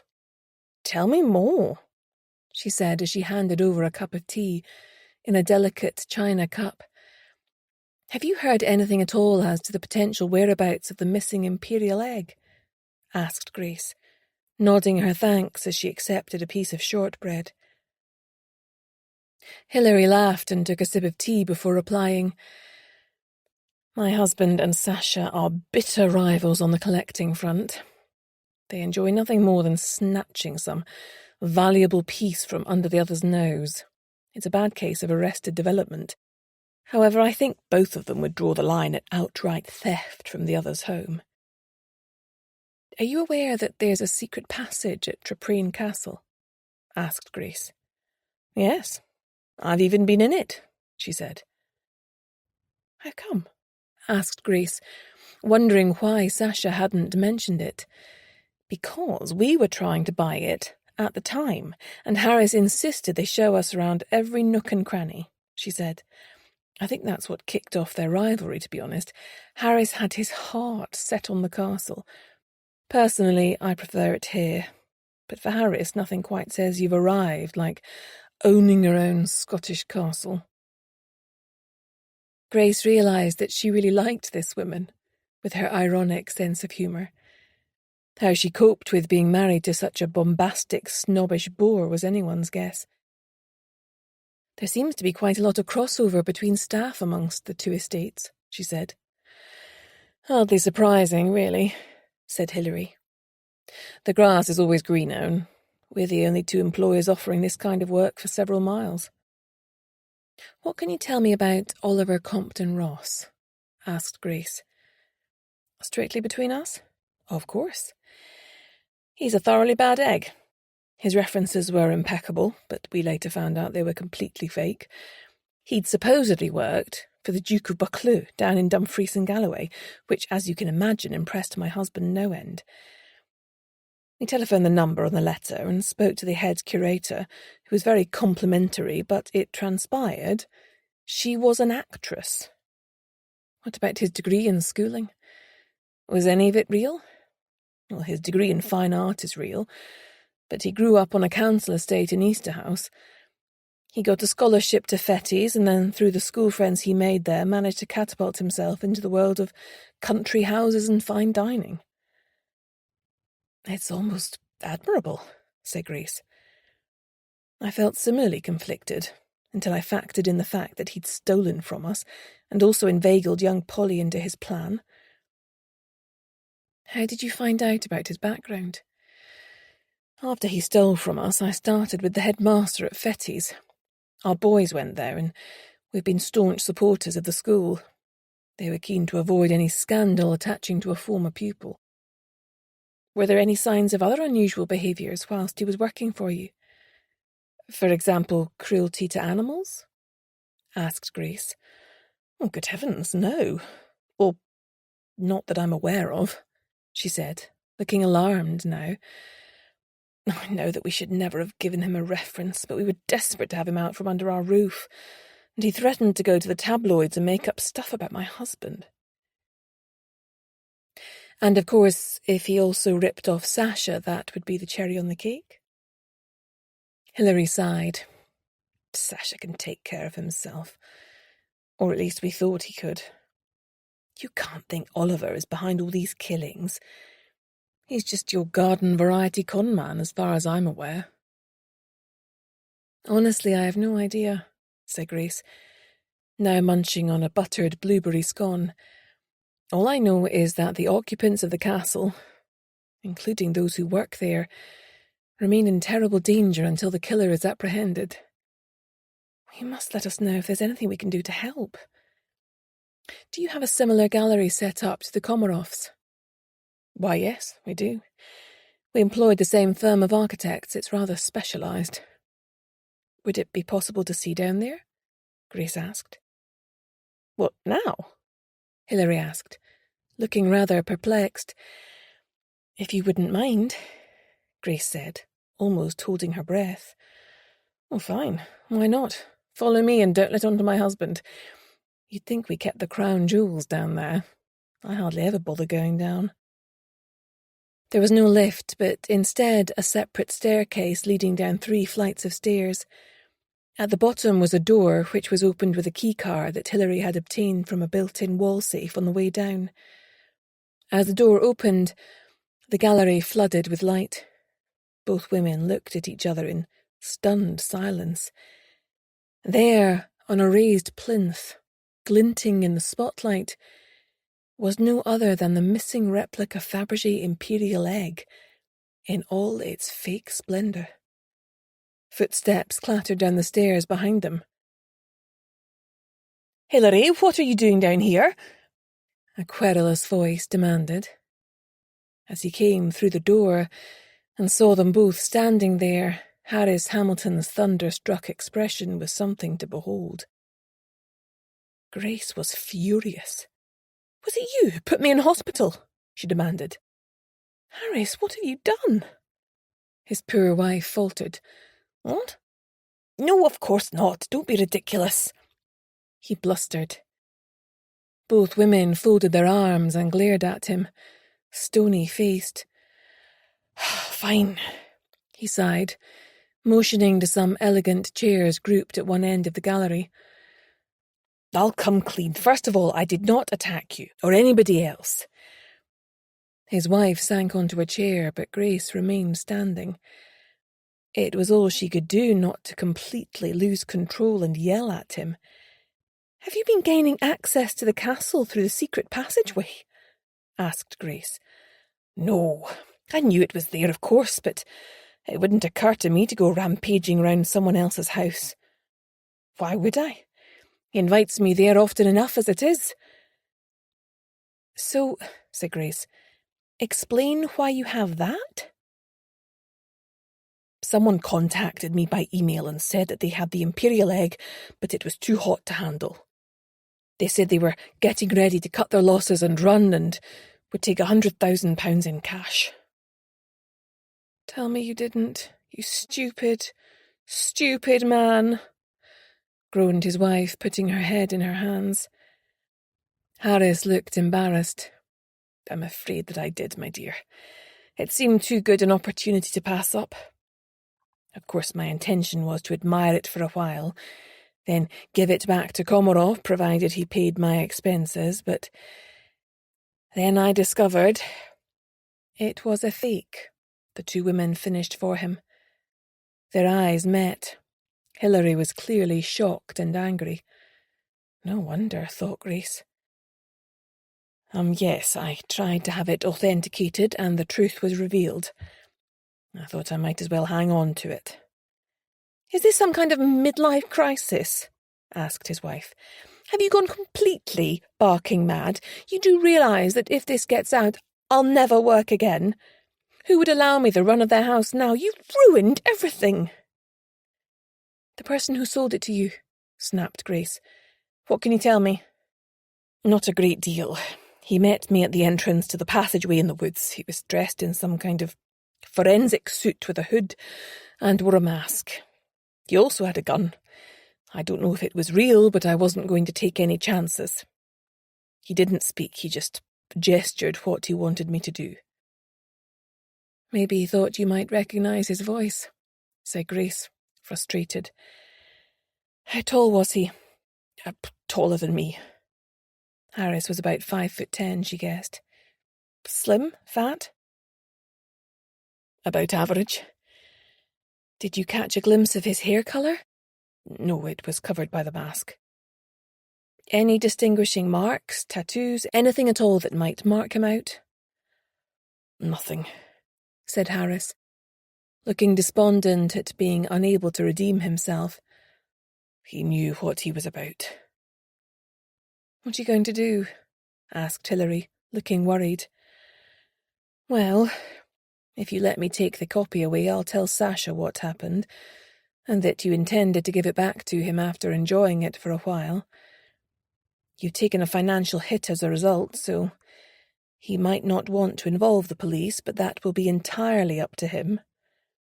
If the theft of the egg is in any way related to the murders of Irina, Polly, or Igor, then your actions may have prevented a killer being caught sooner. That's something you might have to live with.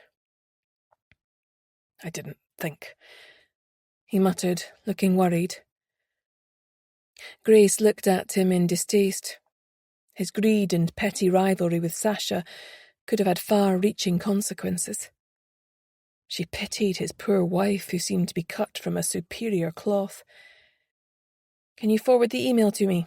I suspect the sender will have covered his tracks, but you never know. She handed over a business card to him. Harris pulled out his phone, and a couple of seconds later the email pinged into her account. He then disarmed the security and helped Grace pack the fake egg away into a padded box for transport. I'm so sorry. I don't know what to say, said Hilary, squeezing her arm. He seems to have taken leave of his senses. I suspect it was Sasha's gloating that got to him. I really don't know where we're going to go from here. You deserve better, said Grace, with a last scathing look at her husband on the way out. Chapter 55. Hannah traipsed up the stairs, feeling on edge. She was only just starting work, but she felt hot and bothered already. It creeped her out that there were so few people about the castle now. It was starting to feel more like a crypt than a home. Why couldn't they all just decamp to the nearest Premier Inn or something? Hannah thought they were mad for continuing to stay here. Her phone pinged, making her jump. It was a text from Grace. Do not go in the nursery under any circumstances. What was that about? Wondered Hannah. Her interest piqued. Grace could be a bit overprotective at times. She was nearly 19, after all, hardly a kid.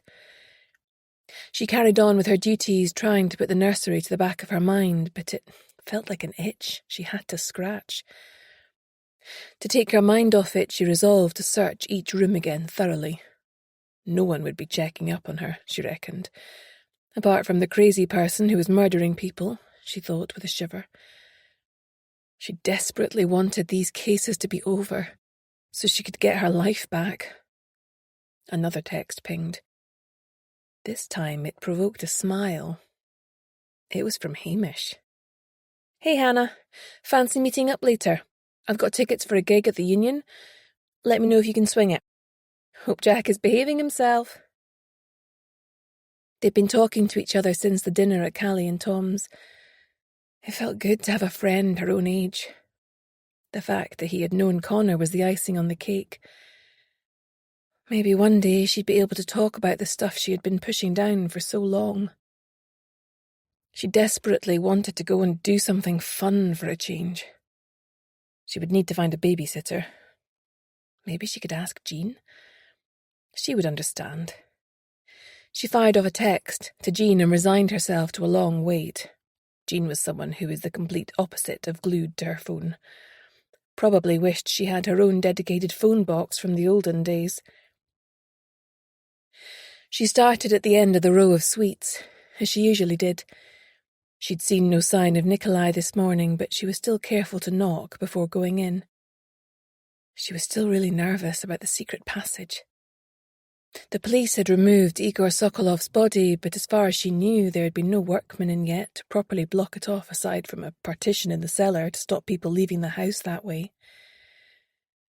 She went up to the spy hole and felt with her fingers. From this side, it was impossible to tell if it was open or closed. It was barely detectable. Hoping for the best, she turned to the wardrobe and quickly ran her fingers through all the jacket pockets. He wasn't the tidiest person. Probably because he had the likes of her picking up after him the whole time. It pained her to put all the used tickets, gum wrappers and tissues back in, but she had no choice. Conscious of time passing, her body prickled with alarm as she shot a nervous glance back at the wall. Finally, she tried his blazer and thought she had struck out once again until she took a second look at the theatre ticket stub. He'd been at the ballet the night that Igor Sokolov was abducted. How come nobody had seen him? She took a pic with her phone before putting it back. Grace had explained to her about the chain of evidence, and she had decided she never wanted to be the weak link that broke the chain. The sensation that she was being watched started to eat away at her, causing her hands to shake and her stomach to churn. She knew it was most likely her imagination playing tricks on her, but the sensation continued to build until she was fighting the impulse to run out of the room. Having exhausted the wardrobe, she dropped to her knees and inspected under the bed. There was a brown leather suitcase under there that wasn't heavy, but it rattled tantalizingly when she shook it. She tried to open it, but it was locked. Groaning in frustration, she shoved it back and looked for the key. It was nowhere to be found. She couldn't waste any more time in here. Spraying some furniture polish in the air, she did a quick vacuum, then dashed in to do a cursory refresh of the ensuite. His dressing gown was on the back of the door. She stuck her fingers in the pockets and pulled out what looked like the keys to the suitcase. Bingo! She was on her way over to dig it out from under the bed when she received a text from Jean. Excited, she opened it at once. "Phone me now. It's about Jack." Hannah pocketed the keys and flew out of the door. Chapter 56. Grace noticed Hannah's car wasn't in the car park when she returned from the Hamiltons. Glancing at her watch, she figured she must have left early to pick up Jack. She let herself in the staff entrance. The castle, which had been full of hustle and bustle when she first came here, now had a faintly dilapidated air. They had lost staff members but hadn't got round to replacing them. There were no signs of habitation. No strains of ballet music softened the atmosphere of neglect. She arrived in the handsome octagonal hall and paused to listen. Only the sonorous tick-tock of the ornate grandfather clock punctuated the air. The door to the library was ajar. Grace saw Sasha Komarov sitting in his customary seat by the fireplace, lost in contemplation. She knocked on the door, and his head shot up. Seeing her, he motioned with his hand that she should sit opposite him. There was a tumbler of vodka beside him. It looked like it wasn't his first. On her way over, she presented the box containing the replica egg to him. He opened it and sighed, wearily, as though its reappearance brought him no joy. "Where did you find it?" "On display in Harris Hamilton's private gallery." "What?" he expostulated, jerking to life. "That scoundrel! I'll have him for this." Grace held up her hand to shut him down.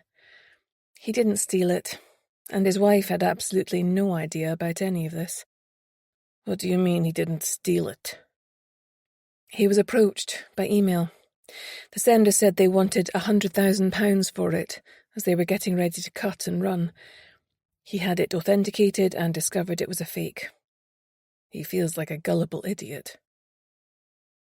"That's because he is one," snorted Komarov, his lips twitching into a reluctant smile.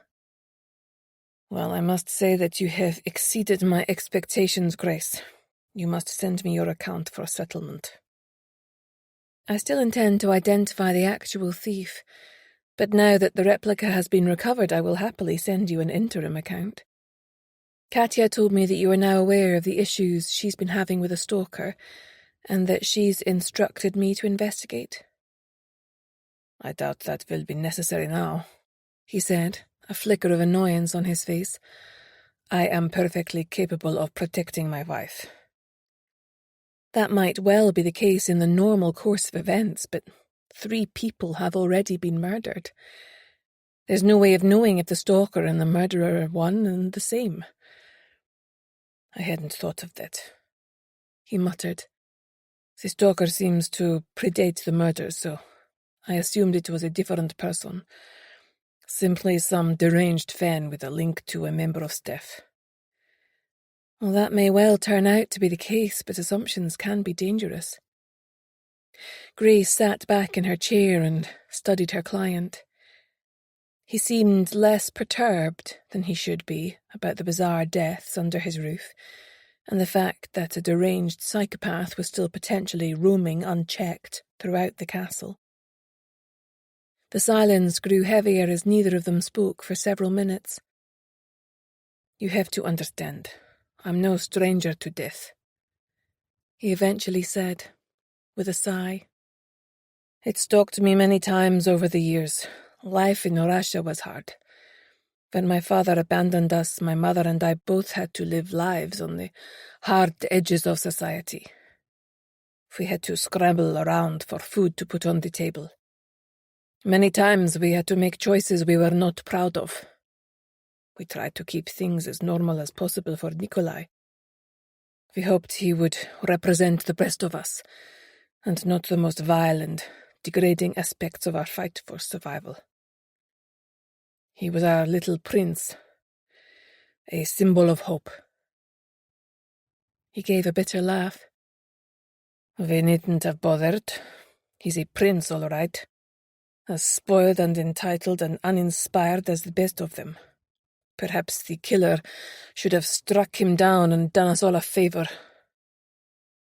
"I'm sure you don't mean that," said Grace, shocked, though it looked very much like he had meant every word of it. Her eyes drifted uneasily to the spy hole. Sasha caught her and threw back his head and laughed. "You think he is listening? Let him. Whoever it is can creep about inside the walls if they are not man enough to speak to me directly. I really don't think you should be trying to provoke him, said Grace, keeping her voice low and urgent. What have the police been saying about the investigations? Pah! What do they care? Since the invasion of Ukraine by Putin, they probably think that the only good Russian is a dead Russian. That's absolutely not true, said Grace firmly. I know Brodie McKenna, remember, and he is a dedicated investigator. Your nationality is completely irrelevant to him, unless it's pertinent to the investigation. He is meant to be coming here shortly to give me an update on how they have all been sitting twiddling the thumbs like so. He demonstrated. This wasn't good, thought Grace. He was already 3 sheets to the wind, and Brodie would be far from impressed. She took her leave and headed for the car park. Looking down the drive, she saw Brodie's car heading towards her. He came to a halt in a spurt of gravel beside her car. Flinging open his car door, he walked towards her with an unmistakable sense of urgency. Something was clearly very wrong. "Brodie, what is it?" she demanded, meeting him halfway. "Grace, hurry, it's Jack. Someone put a threatening note in his bag at nursery. I just got here when Jean texted me." "Is Jack all right?" she managed, her heart in her mouth. "Yes, he's fine, but we have to get ahead of this. I'm heading back to the agency now. Hannah's on her way back too." "I'll meet you there," said Grace. And without further ado, she ran to her car, threw it into gear and set off, her knuckles white as she gripped the steering wheel. Chapter 57. Hannah ran into the agency at full pelt. Jean made a stop sign with her hand and put a finger to her lips. Standing at the door to Grace's room, where Jack hung out after school, she looked back over her shoulder, then moved forward towards Hannah. He settled on the couch, watching CBeebies on the iPad. "What happened?" asked Hannah, sitting down abruptly as her legs threatened to go from under her. "When I got your text, I went to pick him up from nursery, as we'd agreed. The nursery teacher took me aside to say that she'd found this disturbing drawing in his backpack when she was putting back his lunchbox." Jean pulled a piece of paper out of her desk drawer. Hannah grabbed it from her and gasped in horror. It was a crude drawing of the game Hangman, with a child with dark hair swinging from the noose, wearing the clothes Jack had gone to nursery in. Beside the drawing was a note. Clue: what happens to someone poking their nose in? Answer: D. D. "Dead," whispered Hannah, tears spurting to her eyes. She had never felt fear like this in her life. "He's only a little boy. Why would someone want to hurt him?" "It's obviously intended to be a threat," said Jean. "I think that the stalker/killer feels you and Grace are getting too close to unmasking him." "How did it get into his backpack in the first place?" asked Hannah. "One of the reasons I chose that nursery is that they're very security conscious. They don't just let anyone come in and wander around." According to the nursery, they had a plumber in to check the pipes in the toilets. It had been arranged by email in advance, and the man had a council lanyard, though I suspect they didn't check it too thoroughly. He was never in the room with the children, just in the toilets off the cloakroom, where the coats and bags are kept on pegs with their names on them, supplied Hannah with a sigh. "Jack seems fine. He wasn't best chuffed to find out you weren't here, but then he went off looking for his snack and drink like nothing untoward had happened." "Did you call the police?" asked Hannah. "I called Brodie. He's on his way here with Grace. He figures it's a warning this time, but that we might not be so lucky if there's a next time." Hannah wiped her eyes, pasted a smile on her face, and went through to her son. "Bobby!" he yelled. "You've been ages!" She enfolded his warm little body in hers. If anything had happened to him, She couldn't even bring herself to go there. Grace and Brodie arrived minutes apart. Once they'd made a fuss of Jack, Hannah took them both aside and showed them the warning from his school bag. "Oh, this guy is going to wish he hadn't been born," growled Brodie. If anything had happened to Jack... Grace covered her face with her hand as she fought for control. "Brodie, can you test it for prints? And whatever else you can think of?" asked Hannah. "Don't you worry, Hannah. I won't rest until they lock up whoever did this and throw away the key. I'm heading to the station now. The nursery staff are being picked up to give statements." Grace nodded, but still looked stricken. She needed to snap out of it for Jack's sake, thought Hannah. "What should I do tomorrow?" she asked. "Also, I don't want to go home to my mum's house with Jack in case I put the other kids at risk." "Stay at mine tonight," Jean said firmly. "I can work from home tomorrow. Brodie and Grace need to keep figuring this out, and I think you and Jack should have someone with you all the time." "Are you sure, Jean?" said Hannah, touched that Jean would put herself out to this extent. There was a single loud whiff from Harvey, who had been sleeping under Jean's desk. "Take Harvey," said Grace. "I'll drop off a bag of clothes and toys later. I can get stuff at that 24-hour supermarket in Musselburgh. I agree, you should avoid your house for now." "I'll have a couple of plainclothes officers posted to watch your house in an unmarked car, Jean. I'll also make sure that a patrol car goes past every so often as well. Here's my team's direct dial number, just in case." Brodie passed it over. Jean looked worried but determined. Hannah got a tired Jack ready to leave, and Jean shoved all her work stuff into a large leather holdall. "Ready for our sleepover, Jack?" Jean said in a bright voice. "Is Bubby coming?" "Are you kidding?" Hannah laughed. "Can't let you have all the fun. Even Harvey's coming." "Yes!" shouted Jack, perking up at the thought of a night with his favourite dog. Hannah glanced around, nervously, as they left the safety of the office. The person who did this had the audacity to get to her son in his nursery, so she felt that nowhere was safe. She held on to Jack tightly, and Jean held his other hand. She just had to trust that Brodie and Grace knew what they were doing and were able to bring matters to a swift conclusion. As they drove away in Jean's car, she felt that she was entering unknown territory. She had no idea when she would even be back at work. Nothing was more important than keeping her precious son safe.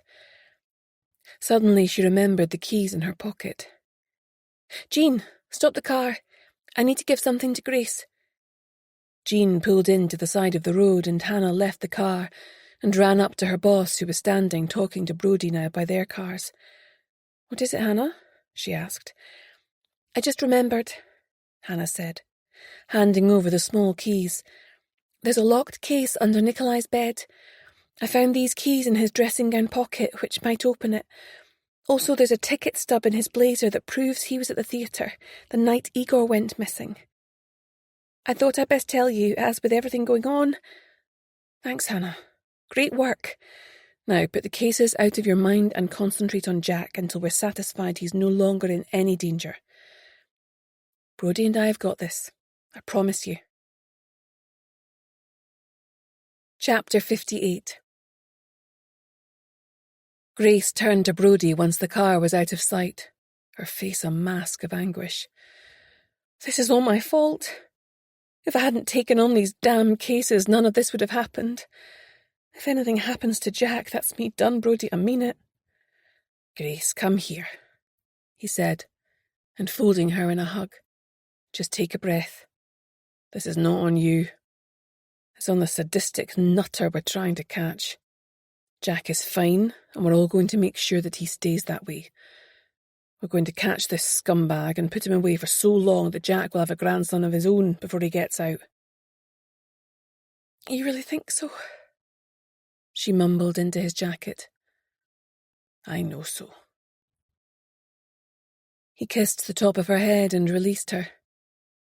Grace suddenly had a desire to cling to him like a barnacle. She knew why she was falling apart. Jack being abducted had catapulted her back into the same emotional territory as when she had lost Connor.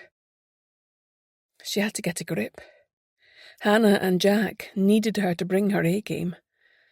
"Sorry," she managed. "It was the shock. I'm fine now, honestly." Grace wanted to go into the police station with Brodie, but she no longer had the right. How did they even find out about Jack and what nursery he attends?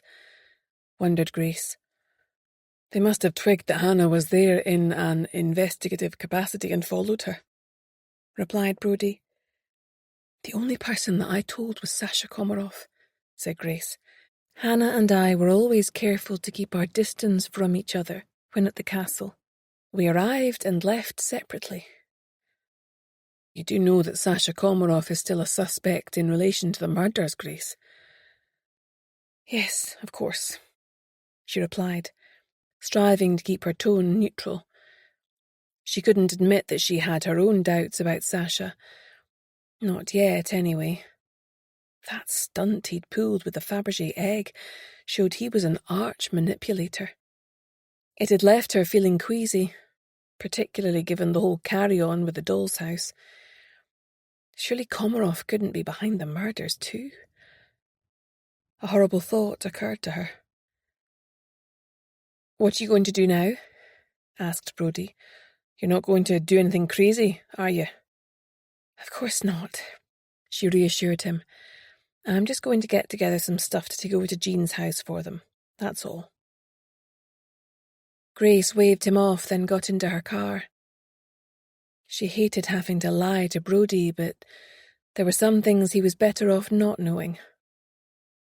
25 minutes later, she drove into the driveway of the castle, but instead of proceeding down the long drive, she turned hard left onto a logging track used by timber lorries.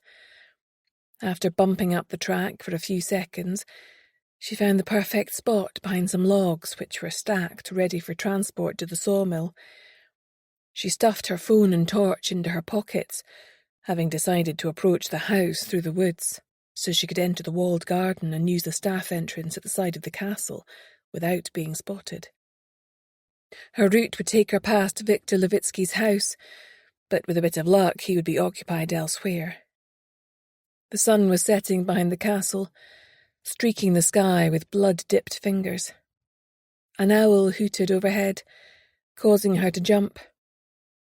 Her senses on heightened alert, she crept along the overgrown path, hugging the tree line in case she needed to take cover. A slight breeze whispered among the branches. She froze as a young deer pranced across the path with its mother. She must have been downwind of them as they didn't notice her. Feeling a little cheered, she carried on until she noticed the lights of Victor's cottage. Against her better judgment, she crept closer, moving from tree to tree. An unholy scream rent the air. Some poor creature caught by a predator. She felt a bit like prey herself right now, sure that if she was discovered creeping about, things would not go well for her. The moon rose in the sky, a welcome beacon of hope. Victor's television was on. She could see the flickering images, but there was no sign of him. There was no doubt in her mind that he was capable of brutality. With his background in the FSB, he was never going to be a Boy Scout. But was he damaged enough to be holding them all in thrall with his terrifying games? Suddenly the door was flung wide, and an oblong of light spilled out onto the encroaching darkness. Grace froze as the silhouette of Viktor Levitsky filled the doorframe. Then she saw the red tip of a cigarette and relaxed again. He was just out for a smoke. By the time he had finished, she was gritting her teeth to stop them chattering with the cold, and it was fully dark. Whoa, what was he doing? Grace flattened herself against the bark of the tree she was hiding behind, as the arc of a powerful torch swept the woods, passing right over the tree she was hidden behind. Temporarily blinded, she heard the cottage door shut and peered out anxiously. Had he gone in? Or had he shut the door and crept up on her while she had been blinded by the torch? Either way, she was getting out of here. Hurriedly, she walked back towards the main path, her nerves screaming as she was pulled to the ground by a predatory briar. So much for keeping quiet, she thought, as she rubbed the gash on her ankle. Limping slightly and hearing no signs of pursuit, she set out for the castle again, sighing with relief once she reached the manicured paths of the walled garden. Hugging the wall, she was able to pick up her pace, and just a few minutes later she was letting herself into the staff door by pressing this week's code into the keypad. The place was deserted. Her excuses for being there so late were all prepared, but she didn't need them. The lights were on in the staff quarters and the kitchen, but there was nobody there. Perhaps they had all retired to their quarters for the night. Quickly she made her way down to the cellar. Her plan was to use the secret passageway to creep round the house and see if any of its inhabitants were up to no good. Her end point was the nursery. She could barely bring herself to admit it, but she had developed an obsession with the doll's house and was desperate to inspect it to see if any harm was prophesied for little Jack. You might as well be addicted to fortune tellers, she muttered in the silence, cross with herself but compelled nevertheless. She paused outside the secret door in the cellar, screwing up her face as she remembered the previous horror that she had encountered on the other side of that door. Even though she knew that all traces of Igor Sokolov had by now been removed, she still shuddered as the door swung back, revealing a cavernous void. Instead of continuing on out of the castle and into the woods, the passageway now stopped to the right of the door, because of a firmly attached plywood wall blocking the way. Feeling a visceral fear that was only topped by the fear for Jack's safety, she stepped into the black hole, and, switching on her torch, she swung the door closed behind her. Carefully pointing her torch to the floor, she advanced cautiously to the left, worried in case the light might shine through any spy holes that were left open, alerting others to her presence. She forced herself to go more slowly than she had the last time she had passed through, because she wanted to examine the areas around each spy hole in detail, in case there were any clues as to the identity of those that had passed through here. As she stumbled up the stairs from the cellar and reached the next floor, she heard the strains of ballet music playing quietly. Surely Katya wasn't still dancing at this time of night. She could see 2 points of light, penetrating the gloom ahead, and immediately turned off her torch.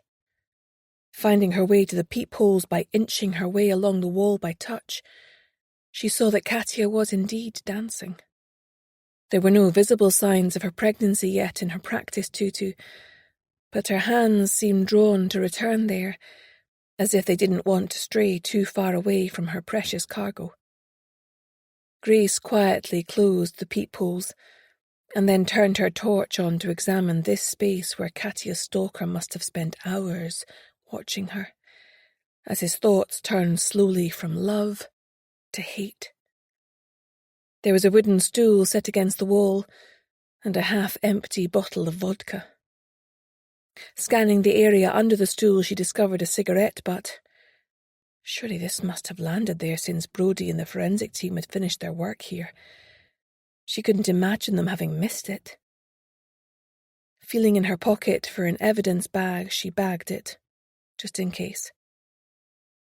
She took a quick photo first so they could see how it had been positioned.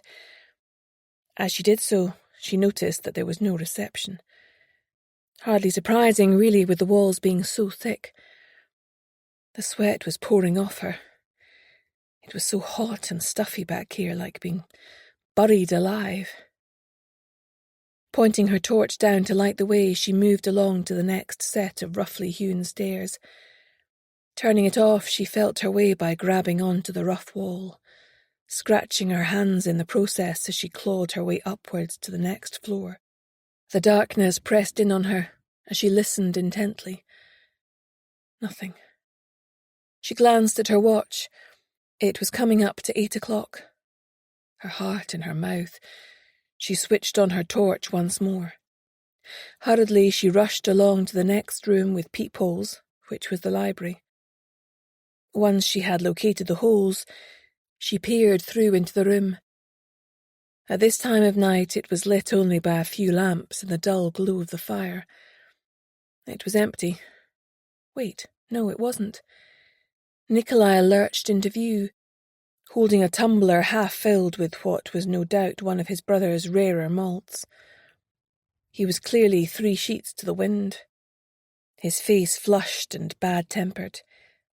He threw himself down in Sasha's chair, bumping into a side table and knocking an ornament to the floor. Knowing Sasha, it was probably worth more than the whole contents of her flat. Cursing, he leant over, and gathering up the shattered remains, lobbed it into the fireplace with a satisfied smirk. Charming, thought Grace. She was starting to wish she hadn't bothered coming to the castle. She'd learned nothing new and possibly put herself in jeopardy for nothing. She had to get out of here. Hurrying on, she found the last set of steps and fell over in her haste to get up them. She was so over this secret passage lark. Dimming her torch, she stopped at Nikolai's room. She could probably risk a quick look to see if she could get the suitcase open, as she'd just seen him downstairs. It would probably contain nothing important, but she needed to cross it off her list.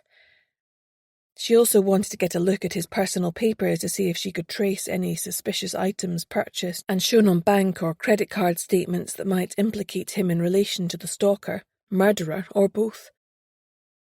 The same applied to Sasha Komarov, Oliver Compton-Ross, and Victor Levitsky.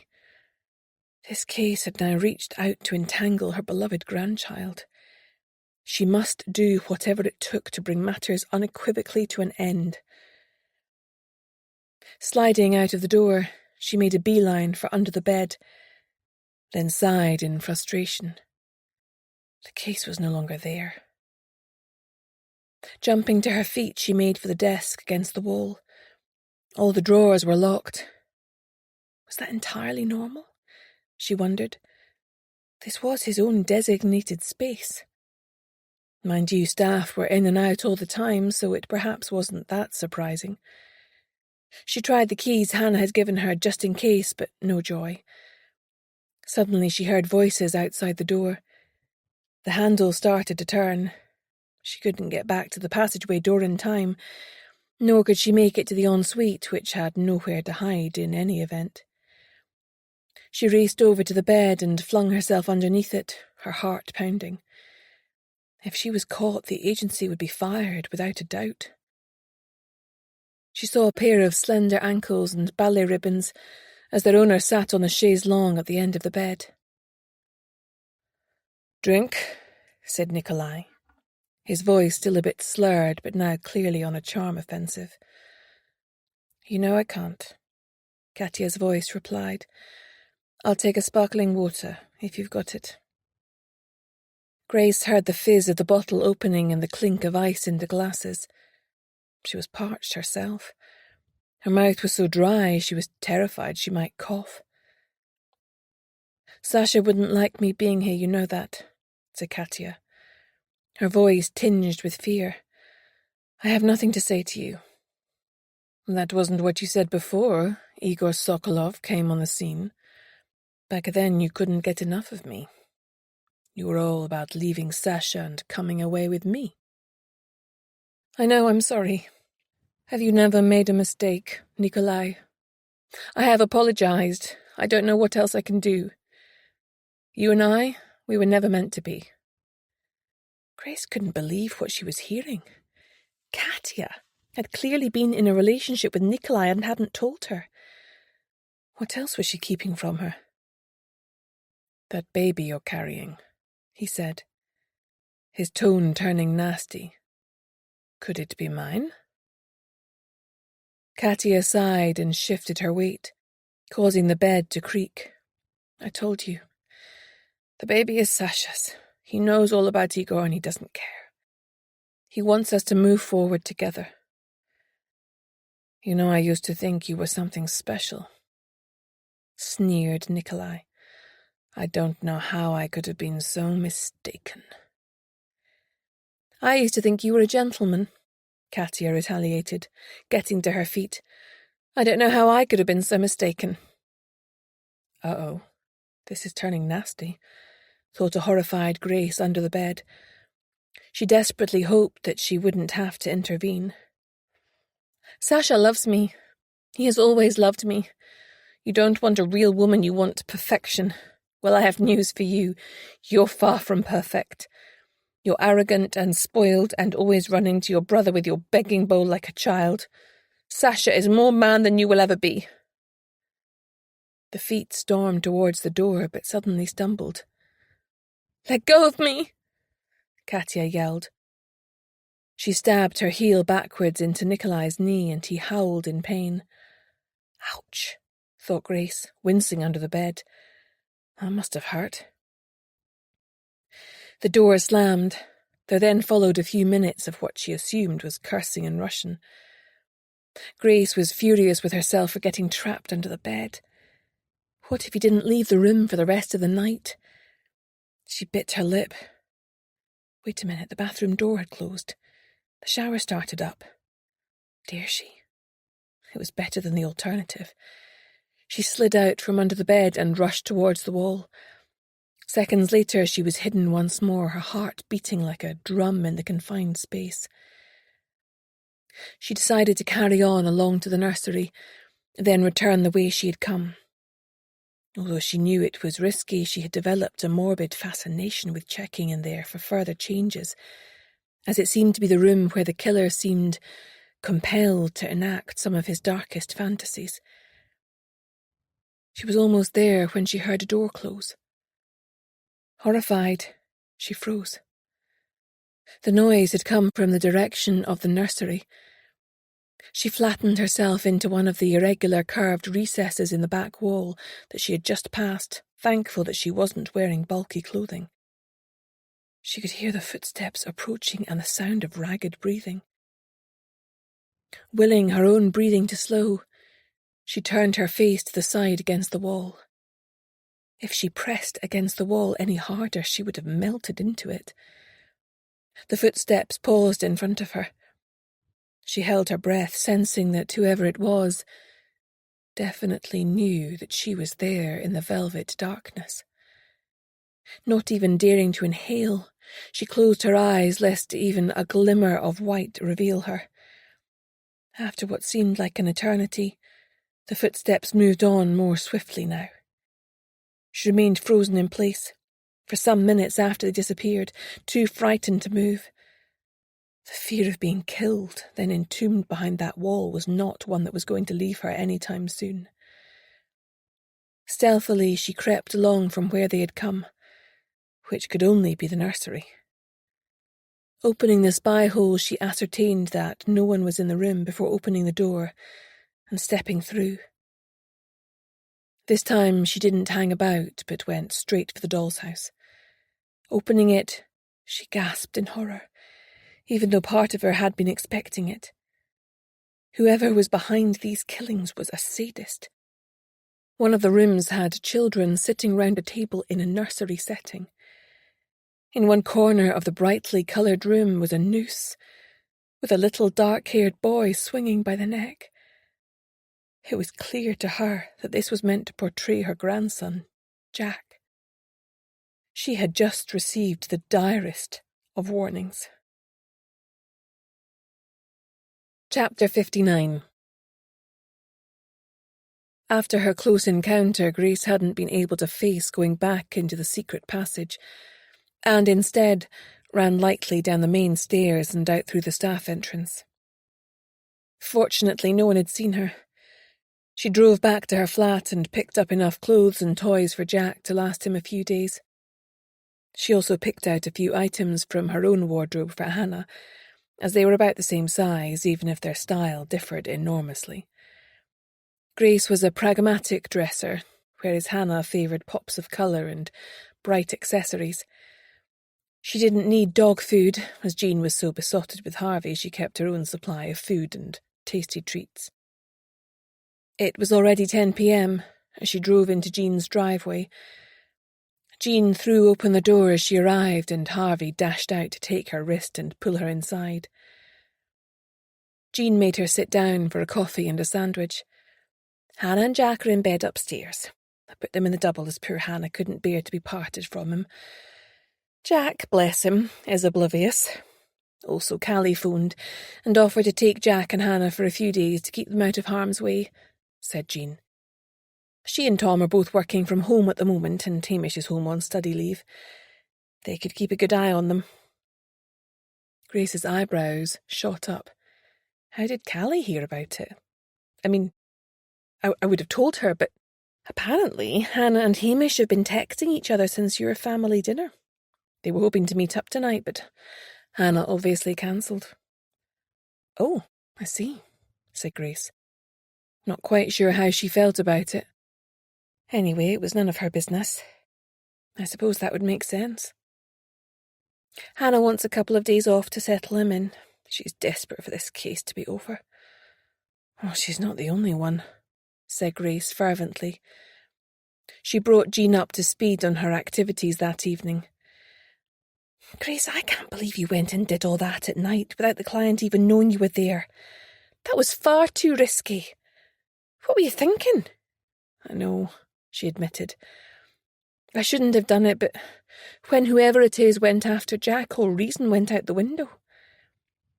Jean patted her hand across the table. I've been thinking.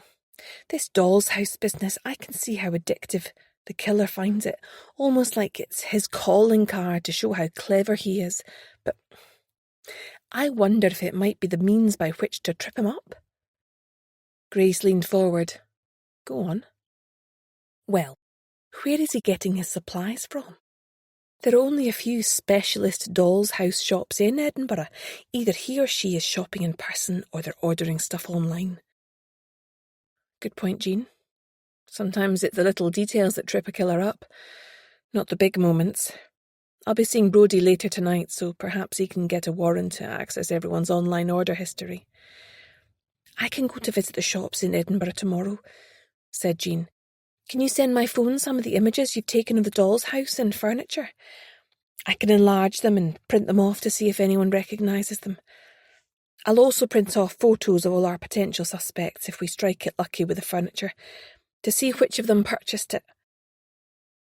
If you're going to do that, said Grace, it's probably best if you stick to a story that you've seen one you greatly admire and want to get something similar for your granddaughter. I won't send you any that are staged, as we don't want to do anything to compromise the police investigation. The last thing we want is for it all to get out into the public domain. However, I do have some individual photos of the furniture pieces placed on a table. She thought for a moment. What about the weird two-faced doll in the crib? Oh, there's a doll's hospital in Edinburgh. I'll run it by them and see what they make of it. Jean replied. I can see it's for fraternal twins with different coloured eyes or something. Grace got to her feet and took her leave. She was more tired than she had ever been in her life, but she couldn't stop now. She couldn't lose another member of her family. Harvey sleepily trailed out after her and jumped into the boot. Fortunately, Jean had already walked him before she arrived. Once in her car, she phoned Brodie to check he was still at the station before heading in there. Grace, where have you been? He greeted her. I thought I'd hear from you before now. She sighed. It's a long story.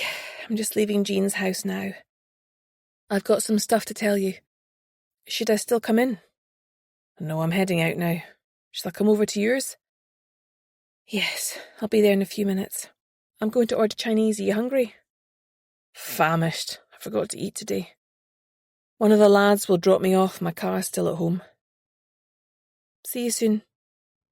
Grace terminated the call. Chapter 60. Grace had time for a quick shower. She jumped into her pyjamas and cosy dressing gown seconds before the food arrived, closely followed by Brodie. "Oh, that smells good," he groaned, petting a sleepy Harvey. "My stomach thinks my throat's been cut." They ate at the kitchen table, too hungry for small talk, then sat back in their chairs, replete. "More wine?" asked Grace. "Sure, why not?" Brodie said. "This is the first time I've stopped all day." They carried their glasses through to the couch and flopped. Harvey jumped up between them and promptly went to sleep. After a fortifying glug, Brodie turned to her. "Okay, Grace, spill. What have you really been up to tonight? I'm not stupid and I know you all too well. The unedited version, please." She brought him up to speed on her activities, and he shook his head and scowled at her, getting off the couch to pace angrily up and down the living room.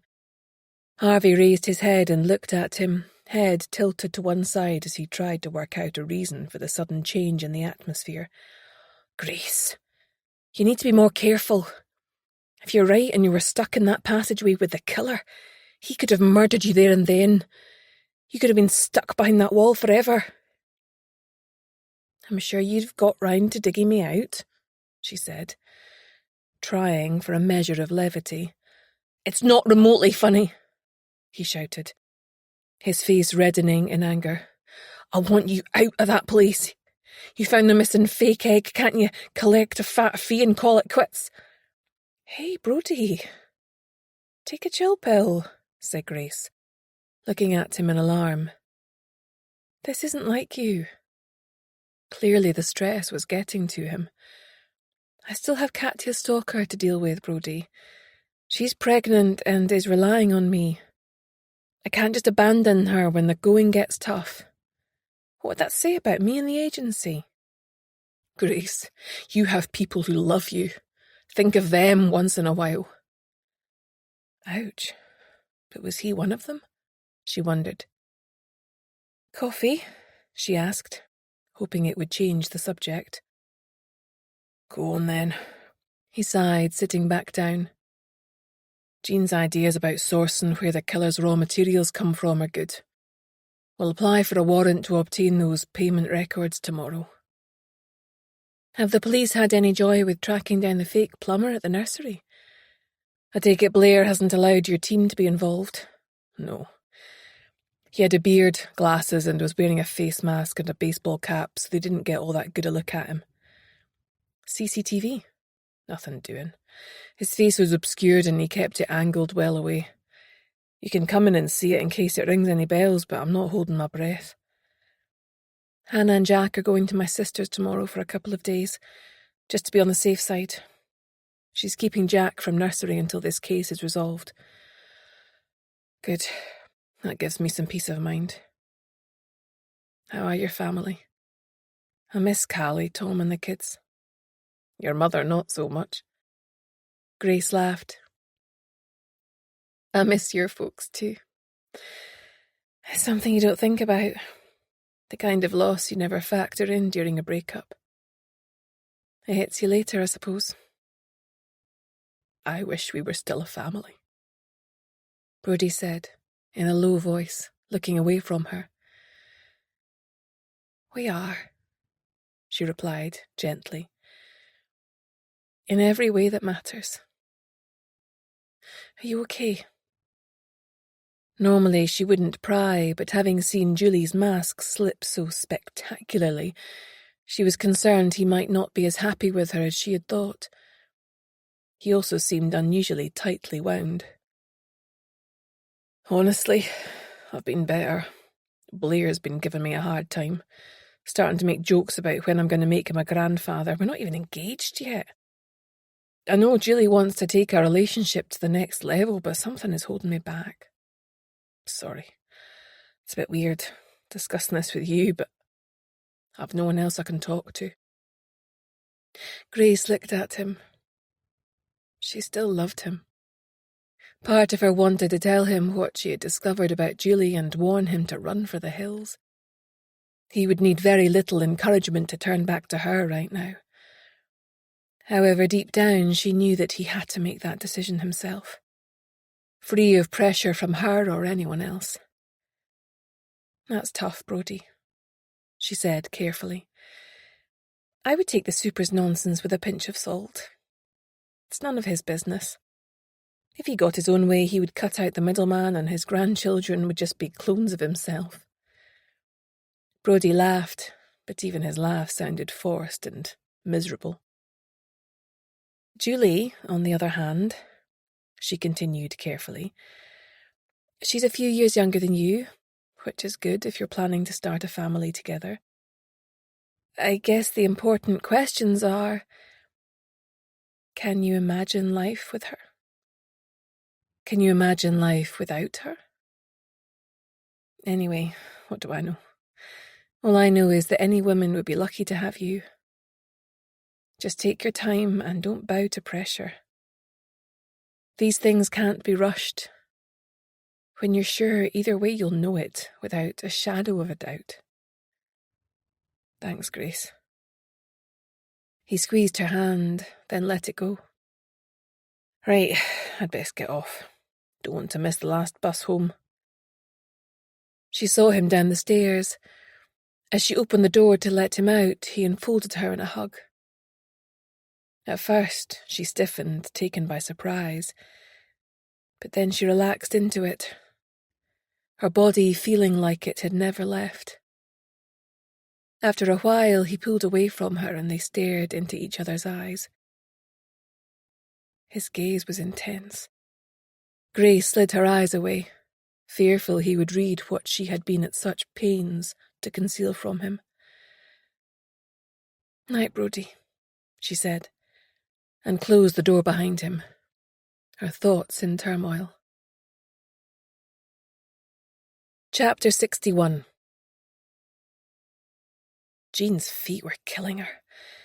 She'd been tramping round Edinburgh all morning, showing the photos Grace had sent her to a number of doll's house shops. She'd had no idea that half these places even existed, but it was clearly a passion for adults rather than children. She only had one more shop on her list and, of course, it had to be at the top of one of Edinburgh's steeper streets. Huffing and puffing with exertion, she paused outside the shop window to catch her breath. The window display was exquisite, definitely the best she had seen so far. She could lose herself in the tiny bone china tea sets and little children and their toys, all in miniature. Wait a minute. She consulted the printed photos in her bag. Wasn't that tiny crib identical to the one in the picture? She compared them and they seemed exactly the same. Emboldened, she pushed open the lead-paned door and a bell tinkled to announce her presence. A wizened old woman dressed in black from head to toe, aside from a white lace collar, rose from her seat behind the counter. "Can I help you?" she asked, in impeccable English which contained a hint of Eastern European accent. Maybe she was Russian, wondered Jean with mounting excitement. "When you are ready," said the old woman, making as if to return to her seat. She was quite bent and arthritic-looking, as if moving was painful to her. Jean smiled and approached. "Good morning. I was admiring that beautiful crib you have in the window. Is it for sale?" "Yes, it is very special. It was made in Russia by a specialist craftsman. I'll let you see. Yuri!" she shouted, her voice sounding like rusty nails. A glowering teenager with a black apron emerged from the back of the shop. "Show madam the crib from the window." Silently, he unlocked the window, reached in and extracted it for her to look at. "It is a replica of one that the Tsarina had for her children," she said. "Do you sell many of them?" asked Jean, examining it minutely. No, we only had this and one other. These are carved by hand, not mass-produced. The pride in her tone was obvious. It was custom job. One went to customer and we had another made to sell in the shop. It's beautiful, said Jean. I've recently inherited a doll's house. I have a young granddaughter and want to furnish all the rooms until I can surprise her with it when she's old enough. Jean wished in that moment that what she was saying was true. We have everything you need for that here. We do wallpaper, carpets, wooden flooring, and of course all the furniture you could possibly need. Jean's eyes were caught by some teeny tiny ornaments in a tiny walnut cabinet. My goodness, is that a Fabergé egg? She asked, peering at it in wonder. Yes, those do come from Russia.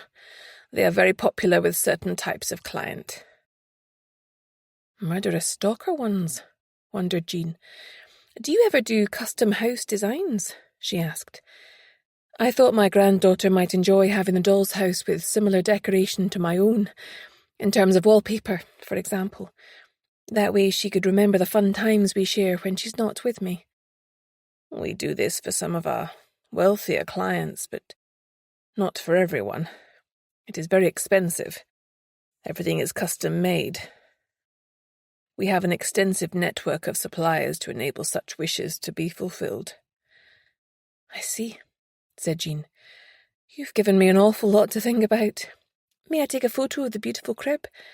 How much is it? £150. I'm not supposed to let you take photo, but one will not harm. Her grandson fired off a fiery torrent in Russian and stormed off into the back.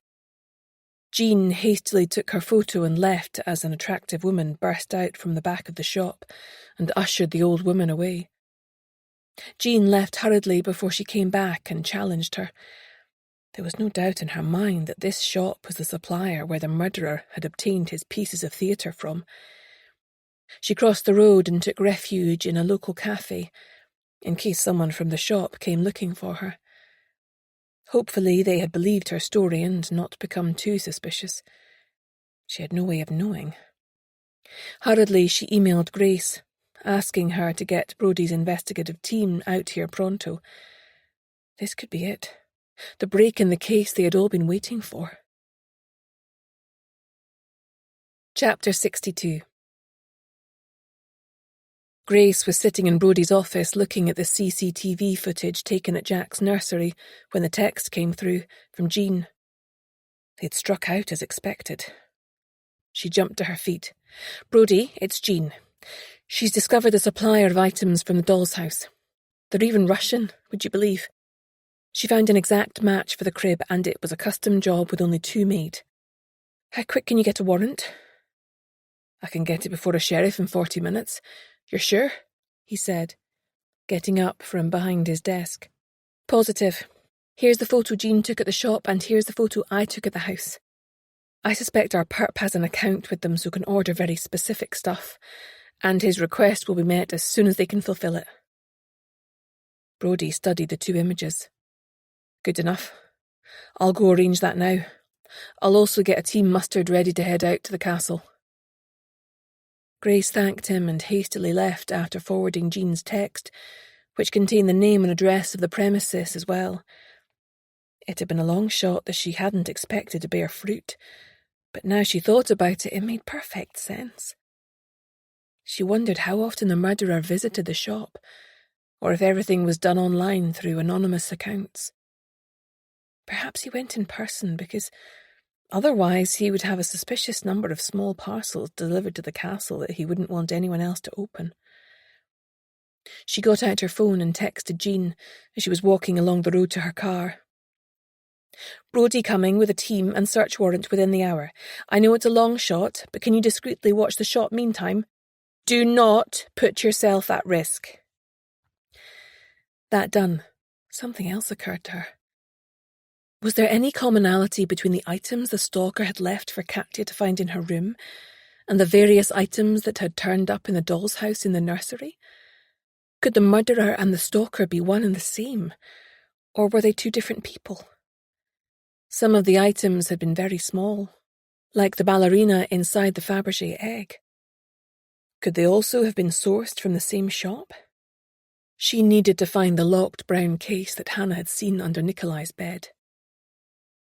Driving out to Traprain Castle, the beautiful scenery failed to calm her, and she was frustrated at being repeatedly trapped behind tractors and trailers. Angrily, she wished there was a motorway all the way there, instead of the continuous bends in the road that slowed her almost to a standstill at times. A headache started to throb in time with her pulse. Eventually she got there. Swiftly she entered and tracked down Katya in the drawing room.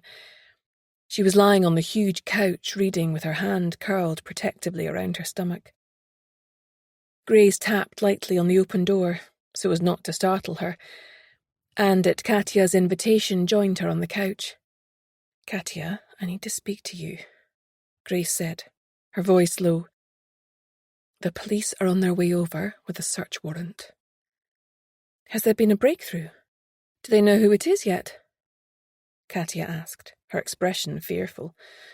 "They're following a lead, that's all I'm at liberty to say," said Grace. "In the meantime, is there anything that the stalker might have left for you that you haven't already authorized me to give to the police? Can we go to your room and check?" "Of course," said Katya, leading the way across the room. Once they'd climbed the stairs and were ensconced in Katya's room, Grace opened the secret passage and checked the peephole remained closed. Turning to Katya, she saw the look of terror in her face as she stared into the gaping, dark hole. Hurriedly, she closed the door and stepped back through again. "Relax, it's fine," she smiled. Grace perched on a chair while Katya opened and closed various drawers and poked about in her huge antique wardrobe. "There's nothing left," she said. "Grace McKenna must have it all." "Are you sure?" "There might be one thing." Katya moved across to her extensive collection of Fabergé eggs, and her face lit up. "Hey," she said, picking one out from a shelf. "I forgot about this one." She handed it to Grace, who opened it carefully. Fortunately, it still contained the tiny ballerina with the smashed leg. She placed it in an evidence bag and handed it back to her. "Keep that somewhere safe until the police arrive, then give it to them," she said. "Are you back sleeping in this room or still sharing with Sasha?" "I use my own room during the day and for dressing sometimes, but I feel safer when we're together. I know he can protect me." "The stalker doesn't seem to have been active lately," said Grace. "Why do you think that is?" Katya shrugged. "I do not know. Maybe whoever it was has been frightened off by everything that has been happening here. Or they have accepted that they are unable to come between you and Sasha now," said Grace. "Are you content in your decision? To stay with Sasha, I mean." "There is no passion, but I now believe that there are different kinds of love. I will settle for contentment and make the best of things for the little one's sake." She patted her still flat stomach with a tender smile. It was now or never, Grace thought. "Does Sasha know that you had an affair with Nikolai?" she asked, staring her client down. Katya froze, her eyes darting about, refusing to meet her gaze. "How did you find out?" she whispered. "That doesn't matter. I'm not here to judge. My only concern is to identify your stalker and keep you safe. Does Sasha know?" "No, he does not. Please," she begged. "It's over now. Don't tell Sasha. He would never forgive me and probably kill Nikolai. Sasha was so serious and stern. His brother was fun. He made me laugh. He was the light to Sasha's shade." "Until your accident," said Grace. "Then he walked away and left his brother to pick up the pieces." "I cannot blame him. We were not serious suitors back then." She shrugged. How did Nikolai take it when you threw him over for Igor? He was not best pleased. He threatened to tell Sasha. I told him to go right ahead, but that I would tell Sasha of our affair also. After that he backed down. He is still a boy, not a man, she said, her voice dripping with scorn. At least Sasha is honest and honourable. There is much to admire. Grace wasn't so sure about that. The doorbell rang. That would be the police. She left Katya and ran downstairs in search of Sasha. It was all becoming clearer to her. Chapter 63. Jean sat at a table for two in the window of a very nice cafe, directly across the road from the doll's house shop. She was sipping a